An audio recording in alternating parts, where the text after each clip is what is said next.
What's up, traders? Welcome to the first session of the Transparent FX trading course.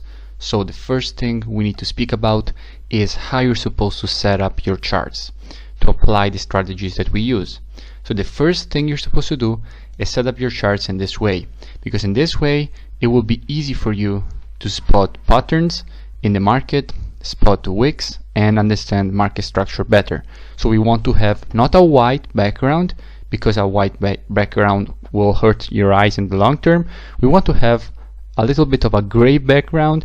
We want to have black wicks, and black wicks with a gray background will be very visible, so we will be able to see all the wicks and the candles. We want to have green and red candles. Now, how you're supposed to do that? Very simple. You go to you can basically set up also your color themes. However, you have to go click right and go to settings. Now once you go to settings, you can see everything. You can see by going on symbol, you will be able to see the colors of the candles, the borders of the candles, the wicks of the candles, and obviously the price line. So you want to have this three ticked, and you want to have these colors. So just click right and go to settings. Now the second thing we need to do is to create a template of indicators, because those we will be using them to understand when the environment is changing on the 4 hours, so that we can then take our price action entries, and we will be digging on that later on in the course. However, this is just an introduction section in which we will I just showed you how to put the candles in these colors, because we need this kind of colors to be able to identify everything easier. And we will now create the indicator template. So the first thing you need to do, you have to go on indicators, you will put in EMA, and you will click twice because we need 2 of them. And then you go again on indicators and you go on MACD. Now we need to change all of this to the parameters we want. So what do we want for the EMAs? We want the 10 EMA, and we can use a red color for that, and we will then double click on the other EMA and we will put it to 20. And for this one you can choose the color as you wish. I like to use blue. Now going to the MACD, you double click on the MACD, and these are the colors that I like. Like for indicators, you can use whatever colors you like. I like to have black for a bullish market and red for a bearish environment. Now the MACD, actually I like darker red. Now for this, as I just said, you can use whatever colors you want. Now the important thing, however, is that you have this indicator set up not for direction, that we use patterns for that, we use price action for everything. We only will pull up the indicators when it's time to take our entry in the 4 hours, because we want to wait to have a change in momentum to our side. And these three indicators together, so the 10 EMA, the 20 EMA, and the MACD, will really help you understand when the momentum is shifting to your direction, so you can then perfect your entry with the techniques that I will show you that are price action techniques. So this is just environment indicators. That is how we will be calling them, because that is what they are. So once you have set up this, you can create a template with these indicators, so you don't have to set them up every time. You go on templates and you go save indicator templates. Now I will just put AAA, because that is how I like to save them. Now if we delete indicators, so we basically, okay, now we analyze the market, we realize, for example, I'm just going, you don't need to really realize this, you don't really need this that I'm about to say, because that will be something that we will speak about later on in the course. So if you don't understand, it's perfectly fine. We have our impulse to the upside, we have our W formation, we are expecting a retracement. After the retracement, we already took our Fibonacci from the low to the high. The 382 has already hit, so overall we're expecting a push to the upside. We go on the daily time frame, and on the daily time frame you see that the market has created an information. So again, you're expecting a push to the upside. You go on the 4 hours. At this point, on the 4 hours, that will be the moment in which you will pull up your indicators, because now by just doing a quick analysis that was just to show you the example, to make you understand the idea, only at this point when you already know that you want to take the long, then, and we will use all our strategies to understand that we want to take the long, that I will explain later on in the next sessions of the course, then and only then you go on templates, you put your AAA, and you will be looking at your indicators. And at the moment, we need to understand how we are supposed to use these indicators. But that is something, again, that we will do in the next sessions when we will be speaking about entries. Because at the moment, we just wanted to set up our charts. And this is how you're supposed to do it. That is how you create an indicator template. You just put the indicators that you want, you go on indicators, you put on the charts the indicator you want, and then you go templates, save template, and you have it. But for all the analysis, you don't need them, only for the entry. This is something I wanted to share with you before we get in the course.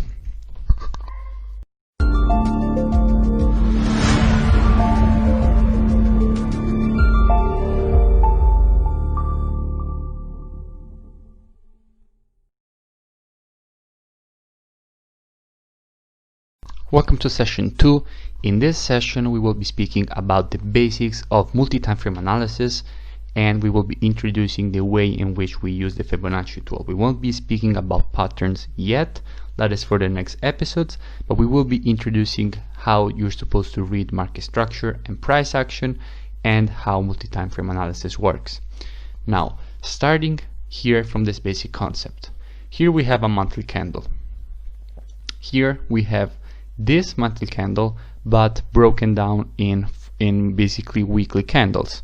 So you have the same price action, but the weekly candles will show you the same price action in different time intervals. Obviously on the monthly time frame you will see it start here and end here, but on the weekly you will have oscillations inside of it. This will be even more clear as you move down on the daily time frame, because on the daily you obviously have these waves in a much more precise way. Now, what you're supposed to do when you're making your full analysis, you're supposed to use patterns and everything that I will teach you to understand the direction of the market. And then what you will do is drop down on lower time frames to take advantage of these retracements, because as a swing trader, what you want to do, you want to be able to buy with a good risk to reward ratio or sell with a good risk to reward ratio. So you need either a way to short from here or a way to buy from here, basically. And that is exactly what we will learn to do in this course. But at the moment it's very important that you understand this. The market moves in the same way, but if you use multi-time frame analysis, you will have more information. You will basically have the bigger picture of how the market is moving, because if you are able to look at all of these time frames for direction, because I took these 3 time frames for a very specific reason. The monthly, weekly, and daily time frames are the time frames you're supposed to use to take the direction in the market. These time frames will give you the direction in the market. The 4-hour time frame on the other side is the time frame that we will learn how to use to take entries. So this is a very important concept. Monthly, weekly, and daily, we use them for direction. On the 4 hours, we just take an entry. Let's give immediately an example that will clarify this concept here with this picture in front of us basically. We know, because we have patterns and we have many things, that the market is supposed to make this green candle. It's supposed to print this green candle.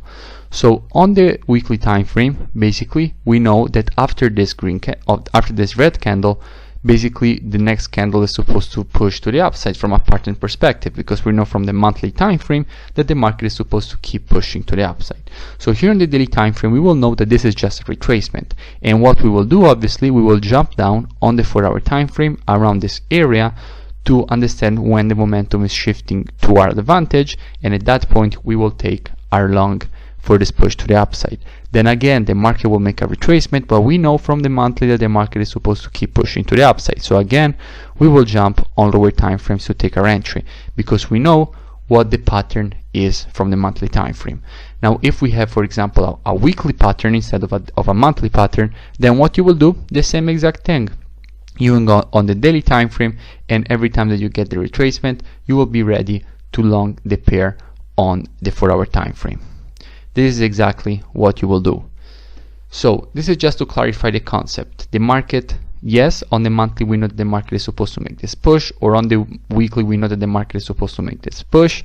We will wait for the retracements to be ready and take our trades with our different strategies that will be taught in the next sessions. The only thing I really want you to take from this is that the market loves to move in waves, and these waves become clearer and clearer if you go down on shorter time frames. So starting from the big time frames, so monthly, weekly, and daily, and the 4-hour is just for entry. This was just to clarify this concept. Now let's speak about Fibonacci and how we're supposed to use it. But first, one last thing I want to clarify for you, because this must be clear. Now, I hope you already know this, but anyway, I will repeat it.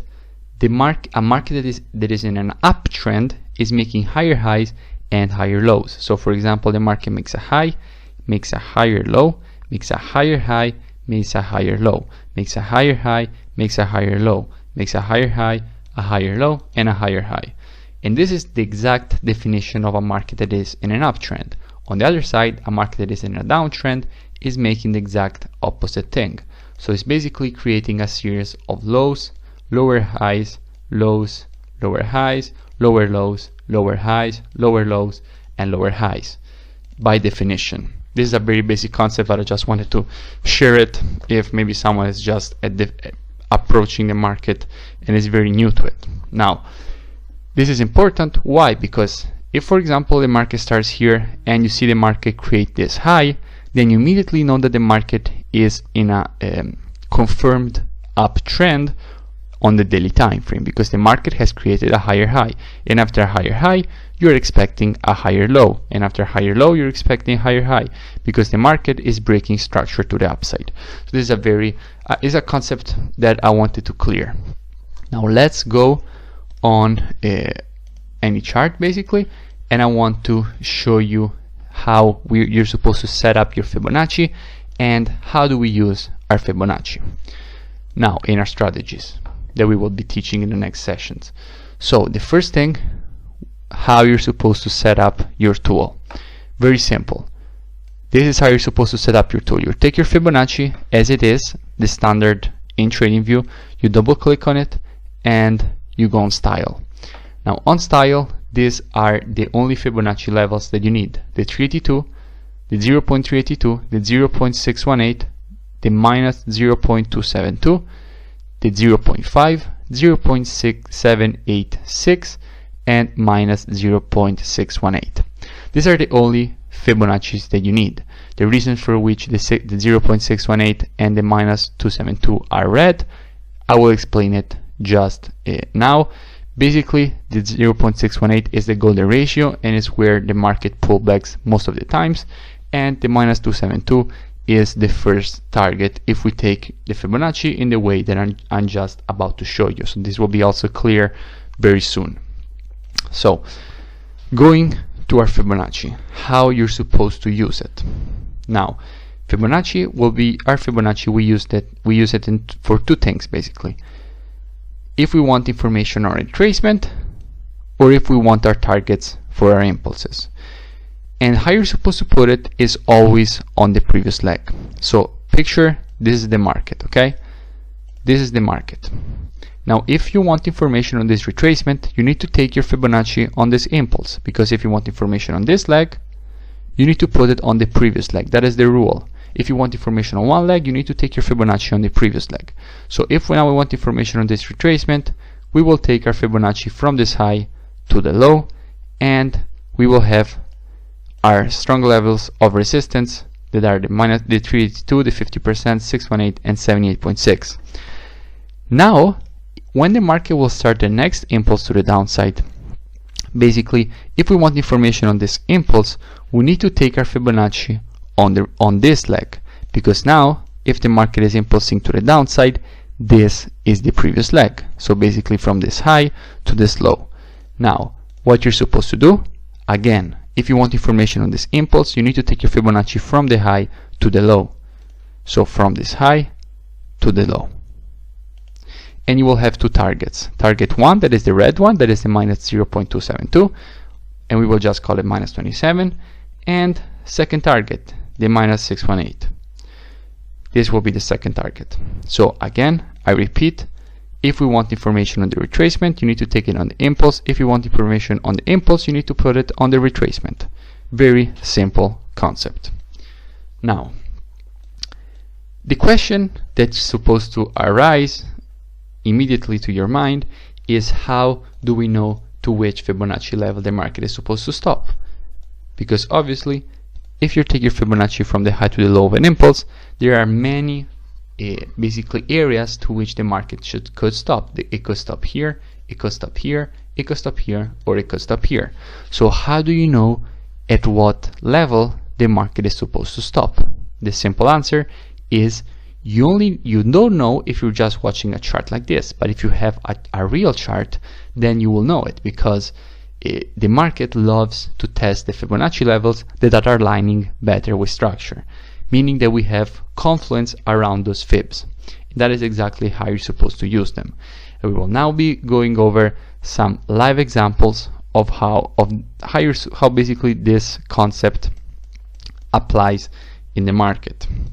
So, looking at current market price, let's just analyze how you're supposed to take your Fibonacci levels without looking at basically patterns or other kind of things. Just to look how you're supposed to use the Fibonacci, because this is what we're trying to learn in this session. So we see immediately that we have here a very nice impulse to the upside. The market started from this low and went to this high. Obviously, after this very big impulse to the upside, as we have seen before, the market loves to move in waves, so we are expecting a retracement. Now, if we want information on this retracement after the first red candle has basically printed, if we want information on this retracement, we need to take our Fibonacci on the previous leg, so on the impulse, because as we said before, if we want information on the retracement, we need to take our Fibonacci on the impulse. So let's do it. Let's take our Fibonacci from the low to the high, and let's see which Fibonacci level is aligning better with structure, because that is the Fibonacci level that will hold the price. Now, if you look at the 382, okay, look at the 382 level and extend the box to the left. As you can see, it is not hitting the previous resistance, not turn support. And we will be talking about this concept immediately. When you have the market that is in an uptrend, when the market breaks the high, this was the previous resistance, because the market has found resistance around this area. And then when the market will go for a retracement, the previous resistance will become support. And the same thing is when the market is pushing to the downside. The market breaks the low, goes for a retracement, the previous support is now resistance. So this is a very basic concept, but at the same time it's very powerful, because it helps us understand where you have confluence and which is the structure area. So as you can see, the Fibonacci level that is aligning better with structure in this case is the 50%. And if you look closely, that is exactly where the market hit the first time and impulse to the upside, and also the second time and impulse to the upside. Now let's keep going with the next impulse the market gives us, and let's try to find again which is the Fibonacci level that is aligning better with structure. So the next impulse is obviously from this low to this high. The market went in a very impulsive phase, and then after the first red candle, you know where to put your Fibonacci if you want information on the retracement, basically on the impulse leg. So let's do it. Let's take our Fibonacci from this low to this high, and let's see what kind of price action we're getting. Now look at the Fibonacci levels. Is the 382 lining up with anything special? Obviously not. The 50%, again, nothing special. The 61.8 in this case, aka the golden ratio, is lining up very precisely with the previous resistance, now turned support. Let's follow the moves to understand this. The market went down, up, found resistance. This resistance is now support, and that is the reason for which we got this very strong rejection. Again, let's do it. The market made this very nice impulse to the upside, and let's take our Fibonacci from the low to the high to have information on the retracement. Is the 32 lining up with anything special? No. Is the 50% lining up with anything special? No. Is the 61.8 lining up with anything special? No. The only Fibonacci level that is lining up with something special, that is this low, because we basically don't have any kind of structure on this level. The only Fibonacci level that is lining up with something is the 78.6, because it's lining up with this low, which by definition a low is a structure level in the market. So that is the reason for which the market hit the 78.6. And in this case, we also have further confluence because we have also a pattern. But that is something, patterns is something that we will speak about in the next lessons. They are basically in this introduction section that is for understanding all the basics before we can again go to the strategies. So let's keep going with how you're supposed to use your Fibonacci tool. Again, you have an impulse to the upside, so take it from the low to the high, look left and see which Fibonacci level is lining up better with structure. In this case, the 382 is clearly lining up perfectly with the previous resistance, now turned support, and also this was a historical structure level because it was respected also in the past. So again, very strong level in the market. Now let's go to some bearish examples. The market makes this impulse to the downside. What you're supposed to do is obviously to take your Fibonacci from the high to the low and find the Fibonacci level that is lining up better with structure. Now obviously the first fib that you will find is this one here. Why you will find this one here? Because as you can see in all of this push to the downside, you have this candle here. That is this green candle. I will zoom in so you can see it better. This green candle is obviously a structure level in the market because it's a candle that is not related to the move, and that is something that we will be using. If you have a push to the downside and a candle that is of a different color, so basically a candle that is not related to the move itself, then that is a structure level. And as you can see, the market reacted to it many times. 3 times the market rejected it, but then it broke through it. So your next question is, what is the next Fibonacci level that is lining up better with structure? Is it the 50%? No, you have nothing here. Is it the 61.8? Absolutely yes. Why? Because look, this is a very strong area in the market. You have a structure area here and is lining up perfectly with the 61.8. So obviously here we got a little bit of a fake breakout, but overall once the market broke down back below the level, you got the retest of the level and the market continued to the downside. And that is something that happens very often in the market. If you have a fake breakout of a level, so meaning basically the market closes above the level and then back below, you will get a retest of the level and then the market will continue the push to the downside. And you see that all the time also with trend lines. And I hope you already know what a trend line is. Anyway, we will be speaking about them because I have a very special way to use them.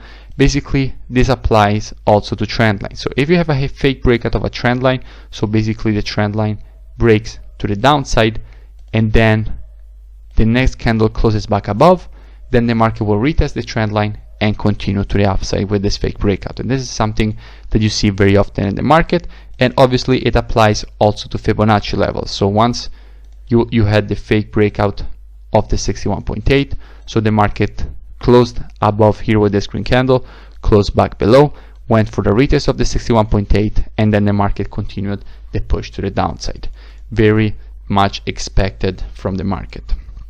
Now keep going with our analysis, basically with our lesson on how you're supposed to use the Fibonacci. Let's go with other examples. The market makes this push to the downside from this high to this low. If we want information on this retracement, we need to take our Fibonacci on the impulse, and the Fibonacci level that is lining up better with structure is obviously the 61.8. This was extremely simple to see. We had support here, obviously we have resistance here. Extremely simple to see this. Now we spoke all this time, and it's now obviously pretty clear how you're supposed to use your Fibonacci for a retracement, about how you're supposed to use the Fibonacci tool for a retracement when you want information on the retracement. So you need to put it on the impulse. But now let's speak of how you're supposed to use basically the -27 and the -618, because as we said before, if we want information on the impulse, we need to put it on the retracement. So again, let's speak about this. So the basic concept is that you need targets, because when the market makes an impulse, the retracement, and starts the next impulse, you want targets for this retracement, for this new impulse, sorry. You want targets for this new impulse. Target 1 will always be the high, because obviously the high is a resistance level, so the target 1 will always be the high. But you also want the target 1 if the market breaks the high, and a target 2 if the market breaks also the target 1 after breaking the high. So this will basically be a basic target. You just take target at the high, or you have the first target and the second target. Now I usually always aim at least to the -27, because as a swing trader I'm swinging with the trend, so I want to see the market continue making lower lows and lower highs. Now in this particular case, when you have the weekly time frame, then I will find daily targets. I will find these targets on the daily time frame. But now that we're on the weekly, anyway, let's do this on the weekly just a couple of times, or actually it will be better to do it on the daily. Let's do it on the daily, because on the daily you will have a better understanding of how this concept is supposed to work. Now on the daily, because you basically get more swings, just for that, that is the simple reason, you get more swings. Now for example, let's go with an easy and clear impulse to the downside. You see it very easy, from the high to the low you have a very easy impulse to the downside. You want information on the retracement, you already know it, you take your Fibonacci on the impulse. But if you want information when the market starts the next impulse, where your targets are supposed to be, target 1, you know it, is the low, but the real target 1, so when the market creates a lower low, because I know that the market is in a downtrend basically, I need to take it by using this retracement, because this retracement will give me information on the next impulse. So if I want information on this next impulse, I will simply take my Fibonacci from the high to the low, and I will have target 1 and target 2. Target 1 at the -27 and target 2 at the -0.618, which is also aligning perfectly with this low here. But anyway, in this case the market exceeded them, but it doesn't matter. You need clear targets when you're analyzing the market. Let's keep going. The market makes a nice impulse to the downside here, creating a lower low, so a low that is lower than this low here. If you want information on the retracement, perfect, you already learned how to do that. But if you now want information on this impulse here, then you will clearly need to take your Fibonacci from this high to this low, and that will give you two targets. It will give you target 1, which is the -27. So if you want information on this impulse, again I repeat, you need to take it on this impulse. If you want on this retracement, if you want information on this impulse, you need to take your Fibonacci on this retracement, and you will have two targets. Target 1, that is the one that hit this time, and most of the times my take profit will be exactly here. For most strategies, if not all, actually for all strategies, take profit is here at the -27 of the previous leg. This is target 1, and then you will have target 2 if you want to hold it longer, but that is just if you have also monthly targets that are lower, then you can extend basically your take profit all the way here. But overall target 1, and it's the reason for which it is in red, will be at the -27 of the previous leg, because the first, in this case, support area or resistance area, if it was a push to the upside, that the market will encounter when it starts the new impulse. So keep going in the market. We have again an impulse, retracement, and again an impulse. If you want information on this impulse, you need to take your Fibonacci on the retracement. So taking our Fibonacci from this low to this high, we have two targets.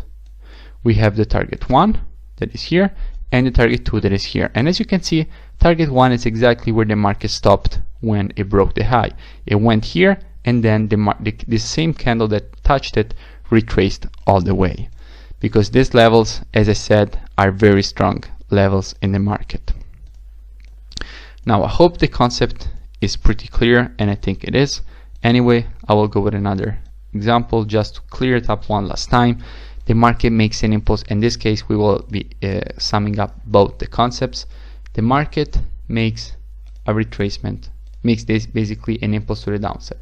It opens with a gap. It opens with a gap. So, and it creates a low, because this low here is lower than this low here. So if you want information on this retracement, you need to take your Fibonacci on the impulse. Let's do it. Let's take our Fibonacci on the impulse. At this point, what we're supposed to do is look at the Fibonacci level that is aligning better with structure. And as you can see, in this case, it is the 50%, basically the zone between the 50% and the 61.8. Because as you can see, this was the previous support. The market was hitting the area and getting rejected, and now this is resistance. So this will be the Fibonacci area between the 50% and the 61.8 that we're interested in. And the market hit the area and pushed back down to the downside. Now when the new impulse to the downside has started, you need to adjust your fib to this high here, because if before you wanted information on this retracement, now you want information on this impulse. So you need to adjust your Fibonacci in this way, basically from the high here to the high here. And in this way, you will have your two targets, target 1 and target 2. Target 1 at the -27 and target 2 here. Very simple concept, and the market hit the targets. This is how you're supposed to use the Fibonacci tool and how we will use it in our strategies, and it's important that it's clear. If it isn't, you have my number, just send me a message and I will help you out.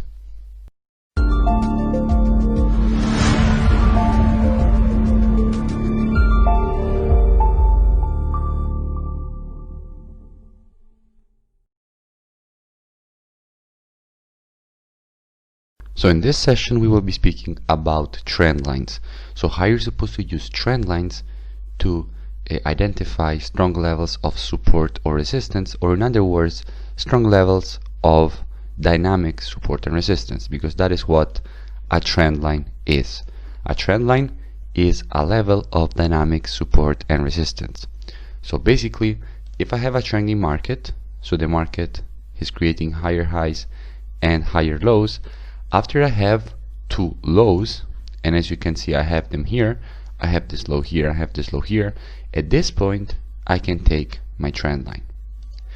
And what I mean by dynamic is that when the market will hit again this area, the area at which this trend line will give the support will depend on where is the market at the moment, where it is retracing, because if it traces like this very sharply, then the market will find support here. But if it retraces a little more softly, then it will find support here. So that is why I mean it's dynamic, because this level of support is always changing with price. Every time a new candle starts on the chart, this level of support, as you can see, is changing, is becoming always higher. And that is the reason for which I call it dynamic support and resistance, like for example a moving average. Now let's speak about how is the correct way to draw trend lines. Let's go over some charts. Now I drew a couple trend lines here to show you the concept, and we will now go on all the pairs, basically just showing you the concept. Now the point is that most traders, when they see a low and they see a higher low, when they want to identify their level of dynamic support, what they will do is they will take the trend line from this low to this low, basically in this way. And this doesn't help at all, because if you take your trend line in this way, you will not be accurate.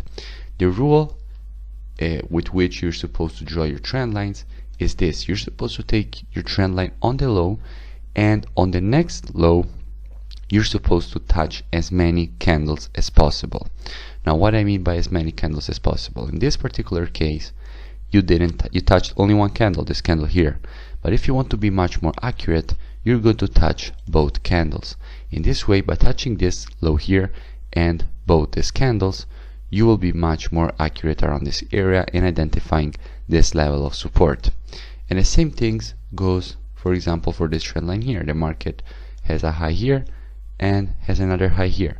And if you want to identify the levels of support, so dynamic support of this trend line, what you're supposed to do is take your trend line this way. Now I already know that many traders will take their trend line in this way.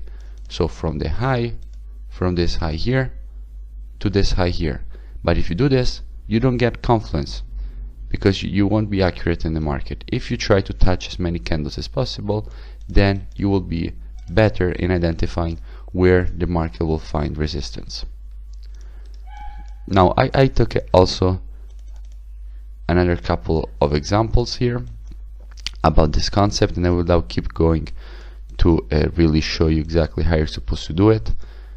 If you have this kind of move, so you have a high, you have another high, and let's say you have also another high, and you want to identify your levels of resistance, what you will do, I know that many traders will take their trend line this way, touching the wicks.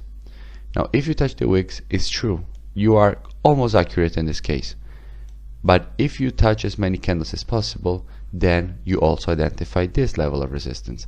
And when the market broke and went through a retest, you identified the break and retest in a very accurate way, because as you know, when a trend line is broken and the market goes for a retest, if the trend line was resistance, now it becomes support, exactly as the same concept as I have explained for you with the previous support and resistance. It applies to everything in the market. If a level breaks and it was resistance, it then becomes support. Very simple concept. So in this case, if you took it, if you put the trend line as I just showed you, you will be much more accurate in the market, much more accurate. So keep going. If you have a high here, you have a high here, and you have another high here, most traders will take the trend line this way. But if you do this, you are not identifying many levels. If you do it this way, so basically what you do, what changed is that you're not touching only this candle here, but you're also touching this area. So you basically are touching as many candles as possible without cutting the bodies, because that is the rule. You have to touch, put the trend line on the high, touch as many candles as possible, but you can't cut the bodies. What I mean by you can't cut the bodies, you can't cut the colors of the candles. You can't take it in this way, because in this way you're cutting this red candle here. So what you're supposed to do, you're supposed to take it in this way, because in this way you're touching both candles, but you're not cutting the bodies. Very simple concept. And if you do this, basically what you do is you identify this level of resistance that it would have been possible to identify if you had drawn it in the other way. Now let's just keep going with more examples. Now here, as I showed you, as I just drew, you have a very strong weekly trend line from this high to this high. Now if you take it from the high to the high, like most traders do, so in this way, you will never be able to identify this level of resistance. If however you take your trend line a little bit lower, so almost at the bodies,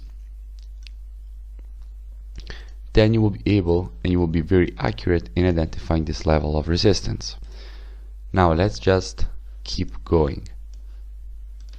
If you take your trend line from this low to this low here, you will not be very accurate in the market, because you won't really have the maximum confluence you can get on this particular trend line. If however you put the trend line this way, then you are basically almost able to identify this level of support almost 100% precise, and you also realize that this candle broke the trend line, and when this candle broke the trend line, at that point the push to the downside started.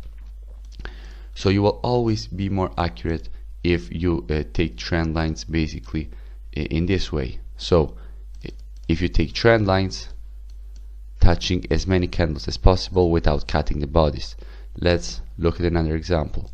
If you take your trend line this way, so basically from this low to this low, you don't have the maximum confluence you can get, and you will not be able to identify many levels. But if you take it in this way, so basically why I am more accurate, because if I take it in this way, I am basically only touching this candle and this candle. If, however, I move my trend line in this way, then at this point I'm touching 3 candles here, and I'm able to identify this level of support very precisely. I'm able to identify this level of support very precisely, and I'm able to identify this level of support very precisely. And if I had done it the way I've showed you before, like most traders do, this would have been almost impossible to do.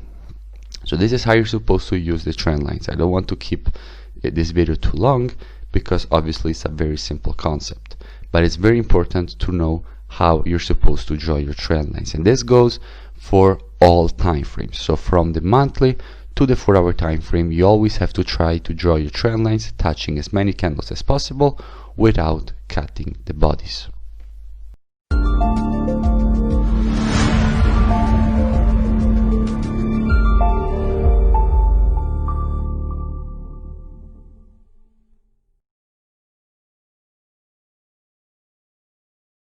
Okay, so in this session we will be speaking about the areas of price from which we take our entries. Now, what do I mean by this? I brought here 3 boxes for you guys. 1.2380 is a price. 1.2380, basically a price in the market on a pair. In this particular case, AUD and ZD. So we have this price here, that is the low, that is this low of the box, and 1.2395, which is the high of the box. In this case, 1.9350, that is the low of the box, and 1.9365, which is the low of the box. And in this case, you have 1.9320, which is the low of the box, and 1.9335, which is the high of the box. Now, immediately, you should have realized something. Each one of these distances here in price, so from the low to the high of these boxes, in all cases, this is 15 pips. Because as you can see, you have 80 plus 15 pips is 95. 50 plus 15 pips is 65. 20 plus 15 pips is 35. Very simple to realize this. Now, why do we use, in other words, the 20, the 50, and the 80 as entry areas? Now, the simple answer for this, even if you don't really need to know why we use them, because it will appear very clear to you that these areas of price, that these prices basically are very, very major areas in the market. Anyway, the reason for which we use them is because big hedge funds and basically firms that trade with high frequency algorithms that are called HFT basically use these areas to scalp the market. So that they really put like billions in the market at this very specific price levels, and you will see how accurate they are in the market. Every time the market hits these areas, the market rejects them very aggressively. So we use these numbers to basically fill in our orders for our swing trades. So we take advantage of the liquidity that of basically the order blocks that these firms put in the market to take our swing trades. Now, why do we have the highs of the box? Now, everything that I'm saying in this session, obviously, you just need to understand the concept. Then you will understand how to do it when we will speak about the entry and the sessions. But this is just to understand the concept. So, in this particular case, why do we have 95? Why did I put also a high of the box? Because we know that this is the strong level, okay? So we can just take our entries from these levels, but we need to use also this other number. So we need to put a box of 15 pips above the strong number. Now, why do we need to put the box 15 levels above the strong number? The simple reason is because in this particular situation we are taking short. If you want to take short and you realize that the 80 is the level from which you want to take short, and you will learn how to identify from which level you want to take short in the further session, in the next sessions basically. In this particular case, we know that we want to take short from 80, okay? You have to take this for granted at the moment.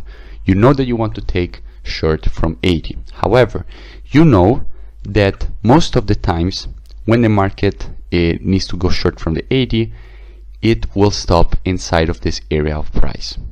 The market will be rejected somewhere between the 80 and 15 pips above the 80. And the same thing for the 50. When the market is coming from below and we want to short inside of this area, the reason for which we put a box that goes from the 50 to 15 pips above the 50 is because from this area we're expecting the market to be rejected. And again, the same exact scenario from the 20. The reason for which we put this box from the 20 to 15 pips above the 20 is because we expect the market to reject an area between the 20 and 15 pips above the 20. This is the reason for which we do this. Now, if instead the market is coming from above, then the situation is completely the same, but we need to put 15 pips below. So basically, what do I mean? If we have 80, then we will put 65. That is basically 80 minus 15 pips. If here we have 50, then we will be putting 50 and 35. Why are we putting 50 and 35? We're putting 50 and 35 because 35 is 15 pips below the 50. And again, why are we putting 20?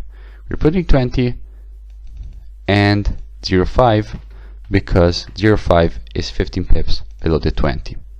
So pretty clear, this is the exact same scenario. You can go back in the video and watch before and watch now.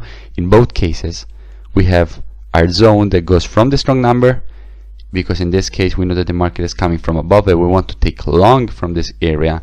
So we will have 80, and we know that the market is supposed to stop inside of the area from the 80 to 15 pips below the 80. Again, here from 50 to 35, so we expect the market to stop in between the area from the 50 to 35, which is 50 minus 15 pips, 35.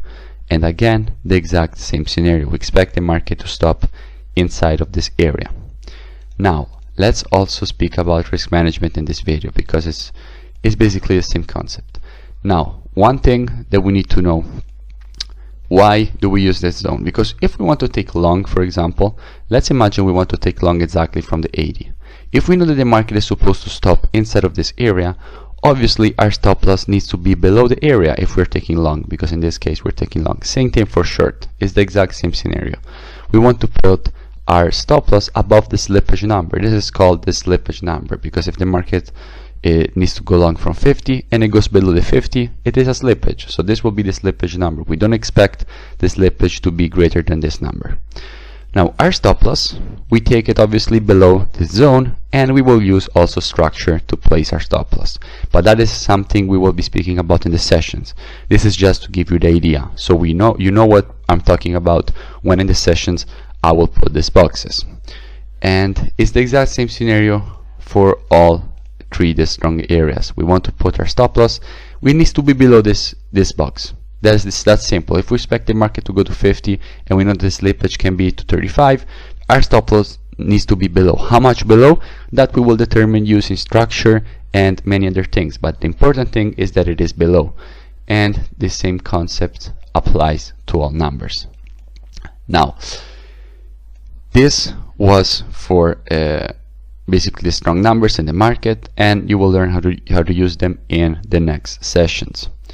Now, one thing I want to speak about is risk management, because we just took for the first time the risk to reward tool. Now, for those that don't know what this tool is, basically it helps you identify what is the risk to reward on your trade, and it also tells you how many pips your stop loss is. And you need to use this basically to calculate your risk per trade. What do I mean by this? If, for example, you're taking long, so you expect the market hits your entry and you're taking long and you're expecting this move to happen. So basically in this particular situation, you're risking 127 pips to make 503. So in other words, you have a 1 to 3.96 risk to reward. So you're risking 1 to make 3.96. Now, you need to calculate your 1 according to the rules. So in my particular case, 1 is 1%. basically I want to risk 1% to make 3.96%. Now if you're risking 2%, then you're risking 2%. Let's make it round so it will be easier also for you guys. If basically in this particular situation I will be risking 1% to make 4%. If you're risking 2%, you're risking 2% to make 8%. If you're risking 3%, you will risk 3% to make 12%. So this is a very simple concept. Now how you're supposed to calculate your lot size in order to have this kind of risk to reward. So basically how you're supposed to calculate your lot size to be risking exactly 1%, 2%, or 3%. Now there is a simple formula to do this. However, you don't really need it, because what you need to do, you can go to any of the many calculators online that there are. In this particular situation, I will go on the position size calculator of my Forex book. You can just Google it, position size calculator, my Forex book, and you will get to this page. Now what you're supposed to do on this page is just put inside the balance of your account. Let's make an example. Let's put 100k. You want to risk 1%. Now how many pips is your stop loss and which currency pair are you trading? Now in our particular situation, we were here on AUD NZD, and on AUD NZD we are risking 127 pips, and we want these 127 pips to be 1% of our account. So let's go here and let's put 127 pips, and let's select AUD NZD. We go and calculate, and you get 1.36 lots. So basically, if we want this 127 pips to be 1% of our account, or in other words, we want it to be a $1,000 risk, then what we need to do is regulate our lot size to be 1.36 lots, how the calculator has just given us. Very simple concept. Now another rule about this is how you're supposed to calculate your lot size. Now let's speak about risk to reward. Now we want risk to reward generally to be at least 1 to 3. Now what do I mean by 1 to 3? That basically if I'm risking if I'm basically risking 100 pips, let's put it in 100 pips, I want to be able to make at least 300 pips. So basically a 1 to 3 risk to reward. As you can see, risk to reward ratio is 1 to 3. Now why do we want to position ourselves in this situation? Now if you already know the answer, you can just skip this part, but I will say it for people that are not familiar with risk management and risk to reward. So if you have why do we want to position ourselves in the market in order to have at least a 1 to 3 risk to reward? The reason for this is because if, for example, we take 10 trades, I need to write it because it will be more easy. Let's imagine we take 10 trades. Okay, we take 10 trades, and obviously trading is a game of probabilities, so you won't be right all the time. Let's say we have a 50% win rate, so we win 5 trades and we lose 5 trades.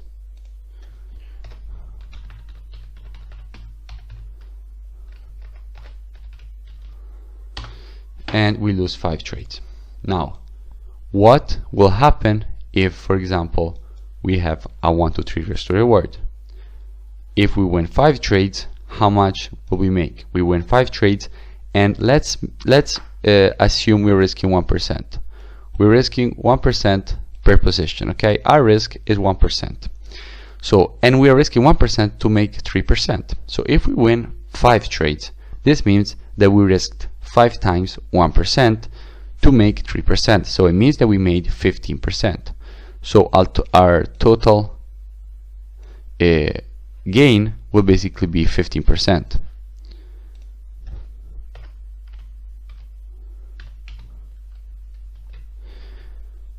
And if we lose 5 trades, obviously we will lose 5% because we're risking 5%. So overall, with only a 50% win rate, we are up 10%. Now let's make even a worse scenario. We take 10 trades, and in this case we lose 7 trades. We basically lose 7 trades and we win 3.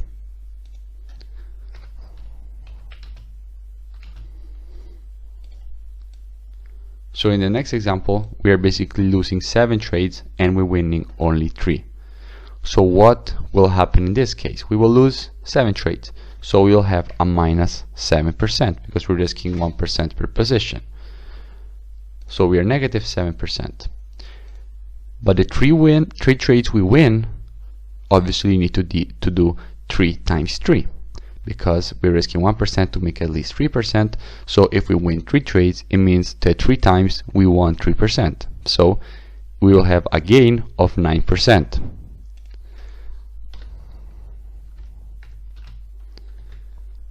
And as you can see, you only won 3 trades out of 10. So you lost 7 trades and you're still in profit. And that is the secret of trading. That is the real holy grail of trading. The reason for which you need to position yourself in the market in this way is that even if you have a very bad win rate, you will still come ahead in this game. And it's very, very important concept.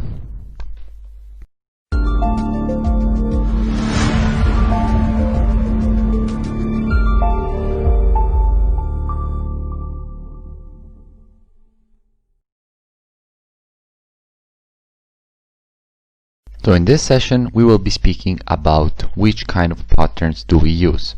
So this will be a very, very crucial session. So let's start by defining conventional patterns. So patterns that you already know about, because they're patterns that everybody knows they exist and is looking at them in the market. So for example, the head and shoulders pattern. Now, when you have a head and shoulders pattern, what do you have? So very simply, when you have a head and shoulders pattern, what you have is the market going to create a high, then the market makes a retracement. The market creates a higher high and then makes a retracement. However, as we know, once the market reached back to this zone, so basically coming from above, the market goes back inside of this area. Then we have two things. We know that the market has created a higher high, so by definition the market is now in an uptrend, plus we also know that the previous resistance is supposed to become support. So what we know is that from this area the market is supposed to start the next impulse to the upside. However, this doesn't happen and the market breaks this area back below. Now there are two options that can happen at this point. The market can either go for a retest of this area, or as many times this is what happens, the market doesn't even reach this area. The market creates a right shoulder that is lower than the left shoulder, because this is the left shoulder, head and right shoulder. 90% of the times the right shoulder will be lower than the left shoulder. Now let's continue defining our conventional patterns. For example, you have a double top. The market makes an impulse, makes a retracement, and then goes to create another impulse. Now at this point we know that we expect the market to create a higher high. However, this doesn't happen and the market basically rejects aggressively this high. So basically creating a double top. Now what we expect is this low here to break. And this is what forms another of our basically patterns, but that is something we will speak about later. So this is basically what happens with a double top. We have a trending market. The market goes for an impulse to the upside, retraces, goes for the next impulse, but fails to break the high. So basically we expect the market to create a lower low, because once the market goes down, it creates a low that is lower than this low here. So by definition, a lower low. Let's define another key basic pattern. For example, we will be speaking about wedge formations. So basically, what is a wedge in the market? A wedge is any kind of consolidation in the market, and I know many people basically have tried to complicate things by defining many types of wedge formations. So basically you have ascending wedge, descending wedge, triangles, but we keep it as simple as possible. What you need to realize is that a wedge formation is when the market is not breaking in any specific direction.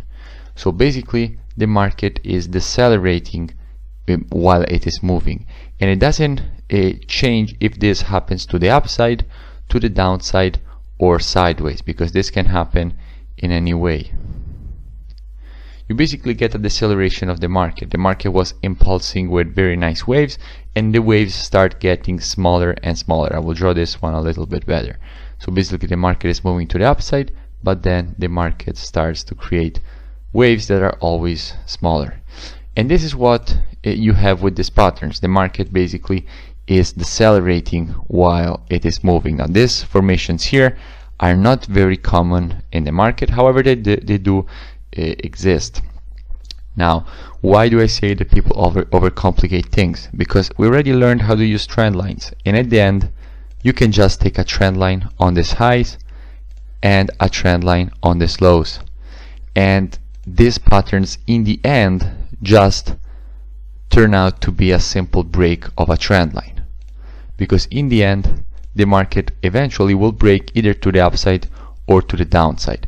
Now I will tell you what we usually do expect from these patterns. Usually if we have a pattern that is consolidating horizontally, we will expect the market to break it to either directions. We don't have a clear direction. Now if it is consolidating to the high, then what you are expecting is the market to break to the lows. If the market is basically making this correction to the high, what you're expecting is the market to impulse to the downside, so to break this trend line to the downside. If on the other side the market is losing its momentum to the downside, because this is just a loss of momentum in the market, if it is losing momentum to the downside, you expect the break to be to the upside. But anyway, this comes down to a simple break of a trend line, because in the end that is what happens. Now let's continue defining patterns. We have defined very conventional patterns that most people already know about. These are simple price action patterns. Now, continuing defining patterns, we will be speaking about M and W formations. Now, M and W formations work in this way. There are many different types of M and Ws. Let's start from the W formations. But the simple concept is this: it doesn't matter what kind of W formation it actually is. Every time you see a W formation, you are expecting a push to the downside. Every time you see an M formation, you're expecting a push to the upside. Very simple concept. When you have an M, you're expecting a push to the upside. When you have a W, you're expecting a push to the downside. And all that I'm speaking about it in this introduction section is just to define the basic concepts. You will understand later on how you're supposed to apply this. But now this is just to really speak about the basics, because in this way you will be able to understand all the strategies. Now let's speak about the M formation. The market goes to the high, goes to the low. Sorry, let's actually start from the W's. Now there are many types of W's the market likes to create. The first type is the regular W. This is just a normal W formation. Let's make it a little bit lower here. The market goes down, up, down, up. Now with this kind of formation, so basically what do you have with this kind of W here? Usually with this W formation, the market goes to the high, makes an impulse to the downside, makes the retracement, it goes for another impulse. Now this leg here can stop either with a higher low, so higher than this low, with an equal low, so basically creating a double bottom, which is the exact opposite of a double top. I didn't say it, but because it's kind of obvious, the M formation and also the head and shoulders have the exact same patterns, also reversed. So what I mean by this is that we can also have the inverse head and shoulders. That is the exact same concept, and we obviously have the double bottom, which is the exact same concept. Okay, exactly the same concepts. So here with the W formations, you can have either with the regular W, you can have either a higher low or an equal low. so basically a double bottom, and the market breaks the neckline. Now, what is the neckline? The neckline is this area here. This is the neckline of the W formation, and with a regular W, you're expecting price to hit more or less this region. Now, usually this region will actually be in confluence with the Fibonacci levels. What I mean by this is that if now the market is impulsing to the upside, you have already learned that you need to take your Fibonacci on this leg here, because this is the previous leg. So by taking your Fibonacci from this low to this high, most of the times the area in which the market will shift direction is usually the minus 0.618. But anyway, you don't really need to be accurate, because timing your entry will be done all over time frames. This is just patterns for direction on the higher time frames, and we also use these patterns to find entries on the 4-hour time frame. But at the moment we're speaking about the W formation as an indication of direction. So for example, if you see a W formation on the weekly time frame, you know that we're expecting to get a weekly push to the downside, and at that point we will go down on 4-hour time frame to find our entry, and we will learn how to do that in later on sessions where we will speak about the strategy itself. But now what you need to memorize basically is that if you have a W formation, then you're expecting this push to the downside, and you're expecting this push to the downside at least to the neckline. This is what you are expecting. Now, sometimes this kind of W formation, I will tell you immediately the other type of W formation. This kind of W formation has a basically another kind of form in which it presents itself. So basically what happens is that you have the exact same push, nice W formation, either a higher low or an equal low. The market breaks the neckline, but it doesn't shift inside of this area. So we just said that most of the times the shift to the neckline will happen inside of this area. So it's kind of a reversal zone. But sometimes it happens that this becomes an extended W. So this is a regular W when the market starts the push from here, and this is an extended W. And the concept is always the same. After the extended W, we are still expecting a push to the downside. But in this case, we're not expecting a push to the downside to the neckline.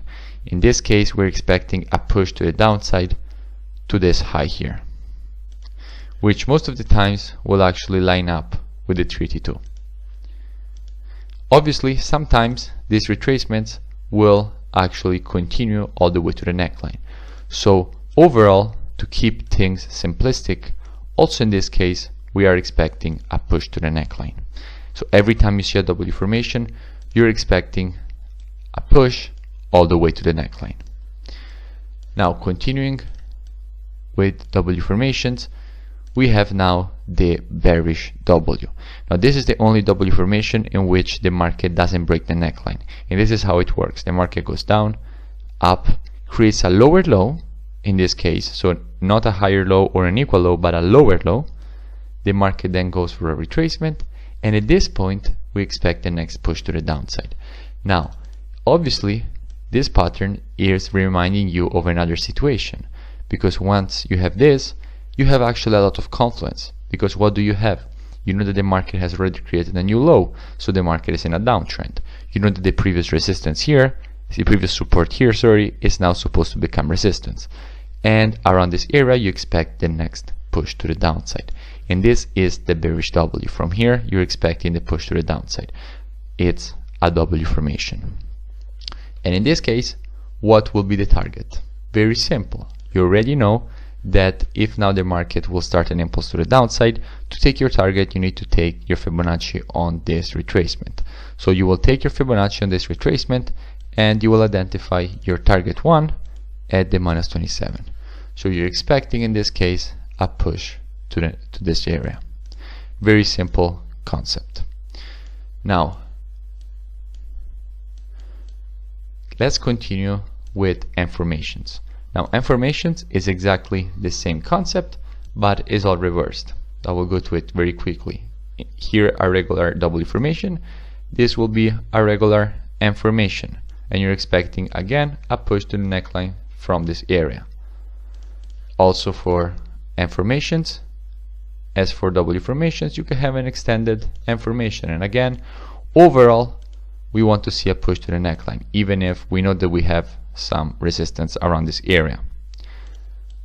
And again, you can have basically a bullish M formation, and you're expecting the next push to the upside, and the target will be given by taking your Fibonacci on, your Fibonacci on the previous leg, which is this one here.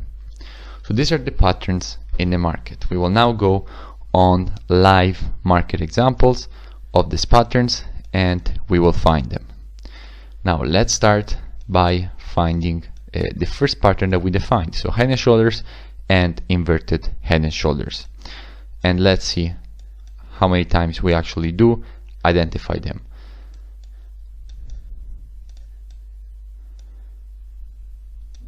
So immediately we can see that we have a nice, now we're on the weekly, we will also go on the daily to identify more patterns, and we will be also switching pairs. Now the first one I see immediately in front of my eyes is this one here. The market goes up, down, creates an equal low, the market goes for a right shoulder. I will use the reply tool so it will be simpler for your eyes. The market created kind of an equal low, even if the market slipped all the way to here, but overall this was the left shoulder, this was the right shoulder, and this was the head. Now if you notice, the left shoulder is higher than the right shoulder. You're immediately able to see this, and it's very important. Now continue going, let's see if we find other head and shoulders here in the weekly time frame.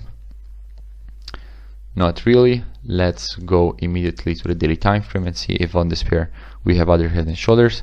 If not, we will just switch pair and we will be looking for head and shoulders or another pair. Now head and shoulders formations are not that common on the daily time, or on basically higher time frames. Let's see if we get one. Not really on this pair. We're not really getting it on this pair. Let's go on Euro CHF, just changing pairs to see if I can find a clean one to show to you. Here it is. We have a nice inverted head and shoulders, but in this case the right shoulder was lower than the left shoulder. Sometimes it happens, it's not always like this, but most of the times the right shoulder will be higher. Now here you see the pattern. You see you have the left shoulder, the head, and the right shoulder. And obviously when you see the market creating this pattern, you expect a push to the upside. Now the question is, when do you know that you are expecting this pattern? Very simple. At this point you already know that you're expecting a head and shoulders. Why do I say this? Because if the market goes down, up, down, and creates an equal high, then at that point obviously you're expecting head and shoulders. If instead the market goes down, up, and doesn't make it to the high and starts the next impulse, then you're expecting a lower low. It's that simple. It's just simple market structure. The market creates an equal high, you're expecting a head and shoulders. And that is exactly what happened. Now let's continue and let's see if we find other examples. There we have a minor one here.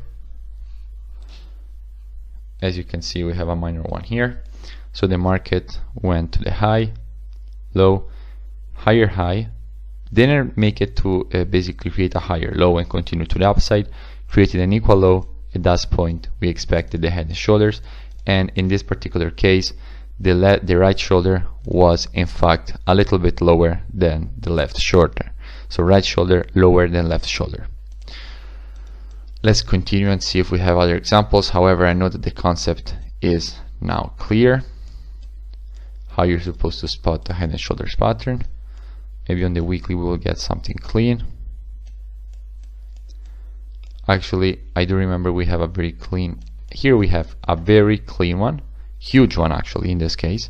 The market goes up, down, creates an equal low. At this point you're expecting a head and shoulders. So you already know that the right shoulder is lower than the left one. And you also have another confluence. If you look, you have down, up, W formation. Again, you're expecting a push to the downside. Just wanted to show you this. However, let's stick to the head and shoulders. From this area, you're expecting the market to push to the downside, because the right shoulder is supposed to be lower than the left shoulder. And the market in fact did create this push to the downside. I already remember it, because obviously we were trading this market. So let's continue going with our patterns, and let's speak about double tops and double bottoms. This is the second pattern we spoke about, double tops and double bottoms. These patterns will be a little bit harder to identify, but let's speak about double tops and double bottoms at the moment. Let's see how many we can actually spot. As you can see here, we immediately see one.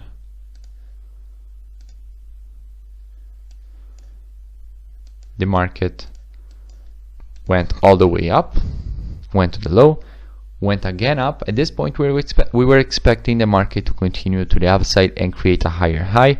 However, this never happened. The market just rejected very aggressively to the downside. So at this point you're expecting further continuation to the downside, but at that point you will have an affirmation and you're expecting the push to the upside, and that is exactly what happened. Now let's continue and see if we find more. As you can see here, we have a very nice double M formation. We will speak about this later. However, let's speak about double tops and double bottoms. Here we can see a nice double bottom, very clear to see it. The market went all the way to the downside, created a retracement to the previous resistance, previous support, now turn resistance. The market started the next impulse to the downside. However, the market failed to break the low, and we are now expecting the market to continue the push to the upside. And that is exactly what happened. At that point you have an information, so you're expecting the retracement. Now let's keep going and let's see if we find other examples of double bottoms and double tops. Here you have another one. The market went all the way to this low, then went to the high. Actually, let's spot all the moves. The market went down, up, minor double bottom. Then the market, basically we have that from this low the market went up, down, and it failed to break this low, because as you can see this candle went all the way down here, but then it closed back above this low here, so confirming that this is a double bottom. And at this point the market failed to break the low. We're expecting continuation to the upside. So the concept now should be quite clear. Let's continue with our patterns. So at the moment we spoke about most of the patterns. What we need to speak is about wedge formations. So let's go and speak about wedge formations. Let's identify these patterns in the market. Let's keep charts clean so it will be easier for your eyes. And let's see if we can find these formations that, as we said, are a little bit more rare. Now here we immediately see one. The market was stuck inside of this wedge formation. In this case, as you can see, is a wedge formation that is neutral, so we don't really know to which side the market will break it, but then it's clear that the market gaps up, breaks the trend line, goes for a retest, and continues the acceleration to the upside. Very simple to see this. Let's see if we can find more. But anyway, this should clear up things already. Again, here we have another wedge formation with already, let's actually go before it was, as soon as it broke, we had the market that was moving again in a neutral wedge. And why do we have so many neutral wedges? Because this is what happens when the market doesn't know to which direction it should go. So if the market doesn't know if it is in an uptrend, so basically big traders, banks and institutions are a little bit uncertain about a certain market, then what happens is that the market starts consolidation and then the market starts to push, or they're just accumulating their positions. There are two reasons for which these formations happen. Now again, let's keep going. Here we can see a minor one. This is all I really wanted to show. Not really clear one, but anyway, the market is kind of moving in this parallel channel, but almost not really a wedge. This is kind of a channel, not really a wedge. But anyway, in the end, the point is that in the end, these patterns just turn out to be a simple break of a trend line, because you can create hundreds of patterns and name it in 100 different ways, but in the end, it will always be a break of a trend line. A simple break of a trend line, either to the upside or to the downside. So anyway, you don't really need to memorize all these patterns that are based on trend lines, because in the end you will have a break of a trend line. So you just need to know how to draw a trend line and how to identify when a trend line is broke. So when the market closes above it. End of the story. But since we defined them, let's speak about them. Here you have very different price action. Let's see if we can get something a little bit clear. Okay, this will be the last example for these patterns, and we will move to WNM formations. I found a clear wedge. This is a clear ascending wedge. You can clearly see that the market is losing its momentum to the upside. The moves become almost basically keep getting smaller and smaller, and eventually the market pushes to the downside. Very simple concept.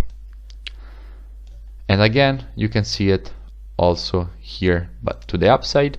So basically the market is losing its momentum to the downside, and the pushes keep getting smaller and smaller, and at some point the market is ready to push to the upside. So let's keep going, and let's now speak about the formations that happen the most in the market. So W and M formations, and then we will be over with the session and basically the introduction as a whole, and we will be ready to dig inside of the real strategies and how to apply everything that you have learned inside of this introduction section to the strategies and to the market, to basically take live trades. Now we will be looking on basically many pairs, and we will be searching for W formations, these three kind of W's, and these three kind of M's. So starting here from the first chart we have in our hands, let's identify the patterns. A very simple one immediately goes in my eyes. Here we go, nice and clean W formation. The market goes down, up, down, breaks the neckline. At that point you're expecting a push at least to the neckline. Now let's speak about something. Most of the times the neckline, you don't have to consider the wicks. The wicks are not the neckline, especially when the wicks are this long. The real neckline, you have to go to the line chart, because if you go to the line chart, you just go here and switch from candles to line. The line chart will give you the closes. Now what do I mean by the closes? The market will give you when the bodies of the candles start, and that is the real structure area. So you're expecting a push to the neckline, which is the close of the candles. Basically you're expecting the market to hit the bodies of the candles. So this will be the neckline. And again, obviously these patterns have very high completion rate. Most of the times the market will hit these areas. And you can see now, I want to speak about this now because we have it straight inside of our face. Now you have an information, you're expecting the push to the neckline. Now if you see that the neckline is 128.99, now obviously you will never take this as your take profit, because we already learned in the previous session that basically 128.99 is not one of our strong numbers. our strong number just above this number is 128.20, because we already learned that strong numbers are 20, 50, and 80. So 128.20. Now, if you're asking yourself why I'm ignoring the last number, the last digit, is because you always have to do this, even with pairs that basically have prices, longer prices, like for example 0.6294. This 6 in the end, I will ignore it because that is not a pip, that is a pipette. Basically, the unit smaller than the pip, and most 5-digit brokers will give you this. Basically, all 5-digit brokers will give you this, but it's not a pip, it's not relevant. We only need the first 2 digits in this case, and if you have a price in this form, you need the last 2 numbers, not basically not the last 6. So what I wanted to say is that if this is the neckline, then you need to take your take profit at the first strong number above this neckline, which will be 20. So 109.20. And as you can see, that is exactly what the market hit before starting the next push to the upside, which eventually failed. But as you can see, that would have been our take profit, hit perfectly. Again, we have here a nice another W formation. You have down, up, down, up. W formation, we're expecting a push at least to the neckline, and in this case the market also exceeded it. Now let's keep going with the analysis. Here you have a W formation that we didn't really speak about, but sometimes you can have a failed bearish W. We need to add this. Sometimes what you will get is a failed bearish W. What do I mean? The market goes down, up, down, up, but the market doesn't fails basically creating the next push to the downside and goes all the way to the upside. At that point, again, you're expecting a push to the neckline. So overall, the simple way to remember all of this is just if you have W formation, expect a push to the downside. And if you have M formation, expect a push to the upside. Simplest way to remember this. And the same goes for the reverse pattern. So basically, for a failed bearish, a bullish M. If this patterns fail, and basically you get the push to the downside, then you expect the push to the neckline. And that is exactly what we see here. That is exactly what we see here. The market goes down, up, down, and the market fails to create a new low here and just accelerates to the upside, and then you're expecting a push to the neckline before the market continues to the upside. Now keep going, you have a nice M formation. The market starts here from this low, up, down, M formation, you're expecting a push to the upside. As you can see, guys, these patterns have very high completion rate. Now think how powerful it can be if you know that the market is supposed to make this push to the upside. You can go on lower time frames, aka the 4-hour time frame. For example, we always take our entries on the 4-hour time frame, and we will be monitoring the 4-hour time frame for one of our valid entries. And we will be speaking about entries in the when we will be speaking about the strategy. But anyway, how you're supposed to take your entries is the same way in which you're supposed to take direction, but you just need to add some things, because the patterns that we use for entry are the same as the ones that we use for direction, because the market respects them on all time frames, but we will use some more tricks just to be more accurate. Now keep going, let's find more patterns. You have up, down, obviously you're expecting a push to the neckline. That is exactly what you got. Up, down, up, down, boom, the market hit the neckline. Again, here you have an extended M to the downside. The market didn't retrace from this area, went all the way down, and then boom, the market went to the neckline. As you can see, M formation, push to the neckline. Now in this case, the market, as you can see, failed to go to the neckline. Sometimes it happens, but most of the times the market will succeed in going to the neckline. In this case, the market stopped. It didn't make it all the way to the neckline. But most of the times you will get the push to the neckline. As you can see, also here you have down, up, W formation, at some point the market shifts to the downside and goes all the way down, almost to the neckline.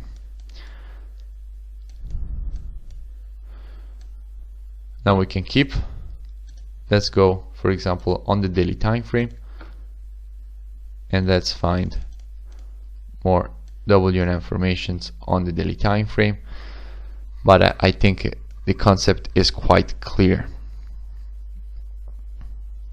As you can see here, we have a very clear M formation, but overall I know that the concept is clear. If you have an M, you're expecting a push to the upside. If you have a W, you're expecting a push to the downside. And anyway, you will see a lot of W and Ms when we will be speaking about the strategy itself, the strategies itself, the WM strategy. So this was just to show you what we're expecting when you see these patterns and how you're supposed to spot them. You have up, down, M formation, you're expecting a push at least to the neckline. Very simple and straightforward. So this is all. In the next sessions we will be speaking about the strategy itself, how you're supposed to take the entries, how you're supposed to take direction, and basically the different strategies that we use.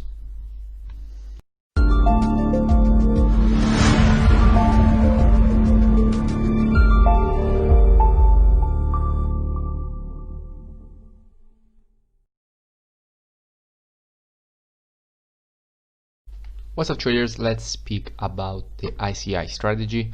So let's first start by defining how the strategy works. So how does the ICI strategy actually work? Now, the first thing you need to realize is that for this strategy, what you need to know is to identify when the market has created an impulse. And that is very simple actually. Identifying when the market has created an impulse is a very simple thing to do.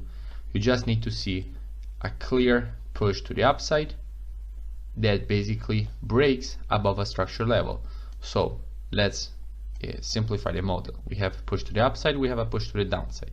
The market breaks above this high. At this point, this is by definition an impulse in the market, meaning the market has just confirmed that it is now in an uptrend. So basically it has created a higher high, and after a higher high, what you expect is obviously a higher low.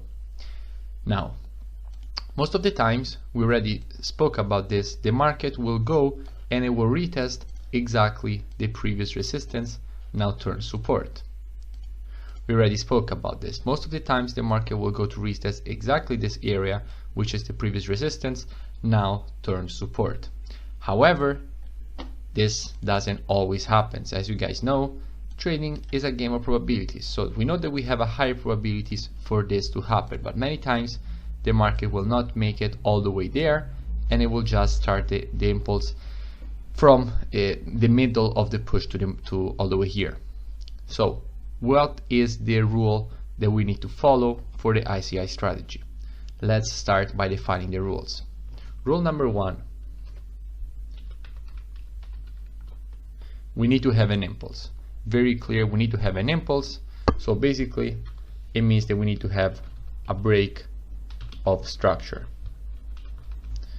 either to the upside or to the downside. So basically the market needs to create either a higher high, so a high that is above this high here, or the same exact thing, the market needs to create a low that is lower than the previous low. So either a higher high or a higher low. So we need to have a break of structure. Then we need to have another rule, which is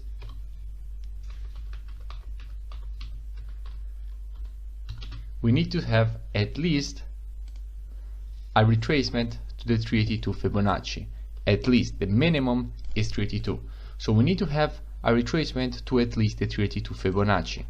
And how you're supposed to take this Fibonacci is from this low to this high. So basically, by taking your Fibonacci from the low to the high and waiting for a retracement at least to the 382, you will have very high probabilities for the next push to the upside. We want to see, you cannot go long until the market has hit the 382. If the market on the 4-hour time frame starts shifting bullish, so all the indicators starts pushing to the upside, price action is to the upside, and you find a valid entry in the 4 hours, you cannot take it.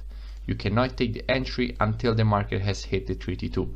After the market has hit the 382, and all of this we are talking about it both on the daily and on the weekly time frame, then you can be looking for entries on the 4 hours. So these are basically the 2 rules, and then obviously the third rule is exactly as for all the other strategies. We need a valid entry on the 4-hour time frame. Very simple. We need a valid entry on the 4-hour time frame. So the rules are pretty simple. We need to have an impulse to the upside, we need to have a retracement, and we need to have one of our valid entries. Now obviously, if we're looking at this pattern on the daily time frame, we also need to have the weekly time frame that is supporting our view on this pair. That is what we need. We need the daily time frame, the weekly time frame, to be basically supportive of this push. We want to see the weekly time frame that is bullish, because then we have even higher probabilities that this push to the upside will happen. And the same thing for a market that is trending down. Now, where will be the best probabilities for the setup? Obviously, if you have a push to the upside, the retracement is all the way down to the previous resistance, now turn support, and the weekly time frame is bullish, because in that way you have a very high probabilities that this push will happen, and on the 4-hour time frame you will be ready to take one of our valid entries. So we will be waiting for indicators to break to the upside, be in a bullish environment, and look for one of our price action entries. So basically, one of our price action entries, I will recap them again: either the previous resistance, previous support, now turn resistance, using obviously our strong numbers around this area. You get any kind of our pattern, so you get, for example, an M pattern, or in this case, if you're looking to short, you will look for a W pattern, or you can get the break of a trend line. We have a counter trend line to the upside, and at some point the trend line breaks. On the retest, again, you will be looking to short, and on both these cases, obviously, you will be using our strong numbers. Very simple. You always use our strong numbers, and you use the exact same patterns that we always use. So let's go with some live examples of the ICI strategy on the daily time frame.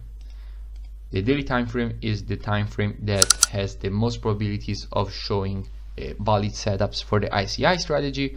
The weekly time frame is a little bit obviously more rare, but the moves are extremely big on the weekly time frame. So in this first session, we will be looking at how you're supposed to use the strategy on the daily time frame and how to take advantage of it on the daily time frame. And then on the next session, we will be looking on how you're supposed to take advantage on it on the weekly time frame. So in this case, we will be speaking about daily, in the next session on weekly. So let's move and see just look at price and see how many times we see a clear impulse in the price. And you can immediately see that clear impulses, you have it here, nice impulse to the downside, retracement. You have it here, nice impulse to the upside, retracement. Again, you have it here, nice impulse to the upside, retracement. You have it here, nice impulse to the upside, retracement. And you have it here, nice impulse to the downside, retracement. A bullish ICI strategy, bearish ICI, bullish ICI, bullish ICI, bearish ICI. Let's see how you were supposed to trade these particular patterns. So let's go back in time by using our replay tool, and let's see exactly what kind of price action you're getting on the 4-hour time frame, because you already know that on the daily you will basically be looking for longs. You already know that anyway. Let's first do something. We don't need indicators. Let's first do something. Let's go completely back in time. Perfect. So we will be doing it in a much more detailed way.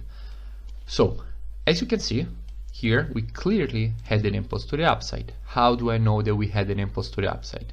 Very simply, because the market started here, and this high is well above this high here, and this was the previous high, because the market had hit this area, went to the downside, broke above the high.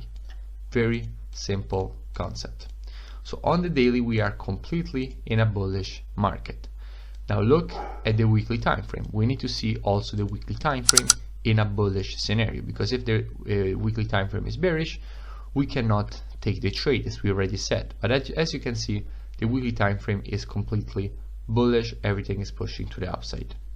So perfect. We don't have any signs of basically very strong resistance on the weekly time frame. Everything seems bullish and the market is pushing. Perfect. So we have our impulse on the daily time frame, so rule number 1 is satisfied. At this point, the second rule is that we need at least a 382 retracement. So what are we supposed to do? Very simply, what we are supposed to do is take our Fibonacci from this low to this high. Why are we supposed to take our Fibonacci from this low to this high? The answer is pretty simple. We have to do this because we already said that we want to see a push at least to the 382. And what this means is that we first need to see the at least one daily candle tap the 382 before we can be looking for entries. So as you can see, the next candle taps much more than the 382. It goes all the way down to the 61.8.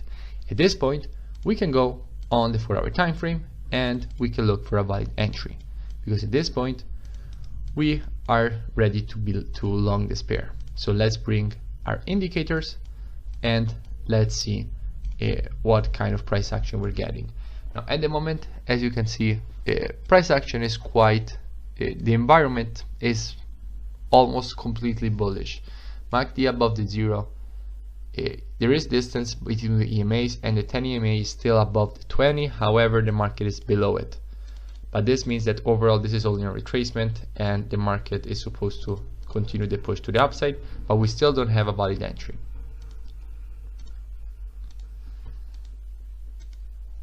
So at the moment what we have is a nice W formation. The market goes down, up, down, up. We are expecting the market to go to the neckline. Now the retest of the neckline, in other words, is previous resistance turns support. So obviously we will have a valid entry if the market will go to this level. So let's see when the market starts the push to the downside. Okay, it seems we are not getting the retracement. Okay, we kind of broke the low, so we can expect the next candle to push to here. So what you're supposed to do at the moment is check what kind of, you don't need indicators anymore. You know that you are in a bullish market. Perfect. You don't really need the Fibonacci anymore. Perfect. At this point you need to look to this neckline and see which strong number you see around this area, and you immediately recognize that you have the 50-35 area here. As you can see, we are in the 50-35 area. The high of this neckline, we can just identify it by putting a horizontal ray. So we want to long in between the 50 and 35. In this case, we will long exactly a couple pips above the structure level, because that is what makes the most sense. Now our stop loss can be just below this low. We already spoke about this. You can just take your stop loss below this low and you will be perfectly fine. So basically protected by structure. You know that the market is supposed to end up inside of this box, and if you put your is basically the market is supposed to be stopped by this box, by these numbers. If you take your stop loss below this low, you will be also protected by structure. Now if we take our Fibonacci from this low all the way to the high, let's see if we get at least a 1, 2, 3, and we get at least a 1, 2, 3. Now why did I take my Fibonacci exactly in that way? The simple answer for it is that if we now expect a push to the upside for the market, how do we take our target? Very simple. You need to take your Fibonacci on this push to the downside. So basically from this high here to this low here. That is how you're supposed to take your Fibonacci to have target 1 and target 2. We already spoke about this in the introduction section. So our take profit will be the first strong number below the minus 27. Now if you look at the price, minus 27 is 1.349695. So the first strong number below is obviously 1.3480. Very simple. So going on the 4-hour time frame, let's see if the market hits our entry. Okay, the market just hit our entry, and at the moment we got a rejection.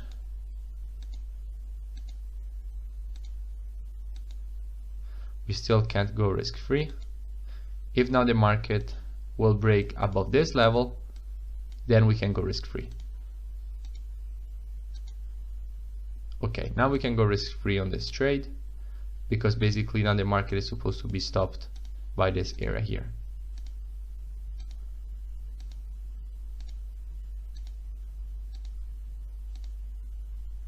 Perfect. Okay, at the moment we are completely risk-free on the trade, and take profit gets hit. That is exactly how you're supposed to apply the ICI strategy. Look for an impulse on the daily time frame. Look for an impulse on a daily time frame, so the market needs to have created a higher high or a higher low or a lower low. Then you need to see a retracement at least to the 382 fib taken on the impulse leg, and then you just drop on the 4-hour time frame, wait to be in a bullish environment, and take your trade according to structure in the market. So in this particular case, previous resistance turns support. Very simple. Let's keep going with the next example.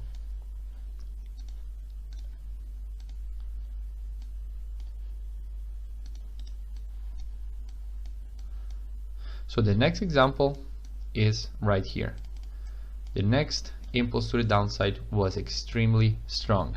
You can see that from this high to this low, the market went in an extremely impulsive way to the downside. So what we then expected was obviously a retracement to at least the 382 before we can be looking for shorts. So let's see what happens. Let's take our Fibonacci from the high to the low, and let's see if the market actually made it to the 382.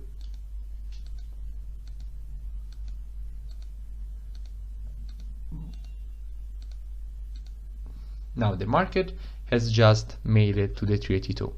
So at this point, what we can do is basically go on the 4-hour time frame. We already know that the weekly will be bearish because we have had this huge push to the downside. So obviously we are expecting more continuation to the downside.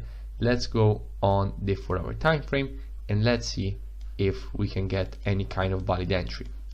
Let's bring our indicators and let's see in what kind of environment we are in.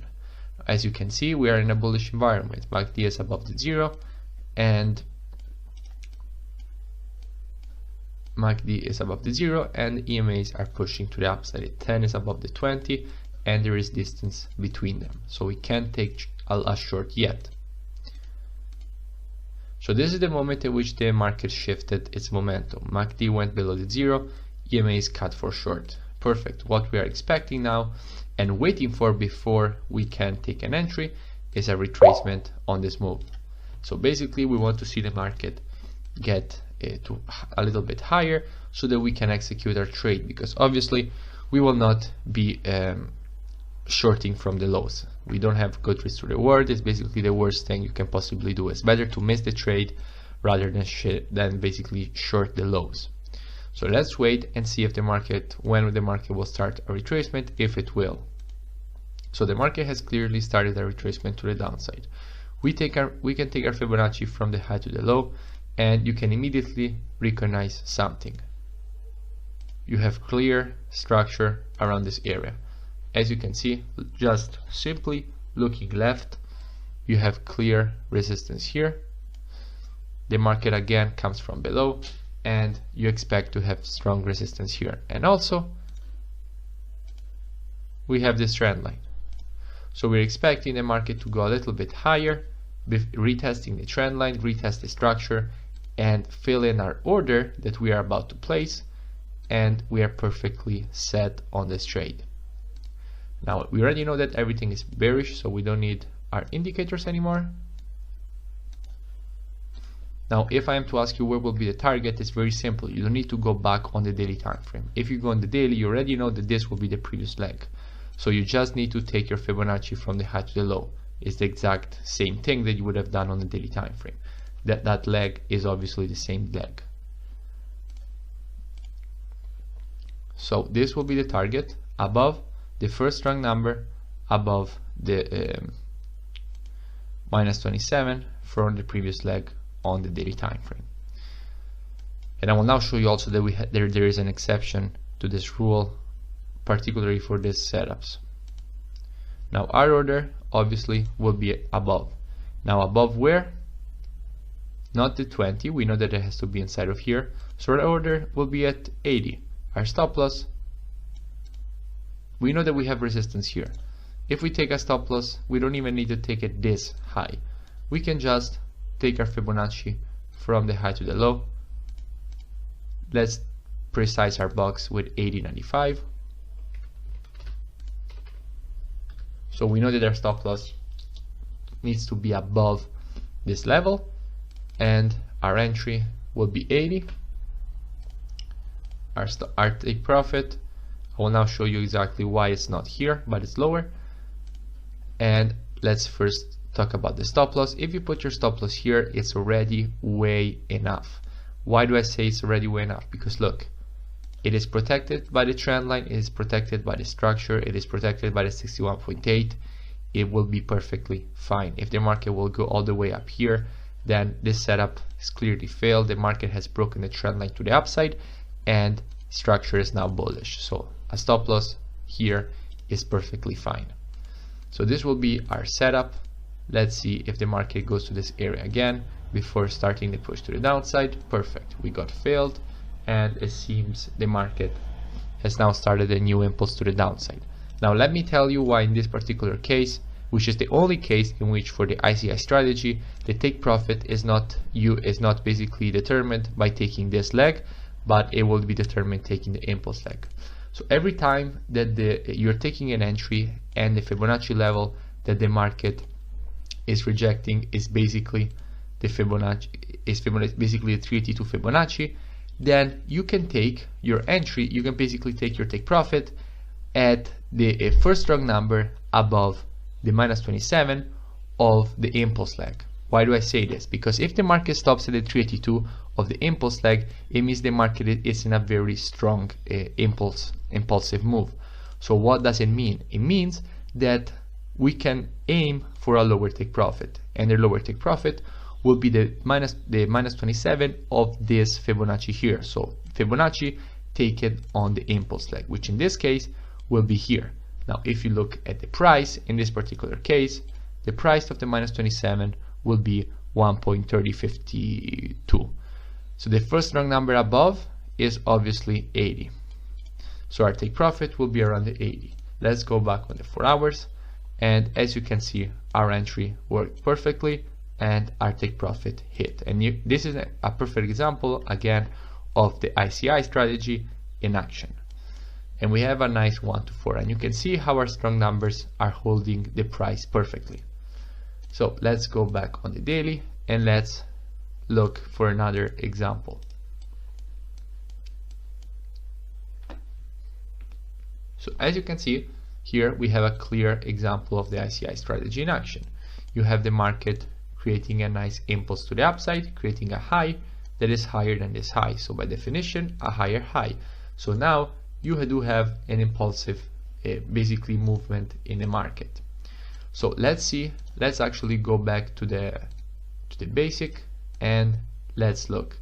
Now we have our impulse to the upside. Perfect. We know that the market has created a nice impulse. We know that we need to have at least a 382 retracement before we can be looking for longs. So let's take our Fibonacci from the low to the high, and let's wait until the market hits at least the 382. Perfect. The market has hit the 382 and also has exceeded it. So let's go now on the 4 hour time frame and let's bring in indicators and wait for the environment of the market to be bullish again.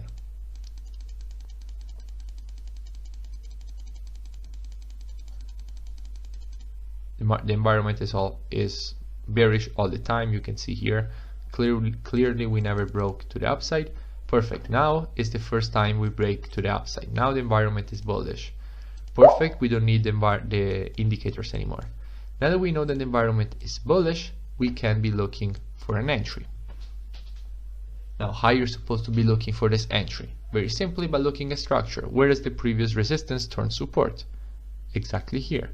Perfect. What you're supposed to do is to identify which price it is. And as you can see, it is 50.35. That is the area of price where you find this resistance here now turns support. So what you will do, you will take your entry from the high. You can just identify by putting array here. Your entry will be at the high. Your stop loss needs to be below this box. How much below? We can just take our Fibonacci from the low to the high, and if you take your stop loss here, so basically a little bit below the 61.8, you will be perfectly fine. Also because your structure, basically your stop loss will be protected by this trend line. So basically if the market breaks and goes all the way to your stop loss, then it means that the setup has failed. So what about the take profit? In this particular case, since we see that the market, if we take the impulse, has went lower than the 382, to basically find our take profit, we need to take our Fibonacci on this retracement leg, as in the normal case. The only case in which you need to take it on the impulse is if the market stops at the 382.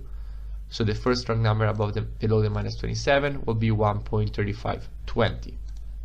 Let's go on the 4-hour time frame and let's see if our order gets triggered.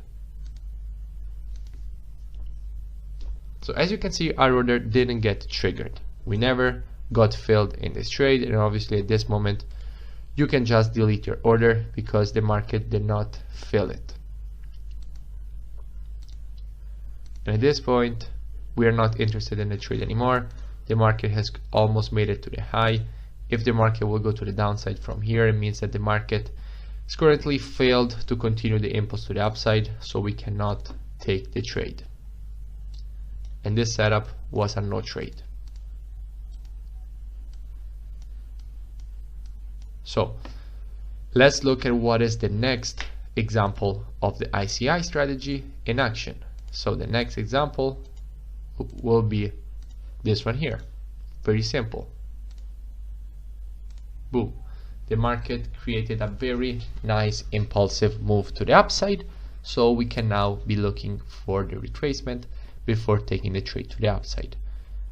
You have a high that is higher than the previous high, so now you're expecting a push at least to the 382 before you can take this trade. So let's take our Fibonacci from the low to the high, and we are expecting a retracement at least to the 382. So let's wait and see what will happen. Perfect. The market has now almost hit the 382. Okay, now it has hit the 382. So let's go on the 4-hour time frame and let's see in what kind of environment we are currently in. Now we are in a bullish environment according to MACD, but we are below the EMAs. So let's see if we will get an entry. No, the market never succeeded in breaking the high. Obviously, if the market had succeeded, then on the retracement we would have been looking to take this long, but the market kept pushing to the downside. Now also the MACD is now in a bearish environment, so we need to wait.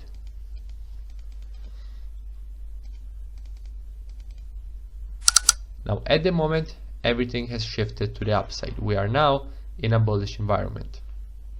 So what you're supposed to do is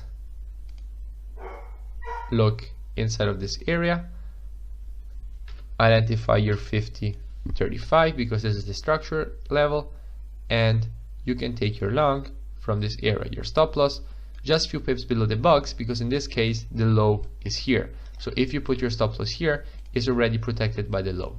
Now according take profit rules, very simple, always the same rules. You take your Fibonacci now on the previous daily leg, and your take profit will be just few pips below. Sorry guys, your take profit will be just few pips below the minus 27. Very simple. Let's see, we are getting more than 1, 2, 3. Let's see if the market goes and hits our entry. So as you can see, we had a news candle here. This was obviously news. So there are two ways to go for this. You can either take the risk and wait for and basically keep your order open, or you can close the pending order. So don't put the pending order and wait to see what kind of news you get. And if the market starts to push to the downside, then just put a buy stop order and you will basically be immediately in profit if the news is faded. But the best way is basically to not trade news. It's always a good idea not to trade news, because the market will be completely crazy and volatile. Now, in this particular situation, what we're supposed to do is consider the fact, especially when you're backtesting, you're supposed to consider the worst case scenario. So you're supposed to consider the fact that you did keep the order and the trade was lost. Perfect. So we have two winners in this time lapse. We have two winners, one for a 1 to 3, one for a 1 to 4.8, and one loss for obviously minus 1%. So we are way in profit. Okay, the next example that we will consider, and then I think the concept is pretty clear, is we will consider another example of the ICI strategy. Here we go. The market created a nice low here, so basically a low that is lower than this low here. And what we're expecting now and waiting for is a retracement at least to the 382. So let's take our Fibonacci from the high to the low, and we are expecting a retracement at least to the 382. Let's see when we get it. Perfect. Now we got a retracement at least to the 382. What is the next step? You need to go on the 4 hours and see what kind of price action you're getting on the 4-hour time frame. Put your indicators and see what kind of environment you're in. And as you can see, you are clearly in a bullish environment. So we need to wait and see a shift in momentum. Now, as you can see, the market never really shifted to the downside. The next candle, and it was news, went straight to the downside, and then and only then we had a shift in momentum. So in this particular case, this is a no trade. So in this time period, we had 2 wins, one loss. Overall, in these 3 trades, you made 6.8% if you were risking 1%, with only 3 trades on only 1 pair in only this small amount of period. So you can immediately understand how powerful the strategy is, also taking into consideration that you had a lot of consolidation during this period.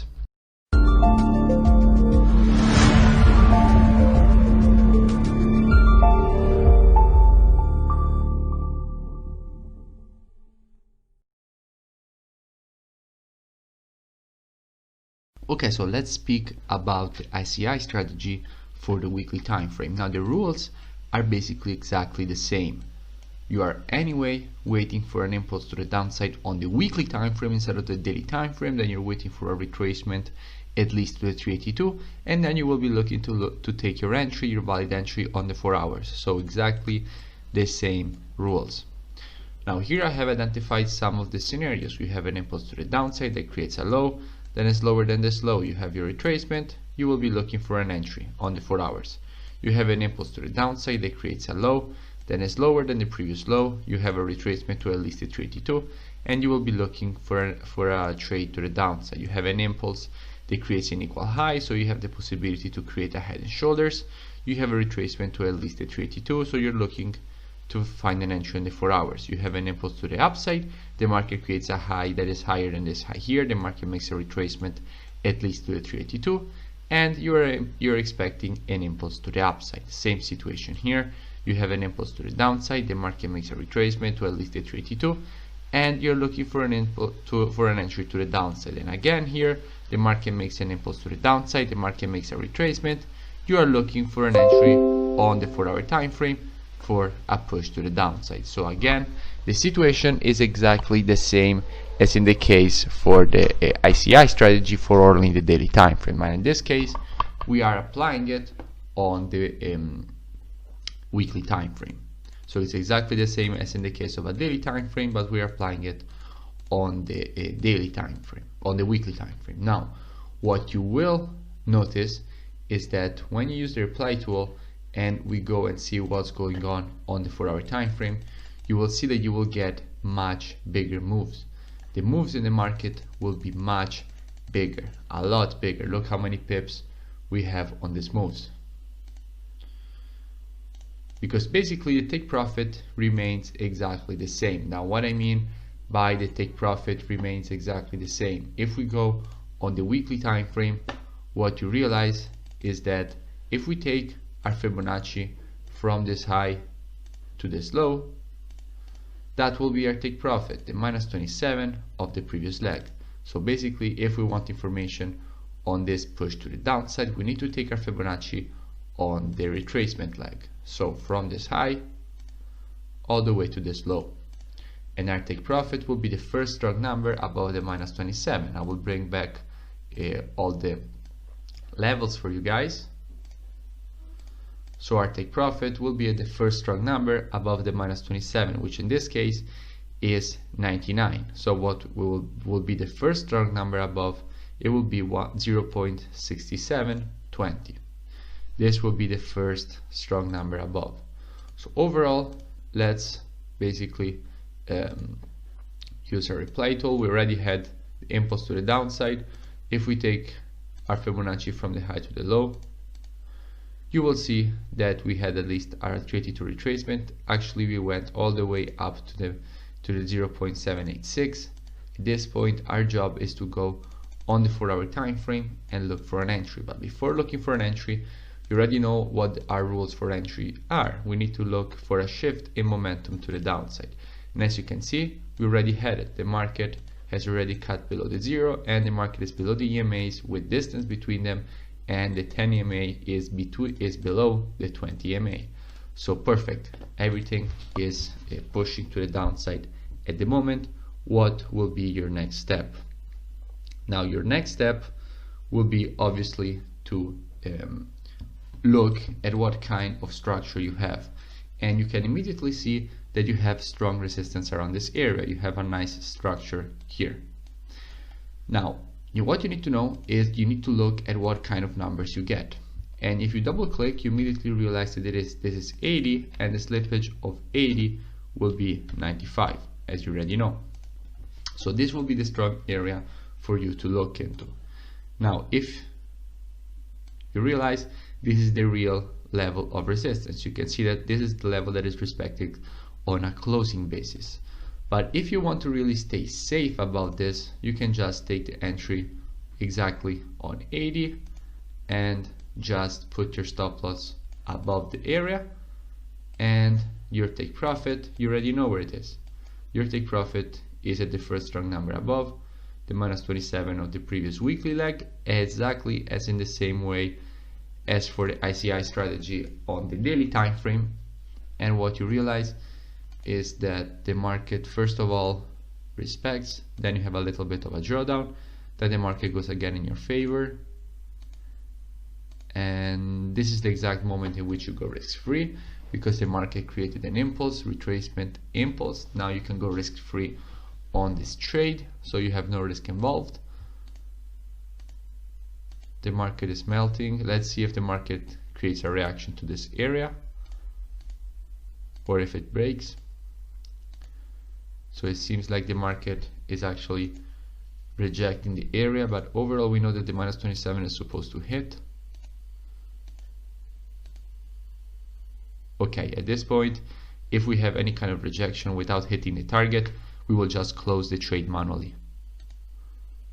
Okay, we basically close the trade manually here, because it's clear that the target almost hit.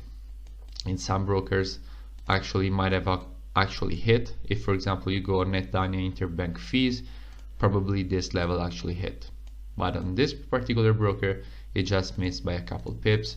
But when the market is really near your target, we already spoke about this, and it starts rejecting, just close the trade.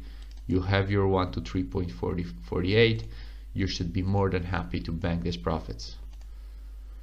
So let's go with the next example of the ICI strategy on the weekly time frame. So the next example, we will just take it here. As you can see, again we have a huge amount of pips. Look how many pips we have on this move.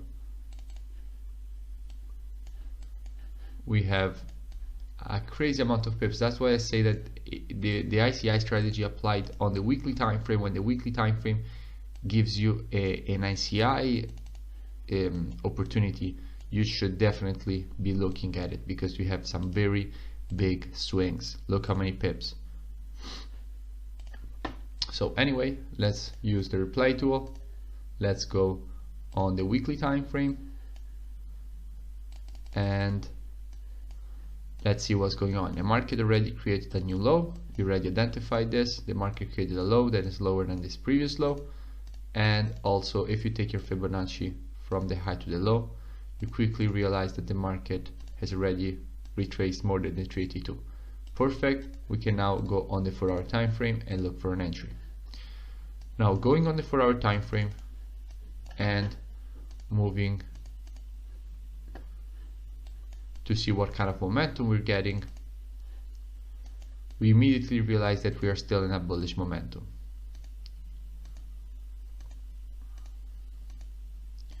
The market is still in a bullish momentum, in a bullish environment basically.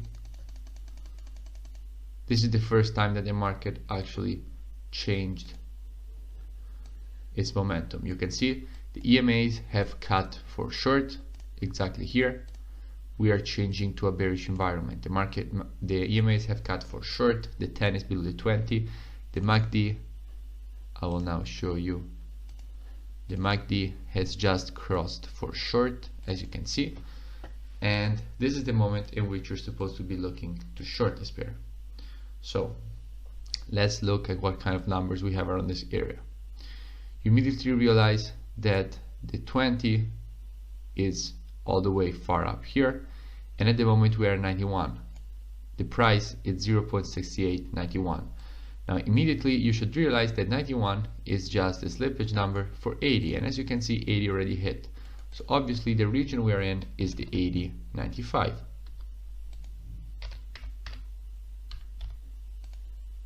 So we are in the 80.95 region, so we can immediately take short from here.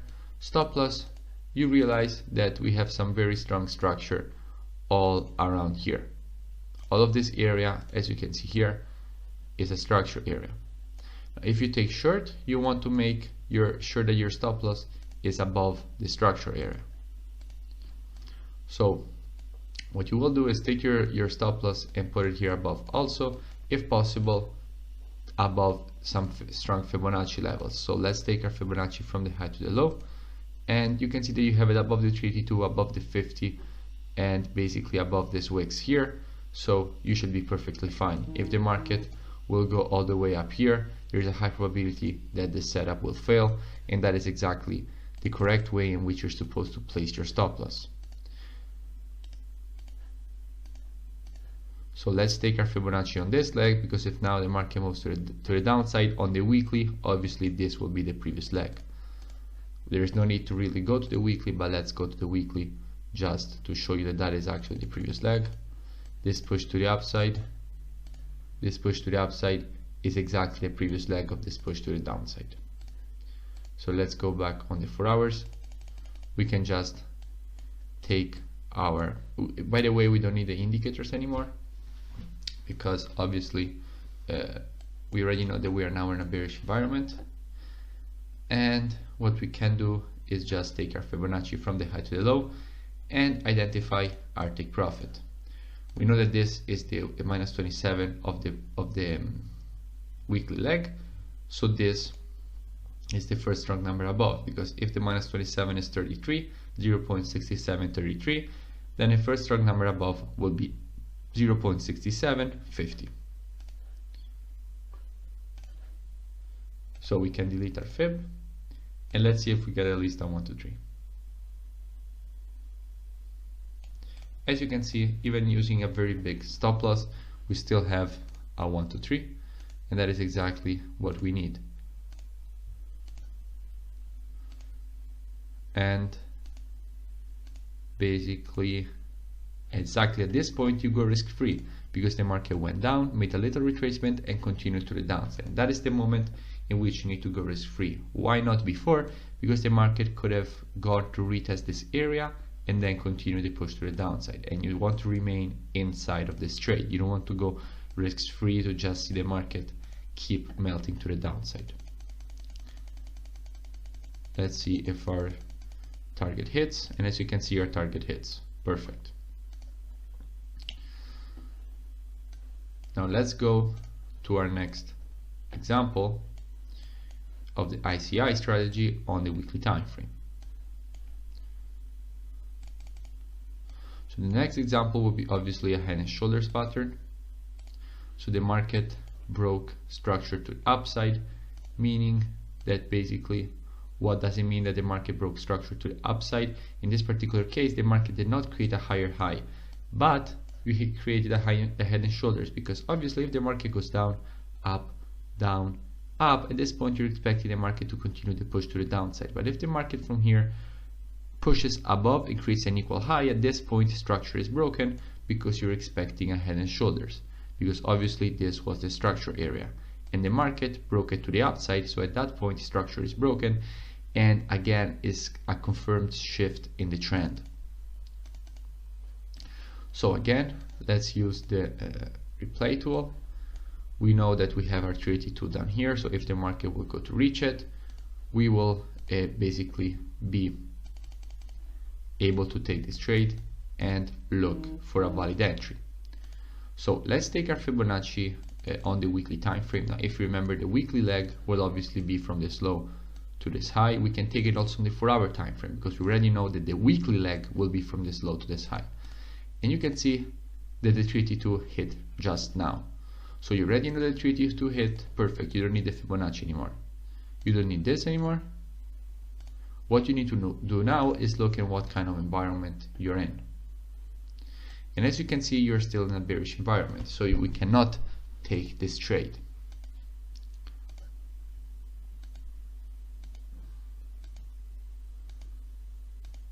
Still in a bearish environment.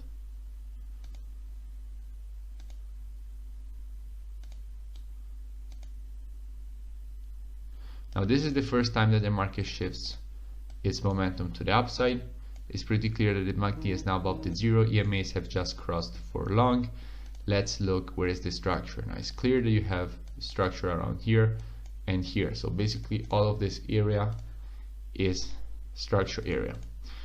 We have strong support around here. So if the market does make it to pull back here, this will be a very good opportunity to go long. So what you're supposed to do is look what kind of numbers you have. You have 45. Now 45 is obviously 50. And you have 37, and 37 is obviously 35, which is a slippage number of 50. So at this point, what you can do is take the long from here, since you have structure also in this area, put your stop loss protected by structure all the way below here, and look at what kind of target you have. Now the weekly previous leg will be this push to the downside. If you go on the weekly, it's immediate to realize it. And you just take your Fibonacci, and your take profit will be the first strong number below the minus 27. So if this minus 27 is 57, is basically 0.7057, your take profit will be 50, because it's the first strong number below. So this will be your trade, and you immediately realize that you don't really have a 1, 2, 3. So what you can do is just, instead of putting your stop loss below the low, you can just take your Fibonacci here and put your stop loss below this 78.6. So basically below the last possible Fibonacci level, because you know that 78.6 is the last possible retracement before the market creates an equal low. And then when the market creates an equal low, it means that we're expecting a shift in momentum. So again, your stop loss will be perfectly fine. So let's see if we get failed on this order. Perfect, we just got failed on the order. The market, we could have entered all the way down here. The market actually went for a retest of the previous resistance, not our support. So our entry was a little bit early. However, we did have some support here, so it was better to take it from here. Yes, a little bit early entry, but overall it seems on point. That this is exactly the moment in which you go risk-free, because the market goes up, down, starts the next impulse, and you go risk-free on the trade.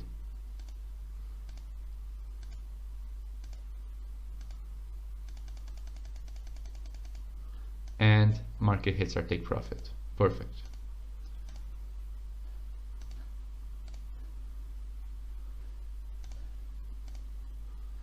So I already know that the concept is basically clear, but I want to go on a few more examples. So again, here we have another example of the impulse correction strategy in place. The market goes down, up, down. So this is the low, this is the high. Then what you realize that the market makes this impulse to the upside, creates a high that is higher than this high. So the market created a higher high. So at this point, what you're supposed to do is, let's use the real replay. At this point, what you're supposed to do is just take your Fibonacci from this low to this high and wait for the market to retrace at least to the 382.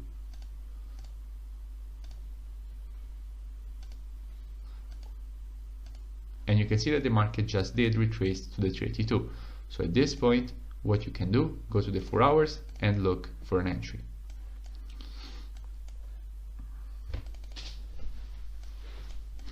So what you're supposed to do, you already know it. Look for a shift in momentum. So the market is still bearish. Let's wait for a shift in momentum to the upside.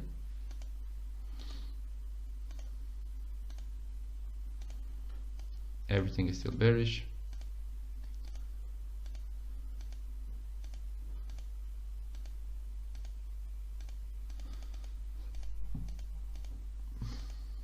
This is the first time the market shifts momentum to the upside. As you can see, MACD above the zero, EMA is cut for long. Perfect. We don't need indicators anymore. We can go back to price action and understand where our entry is. Now, you can see that we have support all around this area because the market, this is the previous resistance or support. The market was rejecting this area and now this area is support.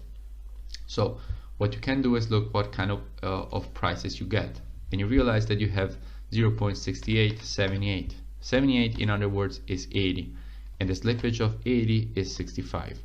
And as you can see, that is exactly the area of price that you get.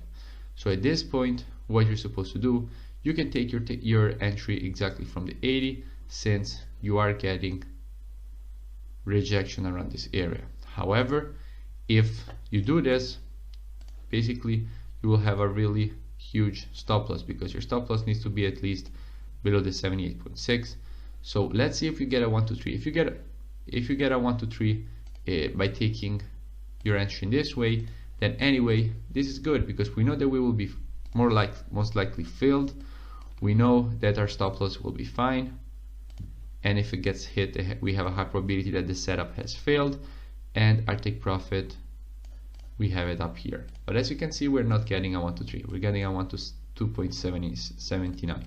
So not really a 1, 2, 3, and we can't decrease really our stop loss. So what we need to do is basically, we know that our target is here, and what we need to do is decrease our entry price because we cannot afford to take such a high entry. We need to take a lower entry. Now, how you're supposed to pinpoint your entries? Simply taking your Fibonacci's on this impulse. We were taking it for the 382. If we take it from the 50, the stop loss will be exactly the same. Take profit will be exactly the same, just the entry is a little bit lower. I know we have the risk that the market will not hit our entry, it will just hit here and then continue to the upside, but we cannot take it in that way because we don't have a 1, 2, 3. In this case, we have a 1, 2, 3.8. So let's see if the market will fill us. As you can see, the market does fill our order. So basically it goes to test the 50%, exactly the 50% where our order is. So at this point, let's see what's going on. We still can't go risk-free.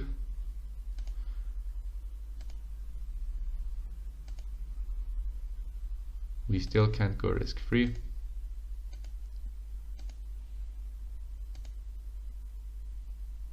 Okay, now we can go risk-free because if you look closely, what happened is that the market created this impulse to the upside, then it went for a retracement all the way to here, and then again it went to the upside. So at this point, we can go risk-free on this trade. So basically our stop loss is 1 pip in profit. Our stop loss is here. And again, our stop loss gets hit.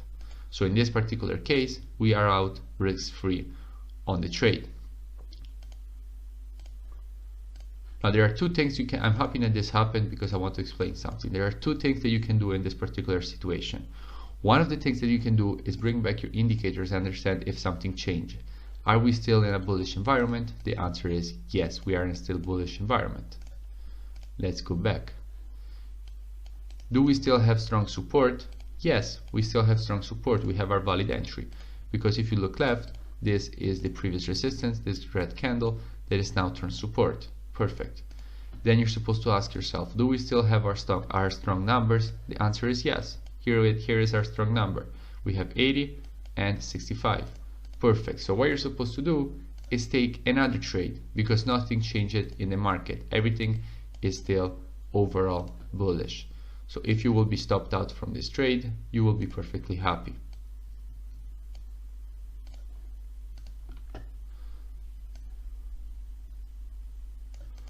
But again, you realize that you cannot take this trade from here because overall you don't have a 1, 2, 3. So what you're supposed to do is, if you take your Fibonacci from the low to the high, you realize that this is the 78.6. So if you take your basically stop loss few pips below the 78.6, you still have a 1 to 3 risk to reward. Let's see if the market will just break, because in this particular case, when you re-enter a trade, is always with higher risk. Why do I say with higher risk? Because if the market will now go to the downside, it will create an information, and at that point it could take you out and then start a next impulse to the upside. But as you guys know, trading is a game of probabilities, so you never know what is the best probabilities, but you can stack up as many odds you can in your favor for your trades. Use at least 1 to 3 risk to reward, and you only need to be right 3 times out of 10 to be in profit. So it seems the entry is actually working.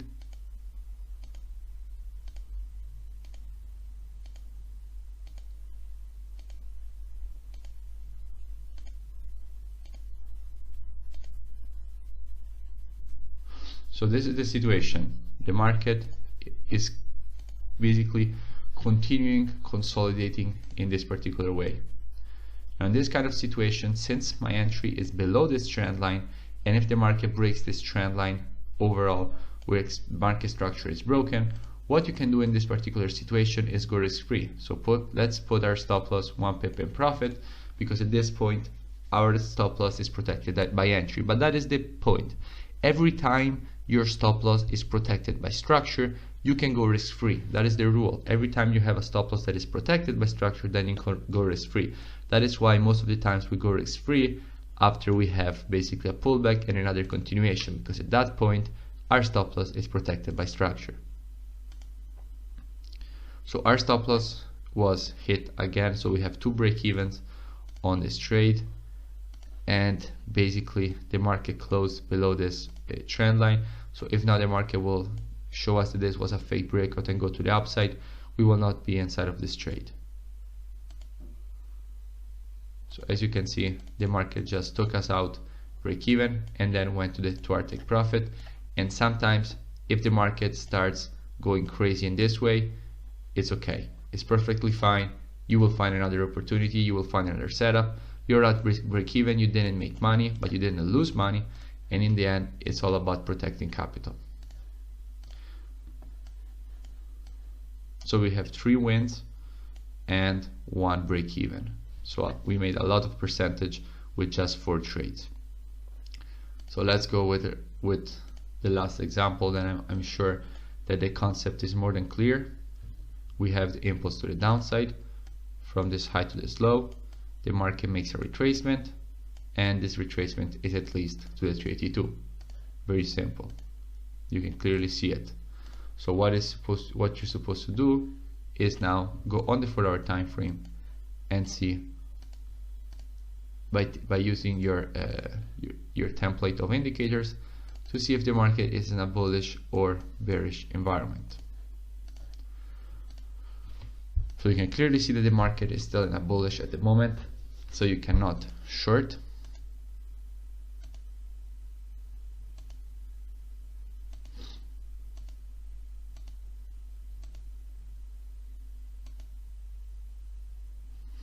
And you can see that this is the first time that the market kind of shifts its momentum to the downside. You can see that we have a break below the zero. We can see that the EMA is crossed for short. Now overall, this will be a little bit of a higher risk entry because you clearly have a head and shoulders. So you can take the entry, but it will be a little bit more risky. You realize that you have your strong numbers here, 20, 35. And we can put our stop loss above the high. Our take profit, you already know it. You take your Fibonacci on the weekly retracement. Here on the 4 hours, there is no need to go back on the weekly to take it because you already know is the high, the highest point and the lowest point of this push basically. And your take profit will be the first strong number above this level, which in this particular case will be 80. Since here we have 0.6753, it will be 80. So as you can see, Head and Shoulders actually did hold the price. We already said that this was a higher risk entry, but actually I was sure we would get stopped out, but we didn't get stopped out. That is why it's important to always protect your stop loss with structure if you can. It seems the market will keep pushing to the downside, but at the moment we are still above structure, so we could easily go back and take us out. As you can see, perfect. So we are out of the trade. So we had three wins for more than 1 to 3. So we are way in profit. Then we have 1 break even and 1 loss, and that is perfectly fine. We made it. We are way up in profit, and we are having more than 50% win rate. That is more than enough than what we need. Let's see if we will get another entry.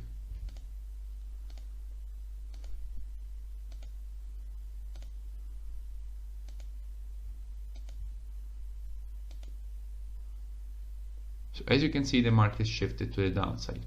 Now, there's one thing you need to know about these candles. You know that this candle, basically the next candles, when you see a candle like this, the next candles are supposed to fill in the wick. I already explained this in other sessions. If you see a candle that looks in this way for a red candle, or in this case for a green candle,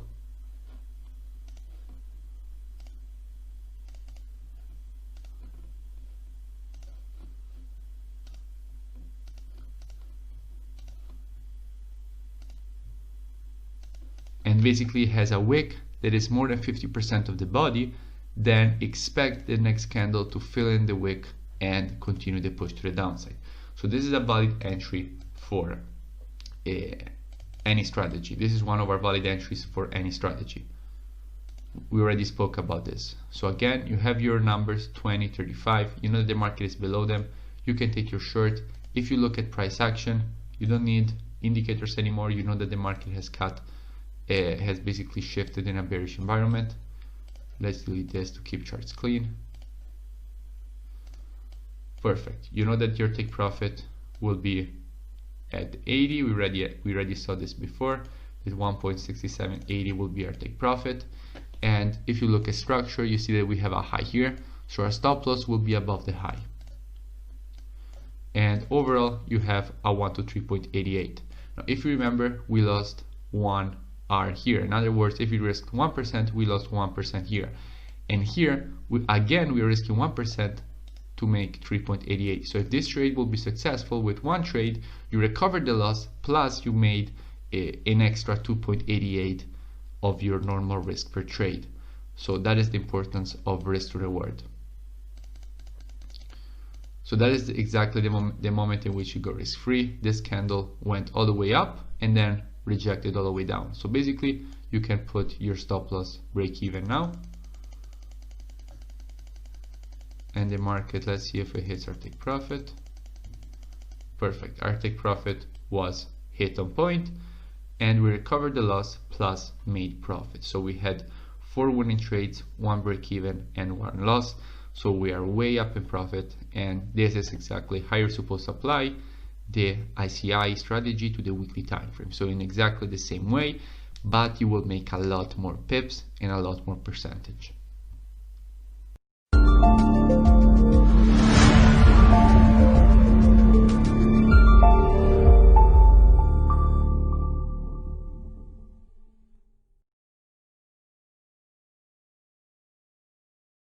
What's up, traders? Let's speak about the WM strategy. So in this session we will be speaking about the WM strategy, and let's first start by defining which are the rules of the WM strategy. Now, first of all, you need to have either a W or an M. So rule number one, let's write them down: W, or let's put a big W, or M formation. Very simple. Now, what is the second rule? The second rule is that there needs to be no daily support or resistance, so previous support to resistance. In other words, we don't need to have any kind of daily structure. So no daily structure, because if you have daily structure, what basically happens is that you are in the situation of the ICI strategy. So I don't know if you already watched it or you already learned it or not, but anyway, if you have no daily structure, if you have daily structure, then it means that you can apply the ICI strategy. So obviously you cannot apply the WM strategy because it makes no sense, because basically your take profit level is going to have to face daily structure. So there needs to be no daily structure, and I will explain that further later. And another rule is that obviously the 4-hour entry rules need to be satisfied.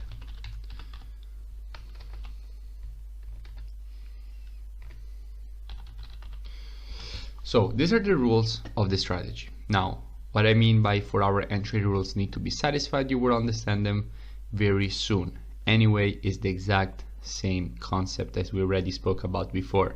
The patterns that we will use for entry plus the indicators that I will now teach you how to use are this, and obviously the strong numbers are exactly what we use for our entries.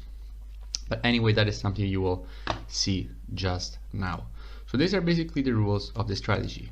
On the weekly, because now we will be speaking about W and M formations on the weekly, and then I will be making another session for W and M formations on the daily time frame. This is just for the weekly because a little bit changes, because obviously if you're speaking about W and M formations on the weekly time frame, there is a reason for which I said that we need to have no daily structure. But if we're looking for daily and M formations, that obviously these rules we won't have it, because we are already on the daily time frame. So obviously these are the rules for the weekly time frame. So let's go and let's find some M and W formations, and let's see how we can use these patterns without having any daily structure to take our entry on the 4-hour time frame and obviously make some percentage on our account. So I've here found for you guys already some WM formations just before I started this video, so we already had, we could go faster. So I don't want to waste too much time on finding the patterns, because that is the very easy part. So here we have very simply a nice M formation, and we're expecting a push to the neckline. Again, here we have another M formation, and we're expecting a push to the neckline. This M formation becomes W formation because we have down, up, and you're expecting a push to the neckline. Again, you have down, up, and you're expecting a push to the neckline. That never happened, but still the pattern was there, so we obviously were there to take our entry. We have up, down, obviously M formation expecting a push to the neckline. Again, down, up, expecting a push to the neckline, which never really happened. The market kept pushing to the upside. So this will be enough examples to clarify the concept, and then in further sessions we will be making more and more of this videos, but this is just the important thing about the sessions of the course is that they need to lay the foundations on what you're supposed to expect from the market. So basically, what are the rules of the strategy? Because in this way, after you watch this foundations episodes, basically giving you the foundation of the strategies, then you can watch the daily market breakdowns that I send in the groups, so that you can basically you understand everything that I say and you understand everything that we are expecting from the market, because that is the point of a lifetime mentorship program. You're getting updates each and every day, so you're basically learning every day, but you need to have the foundations to understand what I'm saying in the videos when I'm speaking, when I'm basically making the breakdowns for you guys. You need to know what are our rules of engagement, so you can obviously learn the strategy and backtest and apply them. Now, we will also be speaking about how you're supposed to backtest the strategy. Now, very simply, you're supposed to the easy way is just to take vertical lines and put them on the push to the downside, on the weekly candles of the push to the downside. By doing this, what happens is that you're getting the beginning and the end of these weeks. So basically weeks. So basically this is the first week, second week, third week, you're getting the beginning and the end of these weeks. So let's keep going until the market hits the neckline. So at this point, you have all of the move from which the market, you were looking for longs here, looking for longs here, looking for longs here. We will now show you how you were looking for longs on the 4-hour time frame. So let's use the reply tool. And from this moment, obviously you were looking for longs because you had your M formation. So the first of your rules was satisfied, M or W formation. Yes, we have a nice M formation, very clear to see it. We have up, down, up, down. So at this point, it's all about finding our entry on this M formation. So how do we find our entry on this formation? Well, the answer is very simple. You cannot find it from the weekly. You need to go on the 4-hour time frame. So let's go on the 4-hour time frame. Now, if you remember, and I hope you do, we had created a template for indicators.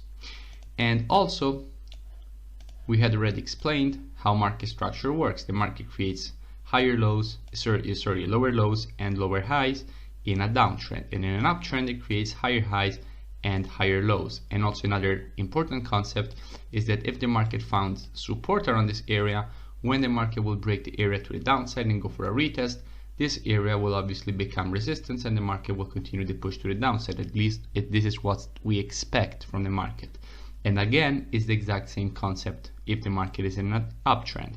The market finds resistance, and this resistance, once it's broken to the upside, we expect it to become support and the market to continue the push.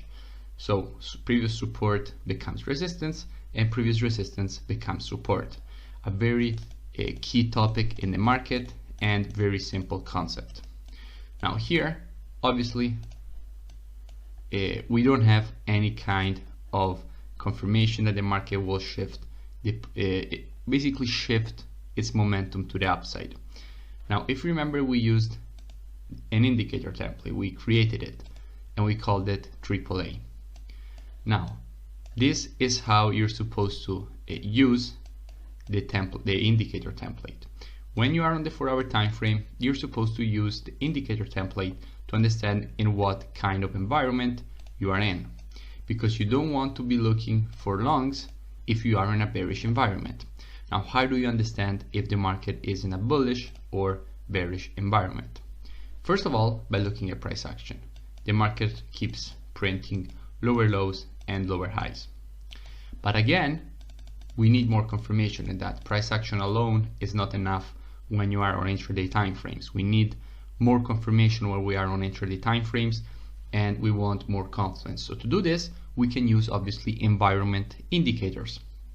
And the 10 and 20 EMA and the MACD are exactly what we just said. They are environment indicators that tell you in which kind of environment you are trading in. If you are trading in a bullish environment or if you're trading in a bearish environment. Now obviously if you have an information, you want to wait for the market to be in a bullish environment before you are taking any kind of trade, because it doesn't make any sense to take a trade if you are in a bearish environment. If you want to take a long trade, it's very risky to take it. So let's keep on playing our replay tool. Now one thing we didn't define is how to use the indicators to understand if we're in a bullish or bearish environment. How you're supposed to do it is very simple. If the 10 EMA, so in this case the red one, is below the 20 EMA, so the blue one, we are in a bearish environment. And also if the market is below these two EMAs, then the market is in a bearish environment. And the third thing you need to check about the EMAs is that there is distance between them. Now if there is distance between the EMAs, it means that the market has strong momentum to the downside. If the market is basically, if there is not much distance between the EMAs, like for example here, so they're very close, then it means that the market is basically has not much momentum. Then when the market starts impulsing with more momentum, that the EMAs obviously become wider and wider. So basically that are the three things you need to check when you're looking at the 10 and 20 EMA to see what kind of environment you're in. You need to check how far they are, and you need to check if the 10 EMA is below the 20 and if price is above or below. Now in this particular case, you have all three conditions to the downside. You have the market below the EMAs, you have the big separation between them, and you have the 10 below the 20. Now how you're supposed to use the MACD to understand direction is very simple. The blue line, if you double click on the MACD, you will get it at full screen. Now if you double click on this, you get the settings. If you go to inputs, you basically on style, sorry, you immediately see that the blue line is the MACD. Now what you're supposed to do is basically look if the blue line, which is the MACD, is below or above the zero. Now where is the zero? Let's go here on full screen so it will be easier to see. Now where is the zero? This is the zero, exactly here in the middle between when the histogram goes bullish or goes bearish. Exactly in the middle, that's the zero. And what you need to see is that if this blue line, let's use blue, if this blue line is above or below this level. If it is above, then the market is in a bullish environment.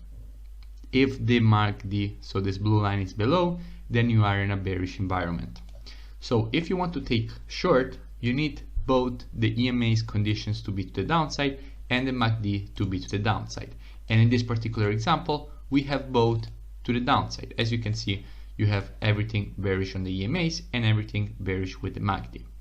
But that is the reason for which we use multi-time frame analysis, because we know from multi-time frame analysis that we have an information. And so an information will by definition complete when the market will go to the neckline. So what we are waiting here is for the situation to be completely the reverse. Basically, we're waiting for the market to be above the EMAs, the 10 EMA we wanted above the 20, and the MACD we wanted above the 0. At that point, we can be looking for price action entries, and we will get to that as soon as all of our conditions get satisfied to the upside, because at the moment taking long it's extremely risky because the market is still in a bearish environment. And as you can see, many traders took long here because obviously, let's bring it back to red, because obviously the market broke structure to the upside because you had previous resistance here, the market broke it to the upside and they expected the market to continue to the upside. But obviously the momentum, basically the environment they're trading in, is still a bearish environment, and that is why price action alone is not enough. You need more confirmation when you're trading intraday time frames to time your entry. Now let's continue going and see what's going on. The market is still completely in a bearish environment. MACD is below the 0 and the market is below the EMAs. Now this is the first time that we got basically the situation to reverse. The MACD broke to the upside. As you can see here, we can double click on it and you can see that the blue line cut to the upside. And we can also see that the market is above the EMAs and it broke structure to the upside. This was the previous high, the market broke the structure to the upside. Now this is a very good confirmation that the market is now ready to go to our neckline. So what you're supposed to do is go back to the weekly time frame and identify your neckline. Now if you look, this was the neckline. Correct. Now, as we said many times, the neckline, the real neckline, is actually the close on the weekly time frame. So what you're supposed to do, go to a line chart, take your horizontal ray and put it on the neckline. At that point, you basically have your real neckline. Now, what we know is that the market respects very strong numbers that are 20, 50, and 80. And our true target is the first strong number below the neckline. So if we know that 0.7172 is the neckline, the first strong number will be 0.7150. So our target will be 0.7150. Let's change it to 0.7150. This will be our target. This is where we are aiming for our take profit. Now, can we take long from here? That is the main question you're supposed to ask yourself. Can you just take long from this high? And the answer is obviously no, you cannot take long from here, because if you want to take long from here, anyway your stop loss needs to be way below, you don't really have your strong numbers, and you have an extremely shitty risk to reward, 1 to 1.7. So that is not obviously one of our entries. What is one of our entries? Exactly the same patterns we already spoke about. So previous support and resistance, W formations, and N formations. Everything extremely simple. Nothing changes. The only thing it changes is that you're using those patterns on lower time frames, in this case the 4-hour time frame, and you already know the direction because you use these exact same patterns on higher time frames. So you know the direction, you're just looking on how you're supposed to take your entry. And you're using environment indicators to understand when you're supposed to be looking for those entries, because the momentum of the market is on your side. Now in this case, everything is broken to the upside. Now what is our trick? We want to use our strong numbers. So let's look at the market. At the moment we are around the 80 area, but there is no structure around the 80 area. What is one of our valid entries? Previous resistance turned support, the patterns we already spoke about in the introduction section. The market goes to upside, downside, upside. Where is the previous resistance? If your answer is not here, then you didn't understand how the market works. The market creates higher highs and higher lows, and this will be resistance levels and this will be support levels. So if this support level here gets broken to the downside and goes for a retest, this previous support becomes resistance. And the same exact concept is what happens here, and happens all the time. The market had resistance here, we're expecting this resistance to become support. So where will our entry be? It will be around this area, but we need to have a clear area, clear price in which we want to enter the market. And the answer to this comes extremely simply by just recalling that we use very strong numbers for our entry: 50, 20, and 80. And why we use those numbers? Because it basically high frequency trading firms use these numbers for their entry. So as you can see, this will be the area from which we will be interested in the long on this pair. So we want to take long from the 50. We want to have a safe take profit. Now, what will be a safe take profit? Sorry, we want to have a safe stop loss. The take profit, we already have it. So where will be a safe stop loss? The safe stop loss will be very simply. We know that we need to have a take profit that is below this box, because we know that the market can make a slippage all the way to 35. We already know that. The market can make a slippage all the way here. We expect the market to land somewhere inside of this area before starting the real push to the upside. So what we're supposed to do, our stop loss obviously needs to be below. Now, if you want to be completely safe, the answer is very simple. Your take profit needs to be below the 78.6 of the Fibonacci of the impulse leg. In the case of in the case of a previous resistance turn support entry or previous support turn resistance entry, is the exact same thing. So what do I mean by Fibonacci of the previous leg? The market started here, and we still don't know from where the market will start the push to this area. But when the market will start this push, we will take our Fibonacci on the impulse leg, we will put our limit order, and we will put our stop loss according to the Fibonacci of this impulse leg below the 78.6, and our entry, we already know it. So let's see when the market actually started the retracement. Okay, so now we have the first candle of the retracement, but you can see that the next candle kept impulsing to the upside, so you can't really take this short from this level. Okay, so now we know, we couldn't obviously take our Fibonacci from this level. We needed to see that the market was clearly starting the retracement to our level. So let's take at this point our Fibonacci from the low to the high.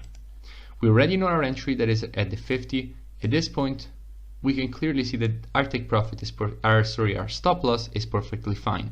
Our entry we already know that is around the 50. Basically, our stop loss, we already know that if we want to have a safe placement, we need to take our Fibonacci on the impulse leg, and our stop loss will be below the 78.6. And at this point, we are completely set. We can just take our put our limit order.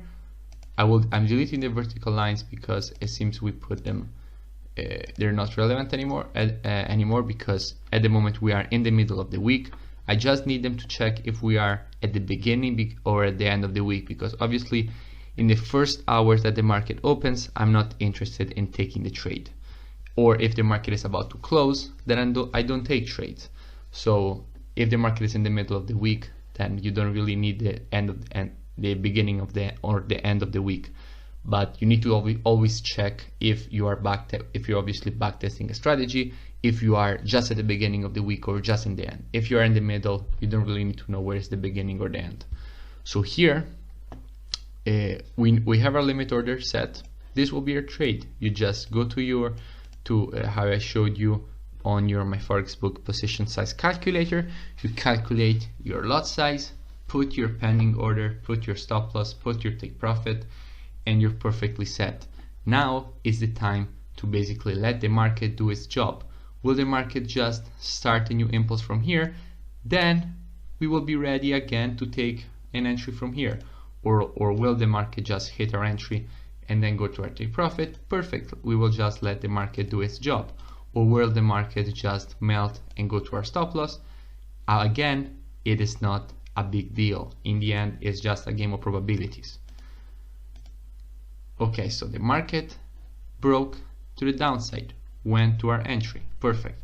We are in the trade. We know that we have good probabilities on our side because we have made a multi-time frame analysis. We know that we are in a bullish environment. We have distance from the EMAs. We know that the market went to the high retracement, higher high. Market retests our strong area plus previous resistance, now turn support. MACD above the zero. Everything is bullish. So anytime buyers should get back into this market, unless obviously something weird happens in the world. We have fundamentals that come into play and the market will just keep the push to the downside, but buyers should get back inside of the market anytime. So we have the first push to the upside. Now you can see how accurate our area is. The market was stopped exactly by the 35, which is 15 pips below the 50, as I teach you, because the market loves to respect these areas. As you can see, it never broke below. You had a little bit of a slippage here, but the closes never broke below this area, and that is the important thing in the market. The closes are extremely important. So at the moment, the market is moving in our favor and everything is perfect. Now, this is exactly the moment in which you're supposed to go risk-free, because In this case, you had impulse, retracement, the market started a new impulse. So basically, at this point, you can go risk-free. Because if the market needs to push like down below, we have a low here. So if the market now pushes below, the market created a lower low. So basically, that is the exact moment in which you're supposed to go risk-free. Now, what do I mean by risk-free? Very simply, you take your stop loss and you move it 1 pip above your entry price, meaning you are covering the commission on the trade and you're not risking anything. If the market will go back here, it's exactly as if you had never taken the trade, because basically you're not risking not even $1. Now at this point, the market is supposed to continue the push to the upside to the neckline from a pattern perspective, because at this point we have a confirmed shift in momentum to the upside. We have our pattern. We know that the market is supposed to hit basically the neckline, because that is what the market loves to do. Let's see. Perfect. So in the end, the market did hit our neckline, and we banked a nice 1 to 3 risk to reward. Perfect. At this point, let's take away all the indicators. Let's just keep our trade and let's move to the next pattern.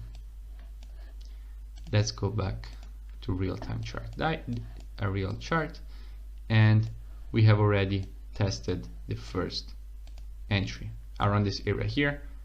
Let's just put a vertical line to remember it. We already tested this formation here. This nice information obviously completed. Now let's look at the next information that the market shows us. We have up, clear, down, up, down, clear information. So what you're supposed to do is, obviously, as we did before, take some vertical lines and put them on these weekly candles. So we know the start and the end of the weeks. That is the only reason for which you need them. Now, one thing you need to keep in mind when you look at this pattern. This is an information inside of an information. Now, what I mean by this, if you look closely, because this actually happens quite often, if you look closely, you have from here up, down, and then inside of here you have up, down, up, down. I will draw both of them separately. Up, down, down. You're expecting a push to this neckline. And on the other side, you have up, down, and you're expecting a push to this neckline. So you have an information inside of an information. Now in this case, obviously your take profit, you will take it at the first neckline, because you never know which of the two necklines the market will actually respect. So it's very important to say this. Now what you're supposed to do is obviously to go to the line chart, take your take profit price, you know where the neckline is, now you need to read the price. It's 0.7488, meaning that our take profit will be at 0.7480. You already know the rules. We're supposed to put our take profit at the first strong number below the close of the neckline. So we have our take profit. Let's use the replay mode and let's delete this box. And actually we don't even need to mark the previous M, and let's go on the 4-hour time frame to see when the market will shift momentum. Let's go to templates, AAA, and we will have our indicators here on the 4-hour time frame. Now, as you can see, at the moment, momentum is extremely strong to the downside. Distance between EMAs is very big, and the MACD is absolutely below the zero. So at the moment, momentum is completely to the downside. We just have to wait and see a shift in momentum. The market broke above the EMAs, but as you can see, the MACD never shifted direction, never shifted. So this is why it's important to use the combination of the two, because if you hadn't, the market would have broken above, you would have seen the previous resistance here that has now become support, and you would have taken long, but in a bearish market. So basically not a smart move. Now this is the first time that we actually see that everything shifted to the upside. You basically realize that you have your MACD above the 0 and market above the EMAs and the 10 above the 20, so everything is perfect. Now where should your entry be? Around this area, because as you can see we had resistance here. You can also see this red candle, we had resistance here, and this resistance has now become support. And if you look at prices, you have 0.7420, slippage number of 20 is obviously 0.5, which is 15 pips below. So very simple to realize this. So your entry is supposed to be 20, your stop loss in this particular case can just be below the low, and your take profit is here at 80. Now in this particular case you realize that you don't have a 1 to 3. So if I don't have a 1 to 3, generally I don't take the trade. That is the simple rule. If you don't have a 1 to 3, you don't take the trade. But let's see what happened. So our entry got hit exactly, and also take profit hit. Now generally I don't take these trades if I don't have 1 to 3. Keep in mind the win rate is quite high on these patterns, especially if you use all the rules of the strategy. So from a general perspective, I always say don't take the trade if you don't have 1 to 3, but overall if you have 1 to 2, especially 1 to 2.35, it's good to take the trade, but only if you are, for example, in a winning streak. If you are in a winning streak and everything is going great, then you can take also less than 1 to 3, but not less than 1 to 2. But overall, if you want to take this trade, that is the reason for which I played it anyway, is that you can take them if everything is doing great. If you're not in a winning streak at the moment, and if you're afraid to get a little bit emotional or something like that, it's always better to stick to the rules 100% and don't take trades if you don't have at least 1 to 3. Now keep going with our testing to show the rules of the WM strategy. Let's delete these lines that were just showing at the start, showing us the start and the end of the weeks, and let's move to the next pattern. So the next pattern is obviously this W formation here. Very simple W. Now this, if you remember, is a variation of the bearish W. We expected the market to push down from here, then but the momentum never shifted, and you can see this clearly on the 4 hours if you go down on the 4 hours. Now there is one thing I need to show you about this pattern, because we will not be looking for an entry on this pattern. This is why. If you look, if we now go to replay and we go on the daily time frame, and let's actually delete all the indicators, you might be tempted to say that you were looking for an entry around this area. Now I know that this might seem true, but if you are so near to the neckline, extremely near to the neckline, you will never get not even a 1 to 2 risk to reward. So there is no reason to be looking for an entry if you are almost at the neckline. Plus you have daily structure, and one of the rules, if you remember, is you don't need to have daily structure. Where are the rules? You don't need to have daily structure, no daily structure. So basically you wouldn't be looking for an entry here. That is what I wanted to show you guys. You were not looking for an entry around this area. The reason for which we are on the daily time frame is because with this big pattern we are getting daily structure. The market is moving in waves also on the daily time frame. In the other cases we didn't have any kind of daily structure, but in this case we are getting daily structure. So we need to see when the structure is aligned with the pattern. What I mean by this, when the daily structure is also to the downside. At that point you can go on the 4 hours. But if you have bullish daily structure, so basically if now the market breaks this level as it did, we have previous resistance here that is now turned support here. So we can't go on the 4 hour time frame. Even if we get a valid entry in the 4 hours, we can't short the market to the neckline. Why we cannot short the market to the neckline? Because if we want to go to our take profit, we need to break this strong level of support. So it's not a good thing to risk money if we have to basically break this level, because we are basically trading against probabilities. So let's see when we will get a break of structure on the daily time frame to our side. As you can see, previous resistance or support respected very well. The market continues creating higher highs and higher lows. Everything is still bullish. Look, this level is still holding. Everything is bullish. Now this is the first time that the market breaks the level. As you can see, when the market created this red candle here, the structure was broken to the upside, to the downside. The market basically broke this trend line, in other words, this counter trend line to the downside, and the market is now in a bearish structure. Now, if you remember, where is basically what kind of pattern this is? If you remember, this is a clear exhaustion pattern. In other words, it is a rising wedge.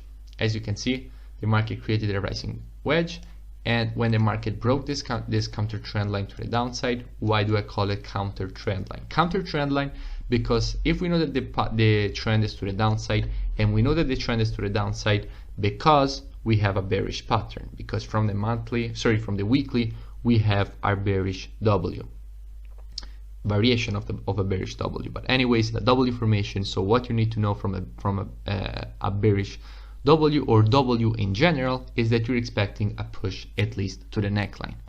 So you're expecting a push to the neckline. So if you see a rising trend line, is it a trend line? Is it a counter trend line? Because it's meant to break at some point to the downside.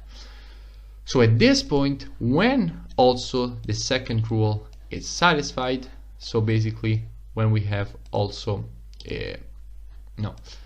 when we have also no daily structure that is in between our entry and our take profit, we have our WRM formation, in this case a W formation.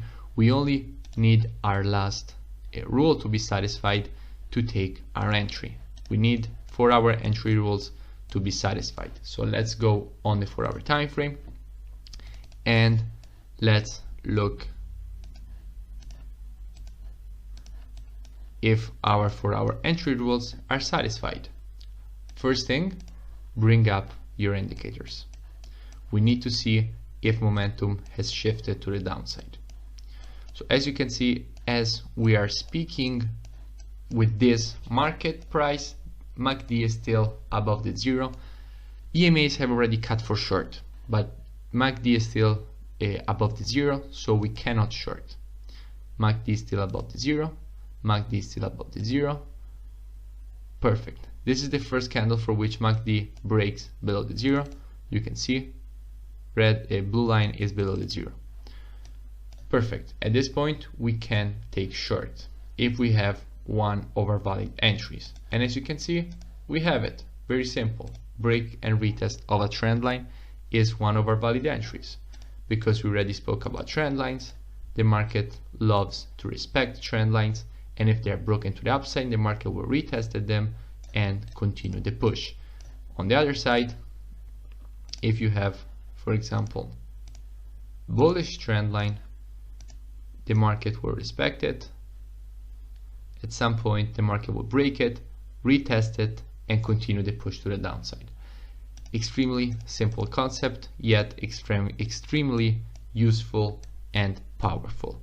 Now, one thing we didn't do, we did not determine where is our take profit from the weekly time frame. So let's go on the weekly and let's identify the neckline of this W formation. Now let's go on the line chart. Let's take our horizontal array. Let's look at price and you realize that you have 52, but in other words 52 is actually 80 because we need to take the first strong number above the neckline.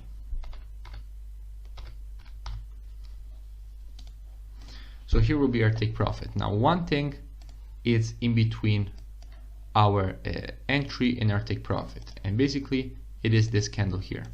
This is a structural candle because in all of this push to the upside, you can see that there is one candle that is not related to the move, so basically of a different color, and that will act as support, unfortunately. So we need to see what will happen when the market will hit this area.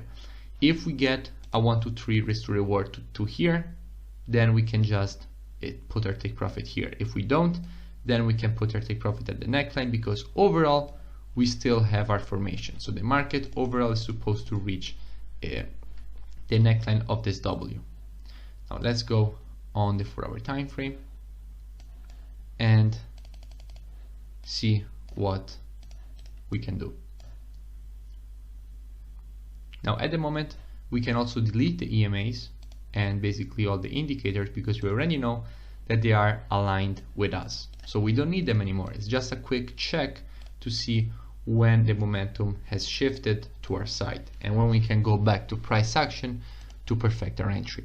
Now in this case, entry is extremely simple. The market already cut for short, everything is bearish, the market already rejected the trend lines. We can just take our short and in an extremely simple and basically mechanical way, just put your take profit few pips above the high here.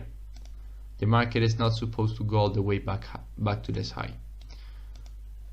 The market is just supposed to shift to continue the push to the downside, because very simply we already know that we have a very good probability of completing the pattern and the market has already shifted its momentum to the downside. Overall, this would be a 1 to 4 risk to reward. Let's see what happens if we take our take profit around this area. Now, if we take our take profit inside of the area, or in other words, if we take our take profit at 0.7550, then we still have a 1 to 3. Overall, yes, from a very strictly rules perspective, we need to put our take profit here, the first strong number above the neckline of the M&W formations, but we have a good support around this area here. We had found it on the weekly time frame, so we can also go for a simple 1 to 3 to this area. Overall, let's just see what happens if the market stops around the area we found on the weekly, or if the pattern completes. Now, just at the beginning, we are getting a little bit of basically drawdown, but then the market starts the push, the real push to the downside, goes for a retest of the area. Now, if the market will shift it to the downside from here, then we can just go risk free.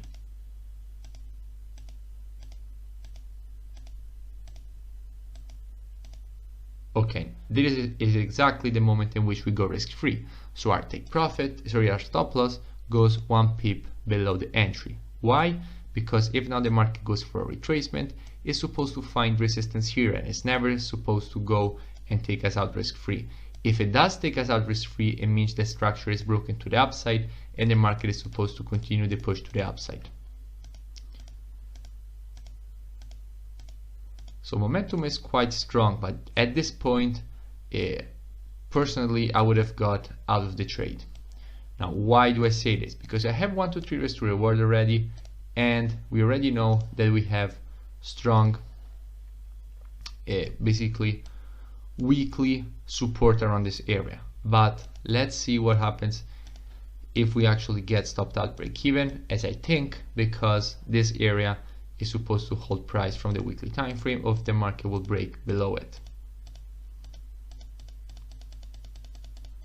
Okay, the market broke below it, below the area, so overall it seems like the weekly pattern will complete itself in a perfect way. So this is again a proof that this pattern completes itself. We have a very high completion rate, and if we learn basically how to trade them, we will be perfectly fine in the market. Now in this particular case, our take profit missed by a few pips, but at this point, if the market, this is an important rule, if the market starts to break structure to the upside near your entry, near your take profit, basically what you're supposed to do is just exit the market. Why do I say this? For the simple reason for which the market found support here, broke to the down. You can see that clearly by this green candle, broke to the downside, but then again, boom, back above that level. And once the market breaks above the level, at that point, basically you just get out of the trade, because you have more than 1 to 3, almost 1 to 4 risk reward. You're ready. The pattern is basically completed, just few pips missing. The pattern is completed. The market will not hit your take profit because it broke structure back above. At this point, just get out of the trade and bank 1 to 3.72. Very simple. But it's a very good thing to see that the market respected the pattern even if you had some weekly support. Back to the weekly, and let's go with another example. I think that the concept is starting to get very clear. The way in which you're supposed to apply the strategy is getting very clear. So we already back tested this one. Let's speak about this W formation here.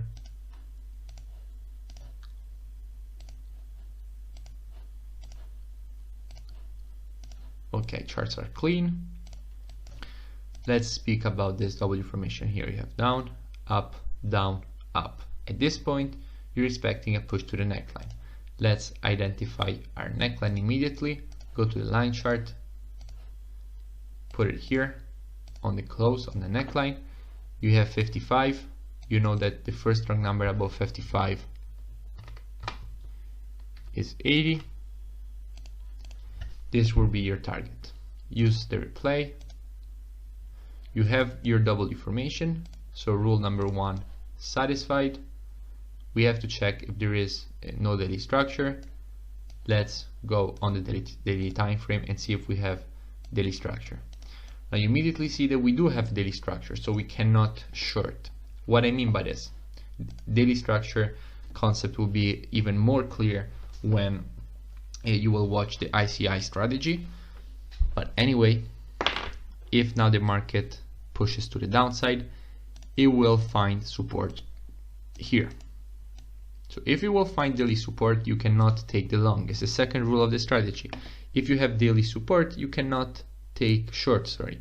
If you have daily support, you cannot take short. Why? Because if the market will go back to this area, it will find very strong support. And this is the ICI strategy. So you cannot take short if you have daily structure. So we need to ignore this pattern unless we get a new break of structure around this area. And so at that point, we have basically a structure broken to the downside. So if now the market will go back here and it will show strong rejection to the downside, then we can consider an entry. But until that happens, we cannot go for an entry. As you can see, the market never showed us not even one red candle around here. So basically we cannot go on the 4 hours to search for an entry because overall structure was everything was bullish. So taking short, what does basically mean? Taking a risk that was not worth it, because the market is supposed to stop on daily structure levels. So going back on the weekly, let's go to the next pattern.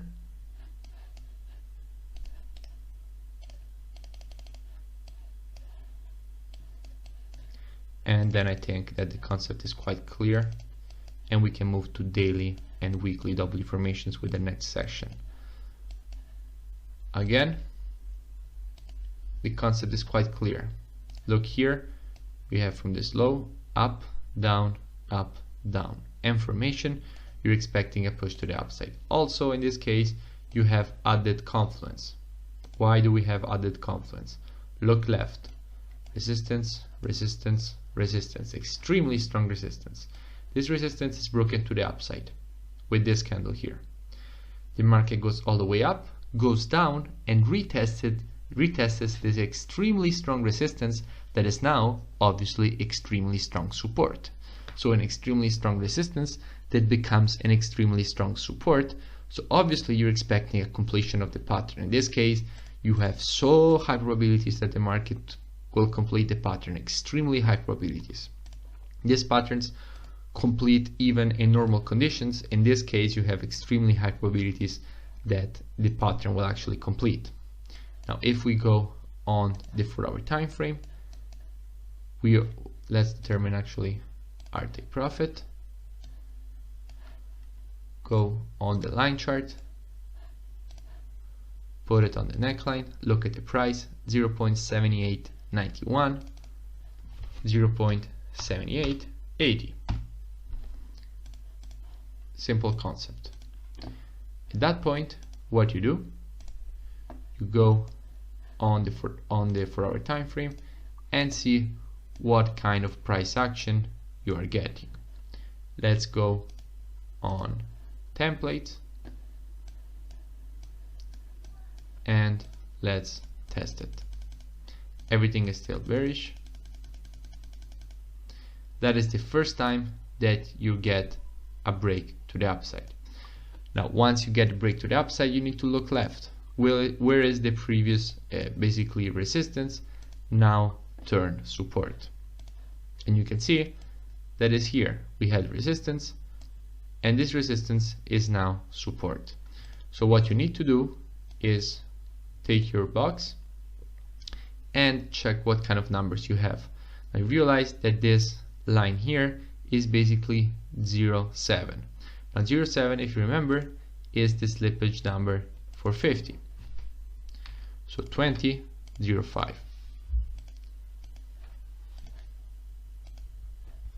So what you're supposed to do at this point is obviously put your pending order exactly on the high of this candle. Exactly here. What about your stop loss? You already had the first candle to the downside. So very simply, you take your Fibonacci from the low to the high, you know your take profit, and your stop loss, you already know it. You need to put it below the structure, below the 61.8, and possibly a couple of pips below the 78.6. In this case, your stop loss is way well protected by all these levels of structure, so you will be perfectly fine. If the market will hit your stop loss, it means that the pattern has failed. And that is exactly what you need. Your take profit needs to be at a level at which if it gets hit, then it means that the pattern has failed. So our entry got triggered perfectly. As we just said, we had a limit order exactly on the high of this candle, and the market starts to push to the upside. One thing I forgot to tell you, on this candle, that's the candle on which you go risk-free, basically, because if now the market goes for a retest, it will find support around this area. So at this point, you will be risk-free, and the market just went to take profit. So perfectly, you banked another 1, 2, 3. So I hope the concept is clear. If it isn't, you all have my WhatsApp. You can just send me a message and I can clear it up for you. Also, make sure you keep going with the sessions about the WM strategy, because I will keep publishing more and more. And this is all for weekly WM formations. And now you can go to the daily M&W formations, which basically have a couple of different rules.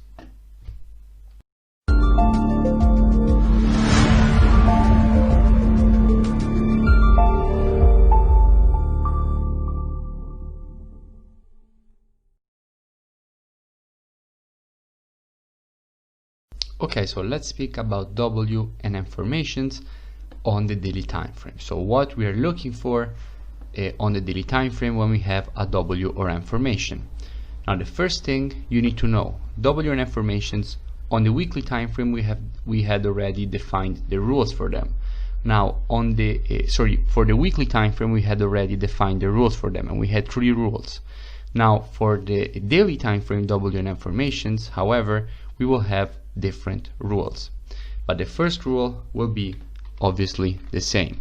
We need to have a W or M formation, so that rule will be exactly the same. Then the second rule is that we basically, if we have a big pattern, then it will be easy to basically take the trade, because we will have good risk to rewards. But every time we have a small pattern, we need to identify on the higher time frame which is the direction. So are we getting any of our strategies satisfied on higher time frames that give us the direction? Because if, for example, we have a big W formation, pay particular attention to what I'm saying now. If you have a W formation on the weekly time frame, then obviously you're expecting a push to the neckline.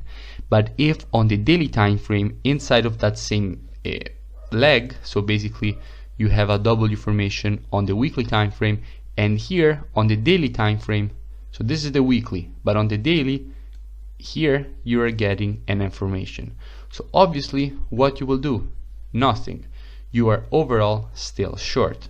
So what happens is that the M formation on the daily time frame in that particular situation becomes the ICI strategy. If you have already studied it, you will understand immediately. If not, you will understand later, because basically that becomes a completely different strategy, the ICI strategy, that is lining up with the W formation from the weekly. So again, we will be actually looking to short the pair after the M formation on the daily has completed, and we will not be looking to buy it from here. Why? For the simple reason that we will not get many pips from that move, because the pattern is too small. So we need to have a W or M formation. Then we need to have a good volatility, or in other words we can say good risk to reward. That means, in other words, big pattern. So the pattern has to be big enough, but if it will be very big, then it actually will simply be also a weekly pattern. So you will basically see the pattern both on the weekly and on the daily time frame. And in that case, we just go back to the weekly case, so it will be much simpler. So here on the daily, what you need to look, you need to see if you have a W or M formation on the daily.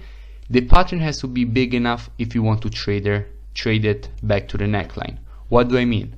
If you have an M formation and we want to long, as in the case of the weekly WM strategy, we need to have this pattern big enough to justify us taking this trade. So it means that inside of here we're getting at least a 1 to 3 risk to reward, meaning that this move is a lot of pips.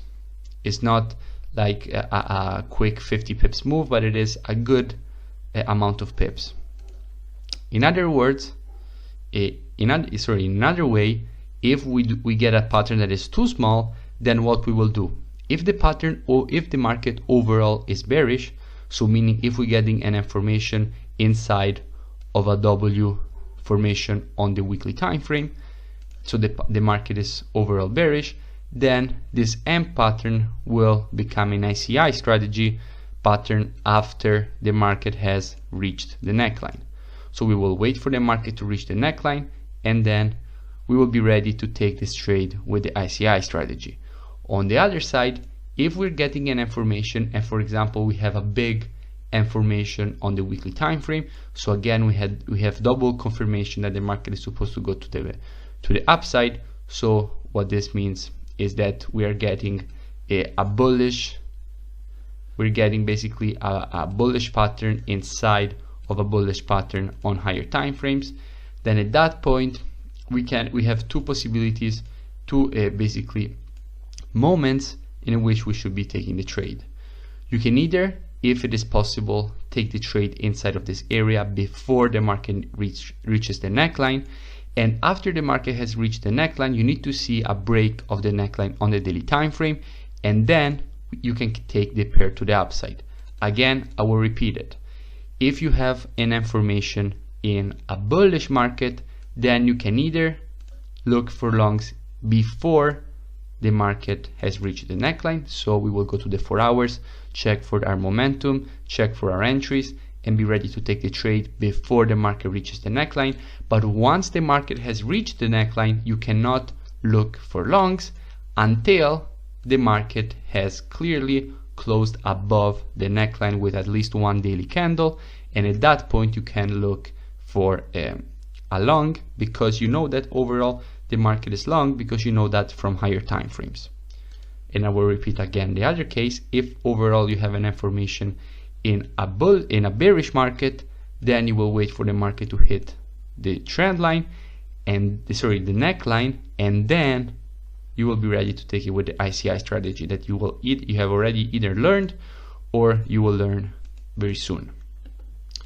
So this is what we have for W and M formations. Now I made the example with an M formation, but it's the exact same case for a W formation.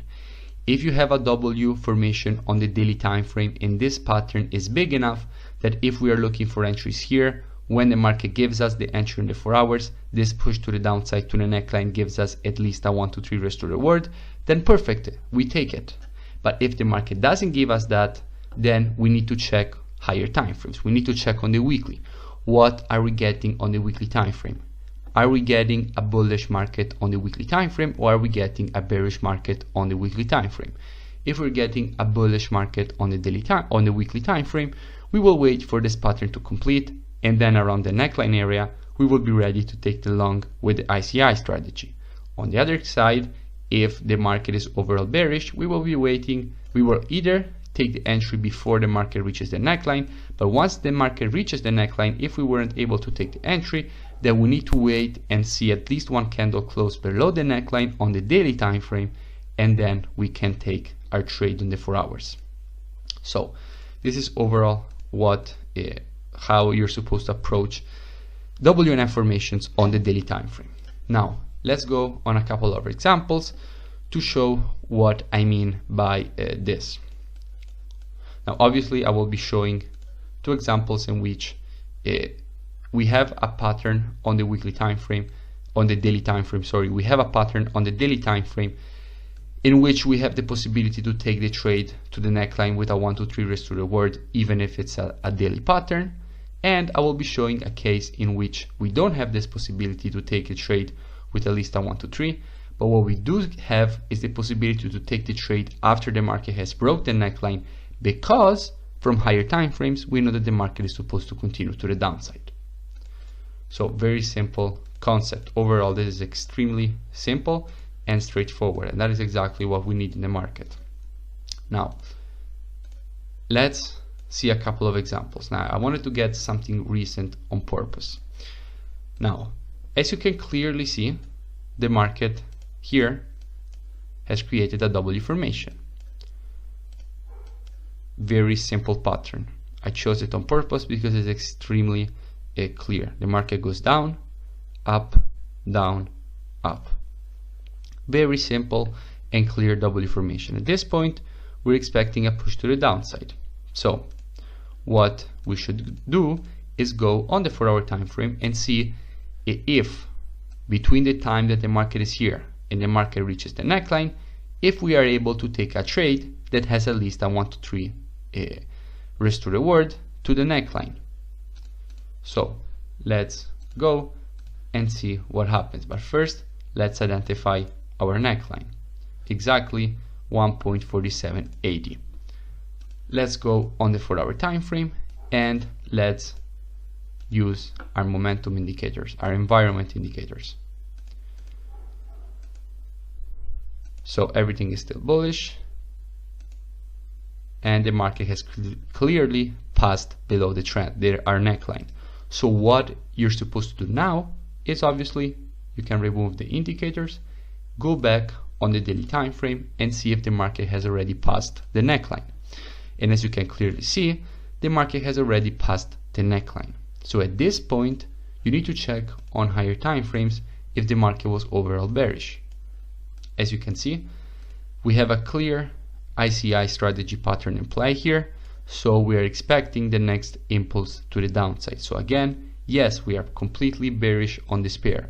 And if you ask yourself to where we are bearish, if you take your trend, your Fibonacci's from the high to the low, you also have overall the target, the first stock number above the -27, which is 1.4480. So you have your target, you know that overall the pair is bearish on the weekly time frame. So perfect. We can now, since the market has passed the neckline to the downside, go on the 4-hour time frame and take our entry, exactly how I explained you above when I simplified the model with just some lines. So now let's bring back our indicators and let's see. So at the moment we are in a bearish environment. The environment of the market has changed from bullish to bearish. Everything is pushing down. So we need to see a retracement, because before the market shows us a retracement we cannot take the trade. Now as you are clearly seeing, the market has given us the retracement. Now if we take our Fibonacci from this high to this low, you immediately realize that you have the 382 at this level, and you also realize that also at this level you have this counter trend line, and also at this level, if you look left, you have structure. So this is a retest of a structure level. That is obviously a valid entry. You have your trend line, you have your counter trend line, you have structure, you have your 382. Everything is combining for a short. We need to check our numbers. We know that overall the market is bearish, but we need to check our numbers. Now you will have 1.4750, and obviously the slippage number of 50 is 65. So you will be taking your trade from this area. Now taking the trade from the 50, obviously we expect a slippage at least to here, so our stop loss needs to be above.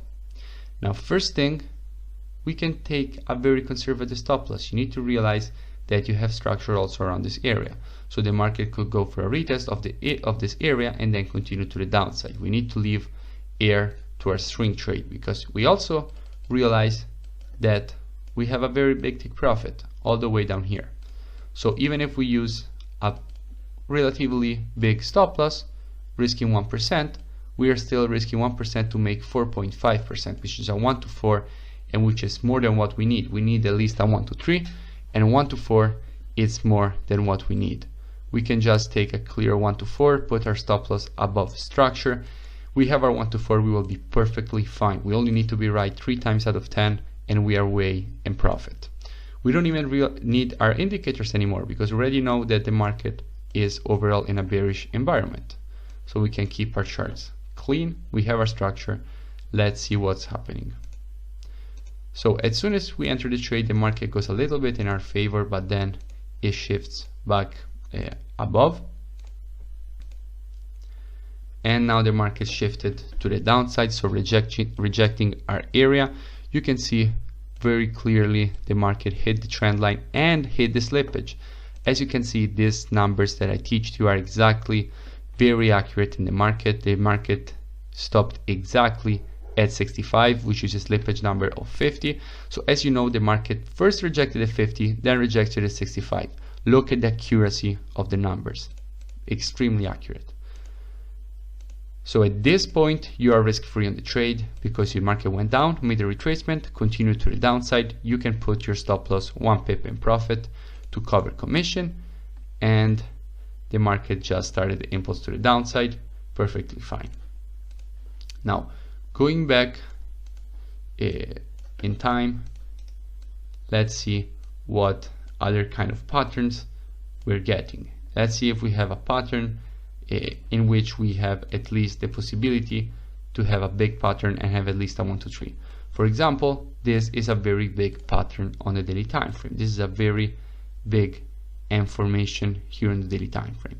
So if you have a big M formation like this with a neckline here, you have the possibility to take the trade to the neckline. So you can basically take your entry for a push to the upside, because it's very likely on a trade this on a basically WM formation this big that you will get at least a 1 to 3. So it's very good to keep monitoring price action to take this trade for at least a 1 to 3. On the other side, if you have a small M formation like this, yes, you will get the completion to the neckline, but you won't get at least a 1 to 3. There's no way you will get at least a 1 to 3 in such a small range of price.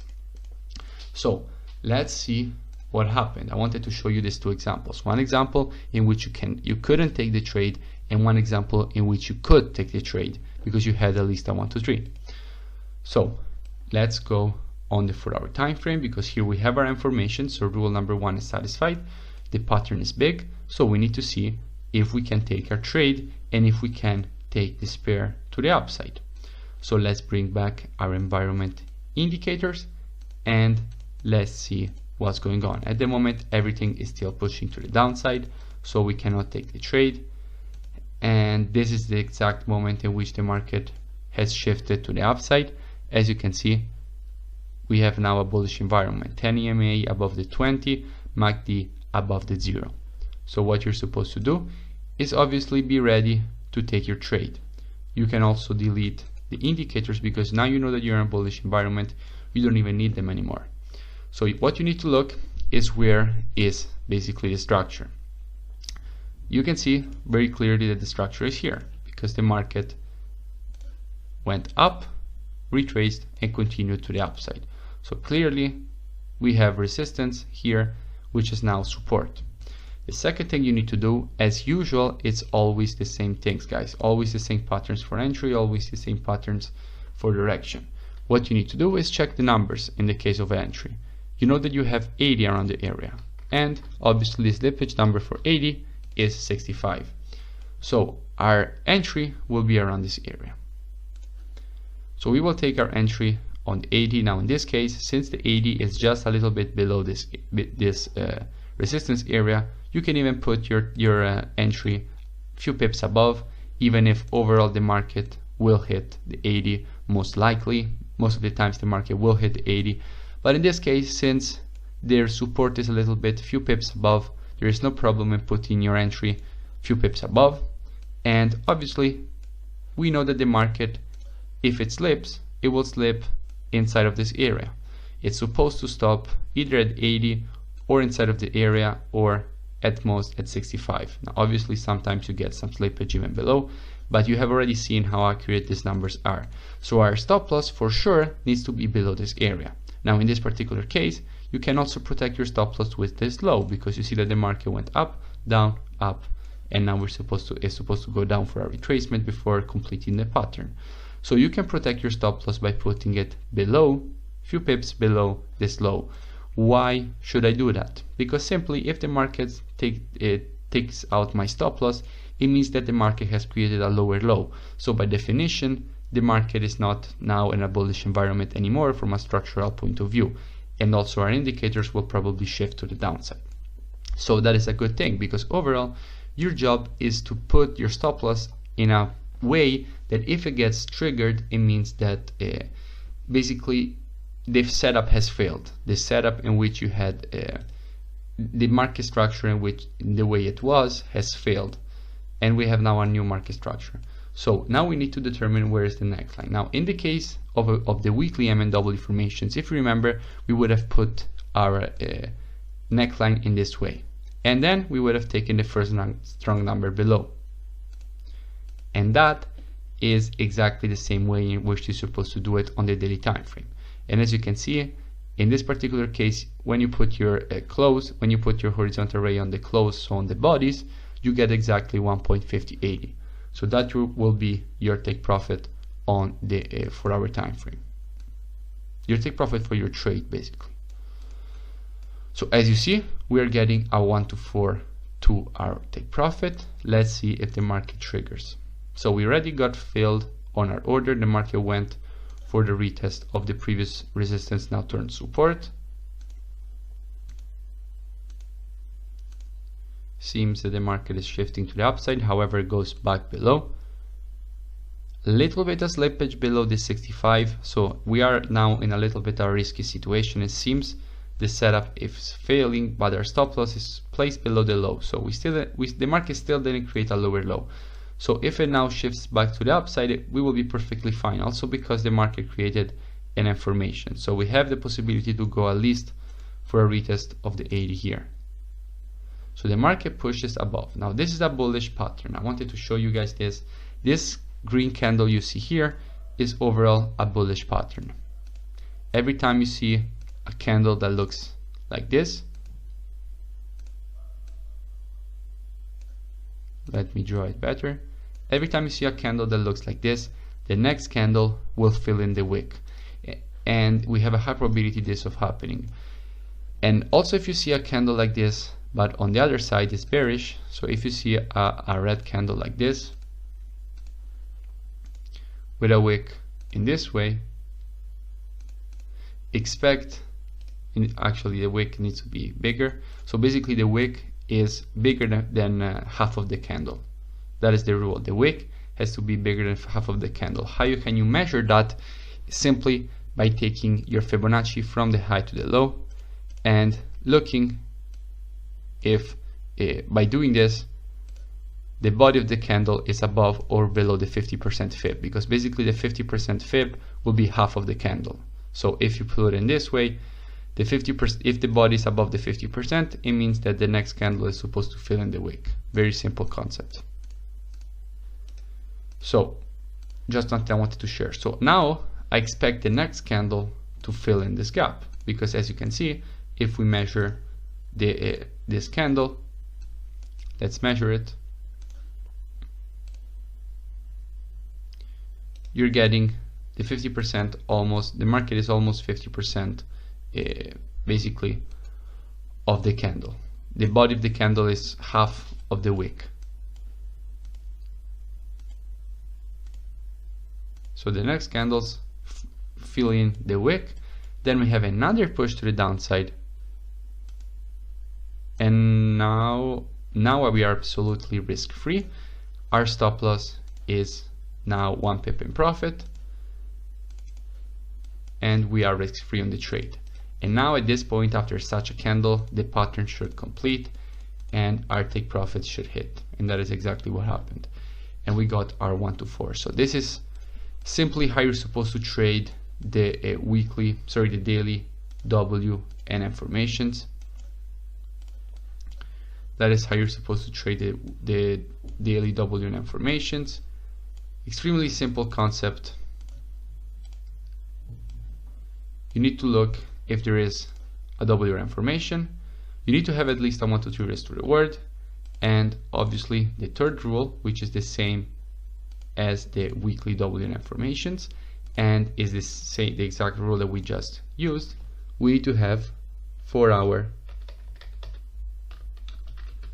valid entry. Very simple concept. And you know that our 4-hour valid entries are just wait for the momentum to shift in your direction by using the indicators, and then use the exact same patterns that we use for the strategies. So previous support turned resistance, like in the ICI strategy, WM formations, and a simple market structure, basically like trend lines. A trend line, a break of a retest of a break and retest of a trend line is one of our valid entries. So basically these 3 valid entries combined with market structure and momentum being on your side will give you very good setups using the WM strategy, both on the weekly and daily time frame.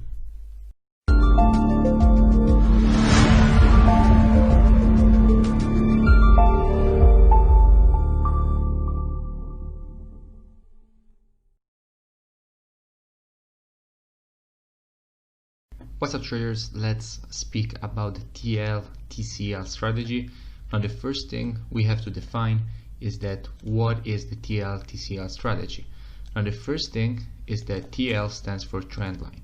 So basically the first thing we will need is a trend line. Now by definition, when you have a trend line, you basically have the market that is hitting a particular level. Then you need at least 2 highs to draw a bearish trend line, and you need at least 2 lows to draw a bullish trend line, and that we have already spoken about it in the introduction section. Now what we will do, we will be using both weekly and daily time frame trend lines to understand when we're supposed to enter the market. Now obviously take profit will be as in the case of the ICI strategy. So basically the TL-TCL strategy is just a generalization and a better moment in which you're supposed to apply the ICI strategy. So basically you have more confirmation that yes, the market made an impulse to the downside, went to a trend line, and we're expecting another push to the downside. So basically we have an impulse, correction, and again another impulse.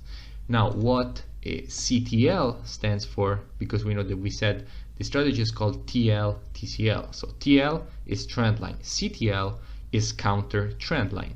What is a counter trend line? A counter trend line is a trend line that there is when the market makes an impulse to the downside, goes with a correction, and basically you can draw a trend line on this correction.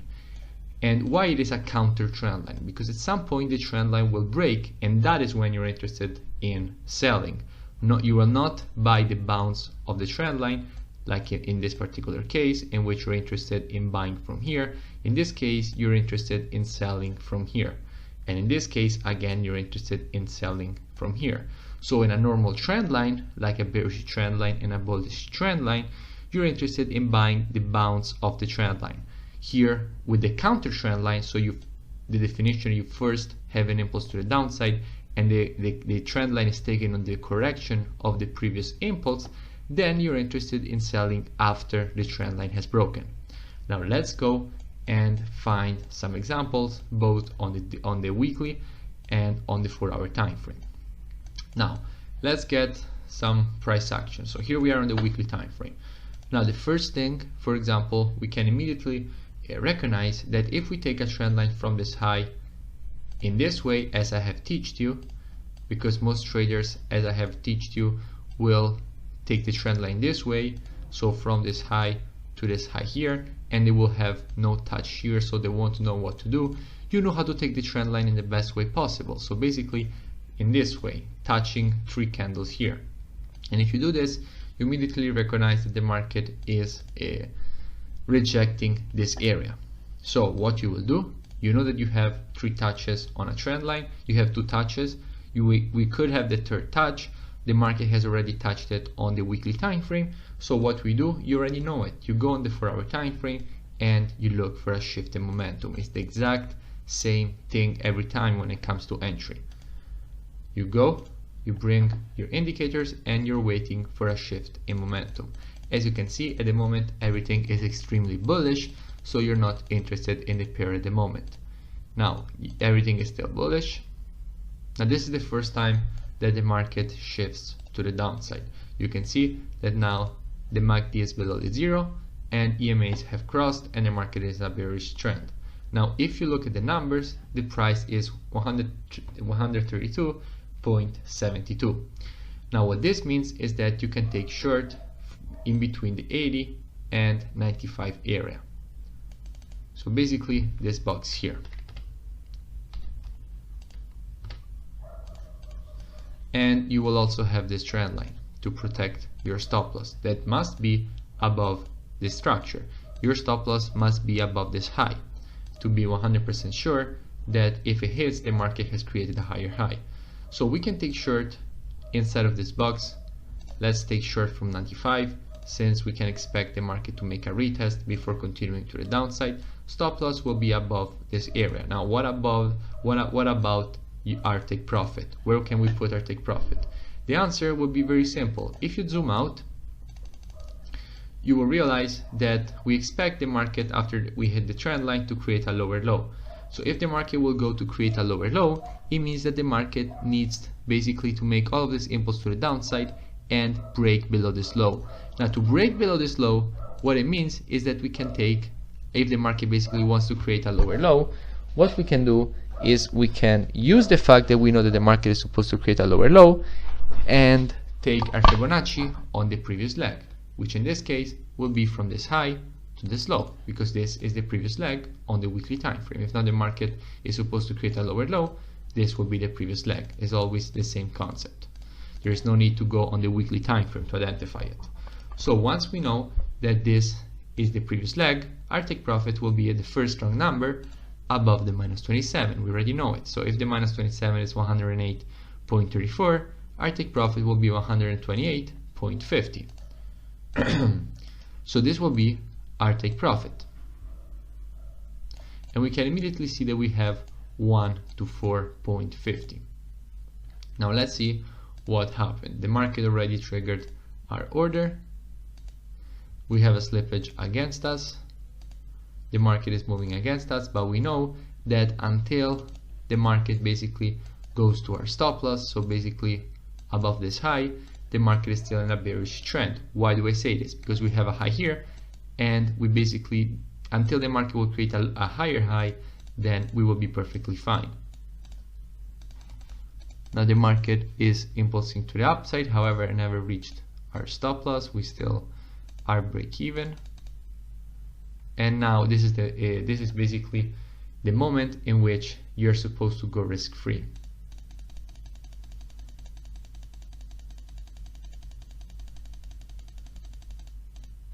So again, the market is still moving near our entry.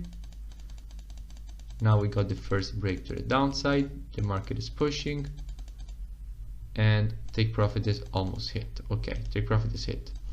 So as you can see, we had a nice swing. Now we had a lot of drawdown, it's true, but who cares? We know that our stop loss is above the structure, so if it gets hit, then it means the market has created a higher high, and we have high probabilities that their trade, basically that the setup won't work anymore. So everything was basically perfectly according to the plan. Now let's see what is going on. Let's make another example. Actually, we can immediately make another example here on the weekly time frame, so the concept will be clear. If we just extend this trend line, so now we have 3 touches, and when a trend line has 3 touches, then it means that basically the trend line itself is confirmed. Now, what do I mean that is confirmed? Basically that we have a high probability that the market will shift away from a trend line if it's touching it for the 4th time. The 3rd time that the market touches a trend line is usually a little more risky, but if the market respects it 3 times, then it's a confirmed trend line. It's confirmed that this is a very important level in the market. So once we know, let's use the reply tool, that the market is rejecting this level, you already know that you're looking for shorts. You already know you have basically a touch of your trend line, you're looking for shorts, and what you also know is that you already know your target. Because what will be your target if now the market starts to push to the downside? You already know it. You will just take your Fibonacci from this high to this low, and you can do this also on the 4-hour time frame. It will be the exact same leg, and your take profit will be the first strong number above the -27, which in this case is 124.80. So moving down on the 4-hour, as usual, we will be looking for a valid entry. We will be bringing our indicators. You already know exactly what we're supposed to do. We do this each and every time in the exact same way, and we will wait for a shift in momentum.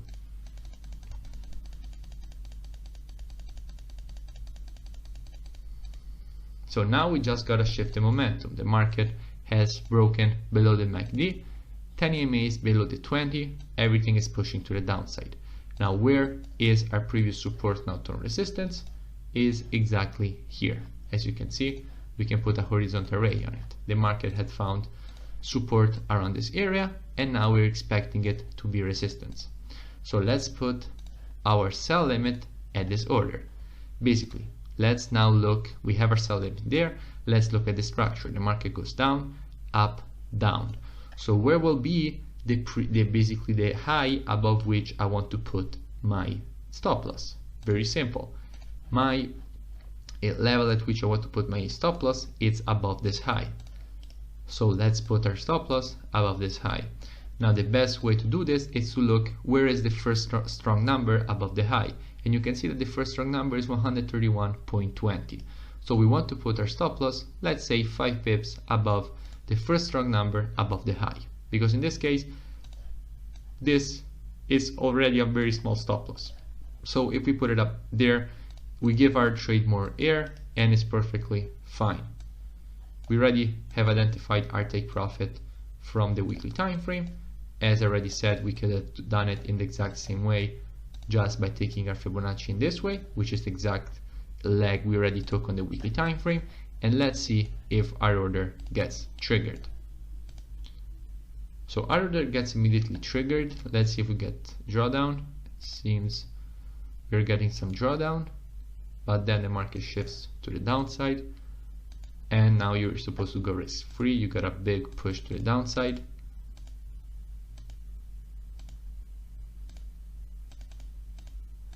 And it seems the market is pushing to our take profit.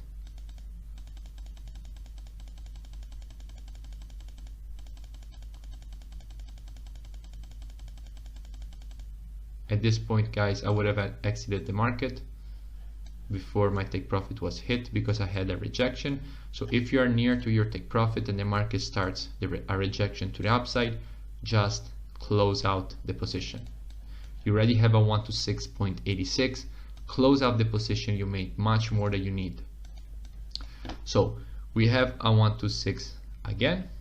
Now the concept of trend lines on the weekly time frame is pretty clear. It's the exact same concept as for any kind of strategy that we use. We just identify the trend line and then we drop on the 4 hours to take our entry. Very simple. And our take profit is just it taken at the first strong number above the minus 27 of the previous leg. What about the daily time frame? Exact same concept, but you're doing it on the daily time frame. Let's see if I see a good trend line on the daily time frame. Maybe here. Seems here we have a good trend line.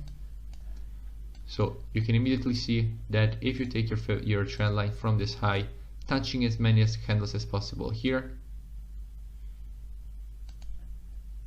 in this way, you're basically getting a strong level of resistance around here. Plus, you have a nice W formation.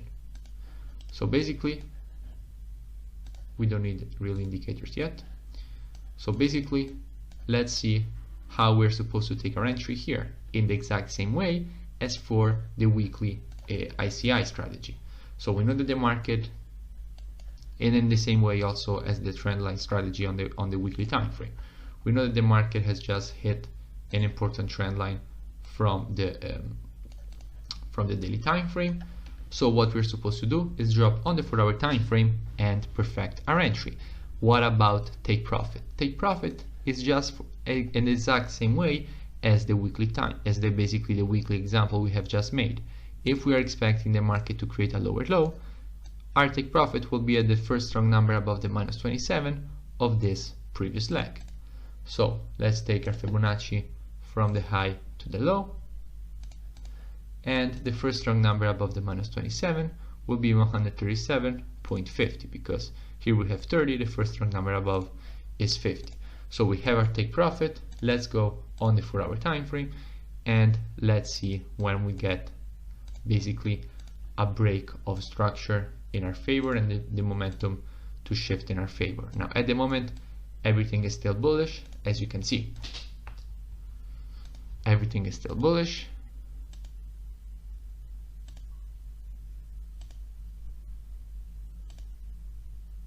Now this is the first time that the momentum shifts to the downside. As you can see, now the MACD is below the 0. 10 EMA crossed below the 20 EMA. Perfect. We can now delete all indicators because we know that we are in a bearish market. Now if you take your entry from here, you're basically inside the 50-65 area, as you can see.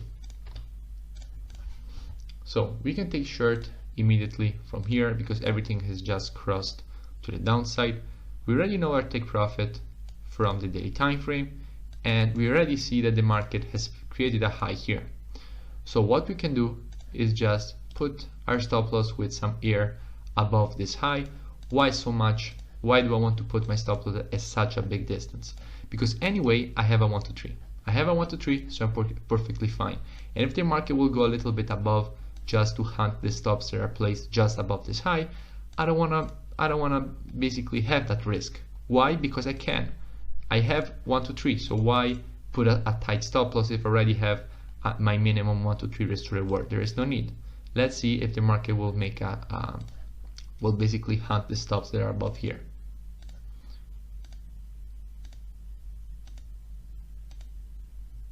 Maybe now? No. So basically now you're supposed to go risk free. The market has moved way below your entry, and the market never really went to hunt the stops. Now the market took us out break even just now. So what you're supposed to do once you get out of a trade break even, we already spoke about this. We need to see if something has changed in the market. Has the market changed environment? Yes or no? We already know that the market overall is supposed to go to our target, but we need to reevaluate again, is the market in a bullish or in a bearish environment? Now MACD is still below the 0, the 10 is still below the 20, so everything is still pushing to the downside. Let's see if this was just a fake. So as you can see, now the market has broken back below the EMAs. This was a break-even trade. We can take short again. Now why can we take short again? Because the market has broken again the structure. The market went down, pulled back, broke the structure to the downside. EMAs have a lot of distance, MACD is below the 0, the market is overall in a bearish environment. So again, we have another break of structure entry scenario. Now what will change is that we have some different numbers in this case, because as you can see, the market is not in the 50-65 area anymore. So what we can do basically is take short, because we can see that the market has already hit 35, which is the slippage number of 20, so we are in the 20-35 area. So we can just take short, put our stop loss above this high. We know that the market has resistance at this green candle here. We can just put our stop loss according to the rules above the high, that is also above the 50 and 65. What do I mean by this? Is that basically if you now take short from here, because you know that everything is still bearish and nothing has really changed technically, this could have easily been just a fake move. What you know is that 50-65 is your strong area. So if you put your stop loss above here, you basically have your stop loss above the strong area. So even if the market wants to go and retest this green candle here, your stop loss will be perfectly fine. And if the market actually makes it all the way here, then it means that probably the momentum is shifted to the upside and you're happy to be out of the trade. What about the take profit? Take profit obviously is exactly the same. Nothing changed with your take profit. Now you have 1, 2, 3. You can just see that by taking it 1 pip below, you have 1, 2, 3. So perfect. Your stop loss is protected. Your entry is good because nothing has changed and everything is still bearish as we have just seen. So as you can see, this move was just a fake. The market the next candle we were already risk free and the market hits our entry. I want to see what happens next. Okay, so the market accelerated after touching our stop loss. Perfect. So as you can see, daily and weekly trend lines is the exact same strategy. Nothing really changes. I want to find at least an example for a counter trend line. I want to show you the concept. Okay, so I immediately see one. So as you can see, I just have to look for an impulse. If you want to find a counter trend line, you just have to look for an impulse. That is how you know that you have a counter trend line and not a regular trend line. What I mean by this is that as I have explained you, with a counter trend line you have an impulse, the market makes a retracement, and you have a trend line on this retracement. And basically you're not interested in buying this trend line, but you're interested in when the market will actually break this trend line, and then you can take it to the downside. So where is the trend line in this case? Very simple. This is how the trend line is basically holding the market. So we are waiting for at least one daily candle to break below this trend line, and then we will go on the 4 hours to take the entry. It's always the same. With a counter trend line, you wait for the market to break it. With a normal trend line, you just wait for the market to touch it. Like in this case, if this was a regular trend line, we would have been already interested in longs, and we will be on the 4 hours looking for longs. But in this case, we want to see a break, and then we want to see the market continue its push to the downside. So as you can see, the market has just closed below the trend line. So we can go on the 4 hour time frame and see if the market has already changed environment. So as you can see, we have already shifted to a bearish environment. MACD is way below the 0, and 10 EMA is below the 20. So what does it mean? We can already be looking for shorts. We had left shoulder, head, and the market was supposed to create right shoulder here. However, the market failed to do that and just collapsed below. So what we should do in this scenario, we can just take short because the market has broke the structure. It's a simple break of structure entry in a market that is completely in a bearish trend. Our stop loss, we already know it. It will be above the high. What about our strong numbers? We can just look at the price. What kind of prices we have? 76, very simply, it's 80. And what is the stop loss number of 80? Basically, the slippage number is 95. So this will be the scenario. Our stop loss is way above. We have our strong number, especially because this is a very volatile pair. What about our take profit? We already know it. If this is what we expect from the market to create a lower low, this will be the previous leg, the lowest low to the highest high. So let's just take our Fibonacci from the highest high to the lowest low, and our take profit, as usual, will be at the first strong number above the -27. And as you can see, this is 128.50. So this will overall be the trade. We have our take profit. We know that our stop loss is basically well placed. We don't need indicators anymore because we already know that basically the momentum is bearish, and this is overall what we have. So we have immediately some drawdown, again some drawdown. We know that until the market will remain below this high, we will be perfectly fine. And if the market does make it above this high, then overall the market has created a higher high, so we have a good probabilities that the market will continue to the upside, and we are happy to be out of the trade.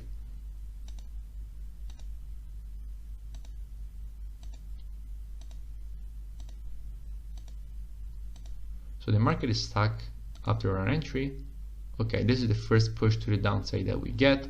However, we still need either the market to make another big red candle, or the market to make some kind of retracement and then continuation before we can go risk-free.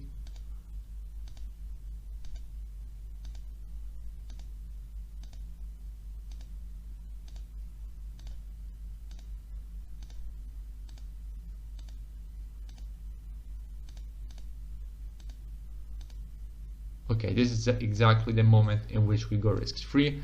As you can see, the market has went down, up, down. So again, if not the market goes up above this high and also above this high and take us out, then it means that the market has created a higher high and we have good probabilities for continuation to the upside. So it's perfectly fine to go break even at this point.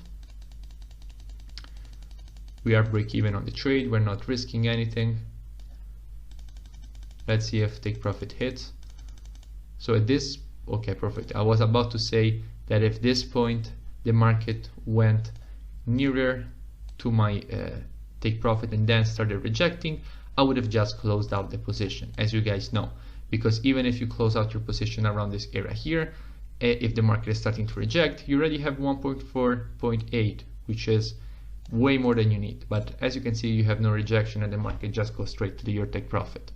So the concept is extremely clear. Is the same for any kind of trend line, as we said in the beginning. If you have a bullish or bearish trend line, as you have just seen, you will just wait for a touch either on the weekly or on the daily time frame of this trend line, and then you will drop on the 4-hour time frame to find one of our valid entries. Same thing for a bullish trend line. In the case of a previous impulse to the downside and a trend line that is taken on the retracement, so basically a counter trend line, you will wait for one daily candle to close below, go for a retracement, and once basically the market closes with one red candle to the downside, at that point you go on the 4 hours and you look for one of our valid entries. Extremely simple concept.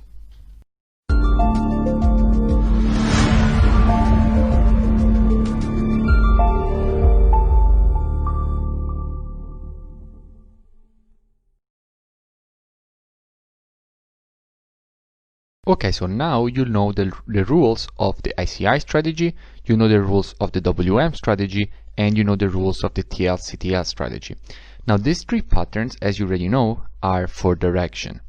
So if you have an ICI pattern, you know the direction is either long or short. If you have a W or M formation, you know that the direction is either long or short to the neckline. If you have a TL-CTL strategy, you know that the direction is either in the direction of the break of the counter trend line or in the direction of the bounce from the trend line. So either to the upside or to the downside.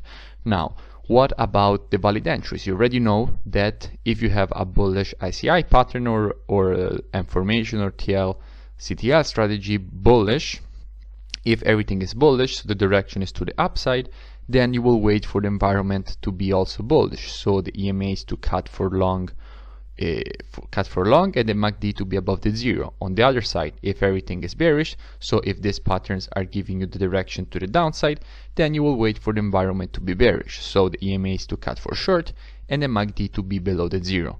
At that point, you will be able to go on the 4-hour time. You're actually already on the 4-hour time frame, but you will be able to look at price action and look for one of our valid entries, which are either the market is bouncing away from a trend line. In that case, you use your strong numbers and take the long. For example, if you have a bullish scenario for these patterns, or you will have a scenario of previous resistance turn support, and you will again use our strong numbers on the high here to take the long, as I showed you.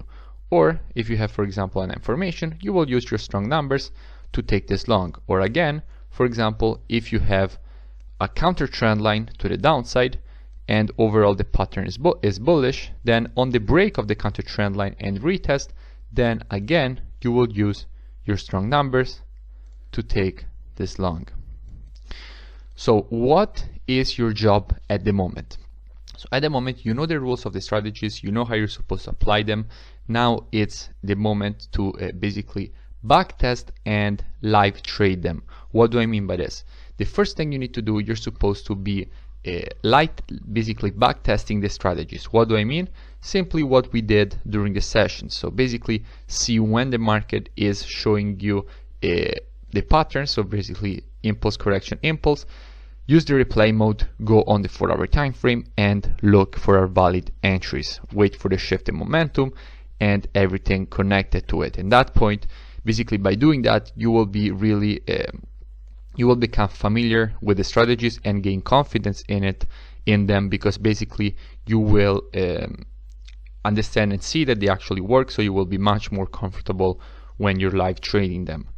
And also, and the most important thing, you're supposed to follow me in the daily market breakdown group, where I show you every single day, which I basically send you the daily market breakdown every single day, showing you exactly which pairs are satisfying our rules of the strategy. And that is the only way you will really, together with backtesting, you will really see how you're supposed to apply them. And that is very important, and it really helps you master the strategies.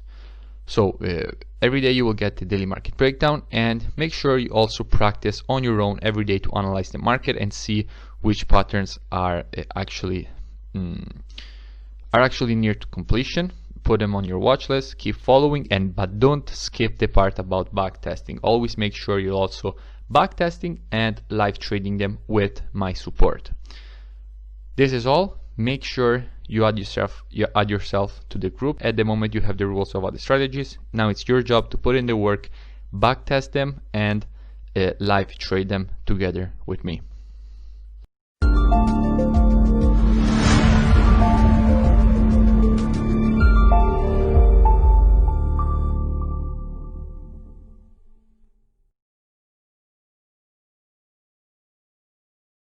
Okay, so now I want to tell you exactly what you're supposed to do next. So first of all, there is a video just below this video here that basically shows you a concept that regards psychology that I want all of you to know. And the second thing that I want to tell you that you must do now is the time to watch also in the next folder, that is the one just below this one. Okay, so watch the video that is below this video here in this folder in which you are in, which is the Wrap Things Up folder. So the video just below this one is a psychological concept that I want you guys to learn.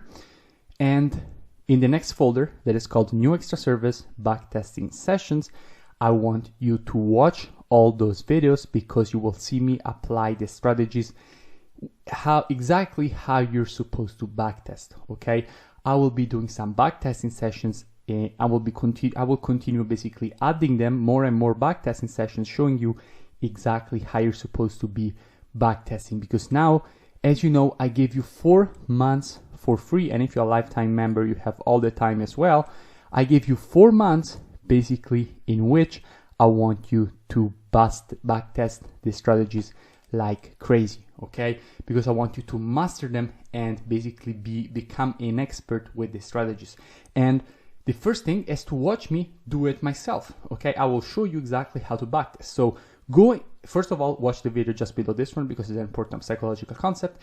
And in the next folder, which is the backtesting folder, you will see some sessions in which I backtest, and you will see exactly, you will also understand better the strategies because you will see me apply the same rules over and over and over again. That's why backtesting is the best way to master a strategy, because you see, you apply the same rules over and over and over and over again. So I really suggest you go and watch them because it will be very, very important in making you understand how the strategies work, and then obviously they will help you also in your backtesting period, and then you will be absolutely 100% ready to trade the strategies with me each and every day, and we will swing trade together every week. But for now, guys, it's time to put in the work and master the strategies.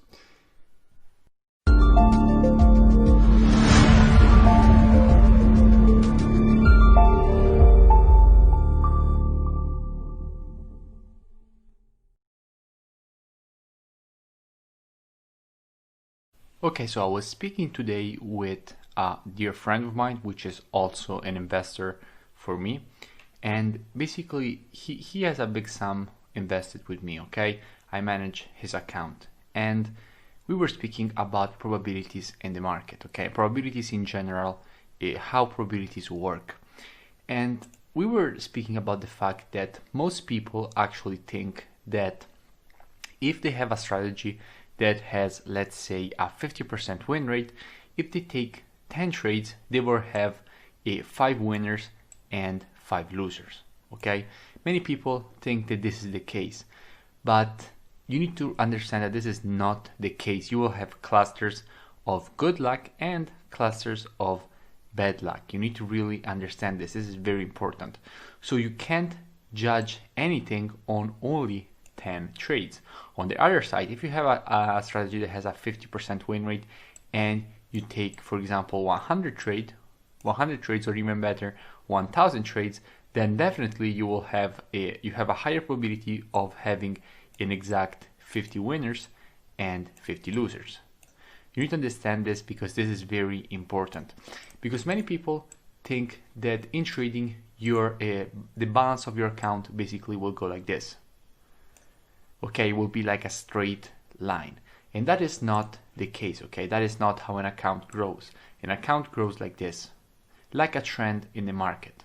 Okay, you will have clusters of good luck and clusters of bad luck. For example, you could have for example 3 winning trades and 3 losing trades, then again 3 winning trades, and then again 3 losing trades, and then again 3 winning trades, and then again 3 losing trades. And you may be asking yourself, okay, but if I have 3 winners and 3 losers, 3 winners and 3 losers, how is it possible that the account just keeps growing? And that is the reason for which we always have a minimum of a 1 to 3 risk to reward, because in the long term, if on 100 trades we win 50 and we lose 50, we will make 100 R. Okay, you will make 100 R because you will make 3 times 50, which is 150, minus 50, that is the one that you lose. We will make minimum 100 R. So making the assumption that we only have a 1 to 3, so a precise 1 to 3, and as you know, usually we have a little bit more. Basically, you will end up, if you have a 50% win rate, with 100 trades, you will make 100 R.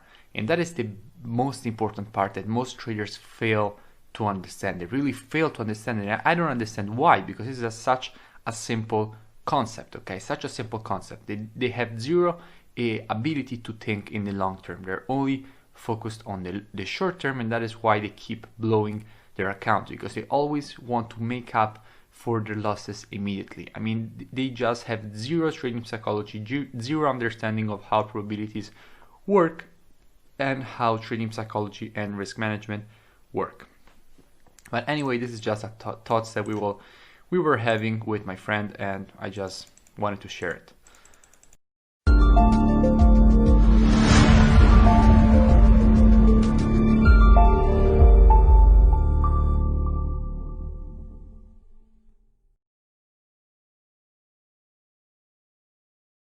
Okay, so AUD USD 2018, let's make the backtesting part 1. So starting from the daily time frame, what is the situation at the moment? Do you have any strategy here from a daily perspective? No. Do you have any strategy from a weekly perspective? No. So everything at the moment, you don't really have anything. Let's just keep going. The market obviously didn't retrace to the 382, so we never had the ICI strategy. The market just continues to the upside. We are now at the previous high. Let's see what we have from a weekly perspective. Let's see if we have any strategy from a weekly perspective. Now on the weekly time frame, it seems we have a little bit of weird W formation, like down, up, pretty weird, but we are reaching the previous high. We can be looking for a retest of this level. This is clear structure from a weekly perspective, right? We have support, resistance, support at this level. We can expect the market to go and test it, but on the 4-hour time frame. Now keep in mind, as usual guys, I will not be removing indicators every time. Just ignore them on all time frame except for the 4-hour time frame, where we have to check for the environment. So let's wait for the environment to change and see when we can take a short on AUD USD to test this weekly level. So everything is still bullish. Okay, this is the exact moment in which everything changed. EMA is cut for short, MACD below the 0. Perfect. Where is the structure? So the structure is here, right? Here is exactly where you have the previous support, now turn resistance. So there is where we can take our short. Now when it comes to our overall take profit to the downside, we already know that it's here. We have our nice 1 to 3 risk reward, pretty simple. Is protected by 2 structure levels. One is here, the other one is here. So stop loss is protected way above the structures. Perfect. Everything is looking pretty nice for a push to the downside. Let's see what kind of reaction we get. Okay, the market reacted well. We are now risk free on the trade. Let's see if it goes to take profit. Okay, so overall first trade went well. 1 to 3 risk reward, and we are out. Let's keep going. Let's see what we have here from a daily perspective. Nothing really interesting. Let's just keep going. Okay, so here the market just made a push to the upside. Okay, so here we have a nice impulse, nice correction. We could expect the next impulse to the downside, right? There's just one thing that I want to check from a weekly perspective, if we actually have the possibility to take an ICI to the downside. Now, if we go here in the weekly time frame, what kind of situation do we actually have? So let's first see how this weekly candle will close. Okay, so this is how the weekly candle closes. So since it closed like this, can we be looking for a possible ICI to the downside? So we knew that this was clear structure, right? It's hard to identify if the market actually broke it or not to the downside, but it seemed, I mean, this candle here clearly broke below the structure. This one retested, don't really know, it didn't, for sure it didn't break to the upside, but it seems it actually didn't succeed in breaking back up. Let's see what happens if we take our Fibonacci from the low to the high. Okay, so we are actually above all the Fibonacci levels. So we need to wait for a clear daily signal that actually the market is ready to make a possible push to the downside. At least from a daily perspective, if we want to see this ICI to the downside complete, we need to see a daily break back below this area. Let's see if we get it, and if we get it, we can go down on the 4 hours and look for an entry. Okay, so now the daily candle closed back below the structure. We can expect this ICI to the downside to complete. let's go down on the 4 hours and see what kind of structure we get on the 4 hours to take a possible trade. Now here on the 4 hour time frame, everything is just cut for bearish actually. So this is the exact moment in which we actually have to take a trade. Now where is the structure? The structure is here, right? We have this support here, support, all that support is some resistance. So if the market will retest this area, we can take a nice short for the completion of the ICI to the downside. So our stop loss, where our stop loss will be, it will be above this high, right? What about our overall take profit to the downside? Well, pretty simple, just according to rules. Fibonacci on the retracement, minus 27 will be our overall downside target. And let's see how this trade goes. Okay, so we are in the trade. As soon as the market opens, because this was obviously a Friday, the market started a nice push to the downside. We are now risk-free on the trade. Let's see if this ends up being a good profit or ends up being a break-even. Okay, so this ends up being a break-even trade. The market went back to our entry. Now, from a daily perspective, we have to see if something changed, and then we also have to see if something changed from a 4 hour perspective. So on the daily time frame, nothing really changed. We still want to see the ICI to the downside to complete. On the 4 hour time frame, did anything change? No, but we can't be taking the short yet, right? We need to wait. Okay, that is the exact moment in which we can be looking for the short. Why? Because we have new structure, right? We have this new structure here, this previous resistance, again resistance, break above, break back below, retest of the level. The market clearly showed also that it wants to respect it. So what we can do, we can take another short. Where will be our stop loss? Well, our stop loss will be above this level. What about our take profit? Well, our take profit will be at the minus 27, right?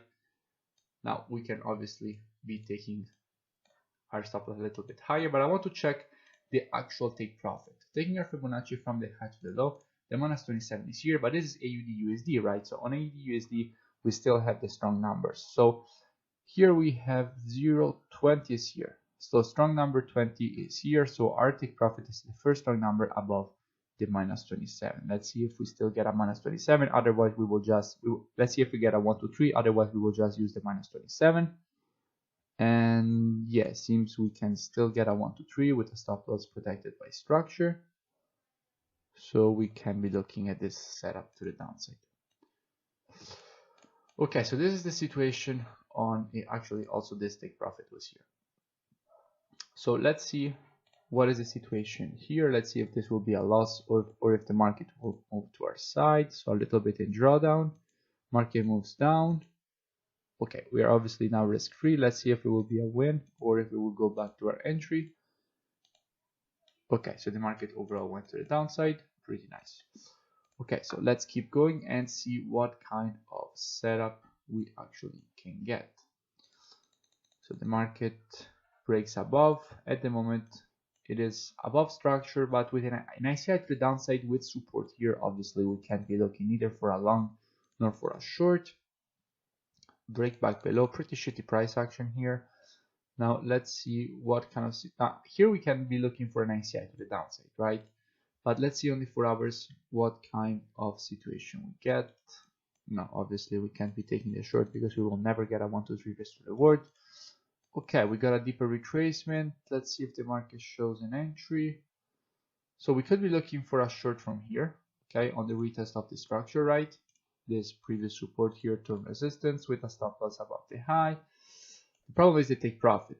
We will not get a 1, 2, 3. I mean, we could use instead of the minus 27, the minus 61.8. So taking take profit 2 instead of take profit 1.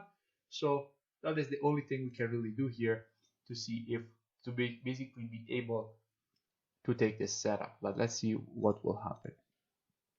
Okay, so we never got triggered.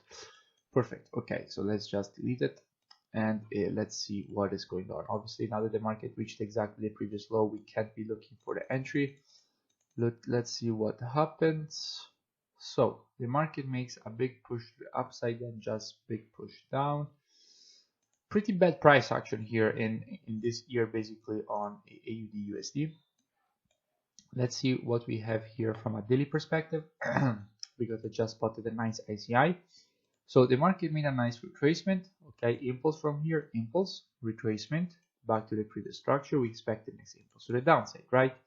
So after the market started the impulse, what we can do? Again, let's go on the 4 hours and check for an entry. Can you be looking for an entry yet? Obviously not. We have to wait for a deeper retracement. So, okay, still nothing. Okay, this is a little bit weird price action. Okay, now we can definitely be looking for a short if the market will go for a retest of this level. Okay, if the market will now go back here, what we will have exactly previous support to resistance, and we expect continuation to the downside, right, for the completion of the ICI that we want to see from a daily perspective. Now in this case, since this retracement is so small, if we take a minus 27 here, we will obviously never have a 1 to 3 risk to reward, so we have to take our second target. So let's see, the entry is here obviously on the retest of the structure. What about our stop loss? Stop loss will be above the high, and as we said, we will never get a 1 to 3 here, but we can be looking for a take profit at the minus 27, since this first strong number above the minus 1.618 is 0.7420. So strong number. Let's see. Okay, the market went exactly to our take profit. Perfect, nice trade. This was a textbook ICI except for the take profit that we decided to take at the second target instead of the first one, just because we would never get a 1 to 3 since this was a small retracement. That is what you can do if you have a small retracement. Let's see if we get any other kind of setups. Okay, so the market now created exactly a previous high. Now the market went down, up, down, equal high. We expect inverted head and shoulders and continuation to the upside. So minor retracement and an ICI to the upside, right? Impulse correction and impulse. Let's see if we get a retracement. We can definitely be looking for a setup here for a possible long position.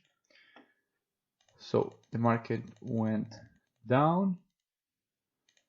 If not the environment of the market changes back to the upside, we can definitely be looking for a possible long position. Okay, so at the moment we don't have any structure to actually take the trade. We have some structure here. Okay, so we could, I mean, the market is below the EMAs, so we still can. But if the 4 hour candle will close back above, we can be looking for a possible entry. Okay, so this 4 hour candle closed back above. Now let me see what kind of risk reward do we get if we take our entry from here. Stop loss obviously below this low. Where is the structure? The structure is here, right?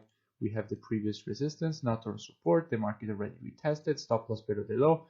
What about our take profit? Our take profit, we have to take a Fibonacci from on the retracement, right, from the low to the high. Now, if we put our minus 27, our target at the 1.618, let's see what kind of risk to reward. Yeah, we can get a 1 to 3. So this looks like a good setup because we can get a 1 to 3. We're targeting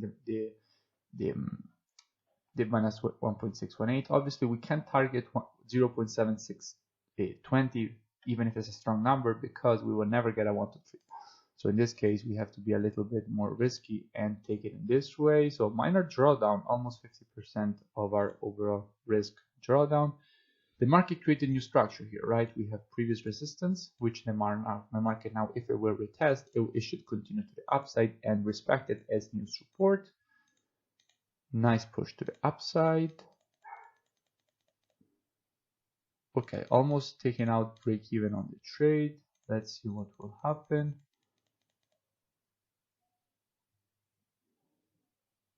Let's see what will happen here. This is a little bit, let me see what you have on the daily, because on the daily I believe we have an ICI. In fact, yes, on the daily we have a clear ICI to the upside, right? So on the daily we can expect another push to the upside. So what we can do, we can look for another entry, right? So how we can take another entry here now? Obviously the entry that we had to take was here. Why was here? Because look, previous resistance, now to support, there is where we had to take our entry. And the target of the first trade, we just keep it the same. But for the second trade, we can be looking for a higher target. Stop loss must be below this low here. And what about our target? Fibonacci from the low to the high. Let's see if we get a decent risk reward to the minus 27. No, we have to use the second target. And this is something that will happen over and over again when it comes to AUD/USD. Most times on AUD/USD, you will have to go for the second targets. And let's see what happens. Okay, so we already know that this one ends up being a loss. Yes. So this one here ended up being a loss. This one here ended up being a break even. This one break even, and this one a loss. Let's see if we get any other setups here on AUD USD. Okay, that was pretty powerful. Definitely, we can expect this ICI to the upside to complete and the market to go higher. Let's see if we find an entry on the 4-hour time frame for this possible push to the upside. So if the market will go down for a retracement back to this area, we can definitely be looking for a buy position. Specifically, if we take our Fibonacci on this impulse that the market just created, the 382 is exactly at this level. So if the market will go to hit the 382, we can take a nice buy. Stop loss below the structure. We know that we have this structure candle here. The stop loss needs to be below it, so protected by structure. And what about our take profit? Simple Fibonacci on the retracement. Let's see if we get a 1, 2, 3 to the minus 37. In this case, we get it, so perfect. Let's see if the market will go for a retracement to the 382. Unfortunate. Okay, yeah, it seemed the market just started to push to the upside, but actually went back down. Okay, that was pretty bad. Okay, so the market went actually exactly to our stop loss and then continued higher. Sometimes it happens. We could have used obviously a lower stop loss. Probably yes. In this case, it was a mistake. But anyway, we will just keep it like this. And yeah, that is the situation basically. Let me just check one thing. Taking our Fibonacci from the high to the low. Yes, both. It was also protected by the minus 27. Clear manipulation. Sometimes it happens. The market overall we were right with the direction, but wrong with the overall upside. With the entry when it comes to our stop loss placement, but it was below the structure. Okay, the structure was here. The market was supposed to stop here. It slipped all the way down before making a push to the upside. Sometimes it happens. It's perfectly fine. So 1, 2 losses, 1 break even. So minus 2 plus 3 plus 3.4. We are up 1.4. 1.4. Another break even here. We are at 4.4, so 7.4 are return in the first part of 2018 on AUD USD.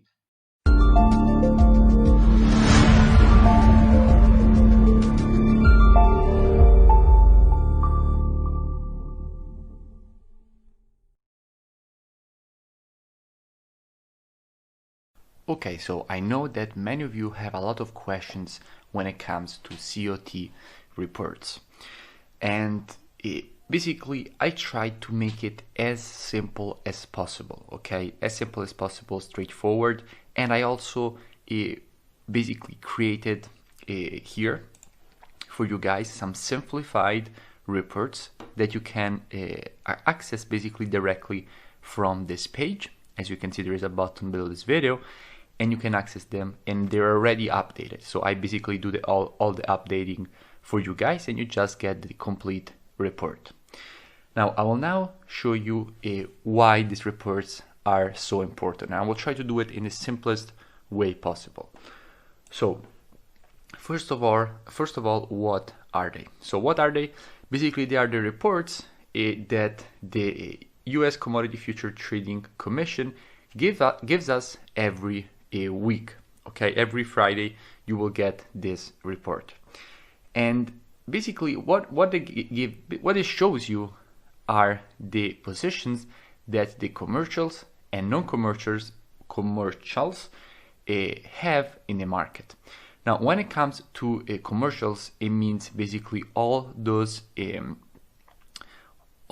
people that are interested in not really making money in the market. Okay, they're not people that are in for speculation, and they're not in for the profit. Okay, they're in for a lot of other reasons. There are a lot of reasons for which people are basically in the market. I will not go deeper on that because it starts getting a little bit more complicated, but I will try to keep it as simple as possible. So commercials, we're not interested in what they do because they do decisions that are based not on making money. Okay, they're in, for example, for hedging positions, so we're not interested in them. What we are interested in are the non-commercials, because the non-commercials are basically the hedge funds, all those institutions that are in the market to actually make money.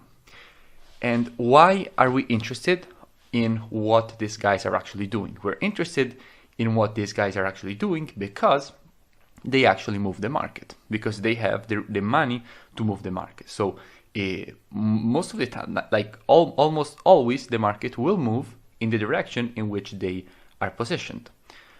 So what are we interested in? So here, this is the homepage of the commitment of traders. So I will go straight ahead showing you which reports you're supposed to be interested in. So as you can see here, we have the first one, which is the one in which we are interested in is current legacy reports. And basically in this section here, the reports are divided into the exchanges that are you're interested in. So we need for our reports the Chicago Mercantile Exchange, and we will decide futures only and short format, and you click on it. Sorry, I will open it in another page. Okay, so we opened the Chicago Mercantile Exchange. Then what you're interested in is the Commodity Exchange Incorporated. Why? Because you will have gold data here. And we will again open it in another tab. And then what we're interested in is the ICE future US, because we will get the strength, basically the positions that these funds have in the DXY, so basically the dollar index, so the strength of the US dollar. So as you can see, we here when you open these reports, this is the short version, okay? The long version is even more scary, okay? I know that many of you are already scared by this probably, but this is the easy version because this is a short version, and that is enough, okay? It's what we actually need. So keeping it as simple as possible. Obviously butter, milk, we're not interested in. What we're interested in are the currencies. So starting from the Russian ruble. So what we see here, let's get one that you actually know better. Let's get, for example, the Canadian dollar, okay? So as you can see, this is the last report that was basically released, so 5 days ago. And as we have already said, this report is divided between non-commercial and commercial. And we're not interested in, sorry, I can't select only this part, but we are not interested in anything that is after this vertical line. So everything that is on the right side of this vertical line, we are not interested in, okay? So we can, I can draw on the screen, but anything above this, we're not interested in. We're only interested in non-commercials, long and short. So this number, this number, this number, this number, this number, this number, and we're not even interested in these numbers, okay? So what you see here are basically the commitments. So how many positions they actually have long and how many they have short, okay? And you know the contracts are 100,000 CAD. So these are the numbers, okay? How many longs, how many shorts? Then we have the changes from the last report. And I will go back to this as soon as I finished showing you what this is. So this is the change from the previous report. So how many shorts have been closed or how many longs have been closed or opened. Now in this case, as you can see, we have both minus, meaning that both the longs were reduced. So they closed 1,000 longs and they also closed 1,000 shorts, okay? And this is the percent of opened positions. So basically, as you can see, overall we have 55,000 longs and 34,000 shorts. Guys, these are the big banks and institutions, okay? So these orders are big. And as you can see, so we have a 32.7% long and a 20% short. So overall, the market has a bullish, basically they have a bullish view on the Canadian dollar. So this is just to simply show you how to read this the report, Okay, this is what you're actually interested in when the report comes out, and you find it on this website here.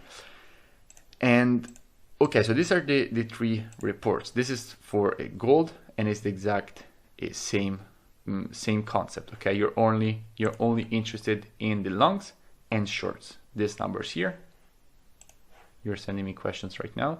This longs here, this shorts here, the changes, the percents.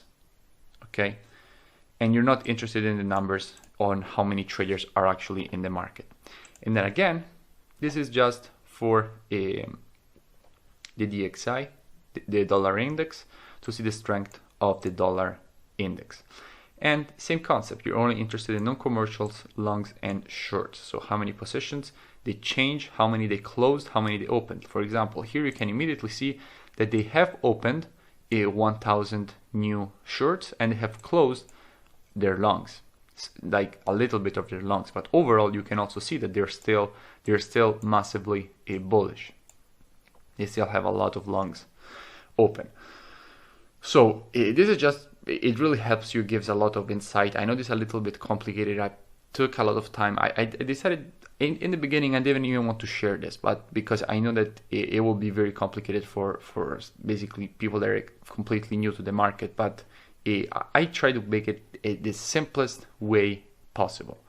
So this is very important because these are the positions of the people that actually move the market.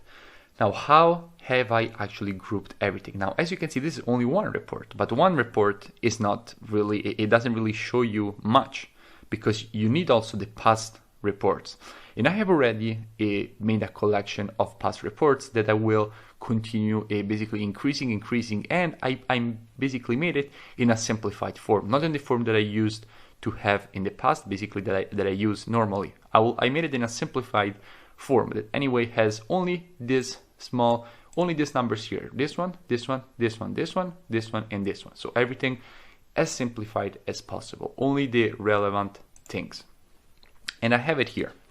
So I created this for you guys today, and you can access it directly from the link below. And let's take, for example, euro, okay, just to show you basically how this works. So this is the date of the report, okay? So this is the date of the report. So 12/10, then you have the week before, the week before, the week before, the week before, the week before. And there is one important thing about these reports in general. And the important thing is this: they cannot close all the positions, okay? They cannot just, people think that if they receive a report and they receive it with 2 times a delay, 2 days delay, like it actually is, then it's not relevant anymore. But it is completely not true, because these people have orders that are so big that there is not the liquidity in the market to actually change their, if for example they want to close their longs, they can't do it.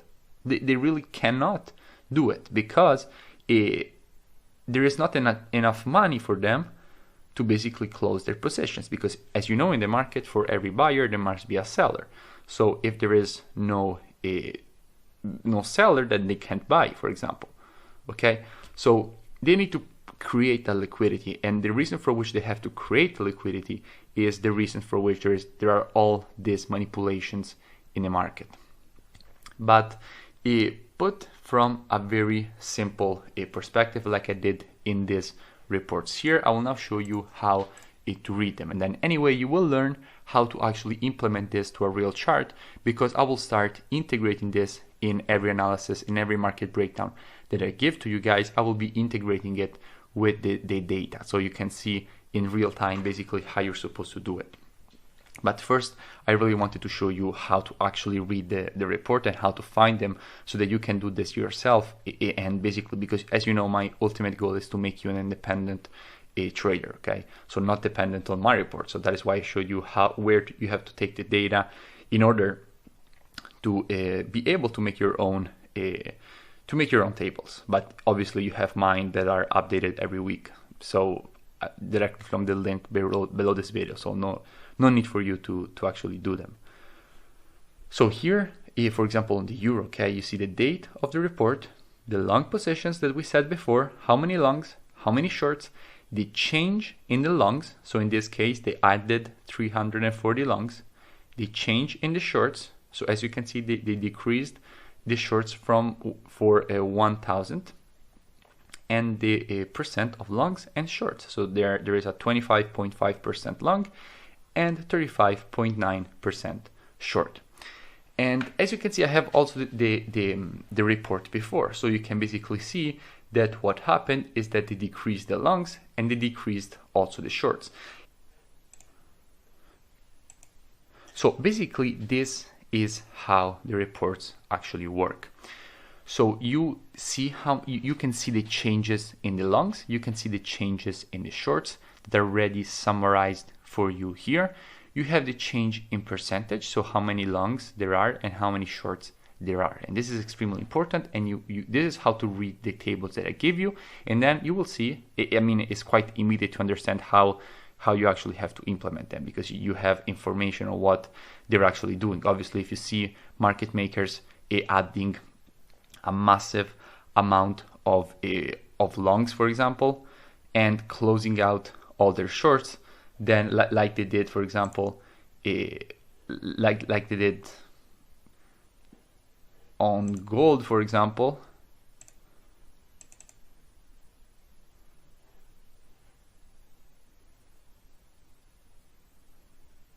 like if, for example, you see market makers that add 12,000 longs and close 4,000 shorts, and basically 52% of the market is long, it's quite immediate to understand that you're supposed to be looking for longs. So you will look at the technical analysis already with quite a long view in mind. So I want to now teach you how to integrate this with your technical analysis, but it's very important that if first you actually learn how to use technical analysis alone, then after you have learned technical analysis, then you can start using also these reports. It's very important for me that you understand first all the rules of the strategies according only the technicals, and then you start incorporating everything also with this.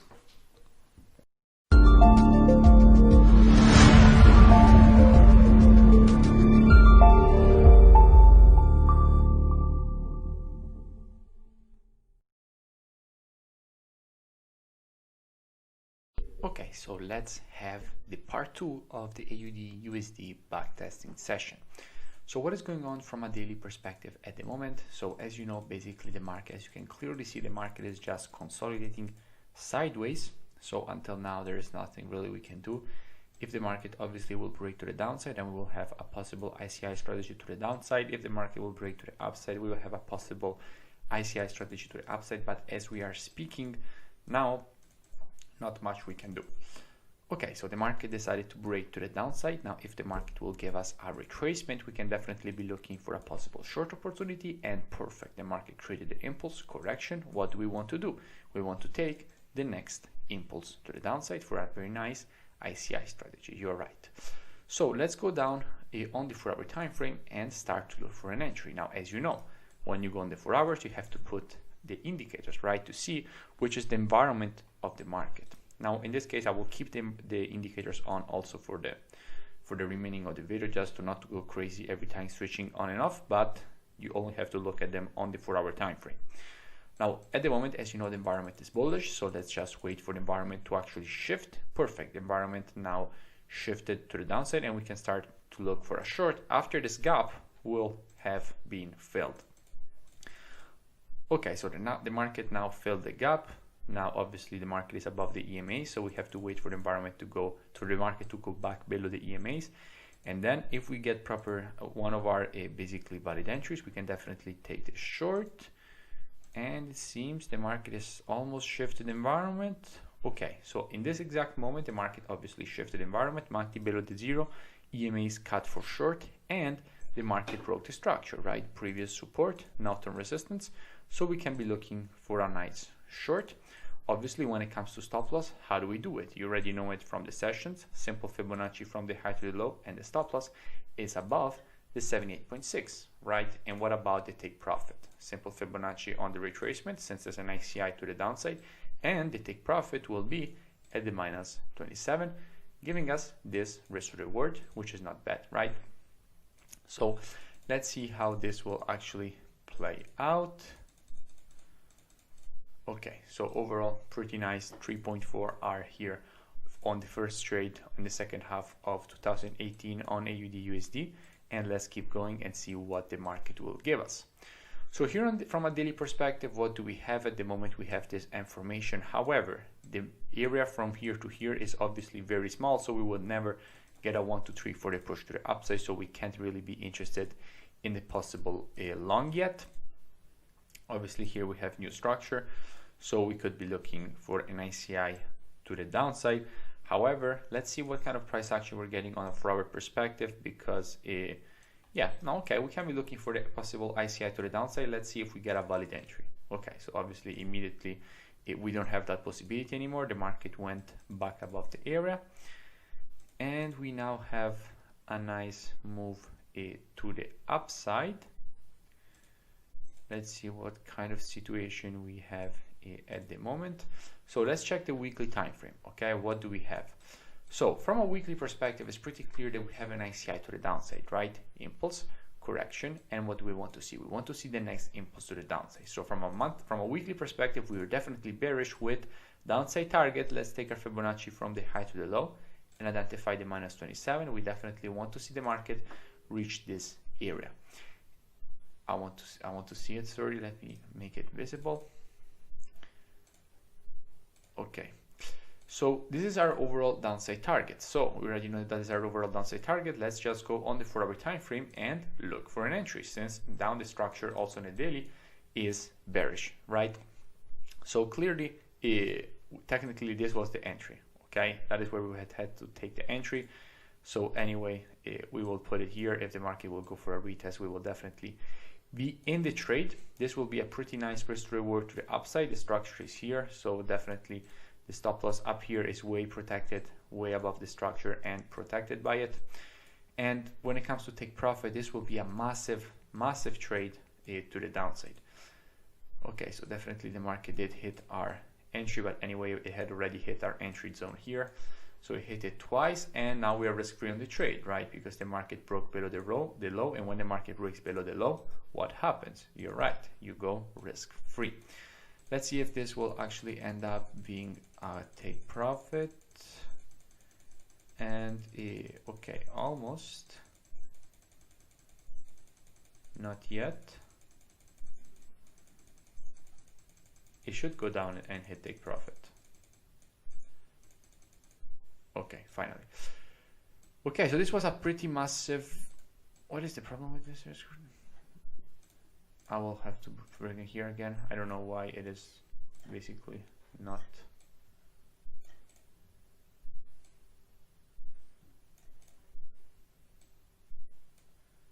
It's not expanding. I don't know why, but anyway, you get the point. It's a good risk reward to the downside, 5.4, and the market. What is going on here?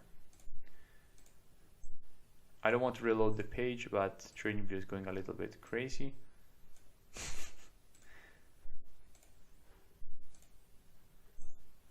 So every time I click now, it puts a risk reward tool. Okay, I'll have to. I have to reload the page. By the way, you can skip this part, obviously.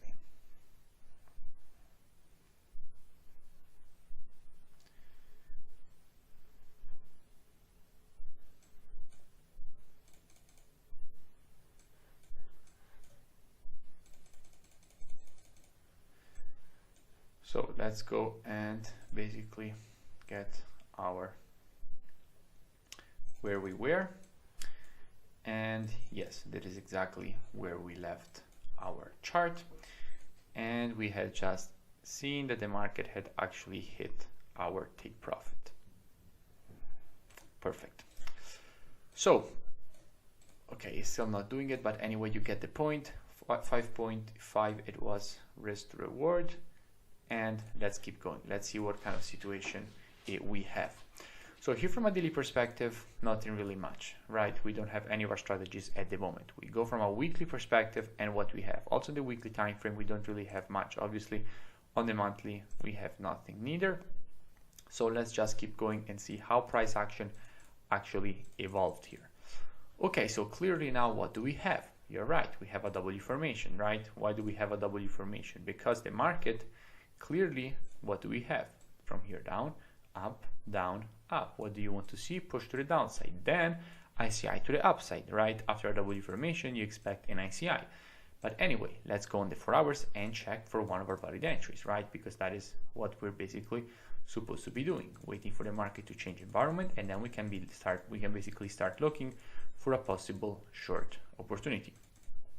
Okay, so now the environment of the market shifted right now, right? MACD below the 0, EMA is cut for short, so we can be looking for a short on the retest of the structure. And obviously, where will basically the take profit be? At this area here, right? Previous resistance, now turn support. In this case, we can put obviously the stop loss above this high. It's pretty tight, but it's a possibility. So at the moment we are in the trade, obviously we're now risk-free on the trade because the market broke below the structure. Let's see how this ends up. Okay, this definitely ended up being a break-even trade. And now we can start looking for the ICI to the upside, right? Because the market created the push up, down, and you expect the next push to the upside for the completion of the ICI to the upside. So let's see here how things will develop. Okay, the price action just shifted from a bearish market to a bullish market. So definitely now we can be looking for an entry on the retest of this structure, right? Because here we now have this area here, which is previous resistance, now turn support. Stop loss will simply be below the 78.6 of the Fibonacci, taken from the low, to the high. And what about the take profit? You already know it from the rules of the ICI, right? Simple Fibonacci on the retracement and take profit at the -27, giving us a 1 to 3 risk to reward to the upside. Now let's see if the market will go and hit our entry. Okay, the market never hit our entry, so we never had the possibility to actually enter this position. Now let's see what kind of situation we have as we're speaking here. Okay, so nothing really. We would have liked to see the market go down, go back up. We had a nice ICI to the downside. Let's see what we have from a weekly perspective. So on the weekly time frame, situation is actually pretty interesting. Now why it's pretty interesting? Because we have a market that has created, okay, this kind of weird W formation here and also this W formation here. Okay, so definitely from a weekly perspective, we want to see the market reach this zone here, which is the neckline of this W formation. So from a weekly perspective, we are definitely bearish. Let's go down on the 4 hours and see if we will find one of our entries inside of this area. So at the moment, nothing really yet. I mean, we had an entry here. This is the only entry that we really had, but ended up being a break even around this area. So nothing really. I mean, technically this was what I was mentioning basically, because we went a little bit too fast here, because this is what we had. Okay, the market broke the structure and we have the W formation and we want to see the market go down from a weekly perspective. So going down on the 4 hours, we have just seen that the environment shifted. Where is the structure? The structure is here. So if the market goes back to retest this area, what do? We take a nice short and overall take profit. You already know it is here. This is overall what I was speaking about before. So as you can see, the market first went down. At that point, we are risk-free because we have previous support and resistance here that is broken. And now is the moment in which basically the trade ends up being a break-even. So let's keep going, because possibly we could still see the market break lower. We could definitely see the market break lower. Let's see if we will get an opportunity here to take a short.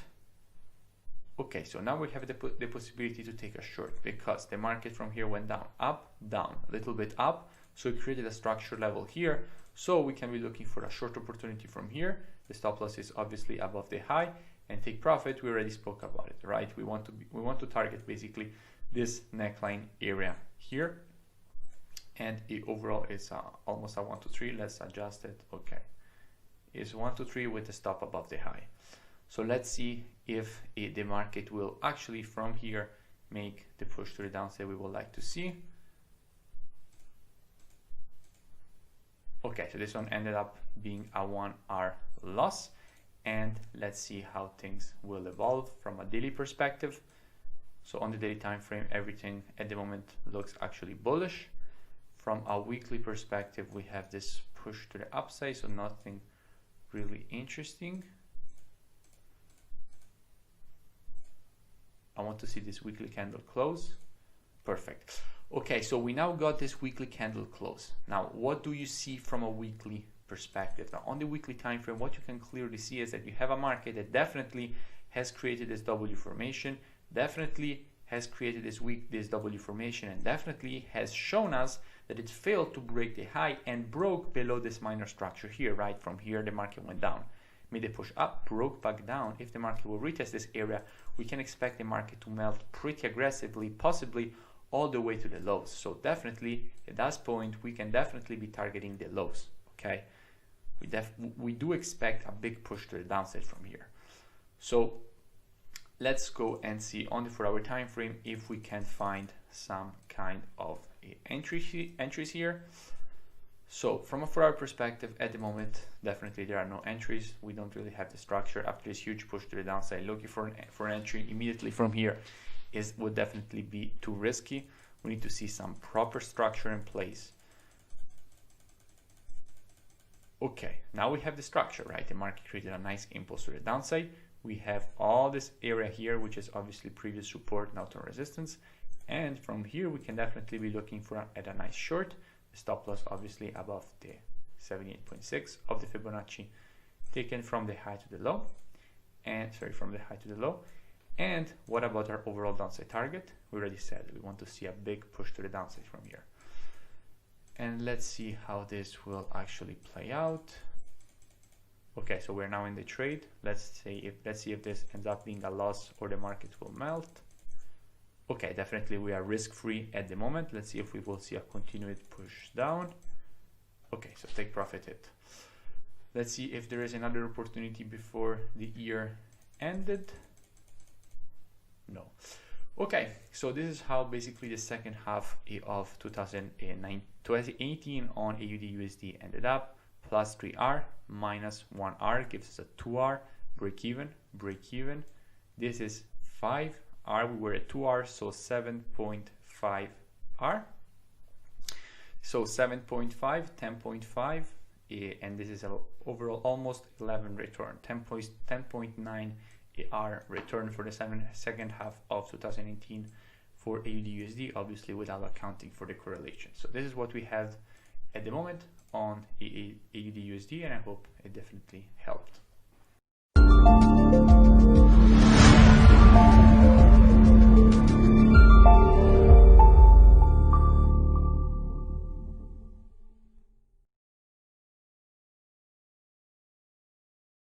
Okay, so today we will be back testing GBP/USD in the 2017 year. So here we are on the daily time frame. I have already erased basically all the chart data, so we can't see it, because it's very important you basically do not see what is happening, otherwise you are basically cheating. So basically you have nothing to win, okay? If you cheat yourself, you're basically cheating yourself if you see what is happening. So here on GBP/USD, from a daily perspective, what do we have at the moment? Is there anything that we can do? We can do nothing, because the market has already created a higher high, and at the moment there is nothing we can do. Let's go on the weekly and see what we have on the weekly. So from a weekly perspective, you can clearly see that at the moment there is not much you can do. Even on the weekly, situation is not very clear. The market has created a double bottom. So let's see what will happen. Let's go on a daily time frame and keep playing to see if we will get some kind of opportunity. For example, an ICI strategy. So at the moment, what it seems is that we might get an ICI to the upside. Okay, we might get an ICI to the upside. Let's go on the weekly and see if on the weekly we can be looking for longs. And it seems that on the weekly we could be looking for longs, because the market has created a double bottom. Plus, if you look at the market, you have this information. The market has already broken back above the neckline, which was at this area here. So on the daily, what you can clearly see is that the market has made an impulse correction and started another impulse to the upside. Let's go on the 4 hours and see what we get on the 4-hour time frame. So on the 4 hours, as you can see, there is one main problem. If you take your Fibonacci from the low to the high, which will be the daily correction. So as you know, when you're searching for target for the ICI, you take your Fibonacci from the low to the high. The minus 27 is here. The first strong number below it is here, 1.2720. So basically our only way, let's see if we can get a 1 to 3 rest to the word to the overall upside target.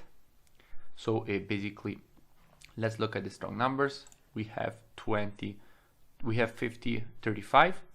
50, 35 is the strong zone at the moment for this long, which is here, which is aligning with this structure area that you have here. You have support here. Again, this resistance that is toward support. Around this area, we can be looking for longs, but if we take our long from here, for example, then our stop loss needs to be all the way below. Our take profit is limited, so we don't even get a 1 to 2 because the stop loss needs to be at least below the 78, at least below the golden ratio. And anyway, we don't get a 1 to 3, so we cannot take this long. We must leave the market, even if the market will probably continue to the upside, because on the daily is a clear ICI. Okay, on the daily is very clear impulse correction and impulse, but we don't have a 1 to 3, so at the moment we cannot take this trade. Okay, so the market went almost to hit the target and then reversed, creating a perfect double top. Now at the moment, let's see what we get on the weekly. So on the weekly time frame, what you can clearly see is that the market has created a W formation. You can see that the market went down, made a retracement, made another push down, and then created this W formation. So at the moment, we're expecting a push to the neckline. Now, where is the body of the candle? I will just hide this so that basically we can see where the neckline is. So the neckline, as you can see, is here. So the first strong number above, so this is 1.2335. The first strong number above is 1.2350. So we're expecting the market to make a push to this area, given the W formation. Let's go on the daily. On the daily, we have a clear double top. So again, we're expecting the market to make a push to this area. Let's go on the 4 hours and see if we can take advantage of the WM strategy that we have here on a GBP USD from a weekly perspective. So what you can clearly see is that basically the market has already went for a retest of an important level. Why? This level here is extremely important. It was previous support, which is now turned resistance. So basically from this area, the market is supposed to continue to the downside. It has already retested previous support, now turned resistance. So basically, since we were monitoring price action on the daily time frame, we didn't see this, because basically when you switch between time frames, it will already give you the price action. But this is what we had at the moment. So when the market basically broke to the downside, this is what we had. Now, obviously on the daily, it will keep shifting to the downside. That is how the reply tool works on TradingView. But overall, this is what we have for GBP USD, a weekly WM strategy on the daily double top. On the 4 hours, the market is clearly in a bearish environment. The MACD is crossed below the zero and the EMAs are crossed for short. And this is the clear area. The market has printed a clear green candle showing that we have support here. Then it broke to the downside. So on a retest of this area, we can take a short. Let's look at what kind of numbers we have. So it's clearly 2035. So we are expecting basically the market to retest this area and then continue with our push to our overall downside target. Now, the overall take profit the overall stop loss for this trade, how should we take it? So we don't know where the market will stop. Okay, yeah, we saw one candle, okay, but that is because the reply tool how the reply tool works. But we don't know what the next candle might make a spike and then basically continue with the push to the downside. So we need to use the widest stop possible. So let's use a stop in this way, since we are having a 1 to 3 to the target. So as you know, yes, the market has already hit. These are the two candles that we were seeing, but clearly. So now, even if the market makes a spike to the upside, we will still be fine. because our stop loss is above that level. And if our stop gets hit, basically it means that overall we have a change in structure, because this resistance will become support. So this is looking quite good. Let's see if the market will melt over or if it will break to the upside. Okay, so it seems it started to break. At the moment we have again support to resistance at this level, which should hold the market. Okay. So as you can see, the target hit. So basically the WM strategy from the weekly time frame provided us with a good opportunity. The market went for a retest exactly of the neckline of this W formation. So at the moment everything is good. Let's continue with our testing and see what kind of price action the market will show us here on the daily time frame, because on the daily it's quite easy to see if there is something interesting or not. So let's see what we have here on the daily. So on the daily at the moment, nothing interesting. We had this M formation. The market is now at the neckline area. You don't know if it will break above, if it will break below. So not much we can do at the moment. Okay, so now the market is starting to print out some interesting things. Why? Because basically what you can see at the moment is that overall the market created a nice impulse, and now that price action developed, you can clearly see that the market is basically creating a correction. So it is quite clear that what is happening is this, okay, and you expect the next impulse to the upside. So at the moment you have an I strategy to the upside. So we can go down on the 4-hour time frame and look for a potential long. Also, if you take your Fibonacci from the low to the high of the impulse, basically you will see that the market is rejecting the fibs, the 78.6 and the 61.8. I already knew this because basically by looking at the market you can clearly see if the market is creating a higher low. If the market is creating a higher low, then 99% of times the market will be rejecting higher low fibs. That is how the market works. So if you see the market that starts to create higher lows, it will probably be creating higher low, touching the Fibonacci levels. So let's go down on the 4 hours and see what kind of entry we can take. So on the 4-hour time frame, you can see that at the moment the environment of the market hasn't shifted yet. The MACD is still below the zero, and the EMAs are still cut for short. Now they're cut for long, and the MACD is above the zero. Perfect. The market changed environment right now. So we also clearly have previous resistance turn support at this level, so we can take our long from here. Just quick check at the strong numbers. We're in the 65 strong zone, and yeah, I mean it looks quite good. Let's use our Fibonacci. We can use it from the low to the high, and our stop loss must be below the 0.786. And regarding take profit, you already know it. We will take our Fibonacci on the daily retracement, which here on the 4 hours is already clear to identify. It will be the lower low and the higher high and the highest high. That is basically the previous leg on the daily time frame. Is pretty simple. We already saw the daily time frame, and overall this will be what we have. Basically a 1 to 4.8 risk to reward. Let's see what happened. Okay, so the market went straight down and created a very nice impulsive phase. Let's see. At the moment the market definitely looks bearish because it has broken below the support area. So basically the market broke to the downside. Let's see what will happen.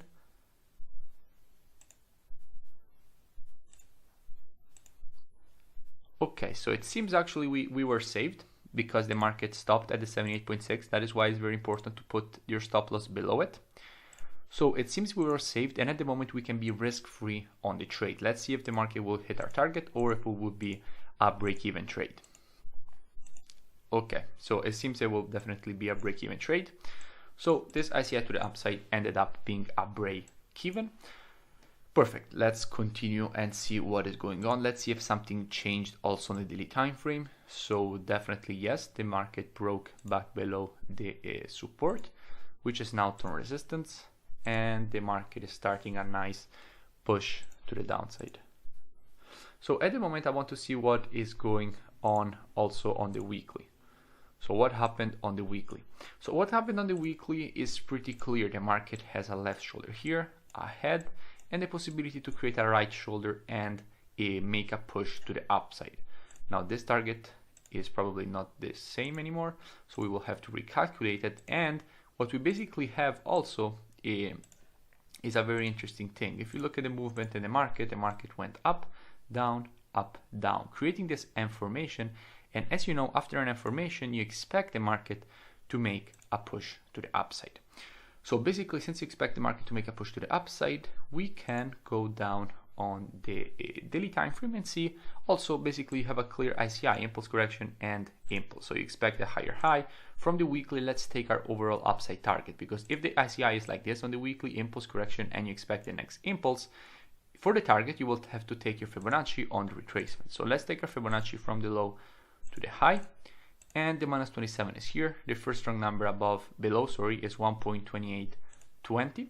So this will be our overall upside target for this ICI to the upside. Let's go down on the daily. And actually, it's most important to go down on the 4 hours, because we already know that we want to take our long. But yes, on the 4 hour, the market is definitely in a very strong bearish environment. So there is no way we can take our trade anytime soon. The market is absolutely trending very strongly to the downside. The MACD line is, you'll not even see it because it's all the way here below. So the market is trending very aggressively to the downside. We need to wait for the market to shift. Okay, so the market is starting to shift to the upside. Let's see. Okay, sorry. I made a mistake and I pressed this. So basically the market is trending to the upside. And let's see if the environment, okay, the environment never changed. So basically we were never able to place our order here. Let's see what will happen next. We're still waiting for the environment to change. We want to see the environment of this market to change from bearish to bullish. At the moment it's still bearish.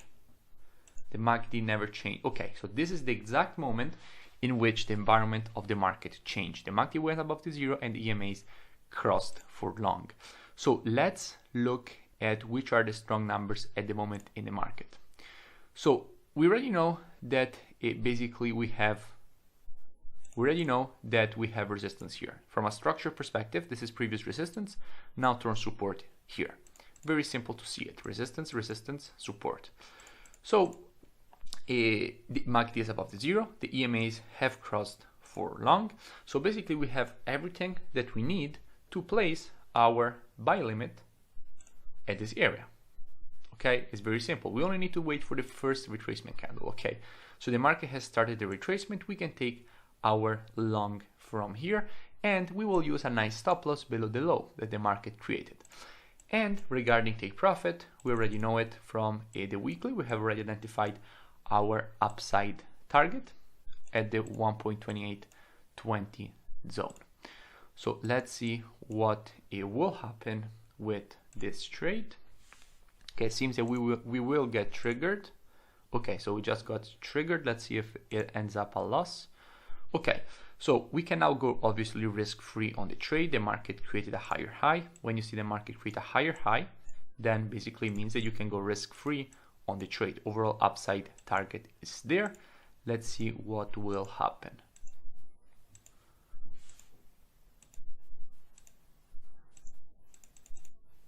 Okay, I will use the play because it's taking too long.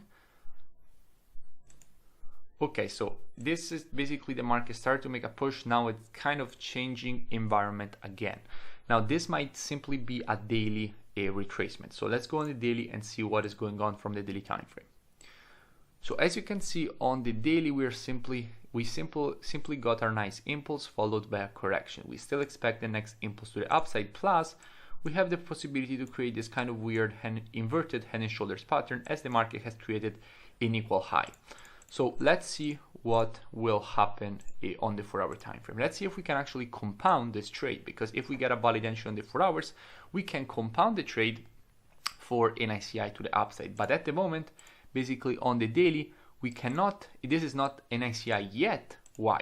Because at the moment, after the strong impulse to the downside, basically the market broke back below the structure area. So basically what the market did, went up, a little bit down, up, broke to the downside. So basically we have previous support to resistance here. So the only way in which we can compound the trade for an ICI from here is if the market basically makes a clear correction. At that point, we can take our long, because at the moment this correction was very sharp and broke back below a structure level. So we need to see more development. Let's actually monitor it from the daily time frame and see when we can be looking again for a long. So at the moment, as you can see, is clear impulse correction. With one candle we go down, 3 candles up, meaning that this push to the downside is stronger than the push to the upside. So we expect another leg to the downside. Let's see what will happen. Okay, so a new leg to the downside actually started. So at the moment it's just impulse and market started to consolidate, kind of creating a triangle formation. Let's see what will happen. Okay, so it broke to the downside, creating an M formation. Now if the market will make a push to the upside and basically close back above the neckline from a daily closing perspective, then we can definitely be looking for a long. Okay, so now is the time at which we have to go on the 4 hours and look for a potential entry, because we also have broken back above the previous the neckline of the M formation, which is now turn support, and we have the possibility to create this minor inverted head and shoulders plus a clean ICI strategy to the upside, and we already have one trade open. Let's see if we can compound our initial trade that is still running with another position. So at the moment, where is our entry? Okay, so I will not cover this, otherwise it is not clean. Okay, so where is our entry? So our entry is clearly here. Okay, we have previous resistance, which we expect become support here. So if the market will start a pullback, we can put our buy limit here. Let's wait the market to start a pullback. Okay, so we can now take our basically put our long here. We can take it at the 50, since this is the 50-35 strong zone. We can actually take it a little bit lower, because here is the support. So let's take it a little bit lower, stop loss below the low. So basically on the 50-35 strong zone, that is just above the structural level. So the previous resistance now turned support. So because the market obviously went up, down, broke above, this is what you expect. And regarding take profit, you will have a new take profit level. What do I mean by a new take profit level? Simply, the ICI, so this retracement, will give you the take profit for the daily ICI, and you will let the weekly ICI run to the target. Okay, you will not leave both ICIs running the same. You will treat them as separate ICI strategies. Basically, that is what you're supposed to do. So you will take your Fibonacci from the low to the high of this new correction, and you will take your take profit at the first strong number below, which is 1.2680. Let's see if we get triggered. Okay, so we did not get triggered, and the market created new structure. What do I mean by the market created new structure? The market clearly created new structure because it basically tried to make a pullback. As you can see, impulse tried to make a pullback, broke above. So now on the retest of this area, we have again previous resistance, turn support. So if the market will now retest this area, then we can take a long from it. But we first need to wait for the market to start the retracement. Okay, so the market has started the retracement with the first candle. So okay, so definitely started the retracement. So we can take our long from the 20-35 strong zone, which is aligning very well with the structure. So as you can see, 20.05 is lining up with previous resistance, which is now turned support. So let's basically look for a long opportunity inside of this area. Let's take a Fibonacci from the low to the high of this minor impulse, and for example, let's put our order at the golden ratio with a stop loss below this low and a take profit. We already saw it before. If we take our Fibonacci, we get 1.2680. I think to remember that we actually get 1.2680. I'm not really sure. Let's check it out again. So taking my Fibonacci from the low to the high, yes. So this is overall what we get. Let's see if we get a 1, 2, 3 risk to reward. Yes, we do get a 1, 2, 3 risk to reward. Perfect. Let's see if we get triggered. Okay, so we got triggered. Let's see if it ends up as a loss or the market goes to take profit. Okay, at the moment we are in a drawdown.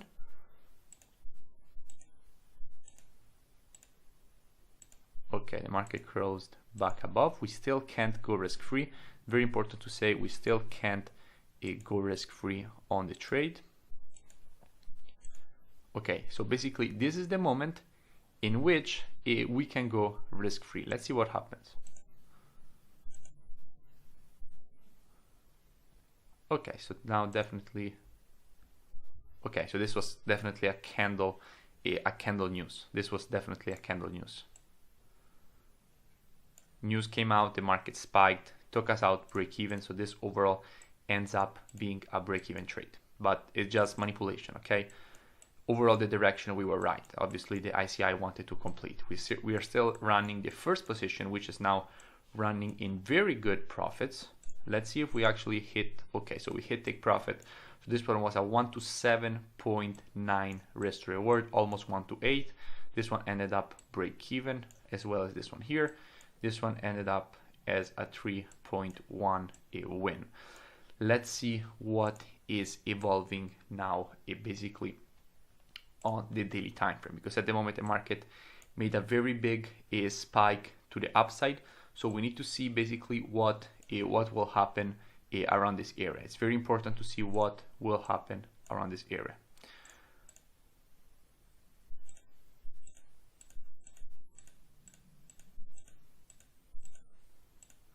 So at the moment, I also want to check on the weekly what is going on.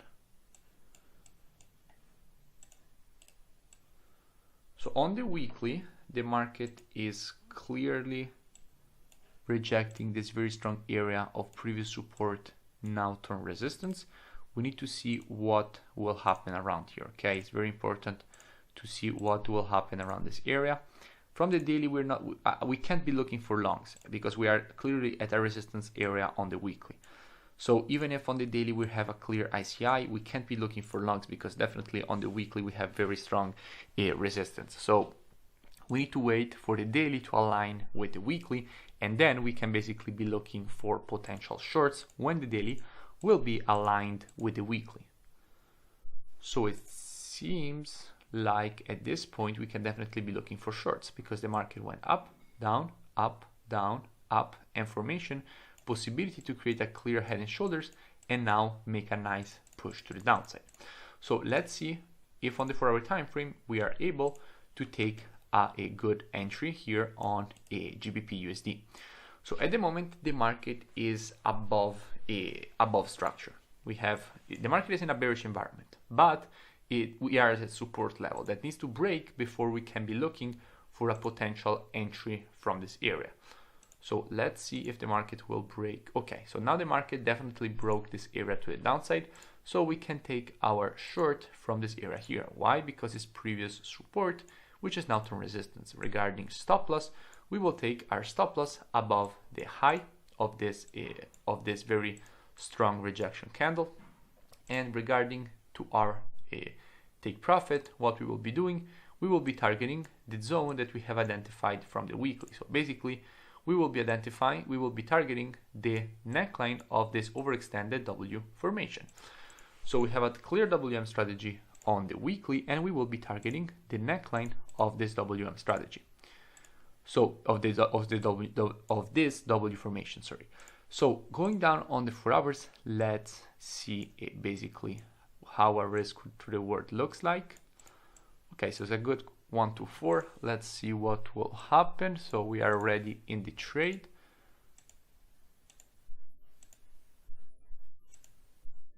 Okay, so this one ended up being a loss. So the only way in which you could have prevented this loss is by waiting for one retracement candle. But in this case, when you see the break that is so near to your actual trigger, you can't wait for a retracement candle. So this is because you don't have this space. Okay, you don't really have the actual pips to wait for a retracement, because the first candle will immediately trigger your stop loss, so your entry. So in this case, basically this ends up being a loss. So 1 hour loss here on a GBP USD, and let's keep going on the daily time frame and see what is going on. So the market keeps pushing to the upside, but there's not much that we can do at the moment. So the market made a nice impulse. This is good because from the weekly we have an overextended W formation, so we basically want to short it. Let's see what we get. So at the moment we don't have anything to actually short it, unless, okay, so one thing we actually have it. At the moment we have the possibility to short because we have an overextended W formation on the weekly, and we have the possibility to create this head and shoulders formation here. So what we basically can do is take the short from the right shoulder. Okay, we can take our short from the right shoulder, stop loss above the high, and take profit all the way down. Let's see what will happen.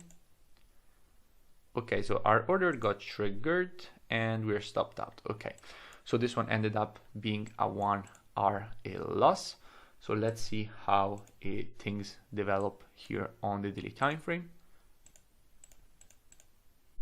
So now we have a clear ICI to the downside. We have our impulse, we have our correction, we expect the next impulse to the downside. Let's see how we can, let's see if on the 4 hours we can find a good entry. So at the moment the environment on the 4 hour is bullish, so we need to wait for the market to shift environment before we can take this short. Environment is still bullish. Okay, so this was clearly a news candle. Clearly a news candle, so nothing we can really do. But basically what we can do is realize we have to check one thing. Okay, there is one thing that I have to check. On the weekly, where is the real neckline? Because now we have created another impulse on the weekly, the impulse on the daily time frame. So let's see where the real neckline is. So here the neckline, the body is at 1.2540. So overall we can be targeting 1.2550. So overall the market has more room to the downside, and the market has created another impulse on the daily. So let's see if we will get a new ICI that we can use to take another short to the downside, basically for the last push to the downside that the market is supposed to create. Because after another push we also have 1, 2, 3, 4, 5 waves, and after 5 waves the market is supposed to start the next push to the upside. So let's go down on the 4 hours and see what is going on. Okay, so we definitely can't be looking for shorts yet. Let's see because we have to wait on the daily time frame for a clean retracement. Okay, we know that here on the daily we have our previous support to resistance at this level. Let's see. Okay, so the market clearly now retraced inside of the area of previous support, now to resistance, plus creating a clean impulse correction and impulse pattern. Let's take our Fibonacci from the high to the low.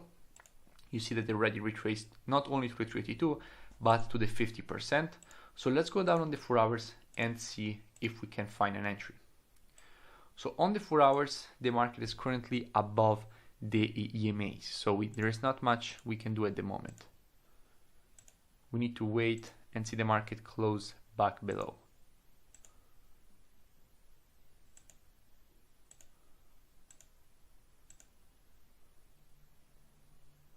Okay, the market closed back below, and yes, okay, the MACD shifted environment to a bearish side. The EMAs crossed for short. Let's see where is our strong area. Here we have previous support, which is now to resistance, and it is in the 50-65 strong zone. You can see that this area here was the previous support. Now to resistance is in the 50-65 is strong area here on the 4 hour time frame. So let's look at how we can take this short. So entry from the 50, stop loss above the 78.6 of the Fibonacci taken from the high to the low. Take profit. We will use, we have to use basically the correction on the daily time frame for the impulse correction and impulse pattern. So minus 27 of the previous leg, and it basically overall we're supposed to target the 20. Okay, but we already know from the weekly that we expect a push lower. So let's target the minus 27, because otherwise we will not get a 1, 2, 3. Let's target the minus 27 because this looks up like a very good setup on the daily time frame, And from the weekly, we already know that we expect a push even lower than this. So in this case, we can target a little bit lower just to make sure that we have our 1 to 3 risk to reward. But anyway, we're targeting above the minus 27. So we will be perfectly fine. We should be perfectly fine. At least let's check one last time on the weekly. We have a 1.2552 as the overall downside target, 1.2552. Yeah, so overall we're anyway targeting above the weekly target, so it's perfectly fine. Let's see if it will trigger. Okay, so keep in mind that we in this case we can place our sell limit immediately because the market is so near to actually triggering us. So but now the market went a little bit lower and started the retracement, so now you can definitely place your sell limit. Okay, so this was quite strong. This was quite strong. So the market went here and immediately triggered an order and started a big push to the downside. Now we are risk-free on the trade. Let's see if it will hit the actual target.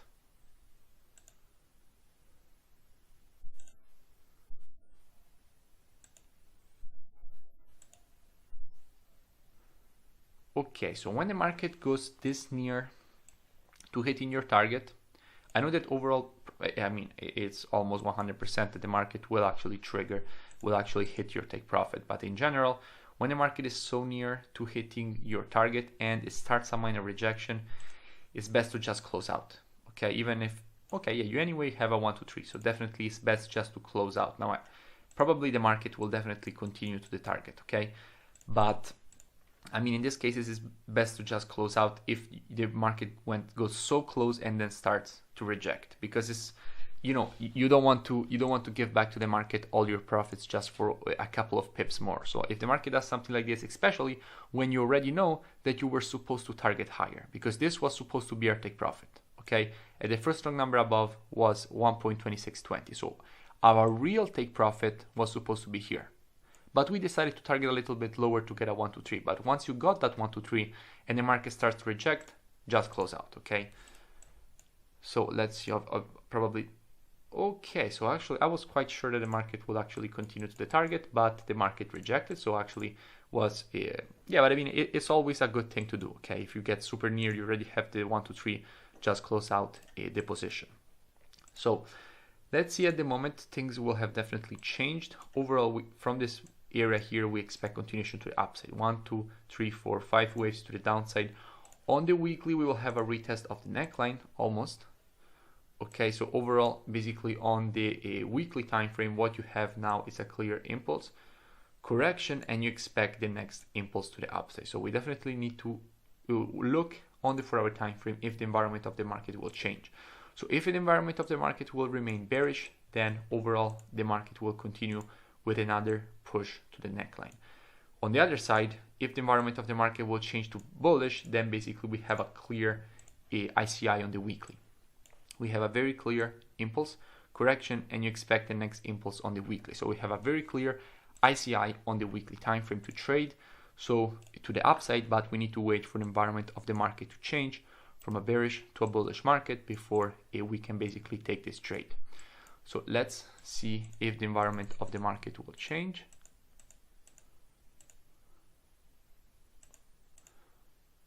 Okay, so very near to changing, very, very near. Okay, so this is the exact moment in which the environment of the market changed. So the EMAs crossed for long, the MACD crossed for long. Let's look where we can take our entry. So what you clearly see is that we are in the 20.05 strong zone, and we have our previous resistance, which is now turned support, which is at the same area. So we can be looking for a longs from this area, which is the previous resistance, turned support. Stop loss must be below this area here, which was the low. And actually, let's use even a wider stop loss, okay, just to give our trade some room to breathe. So basically, considering this as a full impulse with a stop loss below the 78.6, just to be more relaxed, since overall we have anyway a very big take profit, because this will be all the weekly previous leg, okay, all the weekly retracement is this. So basically our take profit, if we take our Fibonacci from the low to the high, will be all the way at this minus 27, the first strong number below, which is 1.3150. Okay, so overall we are targeting all the way to this area. So let's see what kind of risk to reward we get. Okay, so it's a 1 to 7 risk to reward.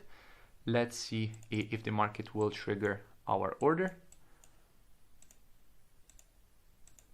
Okay, not yet, and things changed in the market. Okay, the market didn't trigger our order and things changed. So we need to adjust our order because we have now previous resistance here, which is turn support. Same concept as before, previous resistance, which is turn support. So we need to adjust our order here. Stop loss, in this case, we will adjust it below this low, since now the market definitely has a room anyway to breathe because our stop loss is protected by this low here. And the target obviously remains exactly the same. Okay, nothing changes from a target perspective. Okay, so now we definitely got triggered. Let's see what will happen. Okay, so at the moment we are running in a drawdown. Okay, so this is the exact moment in which you can go risk-free as the market broke back above the high. And let's see if the market will actually hit our target. So at the moment the ICI is definitely completing. Now at the moment I expect a retracement. Why? Because I can already see from the 4-hour time frame that I will have a clean W formation on the daily, because if it's clean on the 4 hours, then on the daily it will be even easier to spot it. And yes, as you can see, basically on the daily we have a very clear down, up, W formation. So we expect a retracement and then the next push to the upside to start. So we have several options when it comes to this retracement, because what we could do is basically a short, keep our long open, because overall we have an ICI from the weekly, so we're supposed to treat that strategy separately. On the daily we can short this WM strategy, and then we can long for another ICI strategy to the upside. So at the moment we have to keep our long open, obviously risk-free, and we can be looking for a short opportunity. But the market is currently in a bullish environment, so we need to wait for the market to shift environment to the downside. So let's see when the market will shift environment. Okay, so the EMAs have crossed, but the MACD is still above the 0. Okay, but actually we cannot be looking for shorts because we're already too near. We're already too near to the neckline. Okay, because the neckline is here. Unfortunately, we can't be looking for shorts because we wouldn't get a good risk to reward, because it's impossible to get a 1, 2, 3 because our target is too near. Unless obviously we go a little bit higher and then we can short from a little bit higher, but it means that then we would get our valid entry from there. And anyway, the environment of the market is still bullish. I mean, it still didn't change.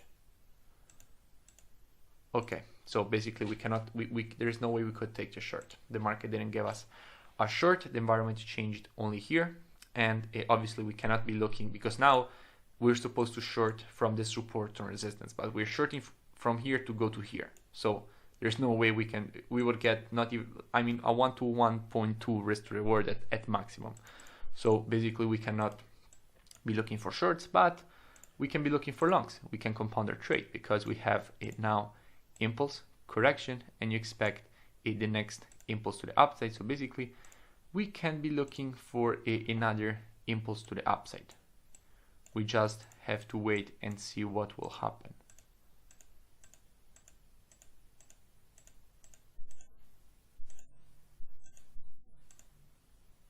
I think probably okay. So overall the market actually decided to go for a retest of the neckline. So overall the market actually succeeded in completing the W formation from the daily.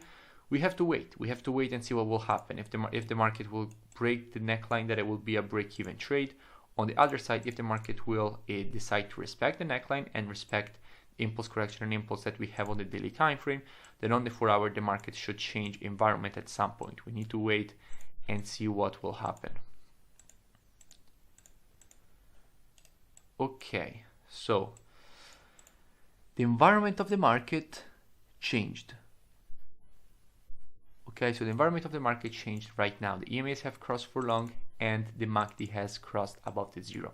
So what we need to do basically at the moment, we need to wait for the market to give us a valid entry. But at the moment, the market has broken this counter trend line and we can expect the market to make a retracement to it.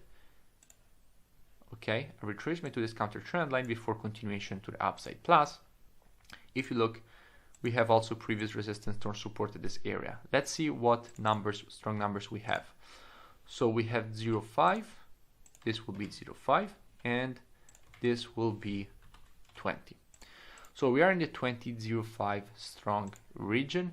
We can be taking long from here with a stop loss below the low the market created. As you can see, the market went up, down, and you expect continuation to the upside. And our take profit, we won't use the ICI from the weekly. We will use the take profit of the ICI from the daily because there are two separate strategies. One is on the daily and one is on the weekly. So on the daily, we will take our Fibonacci on the daily previous leg.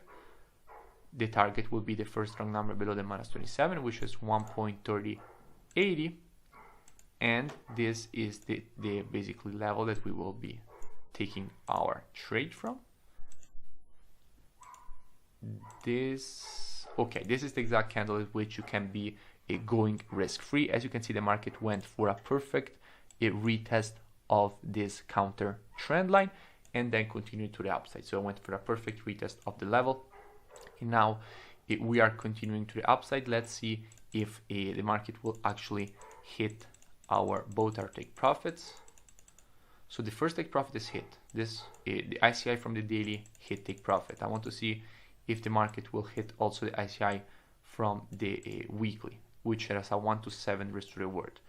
Very interested in seeing if the market will hit the level. Okay, so it made it. So overall, both trades hit the targets, which is very, very good.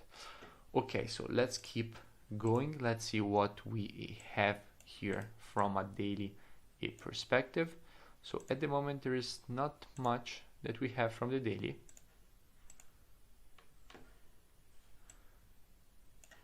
On the weekly, not much. On the monthly, we already know it. Basically, we don't have much on the monthly. The market just made a huge impulse to the downside. You don't have any information on this retracement. Let's see what is going on. So at the moment, nothing you can really do. Okay, the market isn't showing anything. Let's just keep going with the price action. Okay, so at the moment, the market created a quite strong pullback. But still nothing you can really do unless the market creates basically a nice retracement, and then you can be looking for another impulse to the downside. Okay, that is definitely something that we can do. On the weekly, situation is unclear, but on the daily, we could get a clear ICI. Okay, impulse correction, and you expect the next impulse, plus you get a nice head and shoulders. Let's see if we will get a retracement. No, the market never created a right shoulder. So now market created another impulse to the downside. At this point, on the weekly, still nothing really interesting, except the fact that basically we have this trend line here, which is broken now to the downside, so confirming that we can be looking for an ICI to the downside on the daily time frame. Let's see on the daily if we will get an ICI to the downside, because at the moment, as you can see on the daily, the market went down, made a retracement, broke to the downside, started a new retracement. We need to see basically if we can take this pair for another push to the downside. Let's see if we can do this. So on the 4 hours, let's see if we will get a valid entry. So at the moment, the market is above the EMAs. Okay, did the market retrace to the 382? Yes, so we can be looking for a short. Okay, we can definitely be looking for a short if the market retraces to this level, which is the 80 a 95 strong zone, we can put our stop loss above this high and take profit. In this case, since the market retraced only to the 382, we can take our Fibonacci from the high to the low, so no need to adjust it, and we can take our take profit at the minus 27. Okay, let's see if we get a 1, 2, 3. No, we do not get a 1, 2, 3. Okay, it would be extremely risky. We could do something like this. Okay, decrease our stop loss just to be above this high. We can do it. Okay, we had some good winners, so let's do it. It is a little bit more risky, but let's do it. Okay, so no, the market never actually hit our entry, so we never got in the trade. Let's see what is going on here from a daily perspective. Nothing very interesting at the moment. The market looks bearish from the weekly, definitely looks bearish from the weekly. Left shoulder, head, right shoulder, so it looks bearish from the weekly, but on the daily it looks bullish. So those are the situations in which basically you need to stay on the sidelines, because you have also clear resistance towards support here. So you need to stay on the sidelines in these situations. Let's see what will happen. Okay, the market is actually exploding to the upside, definitely exploding to the upside.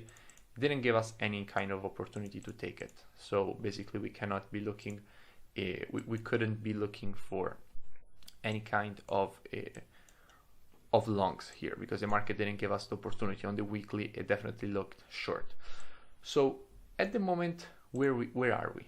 Okay, because at the moment the market is definitely overextended to the upside, so I will definitely be looking to short if the market gives me something that confirms in my short view, which it is giving me. Because if you look here, we have a previous support to resistance here on the monthly time frame, plus impulse, correction, and you expect the next impulse. So we have an ICI on the monthly with retest of previous support and resistance. Now the exact previous support and resistance is this one here, but this is definitely a strong level, okay, because the market went here and just rejected extremely hard. So we have resistance and impulse correction and impulse on the monthly. I want to take my Fibonacci from the high to the low of the monthly and see what we have. Okay, we are currently above the 50%, which is lining up very well with the previous support and resistance, but this monthly candle hasn't closed yet, so basically it can still close below. Now on the daily and on the 4 hours, obviously the environment will be bullish after a huge push to the upside like this. So we definitely need to wait and see what we will get. Okay, so that is, actually I went too fast, because this is the exact moment in which the market, actually this is not, this here is the exact moment. This one is the exact candle in which basically the market changed environment from a bullish market to a bearish market, as you can see. So now everything is on the 4 hours, the environment is bearish, and you have very strong resistance actually at the 80-95 strong zone. Why?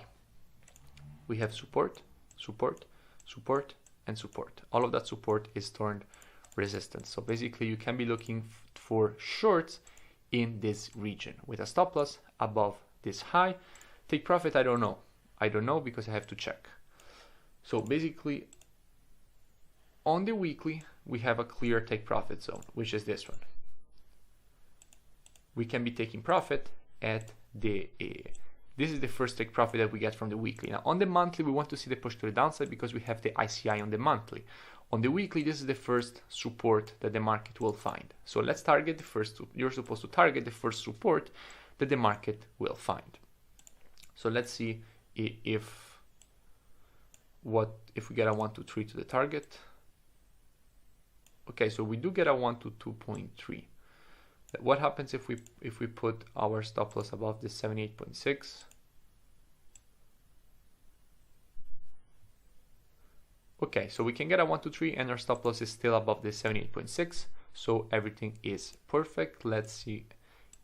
Okay, this first push to the downside, we have already seen it. Let's see if it ends up being a break even or it actually works out. So it seems the market is finding support at this area here, which was a previous support, which was basically a structure area here. You can see the market stopped here, so the market is reacting to it. and probably a break even. Probably will end up break even.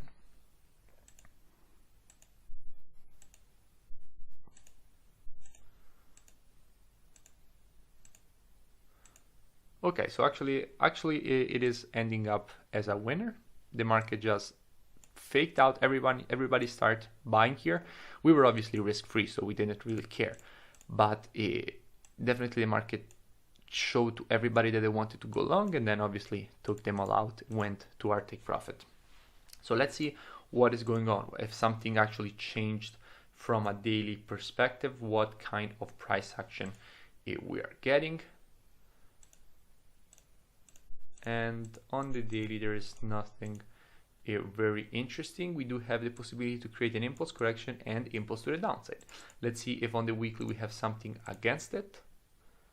Okay, so unfortunately, yes, we do have something against it.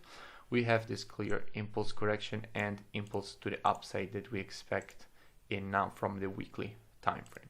So on the monthly we have ICI to the downside, on the weekly we have ICI to the upside, on the daily we have ICI to the downside. So it's kind of one of those situations in the market in which it's best to stay on the sidelines. Let's see what is going on here. So the market seems to be shifting to the upside, but we do have the ICI on the monthly to the downside. So nothing much that we can do at the moment. We have a W formation now. We have a clear W formation. You have down, up, down, up. It was already easy to see it from the weekly. So we have a WM strategy to the downside at the moment, so which aligns basically with the ICI from the monthly. So let's go on the 4 hours and see if we can basically find an entry for this ICI to the downside. Okay, so the market now shifted environment to a bearish market, so we can be taking our short with a stop loss above the high. The market already retested previous support, turned resistance. Let's see where the neckline actually is, because I don't know where we have to take profit. So it is here. It is so at best we could be targeting the 1.3280. 1.3280 at best. It is a target that might not hit, but this is what we could be targeting. No, there is no way we can take this trade, because anyway the stop loss must be above here or it would be too risky. So we cannot take this short. Let's see if it actually works out. Okay, so anyway it didn't go to target yet.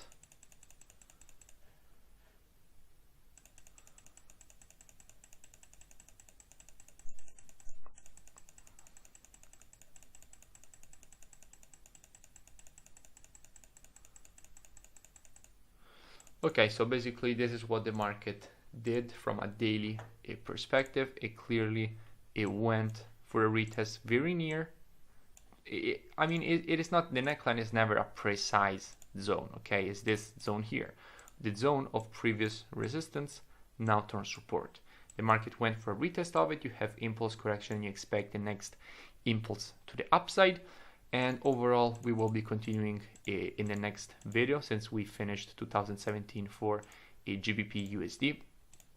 And basically, yes, that is what we have for 2017 for GBP USD.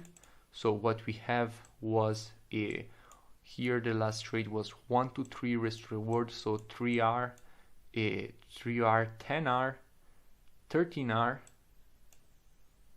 16R, 15, 14, break even, 21, break even, 24.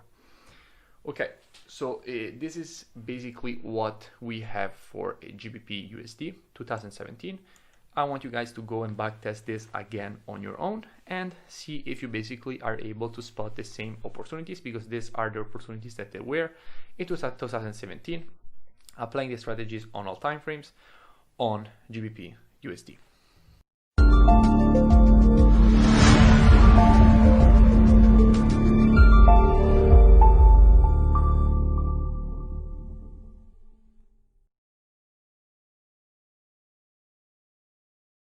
Okay, so I wanted to make another backtesting session for all of you. So we will be backtesting basically 2018 for Euro JPY, but obviously only we will be dividing it in two. So I will be then making another video probably next week or anyway later on the next half of Euro JPY, because I want to explain all the concepts basically during the backtesting, so it will be already a long video like this.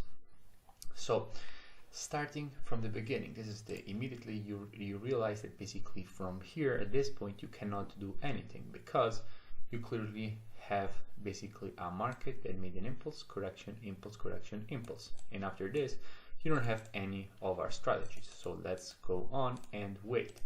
Now at this point you quickly basically realize that overall from a daily perspective the market has created one of our strategies. In fact, you can clearly see that overall we have impulse, correction, impulse, break to the downside. So overall we have a clear impulse to the downside that should be followed by a correction, and then we can be looking for an entry to the downside. So basically we have a clear bearish ICI strategy. We have to go just on the weekly to see what is going on, and yes, we can be looking for a short since the market is retesting a consolidation area, and usually the market will go and test the low of the consolidation, so we can expect continuation to the downside from this area. So let's go on the 4-hour time frame and see first of all when the market will hit the 382, because always remember we can also I will do this on a daily time frame, so it will be easier for you.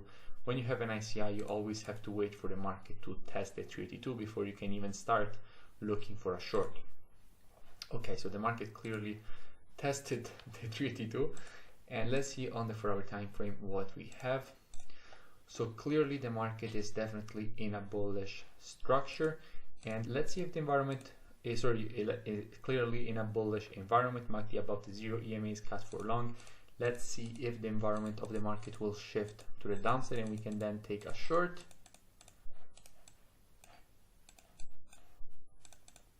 Okay, so the environment of the market is definitely extremely bullish.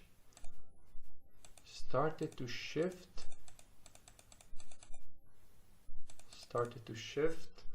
Let's see if it will cut to the downside. Okay, so this is exactly the moment in which basically the market has shifted the environment. It's basically already retested previous support, now turn resistance. We only have to check on the daily time frame how high the market went. Okay, so unfortunately we cannot be taking a short, because first of all, if you take your Fibonacci from the high to the low, you can quickly see that the market broke about 0.786. You see this green candle here. So overall the market breached the last possible Fibonacci level for another impulse, and you clearly see impulse, another impulse to the upside, testing basically the previous high. Okay, so this is not impulse, correction, and impulse. It's impulse it's impulse, another impulse almost to the previous high, and then just the market starts consolidating. So basically you can clearly see that this is a new impulse, plus if you look at the structure at the moment we have also support here. You can quickly see from the 4 hours everything looked perfect for a short, but that is why I wanted to check the daily just one time before taking the short, because overall you can see that the structure of the market is basically turned to the upside.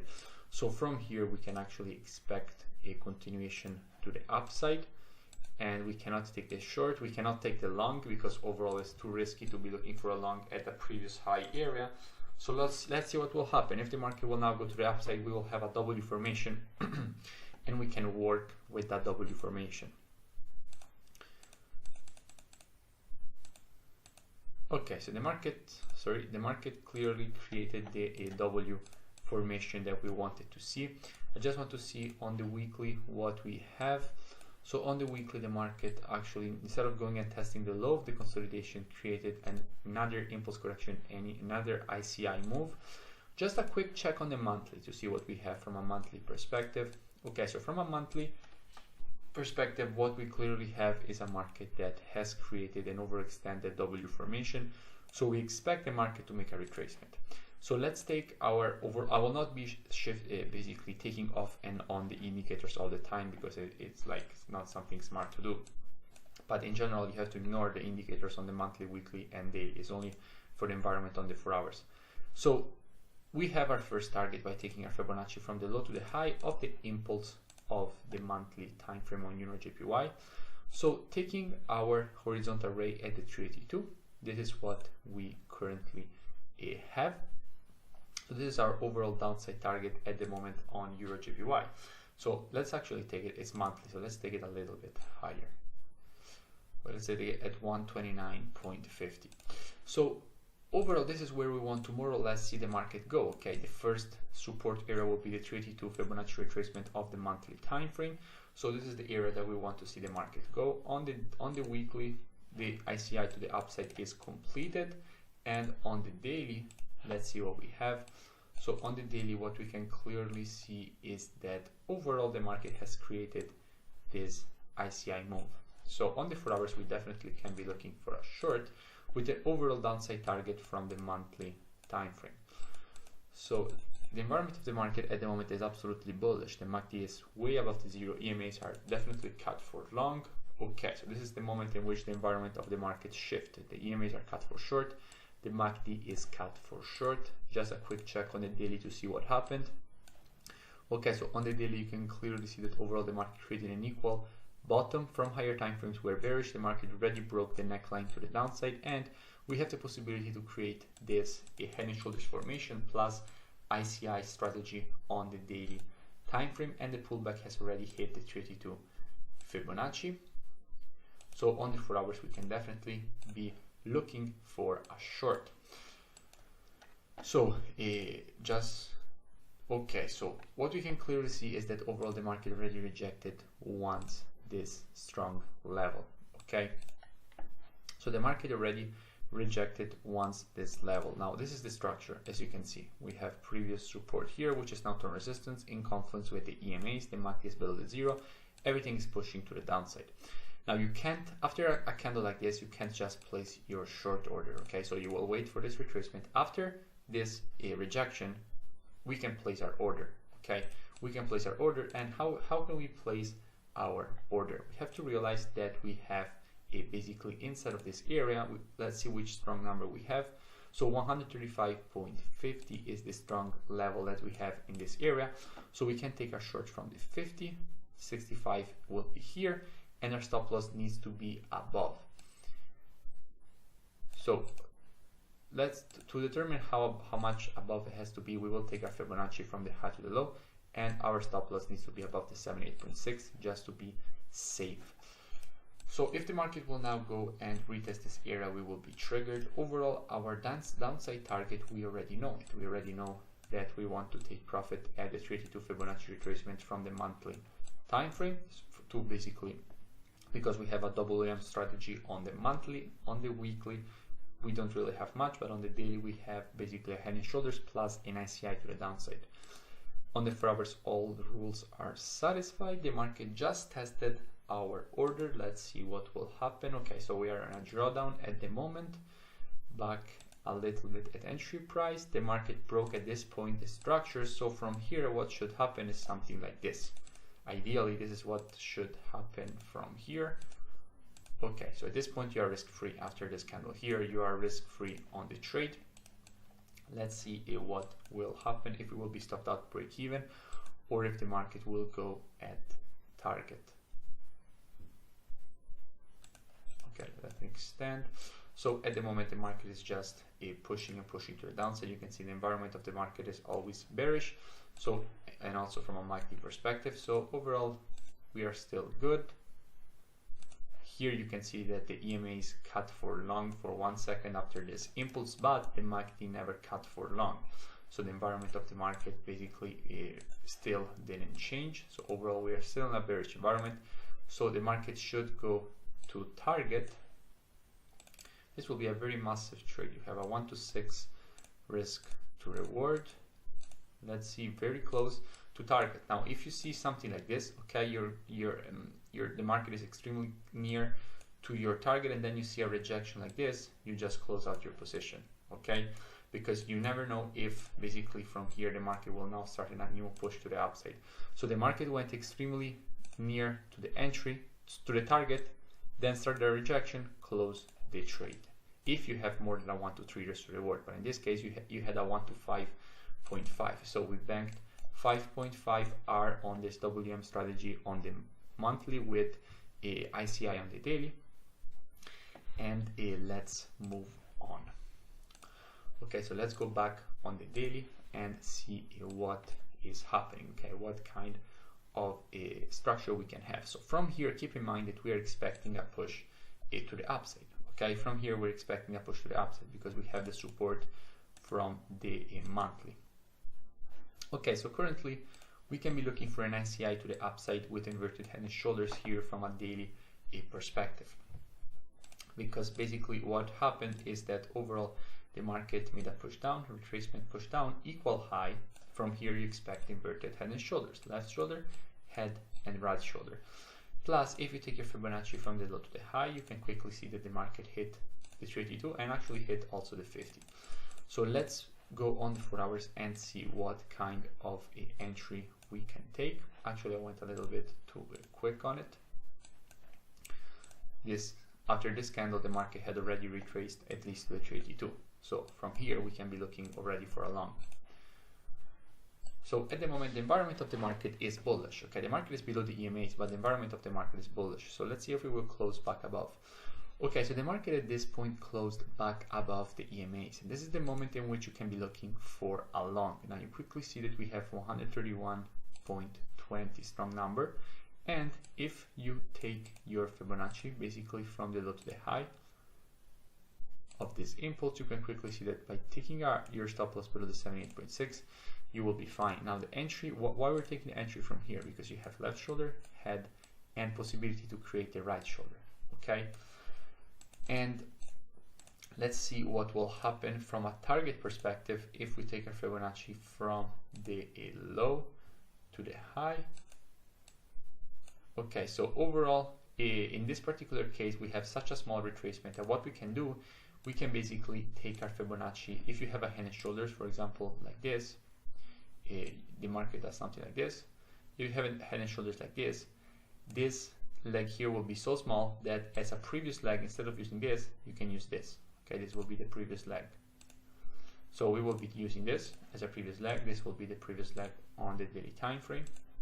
And overall, our minus 27 will be 132.80. We need to adjust our stop loss a little bit to have a 1 to 3 risk to reward. And we need to check if it will still be below the 78.6.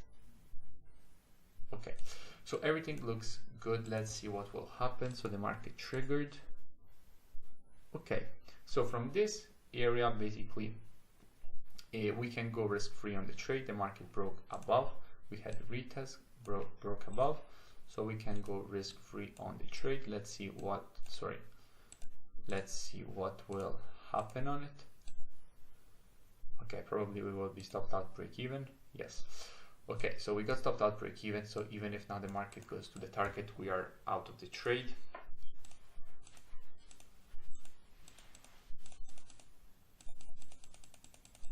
Okay, so overall it never really hit the target, but overall we are out of the trade anyway.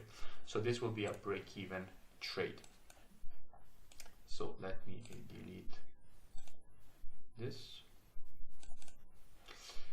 And okay, so what we have at the moment, nothing really interesting, because if you look, what happened is kind of an SCI, but overall it's not really an SCI because the market created an equal high. You can see that overall we have down, up, the market created an equal high, so not something interesting at the moment. So let's keep going and see what will happen if we have something interesting that will happen.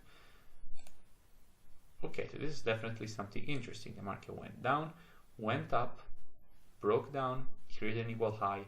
From here, we're expecting inverted head and shoulders to the upside. And let's just go 1 second on the weekly and see what we have. So on the weekly time frame, our bullish view from the daily is even more confirmed, because overall we have a WM strategy on the weekly time frame and we're expecting a push to the upside from here. So let's go down on the 4 hour time frame and see what kind of price action we are currently getting for Euro JPY from a daily perspective. So overall, at the moment, the market is exactly at the previous high, so nothing we can really do from here. We need to wait and see if the market will do a deeper retracement, and then we can be looking for some kind of entry. So overall from here, even if we take an entry here, I mean, we don't have a good risk to reward. It's impossible for us to have a 1, 2, 3 risk to reward, because if you take your Fibonacci from the low to the high, the minus 27 is here, and basically the first strong number below it's here. So basically you don't even get a 1-to-1. So we need to wait for a deeper retracement. If the market will go to the upside from here, we will just go to the next trade. Who cares? There is no scarcity in the market anyway. So this is definitely a strong push down. Let's see what will happen. The environment of the market just changed to bearish. Let's see if it will change back to bullish. Okay. So at the moment, what happened on Euro JPY from a 4 hours perspective is that definitely overall the market has shifted to the upside, but the environment of the market is still bearish. This is the exact candle in which the environment of the market changes. So if we get some kind of pullback from this area, then we can be looking for a potential entry. Worst case scenario, if the market will break this area and make a pullback to this area, then we can be taking an entry from here. But no, we can't be taking an entry from here because we already saw that overall. Let's see where our target is currently according to the ICI, because this will be the previous leg on the daily time frame. Our overall target will be 132.21. So no, there is no way we will get a 1, 2, 3 risk to reward. So overall, we're not very interested in this setup. So overall, yes, the market did exactly what we expected the market to do. So previous resistance here, it now turned support, acted perfectly as support, and the trade went. But there is no way we would have gotten a 1, 2, 3 risk reward to that target. Okay, no way. So let's just let the trade do its thing, and let's see what we currently have from a daily perspective. Okay, so what we have here from the daily is a market that currently has created a W formation. Okay, we have an overextended W formation. So we have to be expecting a push to the neckline. Now let's identify the neckline. The neckline is here, so 131.50. So we want to see the market make a push to this neckline. Now let's see on the weekly if we have something that contradicts this or not. So on the weekly, nothing really interesting. We want to see the market make a push to the downside, complete the ICI. So nothing really interesting on the weekly. So overall, we have a daily ICI to the downside. We need to wait for the market to shift its environment to the downside before we can take the trade. At the moment, everything is still bullish. The MACD is way above the zero. Okay, this is the exact moment in which the MACD cut below the zero. So where is our structure? The structure, as you can clearly see, is here. 132.50 is the structure, and 50-65, as you know, is our strong zone. You don't need the strong zones, but they do help. So we can take our entry from the 50, stop loss, take profit, you already know it. Stop loss will be above the 78.6 of the Fibonacci, taken from the high to the low of the impulse. And the market clearly hit our entry and rejected. Let's see if this will be a loss. Okay, so the market rejected the low, so it is probable that this will be a loss, and still didn't hit. Okay, so this was overall a loss. This trade to the downside was overall a loss, and let's keep going.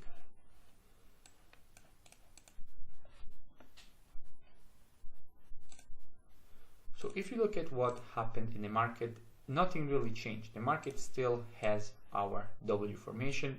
It has also broken structure now, because if you zoom in, what you can clearly see is that overall you had resistance here, broke to the upside, broke back below. So we can expect basically the market to continue to the neckline from this area. Now let's see what we have at the moment from here. Okay, let's see what we currently have. So the environment of the market changed from a bullish to bearish. That is something that clearly we have. And now the market also started a retracement. Overall, our downside target is here. Now what you can basically quickly see is that you can take our trend line in the way that I teach you. Okay, instead of doing like this is how majority of people will do it. We have to take our trend line touching as many candles as possible. You can see that if you do it like this, you're touching 3 candles. But if you're doing it like this, you're basically touching 1, 2, 3, 4, 5 candles. Okay, so this will be definitely a more accurate trend line. So let's see how the market will basically pull back to this area. Okay, so from here, if the market will now go and test the trend line, then we can definitely take our entry. So let's see if we have a strong area inside of here. Okay, so we do have the 50-65 strong zone. Now the market usually will create a wick and retest the area, but probably this, I mean, the next candle is not the one that is supposed to just skyrocket to the entry. Probably it will take some time. So overall, we have our 50 area here. So let's wait another couple of candles. Okay, 1 candle. Okay, so from this area, we can start basically looking. Okay, so the next candle is lining up with the 50 here. So overall, we now have the confluence of the trend line, strong zone. Sorry, I have to use a short. Trend line, strong zone.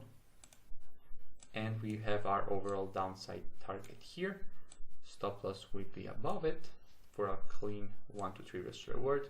Our stop loss will be all the way up here, so it will be protected by the trend line, EMAs and everything. If the market will go to the stop loss, then it will be way above the EMAs that will cut for long. So overall, it's good that we are out of the trade because we don't want to be in it. Okay, so the market just triggered our order. I was hoping in a more basically aggressive rejection, but let's see what will happen. Okay, so the next candle actually did reject quite aggressively. We are now risk free on the trade since the market broke basically below the previous low here. And let's see what will happen.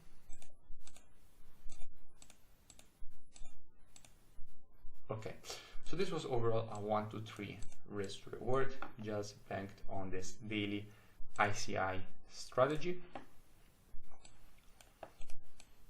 So on the daily time frame, now there is nothing really interesting that we can do. Basically, what you can see from a daily perspective is that overall, yes, the market did create a new impulse to the downside, but it still didn't start any kind of new basically retracement to the downside. So what we need to do at the moment is basically what we need to do basically now here is waiting for the market to make some kind of pullback before we can be looking for another entry on this pair.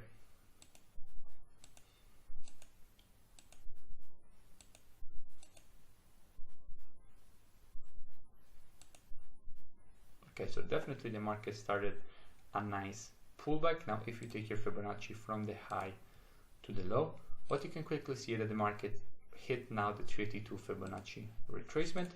So if we go down on the 4-hour time frame, let's see what we have. So clearly we have a market that is definitely in a very strong bullish environment. So we need to wait and see if basically this will change with the next candles. Okay, so the environment of the market is near changing from an EMA perspective, but from a MACD perspective, okay, it just changed, but the market definitely already made quite a big push to the downside. Let's see how this pullback will be. Okay, so the market definitely did a quick pullback. Okay, a very quick pullback, and again, okay, so this looks actually quite clean now. We have our structure. Let's see what kind of strong area we have. We have our 20-35 strong zone.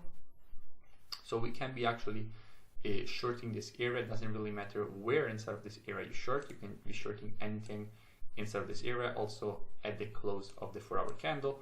Stop loss needs to be above the area. The target from the ICI strategy, you know, you will be taking your Fibonacci from the high to the low, and your overall target will be 128.80, and overall you need to adjust your stop loss.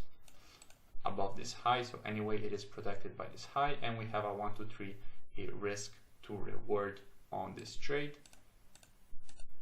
And overall the market basically started another push to the upside, so clearly rejected the lows. Okay, so clearly rejected the lows. So overall from this area, even if the market will now make the push to the downside, anyway we rejected the previous low, down, up, down. Even if this goes to the downside, it's best to basically miss out on the possible push to the downside, because it's too risky to basically try to short a market that is clearly rejecting the lows. So overall, yes, it's definitely possible that it will keep going to the downside, but it's too risky to keep shorting it.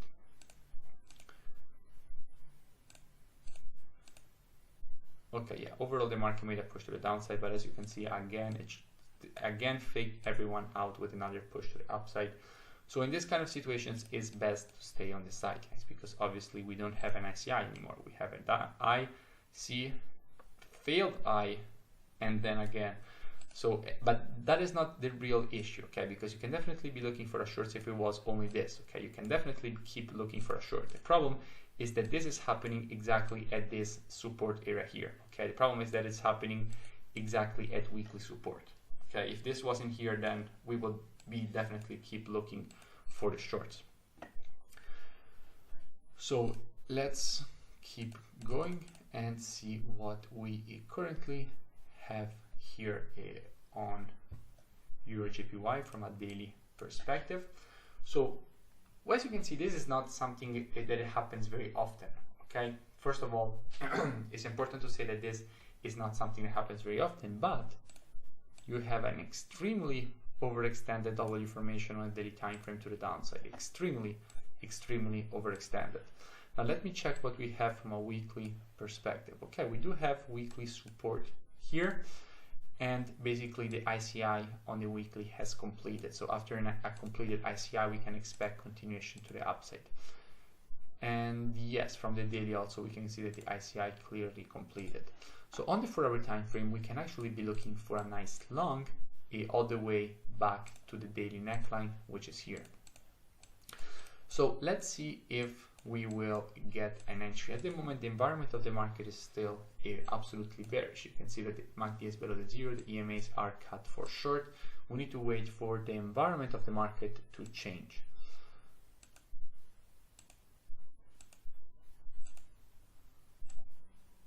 Okay, so this is the exact moment in which the environment of the market just changed, and as you can see, the EMAs are cut for long, EMA is cut for long. We still have basically space to our overall upside target. Let's see what kind of risk to reward we can get. The market currently broke back above the previous resistance, which is now turned support. So let's see if we take our entry at this area of previous resistance, now turned support. Let's see what kind of a risk to reward we actually get on the trade. So let's take our Fibonacci from the low to the high and see overall the upside target. We already know it just below this area, so 129.50. Let's see what kind of risk to reward we can get. So if we place our stop loss all the way below here, obviously we will not get a 1, 2, 3, but we are getting a 1, 2, 3 if we place it below our 61.8. and overall let's see if it's protected by some kind of structure, and it is protected by this strong area here. Anyway, it is protected. This was clear structure. We can see that it was support here, then resistance, now support, and it is below the golden ratio. So overall, it is a little bit more risky because it's not below the 78.6, but still it's a clean 1, 2, 3, and the market has clearly created an overextended W formation to the downside and has completed two ICI moves. Okay, one of the on the monthly and on the weekly. So the market triggered our order. Let's see what will happen next. Okay, so a little bit of a push to the downside, again another push to the downside. The market is still above support. Keep in mind, this is extremely strong support. The market is still above, so until it's above, we should be fine. If the market will now make even another basically push to the upside, then we can go risk-free on the trade. Okay, so we can now go risk-free on the trade. Let's see if it will be a break even or if the market will go to target. Okay, so overall this was a 1, 2, 3 to target. So the overextended W formation to the downside completed, clear previous resistance, turn support, entry. Stop loss, we couldn't be more conservative. This was the maximum that we could do for our stop loss. It was best to put it below the 78.6, but in this case it was protected by structure. But anyway, I like to be a little bit more conservative, but in this case this is the maximum that we could do. So let's see what we have now from a daily perspective on Euro JPY. Just a quick check. I want to just because on the daily we have nothing, but if we go on the weekly, just want to check what is going on. So from a weekly perspective, what we have here is clearly the market is retesting the previous support area, which is now turned resistance. Actually, it's this area here. And let's see what will happen. I mean, on the daily, on the weekly, at the moment you have nothing, so you can't really be looking neither for a long nor for a short, because basically there is nothing you can really do from an area like this. Okay, so now there is already something more interesting that we have here on Euro JPY, because the market clearly created an impulse retracement and is now rejecting the weekly resistance. Keep in mind that we had strong weekly resistance at this area, and as you can see, the market is now rejecting it. Okay, so we have on the weekly now an impulse correction, and you expect the next impulse. So you have an ICI on the weekly time frame. And if we go on the daily, we also have an ICI, because you have a up, down, and we can expect basically the market to make the push to the downside. Let's go on the 4 hours and see what we have. So on the 4 hour time frame, let's take our Fibonacci from the high to the low. Let's see if the market will make it at least to the 382. Okay, so the market never made it at least to the 382 from the 4 hour perspective. So the market was extremely overextended. So too risky to take a short from this area. Let's see on the daily what is going on.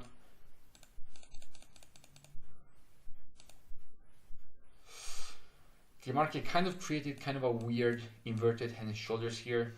Nothing really interesting. We can't be looking for longs because on the weekly we know that we have strong resistance and an ICI to the downside. On the daily we have in the opposite situation. Let's see. Okay, this is definitely an important thing. The market broke back above daily structure. So we now have kind of this W formation on the daily. So we can expect a retracement on the daily, but on the weekly we need to see if it broke structure. Okay, so on the weekly it definitely seems like the market wants to go and complete this ICI move. Sorry, this W formation with an ICI move. So basically with this impulse correction and impulse. Why? Because it clearly seems that overall the market has broken structure back to the upside.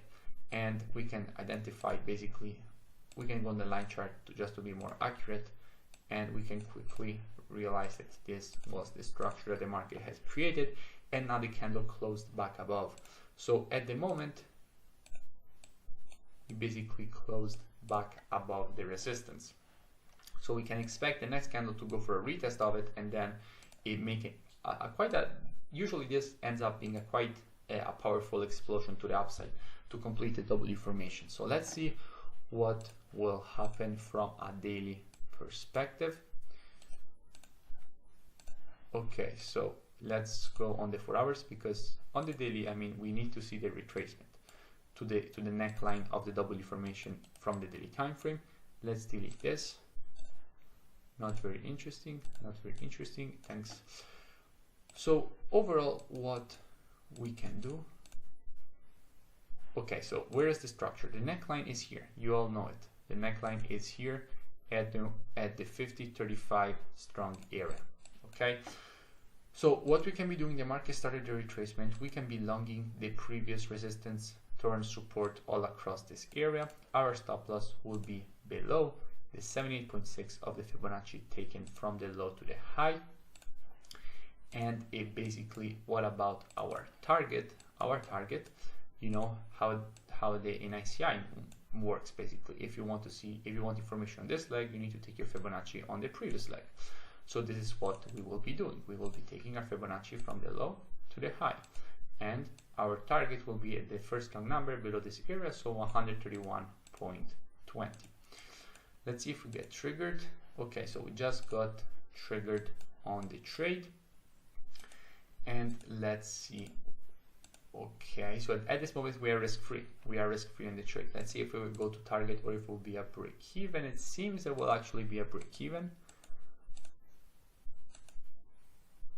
Okay, so definitely this was a break-even. So let's see what will happen. Let's analyze the structure at the moment. So the structure at the moment is here because the market last candle to the upside was here. So if the market will break the structure back to the upside, then we can take again our long. Just to remember, our upside target is here. So let's see what will happen. Okay, so this candle closed above structure. This is exactly the candle that closed above structure. MACDs above the 0 EMAs are cut for a long. So we can be taking our long from here. Our target is here. The stop loss will be here. Why? For the simple fact that first of all we have a 1, 2, 3, and second of all it's below this lows. Okay, it's below this lows, so protected by structure. So let's see what will happen from here. Okay, so we are straight into a drawdown. Okay, the next candle pushed to the upside. We are now risk-free on the trade, and let's see what will happen, if it will be again a break-even or if it will go to target finally. Okay, almost. Okay, so I made it to the target. Let's see if we will have another trade for the first half of 2018. And no, because we don't really have anything interesting from here. Okay, so this is overall basically what we had on a Euro JPY. So this ended up being a break-even. So we have one break-even, one break-even. I don't know why this basically disappeared. We had a big, we did have a couple of trades actually disappeared. So we had definitely okay, anyway, you guys can go and rewatch, you have the video, but in general what we had was a short from here. If I don't remember, we definitely had a short here, and for the push to the downside we definitely had a short from here all the way down to our target, to our downside target.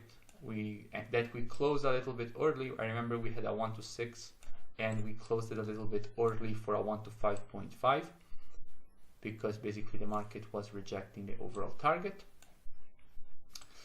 And then I remember that we had a break even around this area. We had a break even around this area.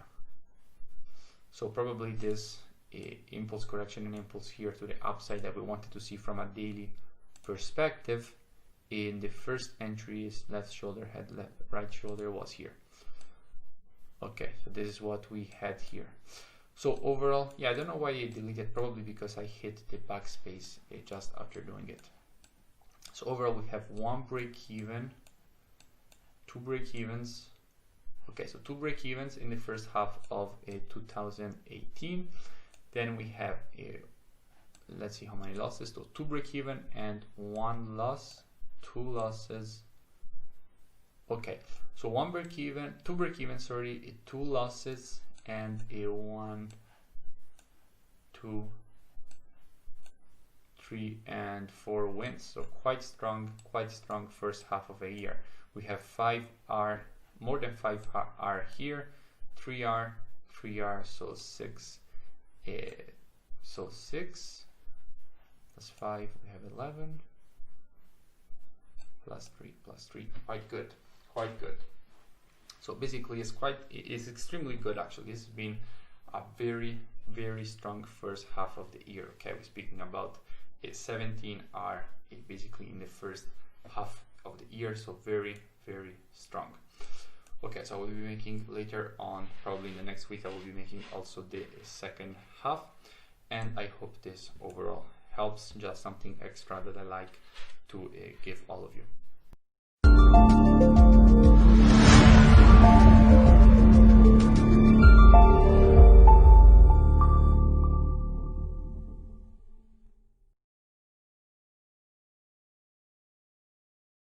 Okay, so let's make 2017 Euro NZD backtesting as students requested, because he basically did already the backtesting on this year and he requested and he want to see basically if he did his backtesting right. So let's get straight into it. So let's start. Now, what do we have at the moment from a weekly perspective? So on the weekly, what do we have is clearly we have previous support, now to resistance, and we can expect from here the market to make a push to the downside, basically completing this impulse correction and impulse pattern to the downside. If we go down on the daily, let's see if we have already an opportunity. Now on the daily, we can kind of have this left shoulder head and right shoulder and basically this impulse correction, and we expect the next impulse to the downside. So let's go on the 4 hours and see if we can look for an entry. I will now take, as usual, my environment indicators, and I will not be switching them on and off as usual. I will just keeping them on, and keep in mind that you should ignore them on all time frames except the 4 hours, as you know. So at the moment, what do we have here? So the environment is still bullish, but we want to take short. Okay, the environment changed it now. So if the market will start a retracement, we can take a short from here. Let's see if it happens. Okay, so the market just goes down without any kind of retracement.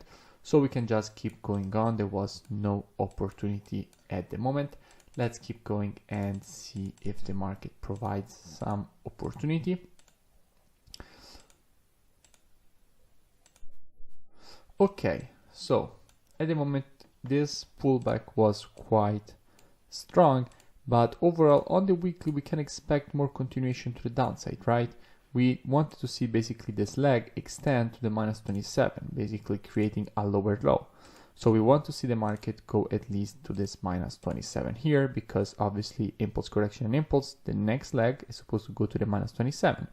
So we want to see more continuation to the downside. On the daily, we have an ICI, but this retracement is a little bit aggressive. We have to see a couple of candles and then we can be taking the short. Let's see how price action develops on the 4 hours. So obviously on the 4 hours, as you can see, everything is extremely bullish. Let's just see how this will develop and basically what the market will give us. So this is quite kind of good, okay, because look what happened. Impulse correction, but the market is failing to making the next impulse to the upside. The environment obviously is bullish, MACD above the 0, EMA is cut for long, so we still have to wait for the environment to shift. So the market created some structure here. Obviously, this is the low. If this low will break, then the environment will shift. Then on the retest, we can be taking a short. As you know, it's always the same rules. Not breaking. Okay, it broke now, but we still don't have the change of environment. Okay, now the market changed environment. Okay, this is pretty simple setup. Extremely easy to identify where the structure is. This is the previous support, which is now turn resistance, and we can obviously take our short from here. When it comes to our target, we can even be more conservative. Let's just take the normal ICI target, so Fibonacci from the high to the low. The -27 is here, and stop loss above the high. So just regular ICI strategy to the downside. The market satisfied all the rules. Let's see if we get triggered. Okay, so we are now in the trade. Let's see if our target gets hit. Okay, so we are now risk-free on the trade. It seems okay, perfect. So we got our first 3R on this ICI to the downside. And yeah, the pattern completed. Let's see what will happen next. Now, also in the weekly, now the -27 of the weekly is probably hit. Yes, it's hit. So we want to see from here continuation to the upside. Okay. So this is the first break of structure, right? So now we have left shoulder, head. If the market will go down, what we will have? Left shoulder, right shoulder. We want to see an ICI to the upside. So let's see if the market will make the pullback. Okay, so from here, I believe we can already be looking for a long. Okay, so let's switch again because something went wrong with TradingView. Okay, so at the moment, this is the situation that we have. Let's see what we will get. So the market is making a deeper pullback. Remember that this is the left shoulder. Here is where the right shoulder is supposed to form. At the moment, the environment is bearish. We have to wait for the environment to change back to the upside, back to a bullish environment. Still bearish, still bearish. Okay, now this is the exact moment in which the environment changed. This is where the structure is. And we want to see this area retest. And what about the target? Now in this case, since from the weekly we want to see much continuation to the upside, we can be taking the second target. So instead of be taking immediately the minus 27, because obviously we will never get a 1 to 3. To get a 1 to 3, we should basically use a very, very conservative stop loss, very, very tight, which is obviously something we don't want to do. So since from the weekly we expect a big push to the upside, and let's actually see what we have on the monthly. Let's see also what we have on the monthly. Okay, perfect. So on the monthly, we definitely want to see a big push to the upside as well. Why? Because we have this big M formation. So we want to see a push to the upside all the way up to this area. So obviously look at what this becomes on the daily. On the daily, we want to see a push all the way up to this area here. So obviously we can take the second target because we definitely want to see a push to the upside. Now, as usual, let's be conservative and just consider basically the second target and not take the monthly target, because as usual when we're backtesting we want to basically take our worst case scenario. I will reload the chart because TradingView just got stuck. Sometimes it happens when you're backtesting. Don't ask me why. I tried also emailing them, but basically they don't really know what is the problem. Sometimes TradingView starts having some troubles. So I don't want to see what happened. I want to just use the reply tool. Okay.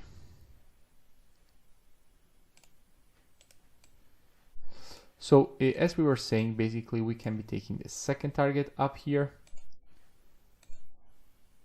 for a 1 to 3. Okay, we did get some price action that we didn't want to see, which is this candle here. So anyway, we wanted to take a 1 to 3 to the second target, which is this. So at the moment we are already in the trade. Obviously we didn't want to see this candle already, but anyway, now we have it.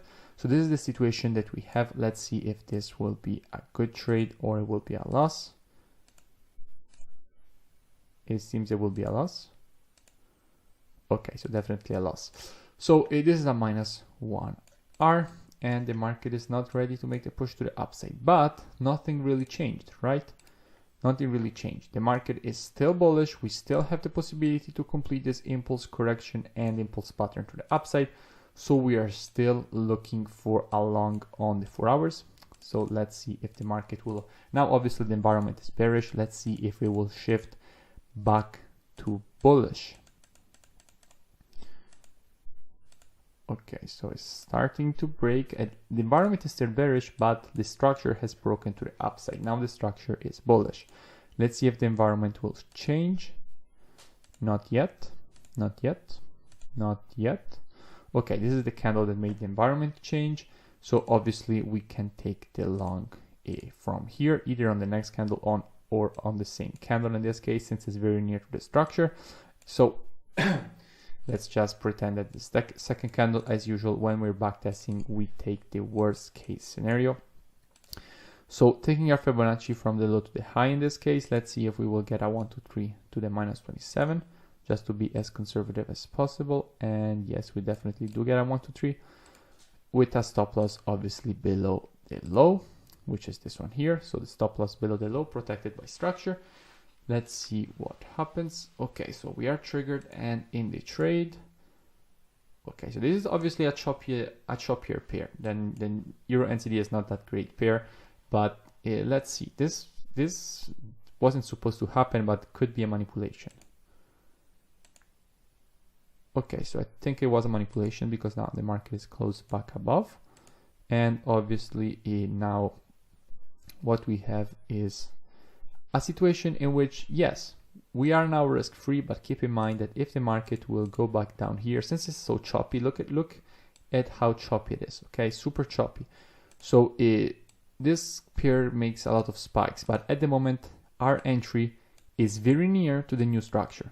Okay, so yes, you can go risk-free, but keep in mind that the market could easily, basically, because we took an entry that, and then the market created this new structure that, as we said, it was not supposed to create it. It was just supposed to go to the upside from here, but it created some structure that is very near to our basically order. So in this case, go risk-free, but if the market goes back down and then starts going back up and it's basically respecting the new structure, this is a valid entry, right? Previous resistance turn support. So we have a new entry here. So basically, yes, we would get stopped out, but we have immediately another entry. So let's see what will happen. Okay, so the market is going for the retest of the structure. And yeah, exactly what we expected actually.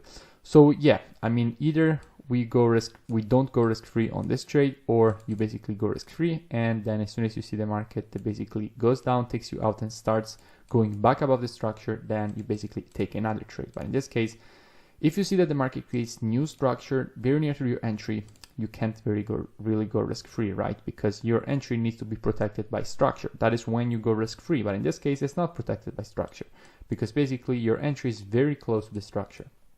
So in this case, let's just consider that you remained in this situation. So you didn't take another trade. You just kept the original trade for the sake of simplicity.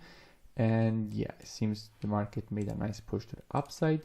And let's see what, okay, so actually it exploded to the upside. But yeah, from the monthly we could expect it, because on the monthly we had that very strong upside target. But anyway, we don't want to take the target all the way up there, at least not in backtesting, because we want to take a worst case scenario when we're backtesting.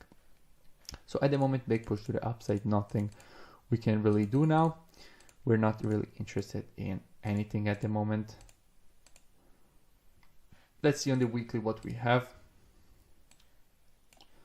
So on the weekly, we have a big push to the upside. So definitely we have an ICI here on the weekly. Impulse correction, you expect the next impulse to the upside. Let's take our Fibonacci from the low to the high of this impulse.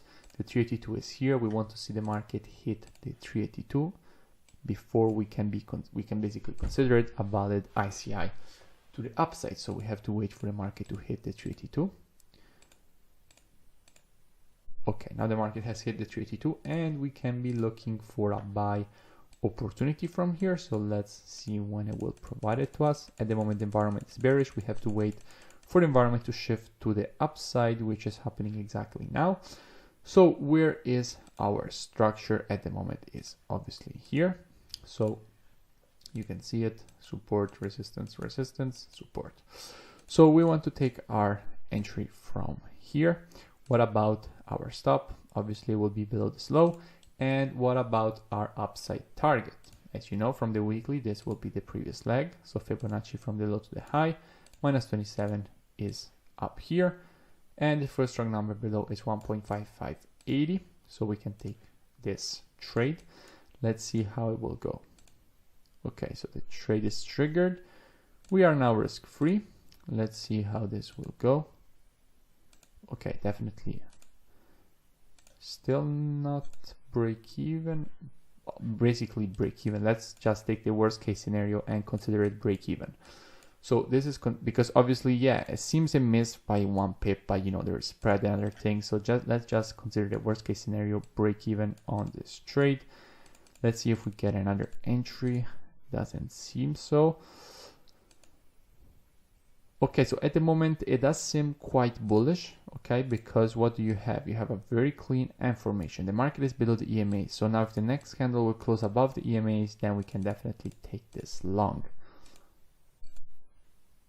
Okay, that was pretty crazy. And what kind of situation we have now on the daily?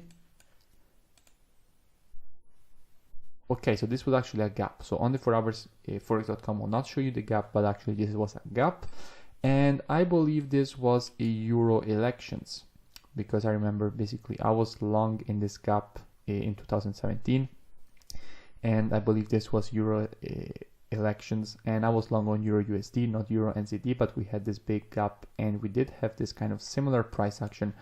So yeah, I believe this was actually a weekend. So obviously, if you were in the trade, I don't believe we were basically that this is a good situation to be here on Euro NZD. Euro USD was presenting a better opportunity, but at the moment this is the situation. So let's just consider a worst case scenario and missed trade. Okay, as usual, try to be worst case scenario when you're backtesting. So let's see what kind of situation we have here. So not an ICI because the market didn't retrace at least to the 382, I believe. Yeah, we didn't get the 382. So at the moment, the market is in the middle of nowhere, showing no setup for us. Let's see basically what we have. So in this kind of situation, you can consider actually to expect a continuation to the upside. Why? Because you have up, down. Everybody started to buy, they put their stop losses here below. The market went to hunt all those stop losses, and now you can expect continuation to the upside.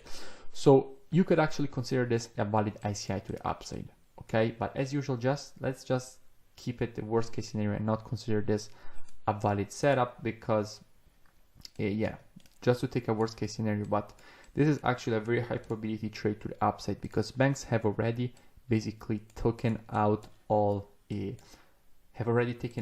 stop losses with this manipulation to the downside. So this is an easy ICI to the upside with a very good probability to actually working out. Okay, and this is the entry exactly here, right? Because you have previous resistance, turn support with a bullish environment, stop loss below the low. So this is actually a setup that I believe has very, very, very high probabilities of hitting target, but I will just keep it as simple as possible and only trade standard ICIs, okay, and standard patterns. Yeah, in fact, this was a very high probability trade because basically they had already manipulated everybody. But let's just not consider this trade, just to always keep a worst case scenario. So let's see what kind of situation we have here. So at the moment, still nothing. Okay, so this is quite interesting situation. We have a nice ICI to the downside here. Now the market looks pretty overextended to the upside. Also, if you look at the weekly, it looks pretty overextended to the upside. We need to see a deeper retracement. Let's see what you have on the daily. So on the daily, we've already seen it. Basically, we have previous support and resistance at this level, impulse correction, and you expect the next impulse to the downside. If we go down on the 4 hours, what do we get? So on the 4 hours, the environment is bullish. Let's see if it will change. Okay, so now the environment is actually bearish. Let's see if the market will start a retracement. Okay, so what we can do now, take our Fibonacci from the high to the low. And also let's determine our target. So taking our Fibonacci on the retracement, the -27 is here, which is a target that makes a lot of sense. Look left. Okay, the previous low, definitely an area that we want to see the market hit. And when it comes, we have the target, our stop loss, we already know it. We will take our Fibonacci from the high to the low, right? We can take an entry, we will now determine if we can take it from the 382, stop loss above the 78.6 or above the previous high, and target at the low, right? So yeah, we can take our trade from the 382, stop loss above the 78.6, target at the target from the ICI, standard target of an ICI pattern. Let's see. Okay, we got triggered, a little bit drawdown, now in profit, and obviously now we are risk-free on the trade. Let's see what will happen. Okay, let's see. Okay, target hit. Perfect. So let's see if we have any other opportunities before we end this first backtesting session on Euro NZD.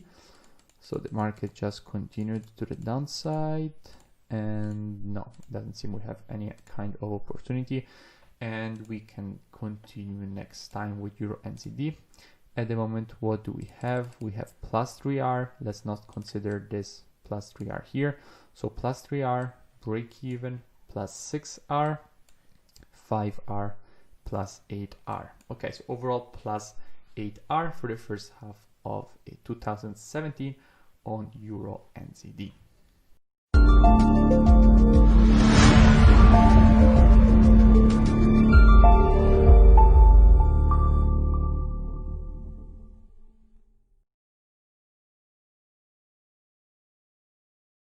Okay, so let's complete the back testing for 2017 Euro NZD.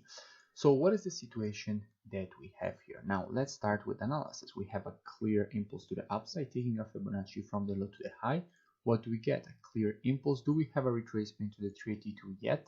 Not yet. So we basically still can't execute. Still can't go on the 4 hours to look for an entry. Okay, we still can't go on the 4 hours and the market just went up. Okay, perfect. Let's continue and see what the market will do. Nice impulse to the downside. Okay, so the market started a nice retracement after making a nice impulse to the downside. What does it mean? It means that we can be looking for an ICI to the downside. Taking a Fibonacci from the high to the low, the market already hit the 382 Fibonacci retracement. Let's go down on the 4 hours and let's look for an entry. Let's see if the market will provide to us a nice entry.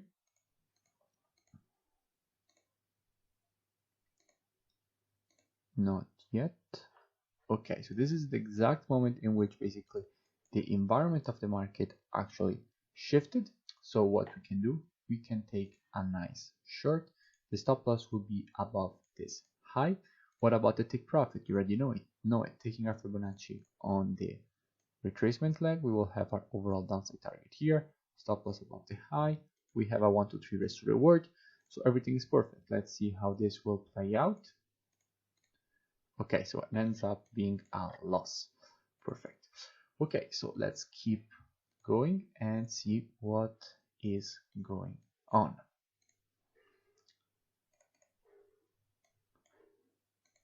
So the market still moving inside of this range, not really doing anything strong. Now this push to the upside and the market basically is just pushing to the upside, made a minor push to the downside.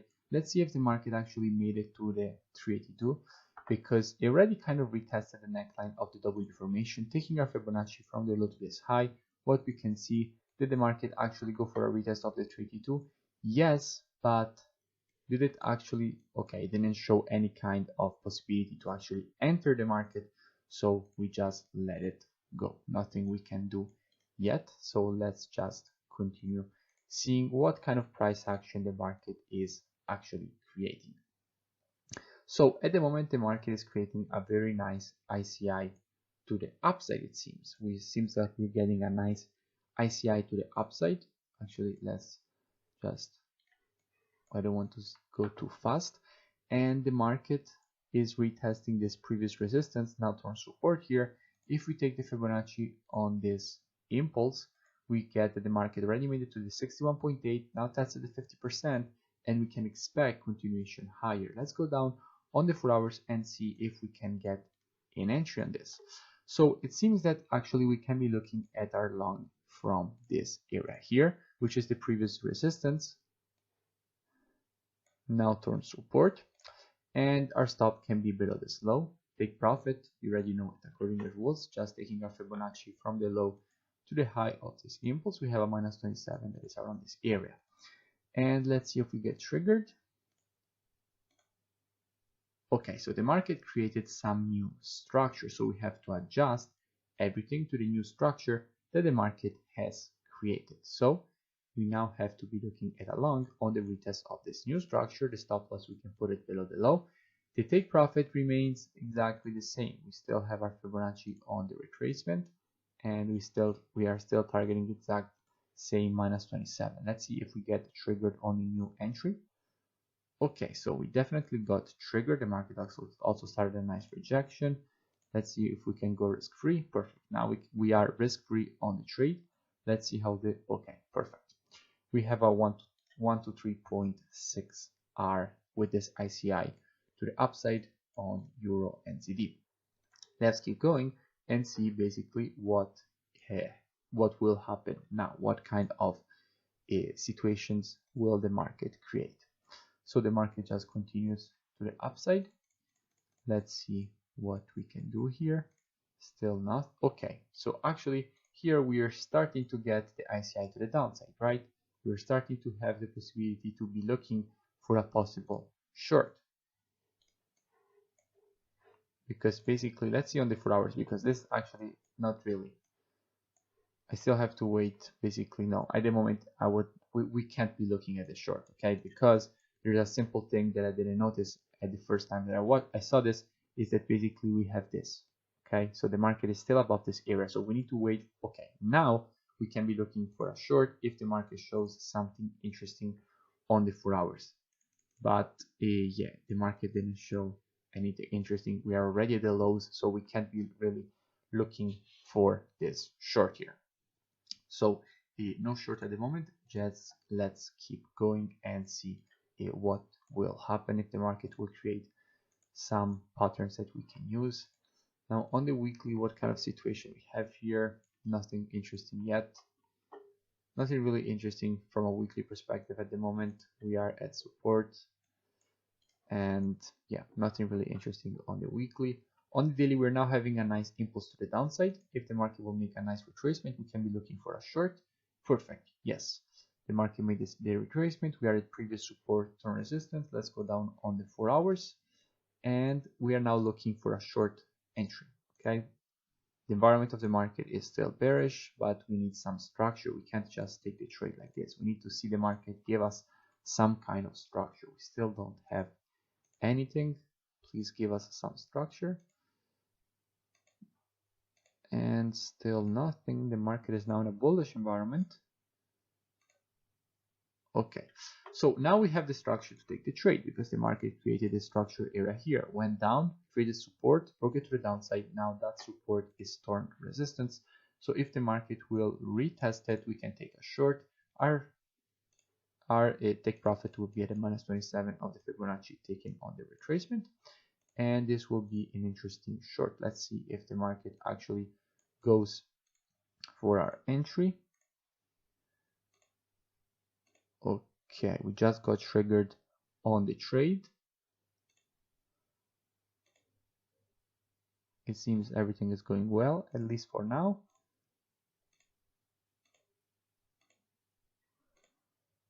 Okay, this is actually going against us. I believe we will be stopped out very soon. Still nothing. Okay, so definitely stopped out. Perfect. Let's keep going and see what we can be looking at on this pair. Okay, very strong push to the upside, very aggressive retracement.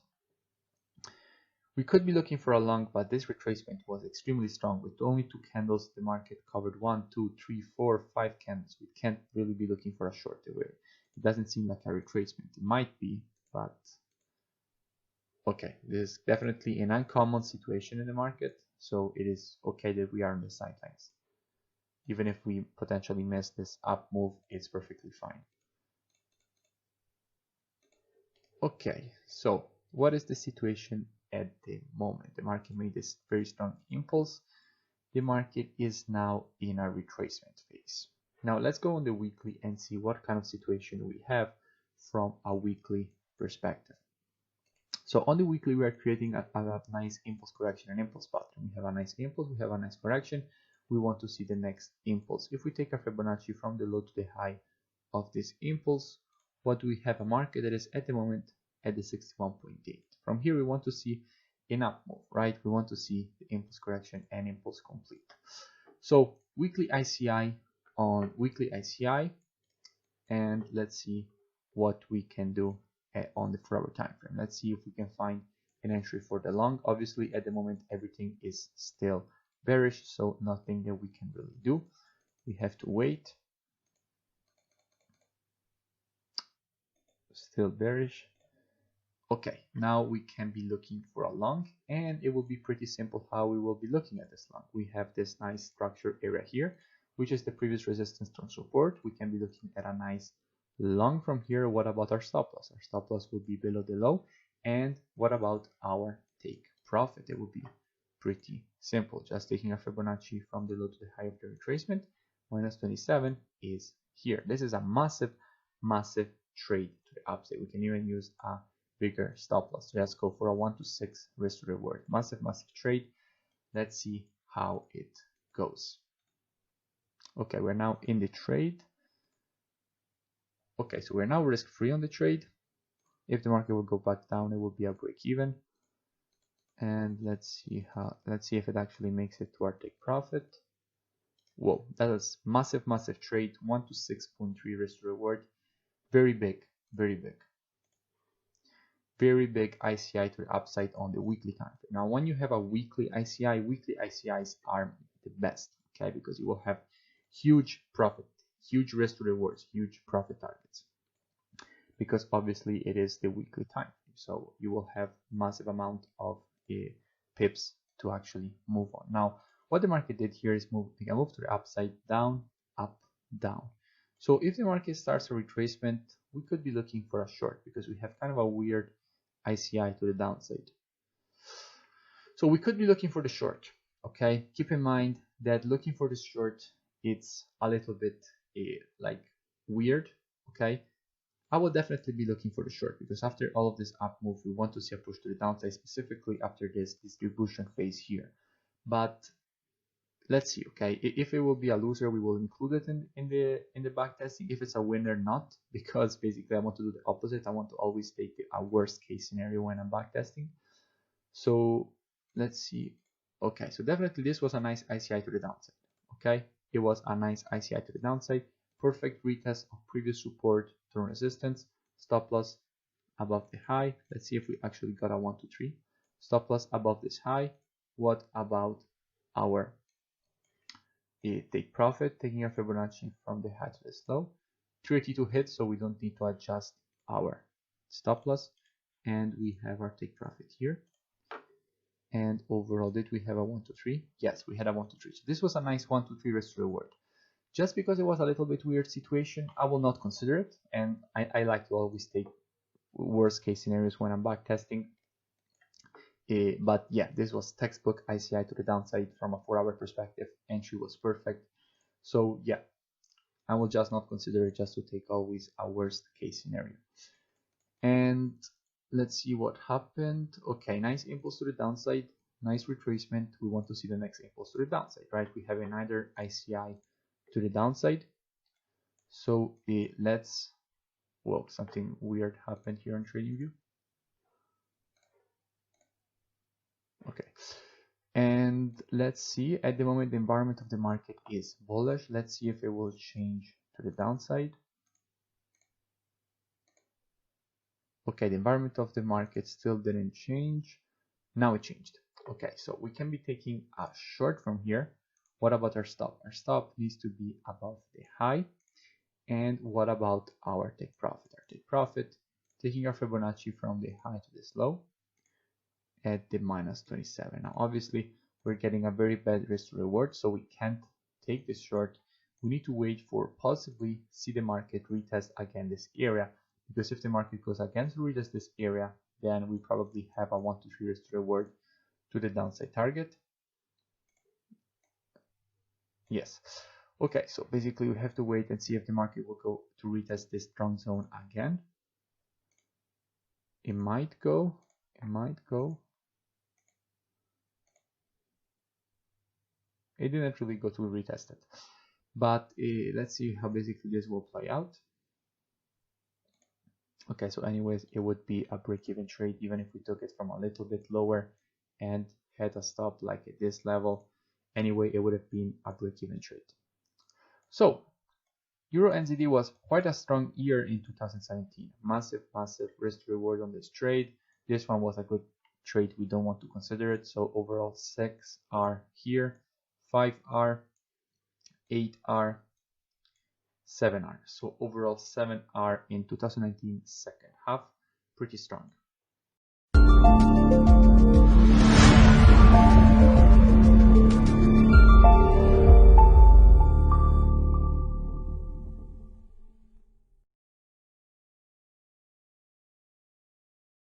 Okay, so one of you clearly asked me in the Q&A session to do a backtesting session on gold, specifically in 2017. So that is exactly what I will be doing. So even in the future, if you have basically some requests, you can just basically tell me and I will make a backtesting session in the year and a pair or commodity that you want. Now, gold is obviously not a forex, so it's a little bit more complicated, but in general is still very easy to read.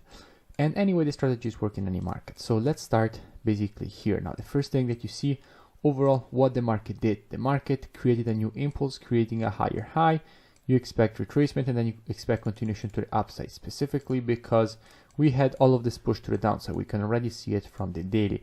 But if we go on the weekly, it's pretty clear to see that overall from a daily perspective, we expect the market to make a retracement, okay? From this high to this low, we had all this push to the downside without any kind of retracement. So definitely the market is overextended to the downside, and on the daily, we had the first break of structure. So we expect the ICI to the upside to complete. So what we have to do, we have to take our Fibonacci from the low to the high and see if the market already basically retraced to the 382, which you can see that the market already did. Okay, we already got our retracement to the 382 Fibonacci retracement. So we can go down, as you know, on the 4 hours to look for an entry. It's always the same rules over and over again. So let's go down on the 4-hour time frame and basically see what kind of entry scenario we get. So basically the first thing that we see here is that overall we still don't have any kind of entry. The market still didn't test the structure. Okay, so now we get a break of structure. Now in these particular situations there are two cases. Okay, there is the case in which you have some more structure here. Okay, so inside of the retracement the market created some structure that made the push up, and at that point you can definitely expect a retest of the structure to the downside. And there is the case in which basically there is no structure at this area. Here we have absolutely nothing.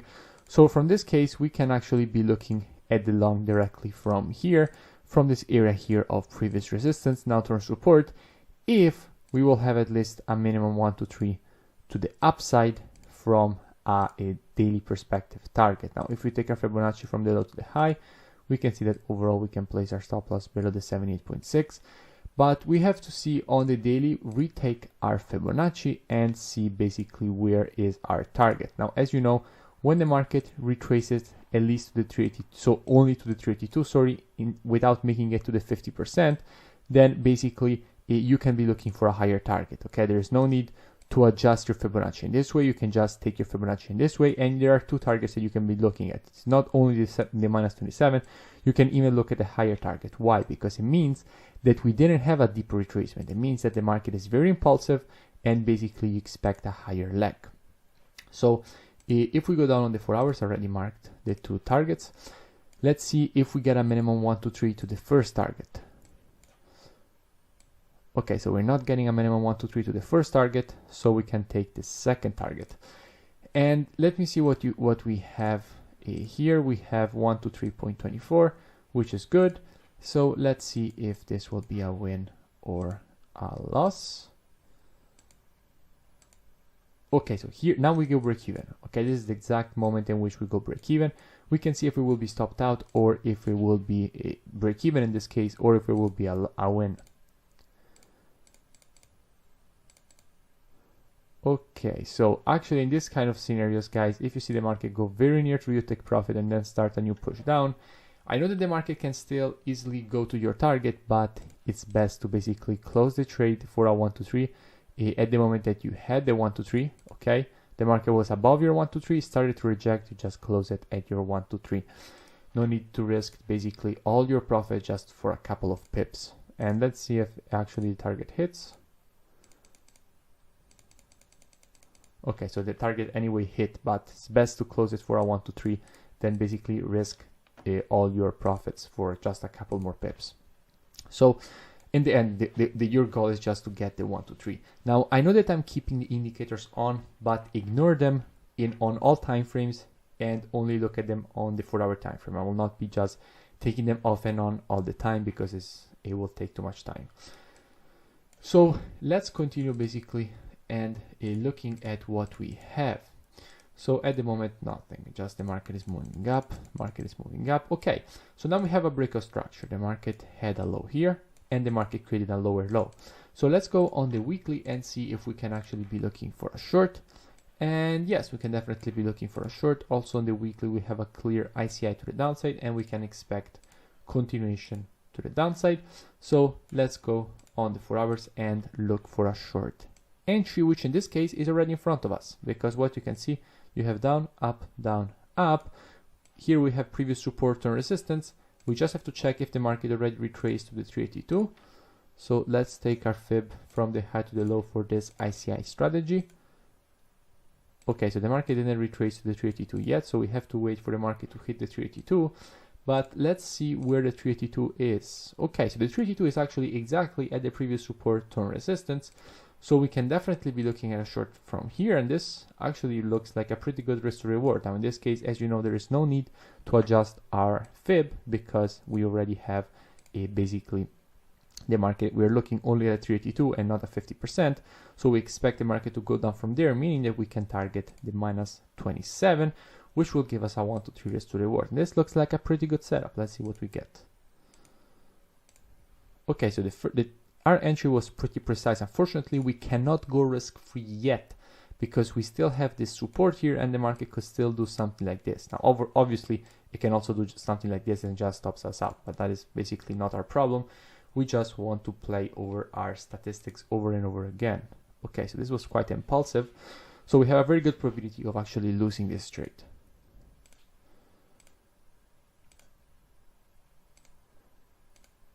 Okay, so definitely stopped out. Okay, so this is a minus a 1R loss. At the moment we are plus 2R with this trade. Let's go and see what we have. So let's continue basically looking at what kind of price action the market is creating. Nothing that we can do here. The market is overextended to the upside, but is still above support. We have to wait. Okay, so at the moment actually we have a pretty good retracement after this candle here. Okay, this candle here went for a nice retest of this level here, which is basically previous resistance now turn support. We have our impulse, we have our retracement, previous resistance turn support. We can definitely be looking for a new push to the upside, and from the weekly we already know that we expect even more continuation to the upside. So definitely we can be looking for a long from this area.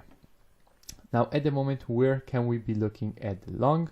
We can be looking at the long from this area where this is clearly previous resistance turn support. So we can be looking at a long from here. This zone here, let's delete this. So basically we can definitely be looking at a long from here. What about our take profit? In this case we had a deep retracement, so we have to use our previous daily leg, and when it comes to target we will have a 1 to 3 in this way with a nice stop loss below this structure here. So let's see what happens. Okay, so actually our order was missed. So, okay, at this point you can't be looking at the trade from here. The market is also overextended to the upside. So we can't really be looking at a setup from here. Let's see if we get a deeper retracement, because we have the structure here. This is the example I was showing you before. We have some structure here. So the market might go inside of here, and then we can basically get an entry for the ICI to complete. So let's see if we will get a deeper retracement. Okay, so we got a deeper retracement. The market is now breaking back up. The environment is bullish, marked above the zero. EMAs are cutting for long, actually cut for long. And the market created some new structure here, which we have this resistance here. Now turn support. We can definitely be looking at a buy from this area. And what about our stop loss? Our stop loss, we will take our Fibonacci from the low to the high. 78.6 is here. Our stop loss needs to be below. What about our overall upside target? You already know it from the rules. Fibonacci from the low to the high. The minus 27 is here. This is overall what we have. And let's see how it will go. So at the moment, the market actually triggered our entry. So let's see what we have. Okay, the first push to the upside, not risk-free yet. Okay, now we got a quite solid push to the downside, and definitely not expected. So at this point, what you do, basically at this point you exit the trade break even. Okay, you exit the trade break even, and if the market will close back above this area, then we can re-enter the position.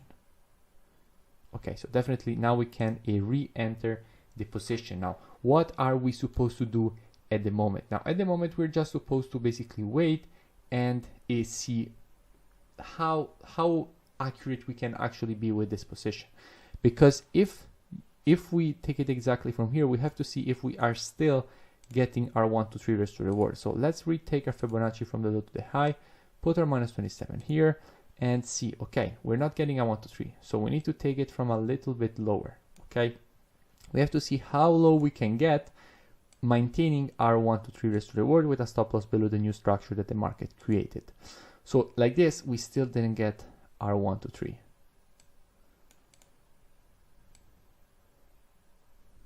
Okay, so like this, we get the 1 to 3. Our stop loss is below the structure, and basically, if the market will make this minor retracement, then we will be in the trade and we can basically do it. If the market just continues to the upside, it's perfectly fine, because anyway, we didn't have our 1 to 3. Okay, so the market actually hit our entry, so we're now in the trade. Let's see how it goes. Okay. So obviously now we are risk-free on the trade, and we will see if the market will hit our target. It will be pretty good. Okay, so overall this was a 1 to 3 risk reward. Now obviously, yes, you could have argued, okay, but I want to close it here. No, you can't close it here because you didn't have your 1 to 3 yet. Or better said, you can close it, but it's best. In this case, you had such a strong move. It's very good probabilities that the market will actually continue even more. So overall, this was a good trade. Let's continue and see what kind of price action we have at the moment. So actually, a trading view is stopped, which is a bad thing. Sometimes it just does this. I don't want to see basically what happened next. I don't want to reload. I think I am forced to do it.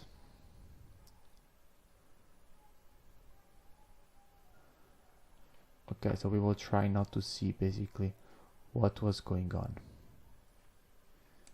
Let's see if there is a way to basically not see. Okay, so in this way, we kind of not see what is going on. Good. So let's resume where we were on the 4 hours. Okay, so now actually we went way too fast forward. Way too fast forward. Okay, so this is where we were. So on the daily, basically, let's see how price action was developing. So our ICI just completed. At the moment, we have a new ICI, but we have to look left. We don't have to ignore basically what we have left. Now the market has retested the previous support term resistance from this daily perspective, and it will be also weekly. Pretty sure about it. If we go on the weekly, we will have this also on the weekly. Yes, so as you can see, basically from a weekly perspective, we have this clear previous support term resistance plus with this basically ICI to the downside. So we can definitely be looking at a short. So let's go on the daily. Can you be looking at a short? Obviously not yet. Okay, you can't be looking at the short yet. If you're asking yourself why you can't be looking at the short yet, is because the market has now previous resistance term support here. So we have to wait for this to break to the downside before we can be looking at our entry. Okay, so now the market definitely broke to the downside. Okay, we have this new area here, which is now resistance. So we can go down on the 4 hours, and we have our ICI from the daily, so we can definitely be looking at a short. However, the market is retracing pretty aggressively. Now this is exactly our entry area. Okay, the market is exactly where we would like to take our short. So this zone here, which is also in confluence, basically all this area here. Now why this area here? Because starting from here, we have this resistance, and look at this wick. This wick finished exactly here. So basically this is the structure. So we want to take the short from here, but there's no way we will short after a candle like this without first seeing some kind of rejection. From the weekly, we're extremely bearish, that is for sure, but we need to see some sort of rejection. Okay, so this is already enough, okay, because the market basically is showing us that, okay, it's not only buyers, there are definitely sellers. And when it comes to take profit in this case, yes, you can go on the weekly and say, okay, this is an ICI, so I just want to take the huge target to the downside. It's something you can do, but it's always basically best to use a little smaller targets, okay? For example, what you could do, you could take your Fibonacci on this daily leg, okay, or on this daily leg. For example, you could take it on this daily leg and say, okay, we have our minus 27 here. Now, why taking it on this daily leg? Okay, because this, if you want information on this leg, this will be the previous leg. It's always the same concept. If you want information on a leg, you have to take it on the previous one. And if we go down on the 4 hours, this is basically, let me see what kind of risk to reward we get. Okay, so we don't have a 1, 2, 3. So what is another target that we can take? Okay, we can take, because you could just take the ICI target, it will be perfectly fine, but I want to take a smaller target because it's just insane to be looking at that huge target to the downside. So this is more reasonable target, okay, minus 27 on this leg is here. It looks like a more reasonable target. Anyway, basically, you want to see the market go even lower, but you're just taking, you know, your first profits at this level. It's not bad. So let's see what if this will be actually a loss or if it will be a good trade. So at the moment, moving in our favor, but keep in mind that we could easily get new tests of this zone. Okay, so actually it looks pretty good now. We are risk-free on the trade. The market is testing the previous low. We are far away from our entry. We don't want to risk have still open risk on this trade, so we can just go risk-free. Okay, now the market broke to the downside, so the weekly ICI is actually completing. Let's see if our overall target will be hit. It seems yes. Okay, so this was definitely a good trade. The market went exactly inside this structure and then continued to the downside, completing what we had from our weekly ICI perspective. Now, obviously, yes, we can expect more continuation to the downside, but at least we had our first target hit. Why? Because you can always have retracements and then new impulses, something can happen, we can do something like this. It's just best to take some profits in the way. So this is what we have, because anyway, if we will have a retracement, then we can look for another ICI to the downside. Let's see if we actually get that. Okay, so the market definitely started a retracement. Okay, let's see if on the 4 hours we had any kind of entry. I went a little bit too fast. So at the moment, the environment is absolutely bullish. Okay, just turned bullish. We have to wait for the market to change back to a bearish environment before we can be looking for a short, which is something that is definitely not happening. The environment of the market is just getting bullish and bullish and bullish. Let me see if something changed. Okay, so the daily ICI is definitely not an ICI anymore. The market tested the previous high. So we can just keep looking at this and see what is going on, because you always have to basically reevaluate what is going on in the market before you basically take any kind of decision. Okay, you always have to look at what is going on. So at the moment, let's look also what we have from a weekly perspective. So from the weekly, okay, we have a push to the up, not much. I mean, at the moment, not really a good market to be looking at. There's nothing really interesting also from a weekly perspective. Daily, not really showing anything interesting. I mean, we do have some support here, sorry, some resistance here. We do have some support exactly where the market is, but it's basically stuck inside of this region. You don't know, you don't have an edge, okay? You don't know if it wants to go up, it wants to go down. If it will make a nice impulse and retracement, then absolutely we have an ICI to the downside and we do have an edge, but at the moment we don't really have it. So let's see what is going on. Okay, so now the market made a nice impulse. We will see if the market does an interesting correction. We can definitely be looking at something good. Okay, so definitely this is something that, yeah, I expected this.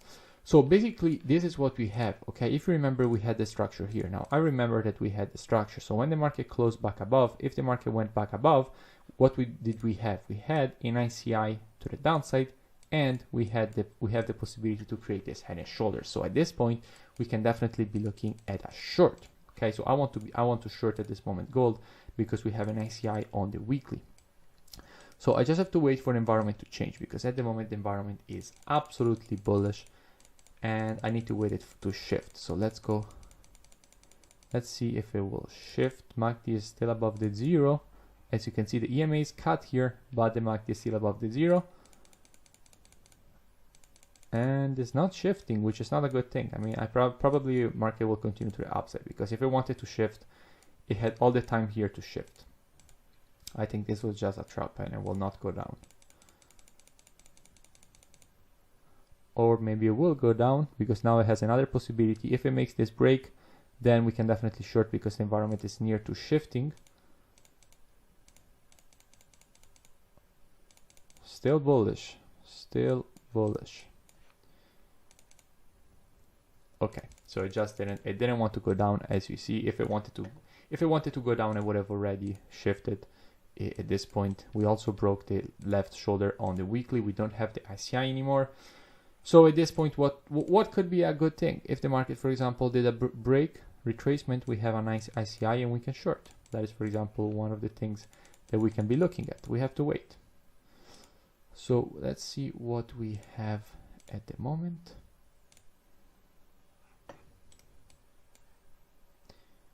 Please, TradingView, don't get stuck again. So what we have, let's see. Okay, now we're starting to have in a clear ICI. Why? Because the market is exactly actually what we wanted to do. We have our impulse, and now the market is starting the retracement, and you expect the next impulse to the downside. So what we will have to do, we will have to take our Fibonacci from the high to the low and wait for the market to go to the 382. Okay, so now the market went to the 382. What do we want to see now? We want to see the market go down, so that we go on the 4 hours and we look for one of our valid entries. So let's wait on the 4 hours and see what we have. Okay, so the market went straight down without giving us one of our valid entries. From the weekly, we can expect continuation to the downside. Absolutely yes. From the daily, what do we have? Okay, from the daily at the moment, we don't have much. The market is at the previous low, but it didn't. I mean, if it now makes another retracement, now this is a pattern. Okay, this is a pattern. You have down, up, you have down, then you have a little bit up, and then you have again down. Okay, it's more like an impulse, consolidation, and impulse. You have like down, up, makes down, goes up, and then again down. It's kind of like a natural W formation. So let's see if the market will make a retracement. We can be looking for another short. Okay, so the market kind of started a retracement, so kind of creating this kind of channel. So this is something that we can be looking at for another push to the downside. Now the market retraced only to the 382, not the 50%. So our target to the downside, if we will go on the 4 hours and find an entry, is this one. So let's go on the 4 hours and see what we get.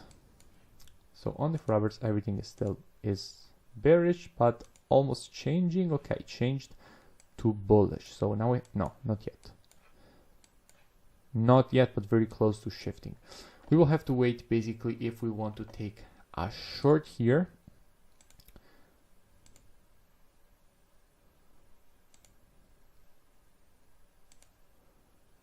Okay, so this is quite good at the moment, because the market, look at what happened. Okay, we had our nice impulse, then the market started this correction, head and shoulders, okay, and break already of the head and shoulders. What do you expect now? Where do you think that you can enter? Exactly from this previous support, term resistance with your overall downside target here. Okay, that is exactly what you wanted from the first place. So the market actually, this is kind of a textbook entry scenario. Okay, we can just take our short from here. Where will be your stop loss? Stop loss above the high.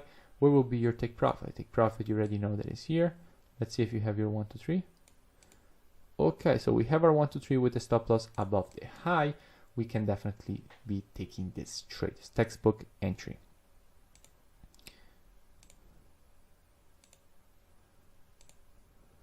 Okay, so now we are triggered in the trade. Let's see how it goes.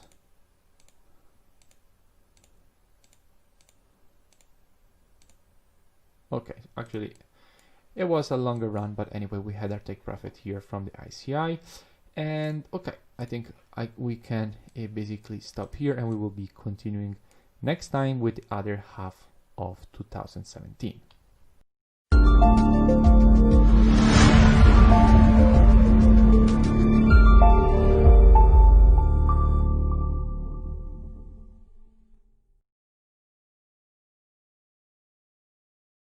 Okay, so let's backtest gold for the second half of 2017. So what do we have here? Now the first at the moment basically what we have from a daily perspective. Now, nothing really, right? Because the market went down from here, up, down, up, down, up. At the moment, you don't really have any strategy to apply. Also, on the weekly time frame, let's see what we have. Yeah, on the weekly, we're basically at the previous low, so nothing we can really do. We can't really be trading gold at the moment because we don't have any strategy that is applying. So let's see what will develop now on gold. Okay, so now we can be starting to look at a long because we have an ICI, we have our impulse correction, we expect the next impulse. So let's go on the 4-hour time frame and see what is going on. Now guys, I will bring now the indicators, and remember, ignore them on all time frames except the 4-hour time frame. I won't be taking them off every time because basically it would take too much time. So we're looking for a long. At the moment the environment is bullish, but the market is below the EMA, so we can't really be looking for a long yet. Okay, so the market just exploded to the upside without giving us a possibility to take a trade. So let's just keep going on. So again, we have another ICI. Here we can definitely expect this impulse correction and next impulse to the upside. What do we have on the weekly time frame? Yes, on the weekly, definitely we can expect continuation to the upside. Let's go on the 4 hours and see what we have on the 4 hours. On the 4 hours at the moment, from here, definitely the market went for a nice manipulation, taking all stop losses that were below this level out with this wick, which is very good. So we can definitely expect continuation to the upside, which is coming exactly now. So at this point, basically, I would like to see a minor retracement to this level, and then from here we can take our long. Because why here? Because here we have our previous resistance or support, which is supposed to be retested. And for what regards the target, basically what we can be looking at as a target, we have the -27 here. So overall will be a 1 to 3 risk to reward, and this is overall what we can be looking at. Let's see if it triggers.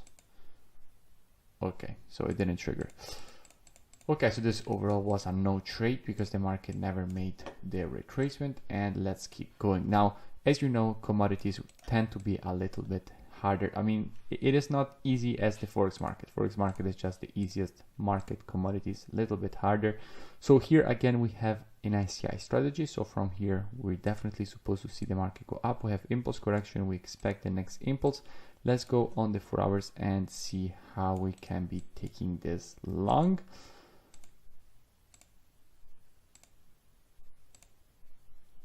Okay, so again, no confirmation, the market just exploded to the upside and no retracement.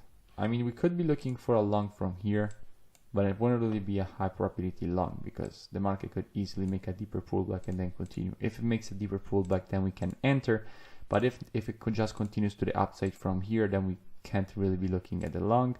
And yeah, that is exactly what happened. So let's keep going and see what is going on. So at the moment, market just consolidating inside of this region. And okay, so actually I missed this candle here. So let's see what is going on. So this is overall what is happening. Impulse, correction, and now we're supposed to get another impulse. So we have an ICI strategy. Now after this candle, it's pretty clear that the market is supposed to move to the upside. Let's see if in this case, because at the moment we had an ICI here, we had an ICI here, and we had an ICI here, but we never got an entry on the 4 hours. Let's see if here we have the possibility to take an entry on the 4 hours. Okay, so here we do have the possibility to take the entry, luckily. That is basically exactly here. Okay, in this case, we do have the possibility to take the entry, and it's exactly at this moment after this huge manipulation candle. Now, these candles here usually are given by news, meaning that basically the market goes down, takes out all the stop losses that are here, and then the market just closes back above and closes above this level. Now, what did it also break when it closed above this level? It broke this counter trend line, and at that point we can be taking our long. Now, where will we place our stop loss? Now, in this case, after a manipulation like this, the explosion to the upside is supposed to be pretty big. So in this particular cases, you can just keep your Fibonacci from the low to the high on the daily, and you can be targeting either the minus 27 or the minus 61.8. Now, if we're targeting the minus 27, let's see if we get a 1 to 3 risk to reward using basically a protected stop. So we do get still a 1 to 3 risk to reward to the minus 27 with a stop loss that is placed below the trend line. So even if the market makes some pullbacks, it's still going to be protected. So definitely this is something that we can be looking at. Everything seems pretty good. All stop losses already taken out. So definitely, yeah. So this is overall what we get. Finally, an ICI to the upside where we found an entry. So 1 to 3 on this. Let's keep going and see basically what we have. So at the moment we have, okay, so this case the market just exploded to the upside from this level. Now in this particular cases, how are we supposed to take the entry? So it is pretty strange, the price action that we're getting on gold. So what do we have here? Okay, we have our previous resistance, now to our support here.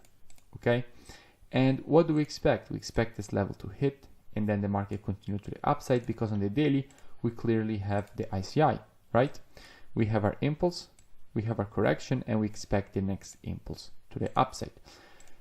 So on the 4 hours, this is what we get. Now, if we go, we can't just place our long from here, right? We have to wait for this level to hit, because if we place our long here, we're basically taking the long below the EMAs, which is always a little bit riskier. So now the market hit, and now the market closed back inside of the EMAs, and there's where you can take your long. The stop loss will be below the low. And what about the take profit? Always the same rules over and over again. You will take your Fibonacci from the low to the high. The minus 27 is here.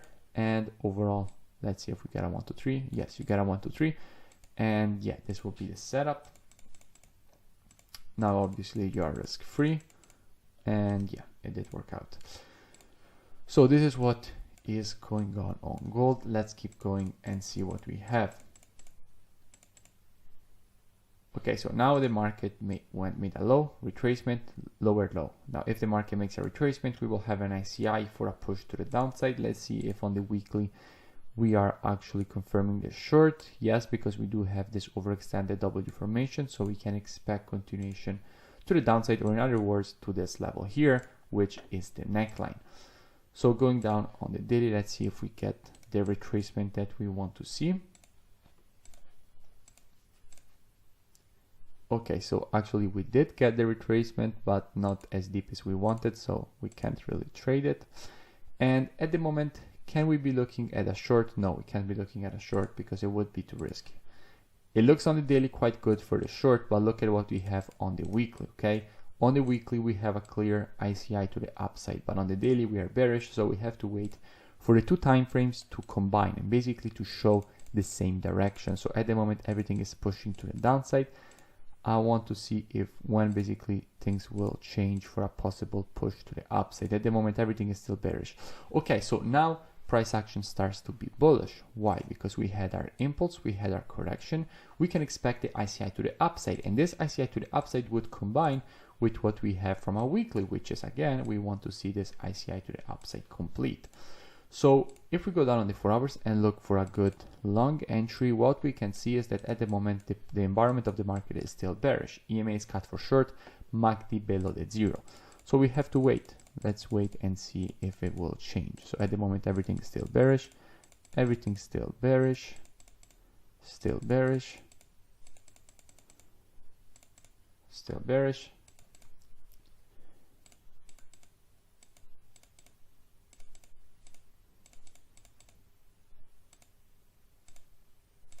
Okay, so now is exactly the moment in which the environment of the market shifted. We have previous resistance turn support here. So everything looks pretty good for this long position. Now when it comes to the target, on the daily time frame, as you know, this will be the previous leg. So we will be taking our fib from the low to the high. Minus 27 is here. So we will be targeting the minus 27. And overall, as a stop, we could use it below this low, but it would be very, very small stop loss. So easily basically market makers can do this small manipulation and take all the stop losses below this low out. So since we can, because we still get a 1 to 4 risk to reward if we put it below this low, why not play it a little bit safer? Okay, so we might actually get stopped out on this trade because look at what we have. Left shoulder, head, here we have right shoulder. So the market now should actually go down and stop us out. Let's see if it will do it. Okay, so actually seems like it will hold. We still can't go risk free, okay? We still can't go risk free.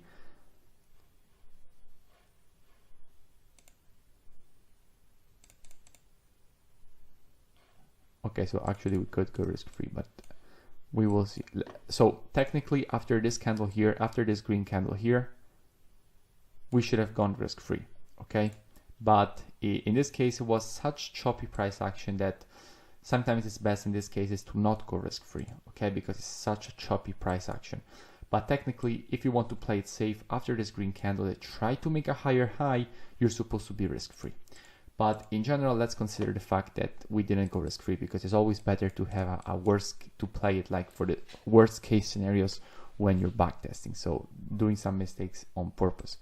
So let's see what we have, and it seems we are still in the trade. We can't go risk free yet. If this high breaks, we will go risk free. Okay, if the market will go above this high, then we can go risk free. Okay, so now we are risk free. Okay, break even. So as you can see, basically price action has been garbage at the moment. We have garbage price action. Look at the movement in the market. The market is just inside of this area, nothing, doing nothing. Okay, so not good at the moment. Let's continue. We still want to see the long, okay? We still want to see the ICI to the upside complete. Let's keep monitoring and see if we find another entry for the long, because at the moment, the long side is the only side that makes more sense to be considering. At the moment, still nothing you can do. Okay, so this was actually a situation in which we had to take another long at this level here. Now, why we had to take another long here? For the simple fact that we have previous resistance turn support at this level, and the environment of the market is bullish. MACD is above the zero, EMAs are cut for long, stop loss below this low, and basically when it comes to our take profit is the exact same take profit as in the other case. And let's see what will happen. So the market is going up for now. And yeah, now we are absolutely risk-free on the trade. And yeah, break even. Again, another break even. So very, very choppy price action, not good at all here on gold. And let's see how it will develop.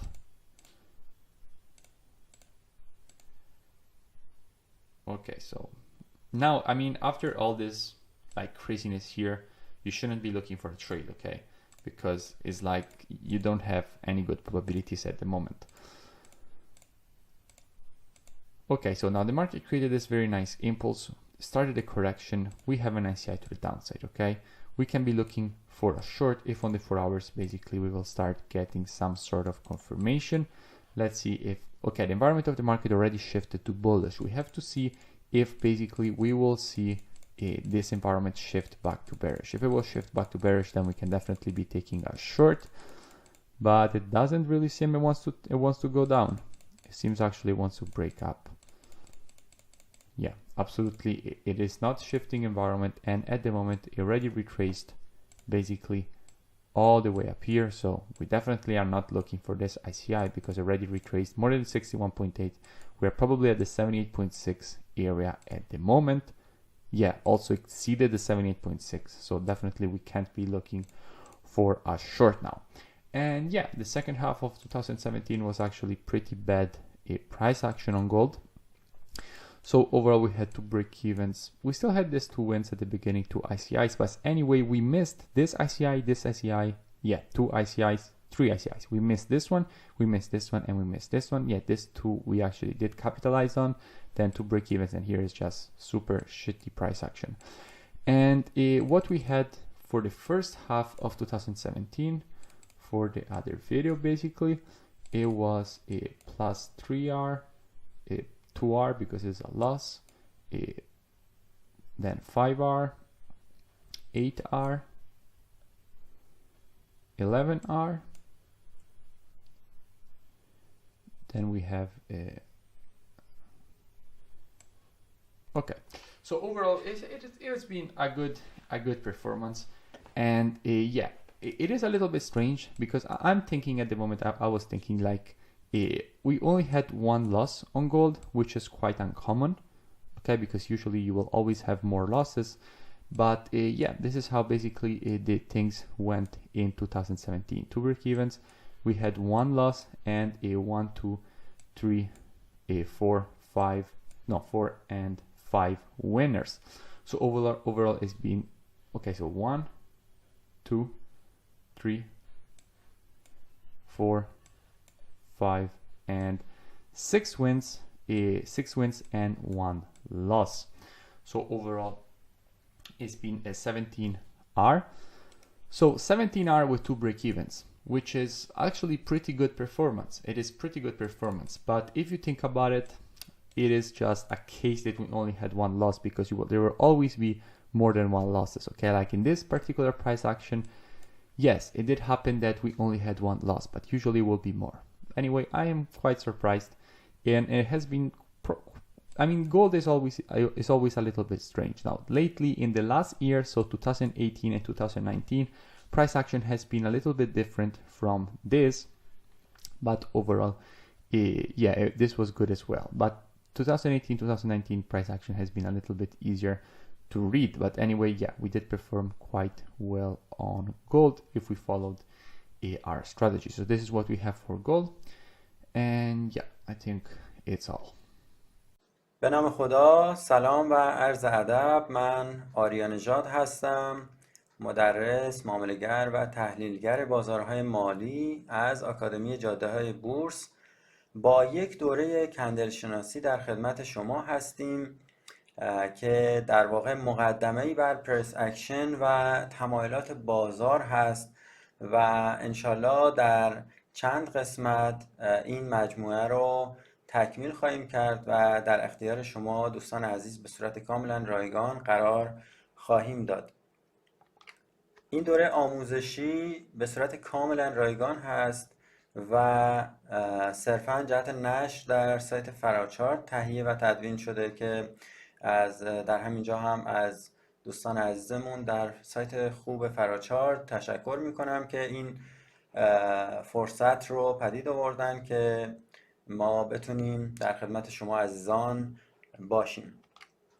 قبل از هر چیز طبق روال معمول سلب مسئولیت و افشای ریسک رو مطالعه بفرمایید و دوستان توجه بفرمایید که بازارهای مالی سراسر ریسک هست. هر جایی که شما سرمایه گذاری کنید ریسک داره و لازمه فعالیت در بازارهای مالی کسب دانش هست تا مرحله حرفه‌ای و بعد از اون اجازه ورود به سرمایه گذاری ریل و حقیقی دارید و این دوره ها، چه این دوره و تمام دوره هایی که توسط ما ارائه میشه، صرفاً جهت افزایش دانش شما هست و مسئولیت تمام معاملات همواره به عهده شخص معامله‌گر هست. پس این موضوع رو حتما مد نظر قرار بدید و انشالله که در این بازار همیشه موفق باشید. ما در این جلسه مقدمات و مفاهیم کندل ها رو خدمت شما ارائه خواهیم داد. بعد الگوهای تک کندلی و تمایلات اونها رو بررسی میکنیم. انشالله سایر دروسی که در واقع برای این دوره در نظر گرفته شده در جلسات آینده هم خدمت شما تهیه و تدوین میشه و ارائه خواهد شد.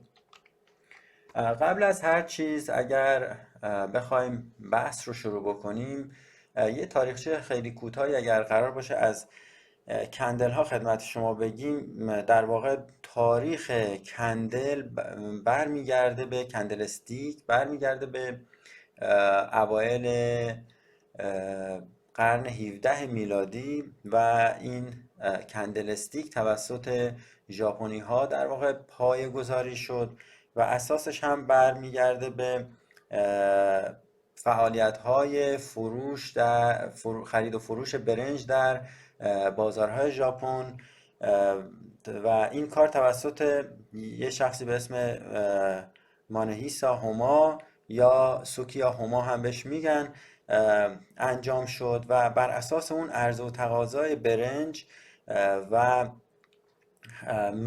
قیمت‌های خرید و فروش توی روزهای مختلف و فصلهای مختلف این کندل استیک رو پایه‌گذاری کردن و تا مدت‌ها هم، حالا بگیم متاسفانه یا خوشبختانه، به خاطر محافظه‌کاری که ژاپنی‌ها داشتن در اون زمان و این و البته به خاطر اینکه اطلاعات به راحتی در سراسر دنیا منتقل نمیشد، بسترسازی مثل الان نبود، به هر ترتیب این اطلاعات تا حدودای سال 1980 وارد غرب شد و شخصی به اسم استیو نیسون که یک کتاب بسیار معروف داره و یک تحلیلگر تکنیکال فوق‌العاده‌ای بود توی آمریکا، هستش توی آمریکا، سال 1989 یک مقاله‌ای چاپ کرد و در واقع از الگوهای برگشتی کندل استیک ها استفاده کرد و پیشبینی قیمت رو تونست با این سبک و این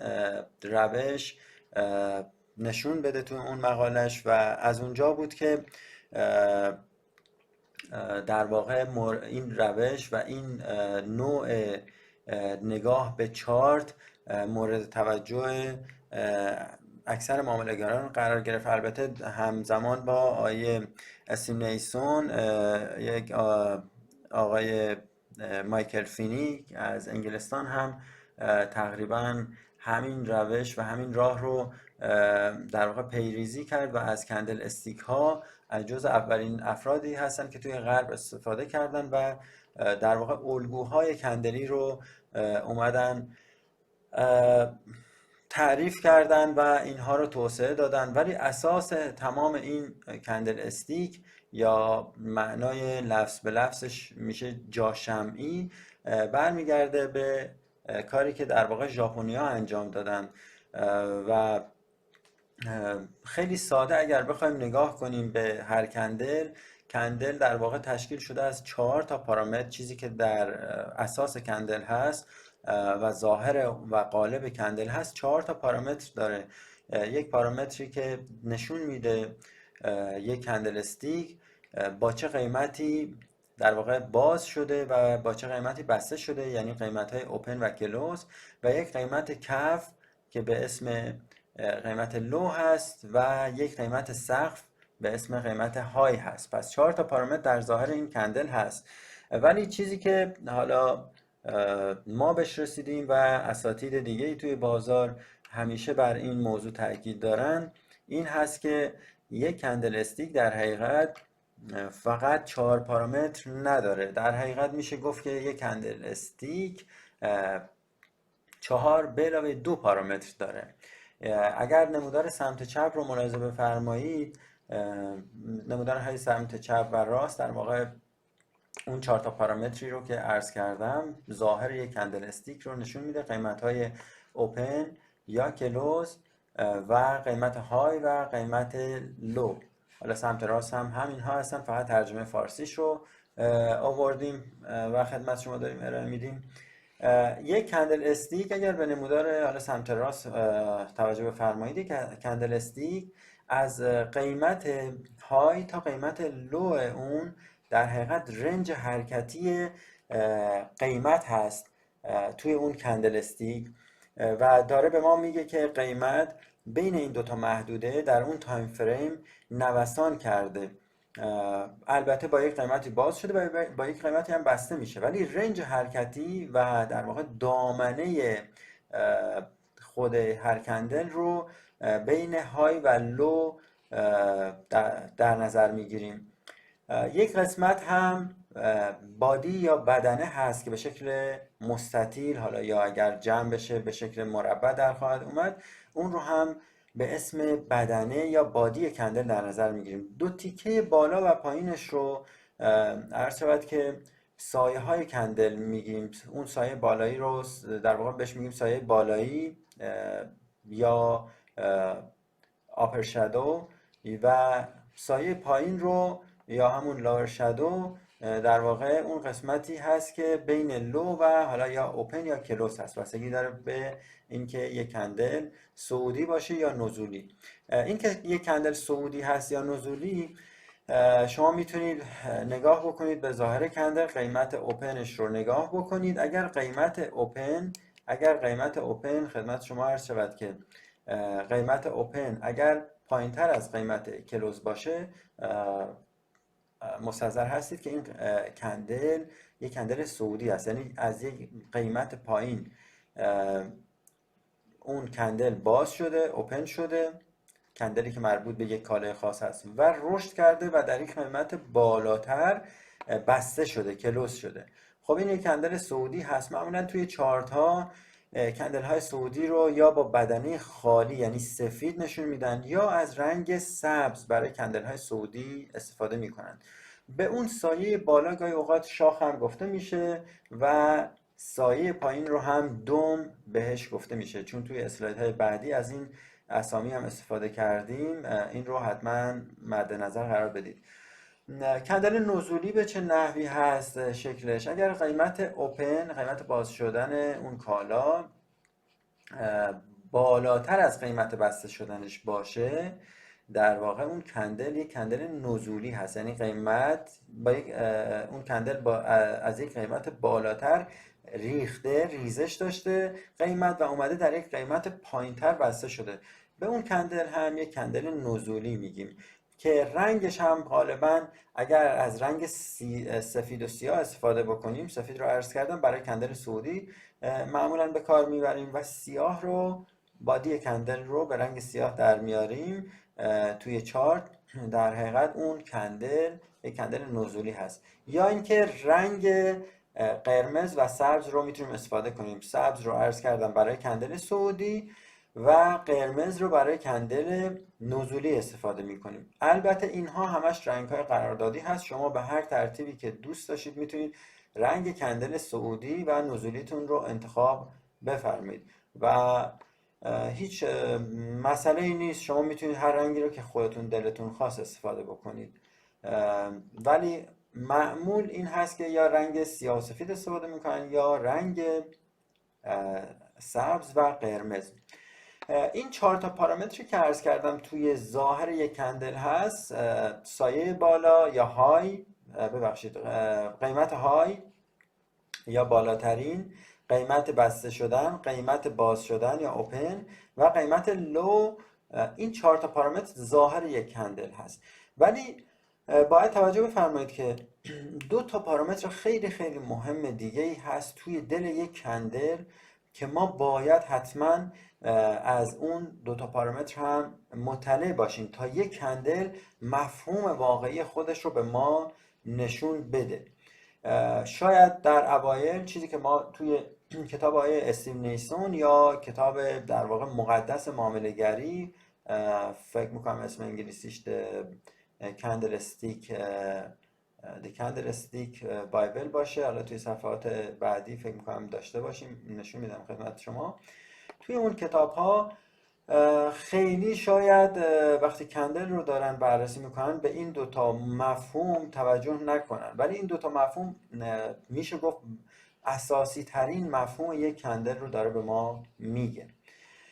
مفهوم زمان چی داره به ما میگه؟ من با یک مثال اگر بخوام شرح بدم خدمت شما، میشه اینجوری گفت: اگر 2 تا کندل به ما نشون بدن، یک کندل خیلی بزرگ و یک کندل کوچیک، و به ما نگن زمان این 2 کندل چه زمانی هست، یعنی توی چه تایم فریمی این کندل باز شده و بسته شده، آیا این تایم فریم روزانه بوده یا 1 دقیقه، اینجا زمان برای ما خیلی خیلی مهم هست و شما نمیتونید با توجه به بزرگی و کوچیکی یا اندازه شادوها، اون چیزهایی که در واقع توی تحلیل‌های چه کلاسیک و چه پرایسی داریم ما استفاده میکنیم نمیتونیم اظهار نظر بکنیم. باید قاعده بر این هست که حتما باید زمان مشخص باشه که این دو کندل استیک مربوط به چه تایم فریمی هستن. اگر مربوط به یک تایم فریم باشن میشه راجع به اونها از ظاهر کندل ها اطلاعات رو استخراج کرد. پس زمان یکی از اساسی ترین پارامترهای یک کندل استیک هست. البته مفاهیم دیگه هم توی دل این هست که اونها رو هم عرض خواهم کرد. یک پارامتر خیلی مهم دیگه که هم هست پارامتر حجم هست. این قیمت وقتی با این کندل استیک وقتی با این قیمت باز شده، اوپن شده و رفته توی این قیمت بسته شده، با چه حجمی این معاملات در واقع تراکنش ها انجام شدن؟ آیا حجم کوچیکی بوده یا حجم بزرگی بوده؟ این حجم در حقیقت یکی از مسائل بسیار بسیار مهم هست. اگرچه توی کندل این رو ما نمیتونیم بیاریم و نشون بدیم، معمولا پایین چارت ها حجم رو به صورت جداگونه نشون میدن. اما موضوعی که میخوام خدمت شما عرض کنم این هست که تمام برداشت‌های شما از کندل ها باید حتما برگرده و یک اطلاعات حجمی از اون کندل رو بگیرید و بدونید تا برداشت ها و مفاهیم و تمایلات اون کندل رو بهتر بتونید درک بفرمایید. پس خلاصه این که هر کندل 4 پارامتر ظاهری داره به علاوه 2 تا پارامتر باطنی که ما نیاز داریم اونها رو هم حتما بدونیم. خب یک موضوع خیلی خیلی مهمی که من میخوام اینجا خدمت شما عرض کنم، شاید کمتر جایی گفته شده تا حالا. در واقع ظاهر یک کندل رو شما اگر نگاه کنید، این ظاهر کندل به شما یک دیتای پیوسته نخواهد داد، بلکه یک دیتای کاملا گسسته داره. کندلی مربوط به هر تایم فریمی این ضعف رو داره. این ضعف از کجا ناشی میشه؟ شما نمودار سمت چپ رو ملاحظه بفرمایید. یک نمودار حالا سینوسی اگر محسوبش بکنیم، فرض کنیم توی ساعت مثلا 9 با قیمت 100 تومن این کندل باز شده، بعد قیمت ریزش داشته اومده از 100 تومن به 98 تومن در ساعت 9:30. ملاحظه میفرمایید از اوپن اومده تا لو، مجددا صعود داشته، رفته 100 تومن، قیمت 100 تومن رو شکسته و 103 تومن، به همین ترتیب تا 105 تومن. یعنی از اوپن حرکت کردیم اومدیم روی لو و خدمت شما عرض کنم مجددا از لو رفتیم تا های. دوباره از قیمت 105 تومن که های این کندل هست ریزش قیمت رو داشتیم و به قیمت 103 تومن رسیدیم و کلوز شده این کندل توی ساعت 12:30. البته این یک مثال هست. این کندل یک کندل خدمت شما عرض کنم میشه گفت 3.5 ساعت هست. خب ما توی معمولا تایم فریم های استانداردمون 3.5 ساعت نداریم، اگرچه میتونید شما یک خدمت شما عرض کنم اندیکاتور بنویسید که مثلا 3.5 ساعت هم به شما بده، ولی خب نیازی نداریم و فعلا این یک مثال هست که دارم میگم خدمت شما. چیزی که میخوام روش شما خیلی دقت بفرمایید این هست که چه کسی میتونه به ما بگه که این کندل استیک از چه تایمی، این کندل استیک از چه تایمی و چه قیمتی حرکت کرده؟ آیا از اوپن حرکت کرده رفته به لو و بعد از لو اومده دوباره روی قیمت اوپن مجدد افزایش پیدا کرده رفته تا های و بعد برگشته به کلوز؟ من میگم ممکن هست از اوپن حرکت کنه تا وسط کندل، دوباره بیاد تا نزدیکی اوپن، دوباره بره تا کلوز یا بره تا های و بعد بیاد تا لو و بین این محدوده نوسان بکنه. شما تا دیتای پیوسته نداشته باشید میتونید بی نهایت، واقعا میتونید بی نهایت حرکت رو تو دل این کندل در نظر بگیرید. اونجایی که عرض شد که تایم توی کندل استیک خیلی مهم هست، از این منظر بود که یک کندل استیک از یک تایمی اوپن شده، توی یه تایمی هم کلوز شده، دو تا های و لو هم بین این دو تا تایم زده. ما فقط از ظاهر یک کندل استیک این رو میتونیم بفهمیم. میخوام به این نتیجه و به این نکته بسیار بسیار مهم توی چارتا شما رو نزدیک بکنم و اونم این هست که یک کندل استیک همه دیتا ها رو به شما نخواهد داد. اگر این کندل استیک هفتگی باشه، ما نمیدونیم در طول 5 روزی که این کندل، اگر 2 روز تعطیلی محسوب کنیم، چه تو بازار بورس تهران چه توی بازار جهانی، ما نمیتونیم بگیم که حرکت توی دل کندل به چه صورت بوده، چون دیتای پیوسته کندل رو نداریم، بلکه یک دیتای گسسته داریم. ما فقط میدونیم که اوپنش از چه قیمتی بوده، کلوزش و هایش و لوش. اینجاست که همه معامله‌گران حرفه‌ای دنیا و عزیزان بزرگواران و اساتید ما توی بورس تهران و بازارهای جهانی میان و این بحث مولتیپل تایم فریم رو مطرح میکنن. این مولتیپل تایم فریم در حقیقت داره به ما فقط و فقط داره این کمک رو میکنه که ما دیتاهای پیوسته رو داشته باشیم. ما دیتاهای پیوسته رو به راحتی میتونیم با چرخش توی تایم های مختلف به دست بیاریم. پس یک کندل استیک علاوه بر 4 پارامترش، 4 پارامتر گسسته‌ای که به ما میده، زمان هم از این منظر خیلی برای ما حیاتی و مهم میشه. امیدوارم متوجه منظورم شده باشید. من کلیت حرفم این بود که ما از کجا میدونیم از قیمت 100 تومن اومده توی 98 تومن. من ممکنه بگم از 100 تومن رفته تا 103 تومن، بعد اومده تا خدمت شما عرض کنم تا مثلا 98 تومن، بعد رفته مثلا تا 105 تومن، بعد مجدد رسیده به 103 تومن. یعنی این 4 تا پارامتر رو میتونه توی بی‌نهایت حالت به ما بده. به خاطر این که این دیتاهای مهم و دیتاهای پیوسته رو اگر ما میخوایم بفهمیم و به دریابیم، باید بریم توی تایم فریم های مختلف کندل ها رو ملاحظه بکنیم، ببینیم به چه صورت این دیتاهای پیوسته و اون چرخه زمانی پدید اومده. چرخه زمانی بحث بسیار بسیار گسترده‌ای هست و بسیار بسیار جذاب و جالب و حتی خارج از بازارهای مالی الان ریاضیدان‌های خیلی خیلی به نامی دارن توی این زمینه کار میکنن که البته بحث ما نیست. شاید یک دوره در این خصوص هم دوره انشالله بتونیم برگزار بکنیم و در خدمت شما باشیم. ولی نکته اساسی رو همینجا مجدد تکرار میکنم و مد نظر داشته باشید. ما اگر میخوایم تریدر موفقی باشیم توی بازار، باید بعد از شناخت هر کندل، تمایلاتش و شکل و شمایل یک کندل و مفهومی که توی اون موقعیت زمانی توی چارت داره، باید بین تایم های مختلف چارت، یعنی تایم فریم های مختلف، بچرخیم و اطلاعات بیشتری رو کسب کنیم.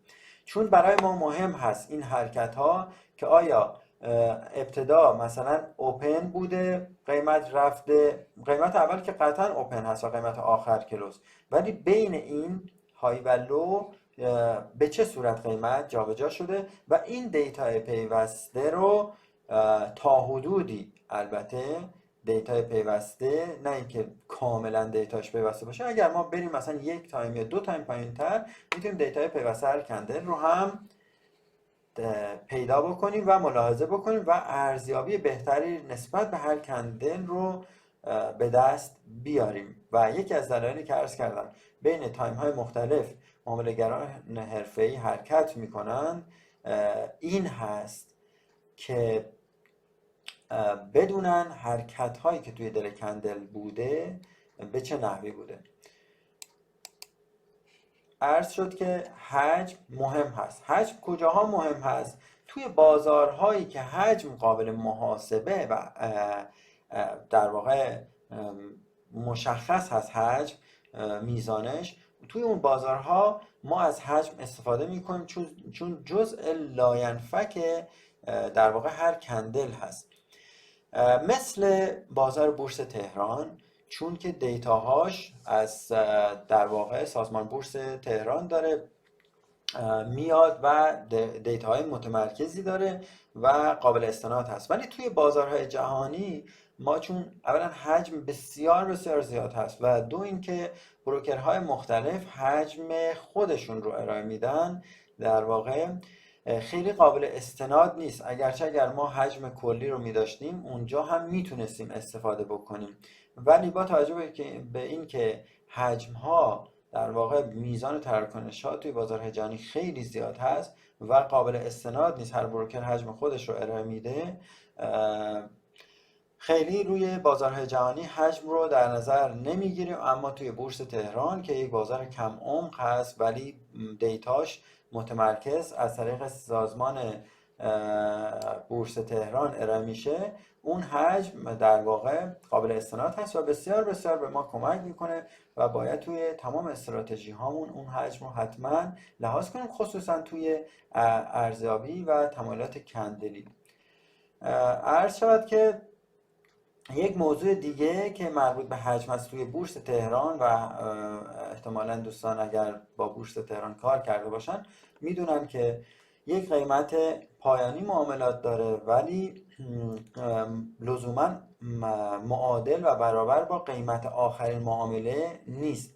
قیمت پایانی رو دقیقاً یک میانگین وزنی بر اساس حجم میان به دست میارن و این هم باز داره تاکید میکنه روی حجم که البته اون اگر شما تایم روزانه رو در نظر بگیرید، مثلا تعداد زیادی معامله توش انجام شده باشه، فرض کنید یک کندل یک روزه بورس تهران رو در نظر بگیرید، شامل 12 اگر حالا 12 ساعت البته نیست، از حالا ساعت 9 اگر شروع به کار بشه تا حالا مثلا 12 و نیم اگر بخوایم محسوبش بکنیم، این توی این تایم فریم بستگی داره که با چه حجمی معاملات انجام شده باشه. اونجا میان در واقع ضریب وزنی میدن به قیمت هایی که حجم بالاتر داشته و یک قیمت پایانی به دست میاد و برای اون کندل روزانه در حقیقت اون قیمت پایانی محسوب میشه